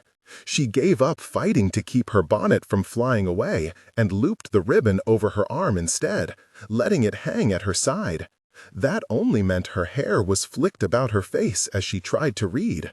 Her thick gloves made her clumsy with pages that were relentlessly buffeted about by the breeze. She wrestled with them for long enough to read that a voucher for Almack's had been secured for her, and a duchess had invited her to a ball. Then she caught sight of the word Darcy at the foot of the page, whereupon she fumbled so maladroitly with the letter that one page flew loose entirely. She let out a cry and ran after it, vainly stamping about to try and catch it with her foot, only for it to flutter away along the ground, always just beyond her reach. This absurd dance continued for a minute at least, until she was laughing heartily at her own ineptitude. So desperate was she to read what had been written about Darcy that she did not notice the man himself until his boot landed on the loose page and she looked up to see him smiling at her ridiculous exhibition. She yelped in surprise and leapt backwards, a powerful burst of feeling suffusing her cheeks with heat. He looked unnervingly handsome, with the hair at his temples being tousled by the breeze, and his inscrutable dark eyes piercing her from beneath the brim of his hat. She wanted to rejoice, to run into his embrace, but, thinking that somewhat premature, curtsied instead. "Mr. Darcy, I did not know you were in this part of the country." She willed her heart to slow down, to no avail. She felt as breathless as if she had run a race. "I have only just arrived," he replied, bending to retrieve the page of her letter and hold it out to her. "Yours, I presume?" She nodded and took it. "Thank you. I have another for you, as it happens. I have just come from the parsonage. I hoped to hand it to you there. They told me I might find you walking hereabouts." He reached into his coat and withdrew a letter, which he also held out to her. She took it instinctively, though the amazement she felt at his coming in search of her to hand-deliver a missive was doused like a candle in a bucket of cold water when he added, "It is from your mother." Her eyes snapped to the letter in her hands, then back to him in alarm. "You have spoken to her?" "I have." "Oh, Lord, I hardly dare ask how that came about, or what came of it. Why do not you read your letter and find out?" "Now?" He inclined his head. "I can wait." Assuming there must be some reason he wished to be present while she read it, Elizabeth acquiesced. She struggled for a second with both letters before impatiently pulling her gloves off with her teeth. Afterwards, she made short work of refolding Lady Rothersey's letter and putting it and her gloves in her pocket, then opening her mother's note. It was short, which was fortunate, for she was excessively conscious of Darcy's presence as she read. He always seemed impressive to her, both in height and bearing, but at that moment he filled her awareness completely, his stillness as he watched and waited, making the air between them seem to vibrate with a potent undercurrent of urgency. Were it not for the gravity of her mother's letter, Elizabeth did not think she would be able to concentrate on it at all. "To Lizzie, I am not gifted with words as you are, therefore I beg you will forgive the coarseness of this letter. I have committed an unpardonable sin, only one I should like to make clear. I shall not try to deny or excuse it. There is no justification. My shame has been greater than you can imagine.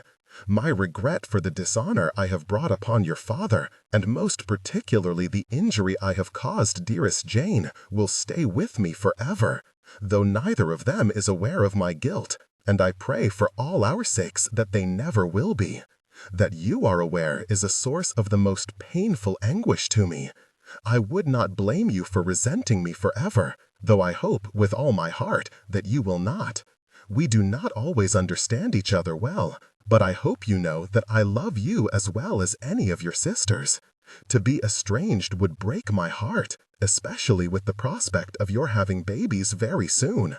To be unable to know my own grandchildren, whilst perhaps deserved, would be an unbearable punishment. Elizabeth had been feeling quite moved until this part.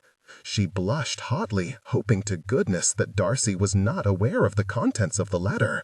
I shall have returned to Longbourn by the time you read this. How long it is until I see you again depends on whether you consent to calling in on your way to Pemberley. I pray that you will, but if you do not, know that you take my dearest blessings with you to Direshire. You have done very well, Lizzie. Mr. Darcy is an excellent man and exceedingly rich. You will be very happy, assuming, of course, that you do not take it into your head to refuse this one as well. With love, Mama. Beyond mortified, Elizabeth hurriedly refolded the letter, creasing it firmly along its edge, then doubled it in half again, creasing that fold tightly before shoving it deep into her pocket. She could not imagine what had transpired to make her mother write such things. But no matter how her heart yearned for it to be true, she dared not let Darcy see it, lest there was any chance her mother had got carried away, and there was always the greatest chance of that. I was anticipating that you would be better pleased, Darcy said, frowning. Pray, what has your mother written? You do not know? No, I have not read it. But I know she has gone home, for I sent her in my carriage this morning.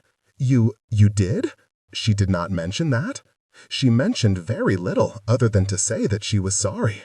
Elizabeth thought it best not to cite Mrs. Bennet's expectation of her soon bearing Darcy's children, though she fancied he must have guessed there was more to her letter than she was revealing, for he was regarding her with the most penetrating gaze.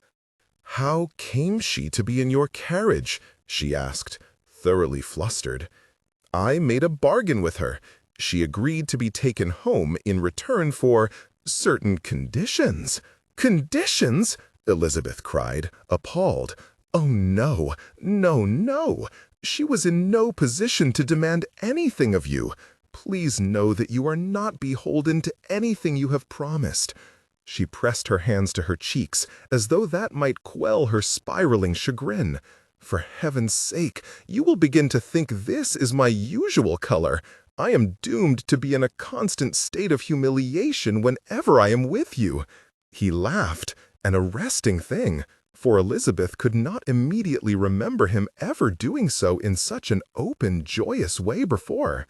It accentuated his handsomeness so strikingly that she caught her breath, which meant she had none left with which to gasp when he replied, "Whereas I am in a constant state of hopeless, tongue-tied admiration whenever I am with you." "What?" she asked feebly. "I am in love with you, Elizabeth, completely, irrevocably, head over heels in love. And I have been since long before anyone else decided I should be." Elizabeth, who usually prided herself on her quick wit and articulate mastery of the English language, replied eloquently, "Oh." On hearing how paltry it sounded, she added, "You might have mentioned it sooner." "I might have, but I had it on excellent authority that my affections would not be returned." "Whose authority?" she asked, offended. He smiled. "Yours." He was right. She had told him, rather emphatically, that she would never marry him. She wrinkled her nose guiltily before uttering a far more contrite, "Oh." He stepped closer and took up her hands in his. "I have since had it from an arguably greater authority that your feelings have undergone a material change." He must have known from her irrepressible smile that it was true, but she could not resist asking, whose authority could be greater than my own? Lady Catherine's, and as you know, she is never wrong. Elizabeth wanted to laugh, but her feelings were soaring such that they smothered her gaiety. Even her smile faltered. She is certainly not wrong about this. Darcy, similarly sobered, regarded her with an extraordinary expression that was somehow both tender and rapacious. "Marry me, Elizabeth. Put me out of my misery, I beg you." To hear him declare himself filled her with such joy and relief as she had never felt before. To see his affection in his gaze roused other feelings which she could not have named, but were not unfamiliar to her. He had stirred them in her plenty of times before. "I thought you would never ask." They stared at each other for a long moment, neither smiling, neither speaking. Elizabeth's pulse beat ferociously in her ears as she stood pinned to the spot by his ardent, unblinking gaze. They gave in at the exact same moment, both springing forwards by unspoken accord, as weeks and months of yearning spilled over into a conflagration of desire. Darcy took her face in both his hands and kissed her hard. Without a thought for modesty, she threw her arms around him and clung to him, craving the contact, savoring the closeness. What was propriety to them, given their recent tribulations? He mirrored her, wrapping her in his embrace and holding her to him so tightly there was no daylight left between them. After that, it seemed that his touch was everywhere. Her waist, her arms, her face, her hair. She was not so brave as he, but her hands were far from still, as she explored the broadness of his back and the strength in his shoulders. When she touched the curls at his nape, he tossed his hat to the ground, grinning against her lips in an invitation for her to continue. His kisses were astonishing, awakening sensations Elizabeth had never known or dreamt of, and driving all rational thought from her head. His hands alighted on her hips, pulling her firmly against him, and he transferred his kisses from her mouth to her neck. She made an involuntary noise in her throat that was somewhere between a groan and a gasp, which might have mortified her had she not been incandescent with pleasure. Darcy abruptly pulled away. "Good God, Elizabeth, I must stop." Breathing heavily, he held both her hands and rested his forehead against hers. His eyes closed as he observably fought to calm himself. With a deep breath, he stood tall, shaking his head and chuckling lightly. "I suppose I should not be surprised that the woman who has taught me the true meaning of gentlemanly behavior should so easily induce me to forget it." Indeed, she had never seen him so discomposed, so wholly without his usual sedateness, so wild. The observation did nothing to check her own ardor. "I cannot have all the blame. You made me forget myself entirely." She grinned and bent to retrieve his hat. Handing it to him, she said, "It would certainly give them all something to talk about if they knew, would it not?" earning herself another of his bewitching little smiles. He brought her hand to his lips and kissed the backs of her fingers. "You have made me the happiest man alive, and I am the happiest woman. I wanted so desperately to believe that you could love me despite my mother's frailty, but I confess I had all but given up hope, especially after my clash with your aunt. I take it you have heard about that?" "I have." With an expressive smile, Darcy tucked her hand over his arm and gestured for them to begin walking. "What did she say?" "Exactly what I told you she would say, that she likes you. She thinks you will do very well for me." Elizabeth looked at him in disbelief. "That cannot be true. She spent the entire evening eking out every ounce of proof as to my unsuitability." "It is perfectly true. She spent the evening appraising your sense and disposition, and concluded that, in the circumstances, it would be better for the family if I married you instead of Anne. Her ladyship is nothing if not pragmatic, but she was furious." "Yes," he nodded, a small smirk on his lips. "She does not like being gainsaid.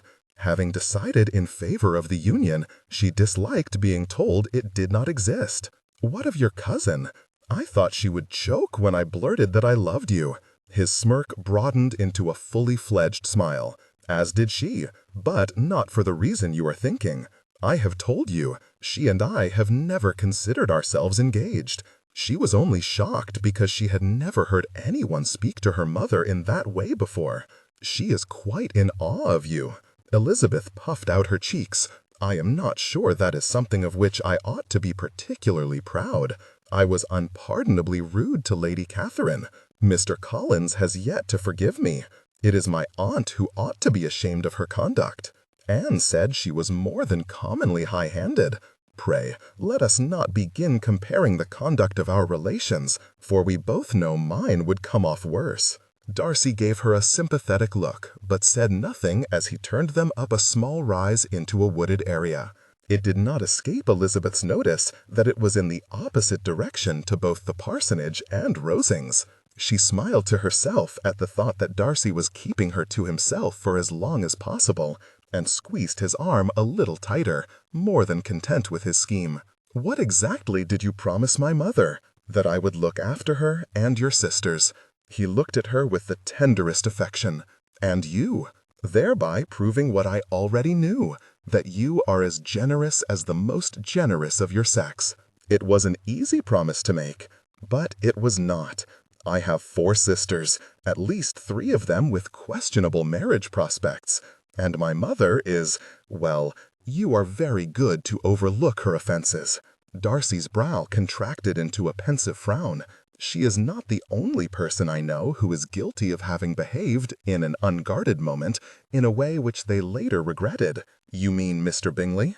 "No, although I have spoken to him too, and he has expressed his deepest regrets. I was referring to my sister." Treasured memory with a close friend. Georgiana?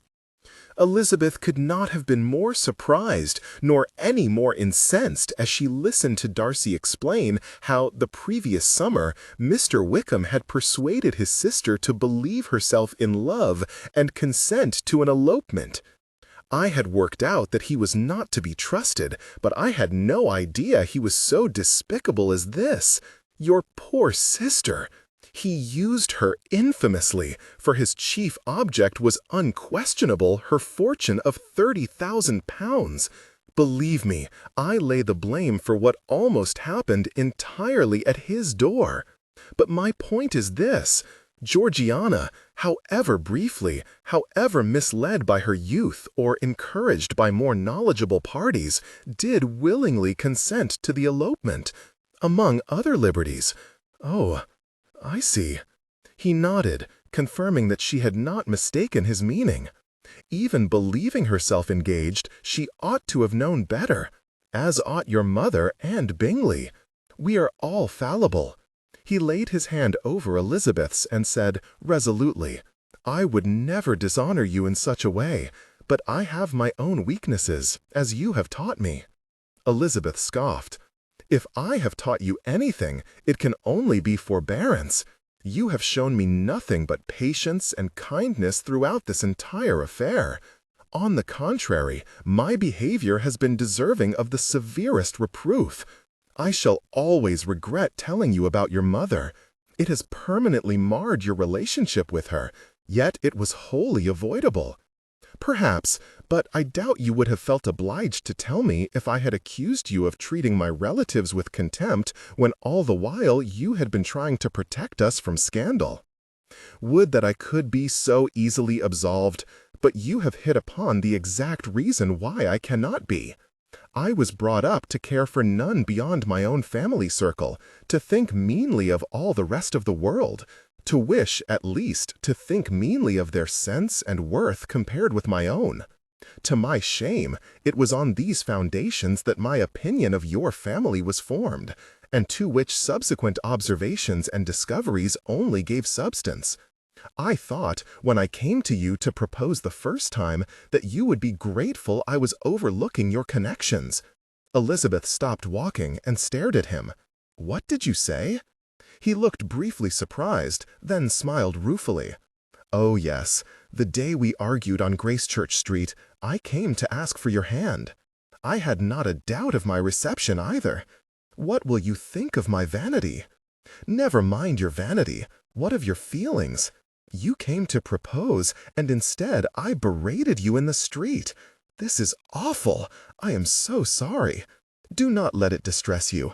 My conceit was sufficient to see me comfortably through that ordeal.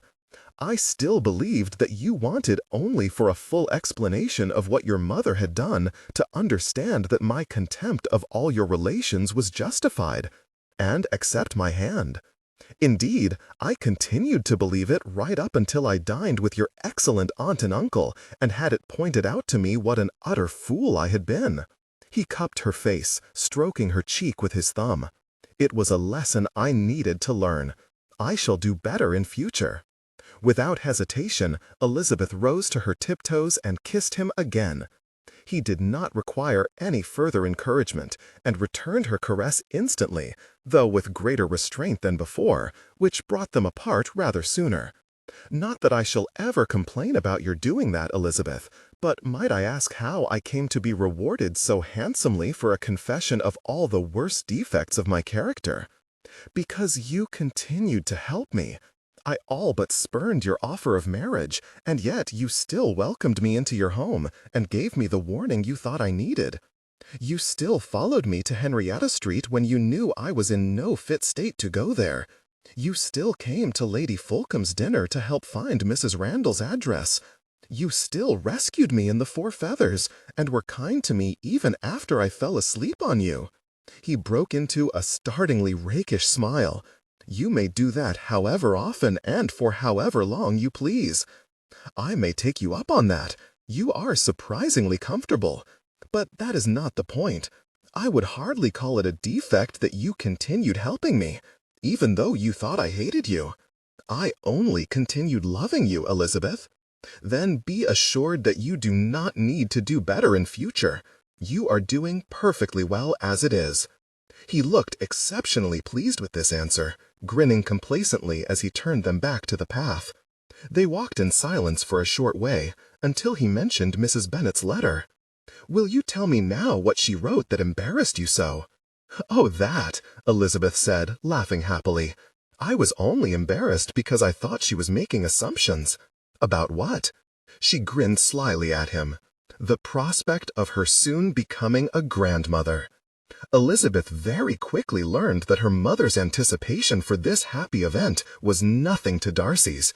He left her in no doubt of his feelings on the subject, this kiss making their first seem positively staid by comparison, and revealing to her some of the extraordinary sources of happiness that she could expect as the wife of Mr. Darcy. She did not have time to read the rest of Lady Rothersey's letter until many hours later, as she lay abed that night. I advise you not to entirely dismiss the notion of attending the Duchess's ball. She has a good deal of influence. You would not like to vex her. And though I am loath to give you false hope, I feel confident in saying that Mr. Darcy might not be as averse to the idea of attending as you seem to think. Keep your hopes up and your heart open, Lizzie. All is not lost." Elizabeth hugged the letter to her chest, smiling so broadly her cheeks hurt. Darcy loved her. Every ball she would ever attend from here on out would be as either his betrothed or his wife. So yes, all was far from lost, and her heart was so full it was fit to burst. 35. To teach the admiring multitudes. Very few people were privy to the news of the Master of Pemberley's engagement. After such a torrid time, he and Elizabeth preferred to keep the news to themselves for as long as possible, and staying in Kent seemed the easiest way of achieving it. Elizabeth eschewed informing even her own relatives at first. She was obliged to tell Mrs. Collins in order to explain her almost constant absence from the parsonage, and for the sake of harmony whilst he was under her roof, Darcy informed Lady Catherine. On guest, Mr. Collins did not, and for 2 weeks the rest of the world was excluded from their blissful bubble. Darcy had never known happiness like it. Come rain or shine, they passed every day together, walking in the park, sometimes riding in On's Caracal, or occasionally sheltering in one of Rosing's Follies. They picnicked, they read, they laughed, they learned, and they fell more in love by the hour. Never before had he talked so much, nor ever wished to, but learning to truly know Elizabeth brought him a compelling kind of contentment of which he would never tire. They shared confessions of admiration, admissions of folly, memories of the past, dreams of the future.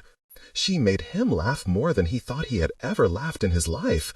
She laughed at him more than he liked, and at herself more than she deserved, encouraging him to join in, though he was more inclined to kiss her than laugh at her whenever she did anything even vaguely delightful. Free from the rules and restraints of polite society, and without any of the restrictions placed on more traditionally engaged couples, there were times when Darcy nevertheless thought a chaperone might have been a good idea. Elizabeth, to his eternal delight, was no less receptive to his attentions than she had been in the dreams that had plagued him for the duration of their acquaintance. Treasured memory with a close friend. It aided him delectably in his object of learning to know her, but it also gave him something of a dilemma. Little though he wished to curtail their halcyon interlude, he was in danger of losing his mind if they were not soon wed. In the end, it was his aunt who pressed the matter. One evening, shortly after Easter, when the Collinses and Elizabeth were dining at Rosings. "Darcy, the Duchess of Gracenont's ball is in just over a week, and you have made no arrangements to return to town." "That is because we shall not be attending the Duchess's ball," Darcy replied. Lady Catherine bristled. "Of course you must go. Your reputation, and by extension, this family's, has been sorely tested of late. Imagine the damage it would do to refuse such an invitation. Judging by recent events, I dare say people will make of it whatever they choose, whether or not we attend. Do not be a fool, nephew. You are about to embark on an exceedingly imprudent marriage. The Duchess's approbation would guarantee that your alliance would be recognized by everyone. That is precisely why we shall not be going. We neither of us have anything to prove. Do you not think it might be rather fun?" Darcy looked at Elizabeth incredulously. "Fun?" She laughed lightly and lifted one shoulder in a shrug. "You are perfectly right, of course. We have nothing to prove, but we have endured an inordinate amount of speculation." "What do you mean?" he asked dubiously. "Well, they want us to admit to being a couple. Let us go as a couple, a married one." Mr. Collins promptly spat wine everywhere, then descended into a pantomime of apologies and admonishments. "Your ladyship, I apologize profusely, but Cousin Elizabeth, you forget yourself. Forgive me, unpardonable disarray. Mr. Darcy, pray forgive my cousin. She must be ill. She cannot know what she is saying. Yes, there, look, it is dripping off the side. 1,000 apologies." Darcy turned to Elizabeth and said quietly, "Are you in earnest?" She smiled shyly. "It is only an idea, but I am not averse to it. I would have to go to London tomorrow to procure a license. We shall have to go at some point. We cannot stay here forever. We would have to wait a week from its issue before we could marry. We would be cutting it fine to wed before the ball." He regretted trying to be practical when she looked away, obviously disheartened. "It was only a suggestion," she whispered, "and probably a daft one.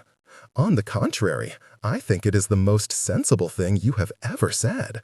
And if you think I am going to let you back out of it now, you are sorely mistaken." Darcy could not later remember how the matter of Mr. Collins's contretemps was resolved.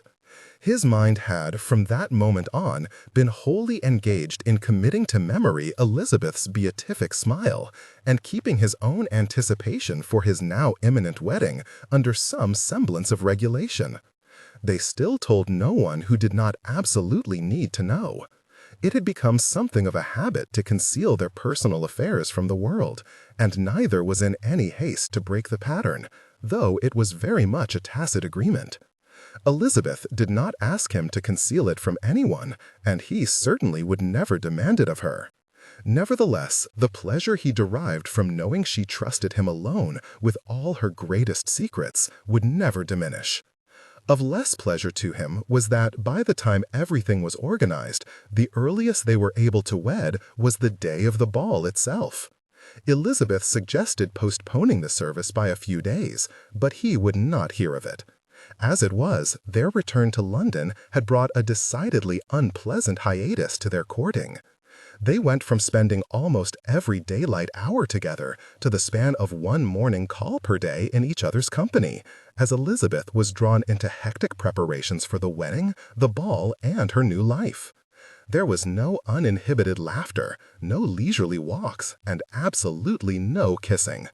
It was the longest week of Darcy's life. At long last, the day arrived that Darcy made Elizabeth Bennet his wife. With Georgiana, Fitzwilliam, Jane, and Mr. and Mrs. Gardiner as their witnesses, he pledged his world to her. It was one of the rare occasions that he consciously missed his parents. He wished they could have known her, known how wrong they were to teach him those principles which almost lost her to him, known how perfect she was for him, for Georgiana, for Pemberley, known how transcendently happy she had made him. Elizabeth's uncle gave her away. She had informed none of her Hertfordshire relations of her nuptials, her mother and father included, and after recent events, neither she nor Darcy considered it injustice. They would learn of it soon enough, but their knowing would not have changed anything, for there was no danger that the marriage would be contested, and Mr. Gardiner saw to all the necessary legalities. Besides, the attendance of any one of them at the wedding would have been prohibitive to the small, discreet service Elizabeth and he desired, which was why he had not informed Cunningham either. The wily devil still found out. When their party arrived back at Berkeley Square for a celebratory breakfast, he was waiting in the entrance hall. He came hastily to his feet when they entered. "Pray tell me, Darcy, why my poxy brother was invited to your wedding, but not me? It was I who convinced you marry her after all." "I do apologize for my brother," Fitzwilliam said to the others. "He is always cantankerous at this time of day." "I am afraid you cannot have the credit for that, Cunningham," Darcy said, as he calmly helped Elizabeth from her traveling cloak and handed it to Bellamy. "That honor has already been claimed by our aunt, and about half the ton.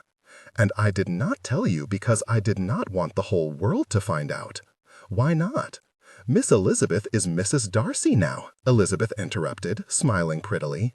Cunningham started, as though only then realizing anyone else was there. Yes, I do apologize." He kissed her hand and bowed over it. "You look very well, my dear. Welcome to the family." He cut a quick bow to the others, then returned to haranguing Darcy. "And given that she is such a welcome addition, I ask you again why you wish to keep her a secret. It is no secret, Cunningham. It is simply nobody else's business. Come, Darcy, I have money on this." Elizabeth placed a mollifying hand on Cunningham's forearm.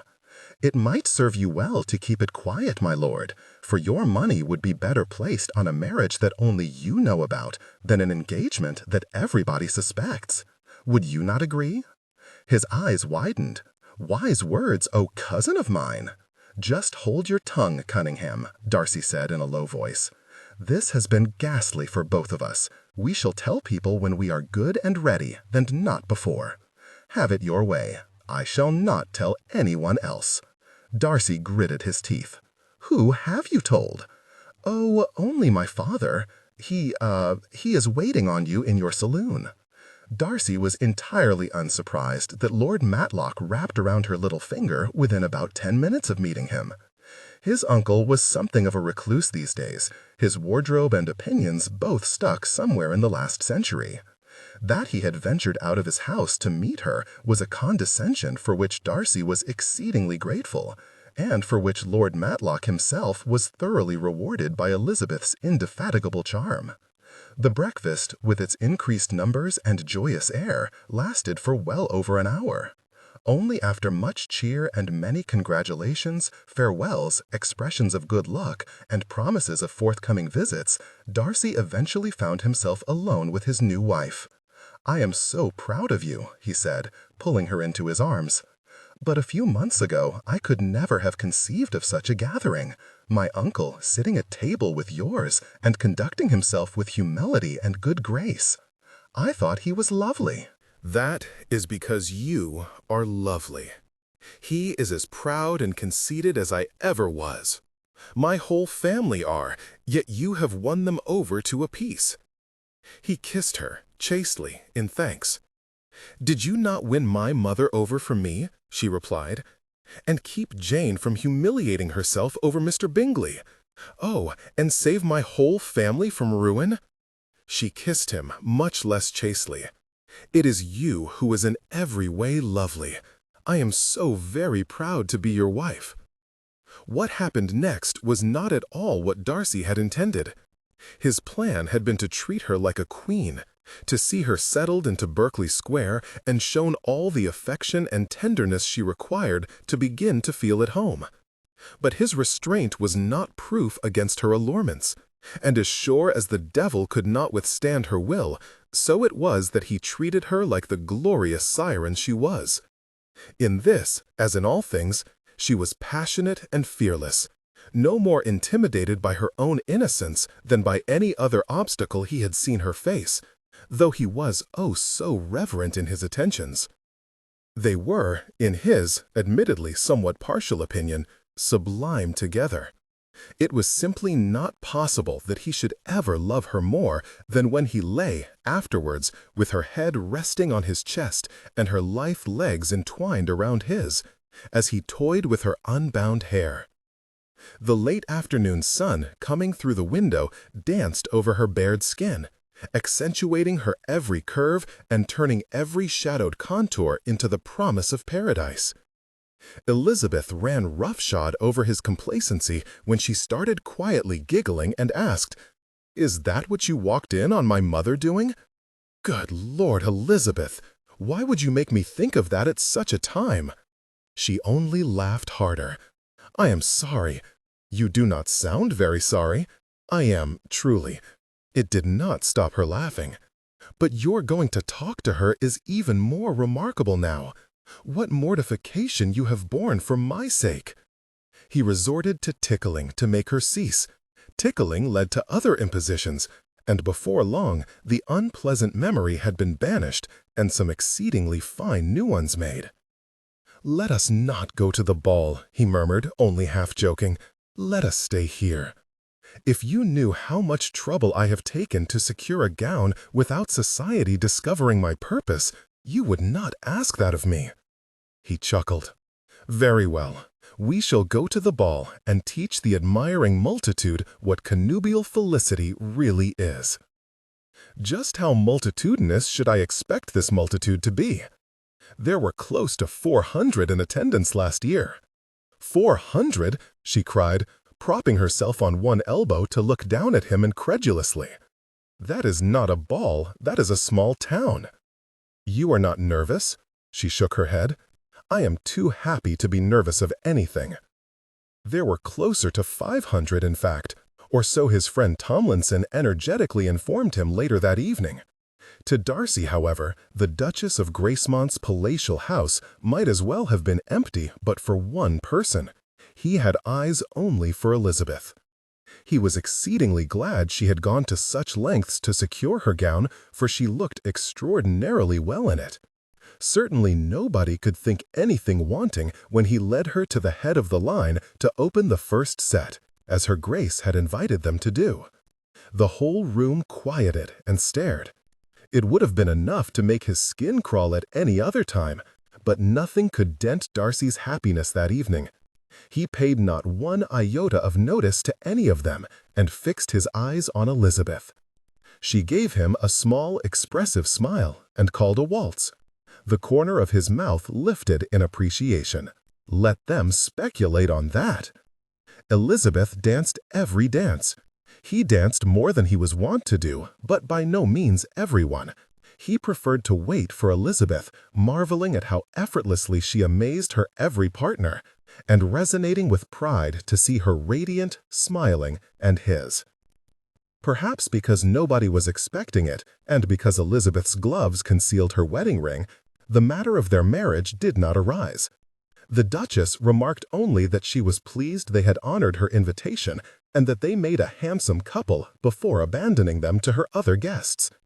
They were once or twice asked whether they would admit at last to being engaged, to which they answered, honestly, that they were not, though Elizabeth did not scruple to confess that she was in love with him to anyone who asked. And since one of those who asked was Lord Stuart, that news got around rather quickly. Only Lord and Lady Rothersey, who had more reason to suspect than anyone else, guessed their news. They were profuse in their congratulations and delighted to accept an invitation to Pemberley that summer. Other than them, the multitude remained benighted, and Darcy remained entirely indifferent to the lot of them. These people who had governed his moral compass, ineptly, for the past 28 years, no longer represented what was important to him. At 1 o'clock in the morning, he decided he and Elizabeth had entertained the ton for long enough, and he took his beloved wife home. "Is something the matter?" Elizabeth asked. Darcy lowered his newspaper to meet her gaze, but then paused, unsure what to tell her. He had woken up an hour ago to the blissful repetition of finding Elizabeth asleep in his arms. He had thought it a perfect way to round off what had so far been a perfect beginning to his marriage. The newspaper that had been brought up with their breakfast tray had revealed a fly in the ointment, for in it was the revelation that they had not entertained the ton quite as well as he had assumed. "You might as well tell me," she said. "If it is printed in the newspaper, I shall find out what it says eventually." "As you wish." He read aloud.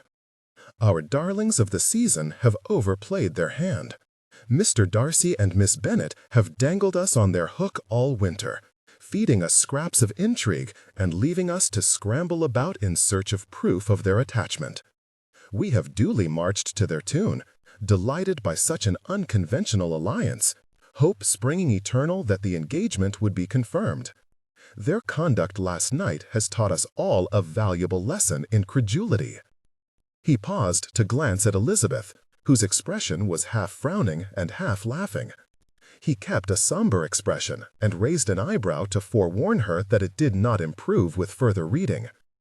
"They came with the evident design of convincing us all that they were indeed a couple, even declaring themselves in love. But they have erred if they think we, the bon ton, are such fools. We are well aware that that is not what love looks like. It was overblown and false, a coarse attempt to mock us. So extravagant was the charade, nobody can be surprised that they could not even maintain it until the end of the night, sneaking out unpardonably early. A hollow performance all round. It was perhaps never more than a ruse concocted to keep the master of Pemberley safe for another season. Either way, the game is up, and we must reconcile ourselves to finding another diamond or two." Darcy lowered the paper and regarded Elizabeth anxiously. From his own early conceit to the mob at the Four Feathers, London society had treated her abominably, culminating in last night's ball, where her reward was to have her reputation yet again treated as so much fodder to his sphere's insatiable appetite for gossip. It was hardly an auspicious start to her life as one of the first ladies of his set.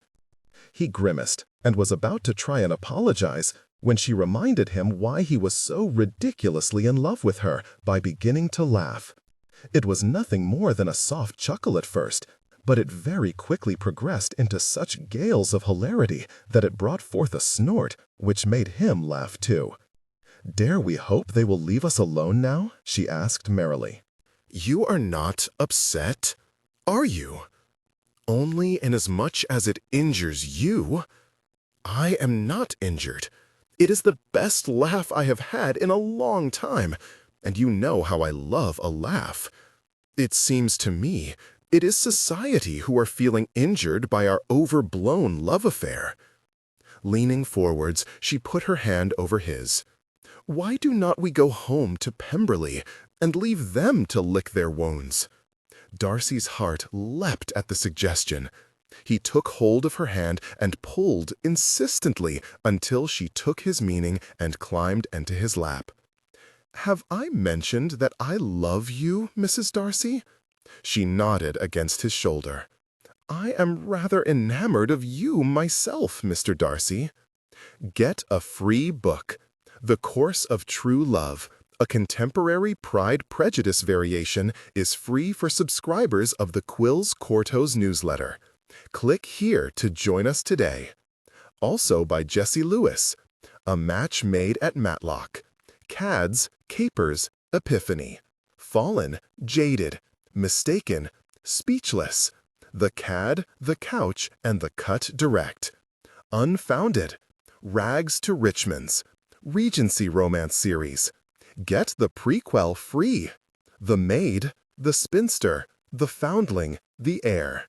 Multi-author anthologies. A Little More Darcy, Elizabeth, Rational Creatures, Stirrings of Feminism in the Hearts of Jane Austen's Fine Ladies. Available in large print paperback format. A Match Made at Matlock, Speechless, Unfounded, The Maid, Book 1. Adelaide Booker, a housemaid, has her life forever changed when she is recognized by an aristocrat at a house party and learns her true identity. The Spinster, Book 2. Scarlett Margrave thinks she is doomed to a life as a parson's spinster daughter and helpmate until a chance meeting at an assembly changes her life. The Foundling, Book 3. Frederica Child has always been content at the orphanage in which she was raised until the family she thought did not want her insist she must leave and enter a new world she is not sure she wants. The Heir, Book 4. Viscount Oakley, raised as the heir to the Tipton earldom, has always been unlucky in love until his sisters become his matchmakers. About the author. Jessie lives in Hertfordshire with 1 tame cat, 2 feral children, and a pet husband. She loves the English language and the art of storytelling, and is rarely happier than when she's wrangling with both to try and create something that might make people laugh, or feel, or think. She studied philosophy and literature at university, but it was Jane Austen's genius with words that inspired her to begin writing. And she's had a whale of a time exploring Regency England in her own historical romance stories. She believes life is too short to be serious. Sarcasm is her first language, and she is a great proponent of all things silly. She is also ridiculously clumsy and cannot be trusted near anything made of glass. Acknowledgements. Thank you, Mum, for your tireless support and indefatigable patience for listening to my rambling plot convolutions. Thank you, Rich, for your unshakable faith in me. Thank you, kids, for not minding that I am occasionally in the 19th century more often than I am in the 21st. Thank you, Amy, for making the writing world a friendlier and less scary place to hang out. Thank you, Joe, for your skilled and compassionate editing wizardry. And thank you, Jane Austen, for your razor wit, stunning turns of phrase, and captivating characters, for the honor of incorporating some of your inimitable writing into this alternative journey for Darcy and Elizabeth, and for inspiring me to write.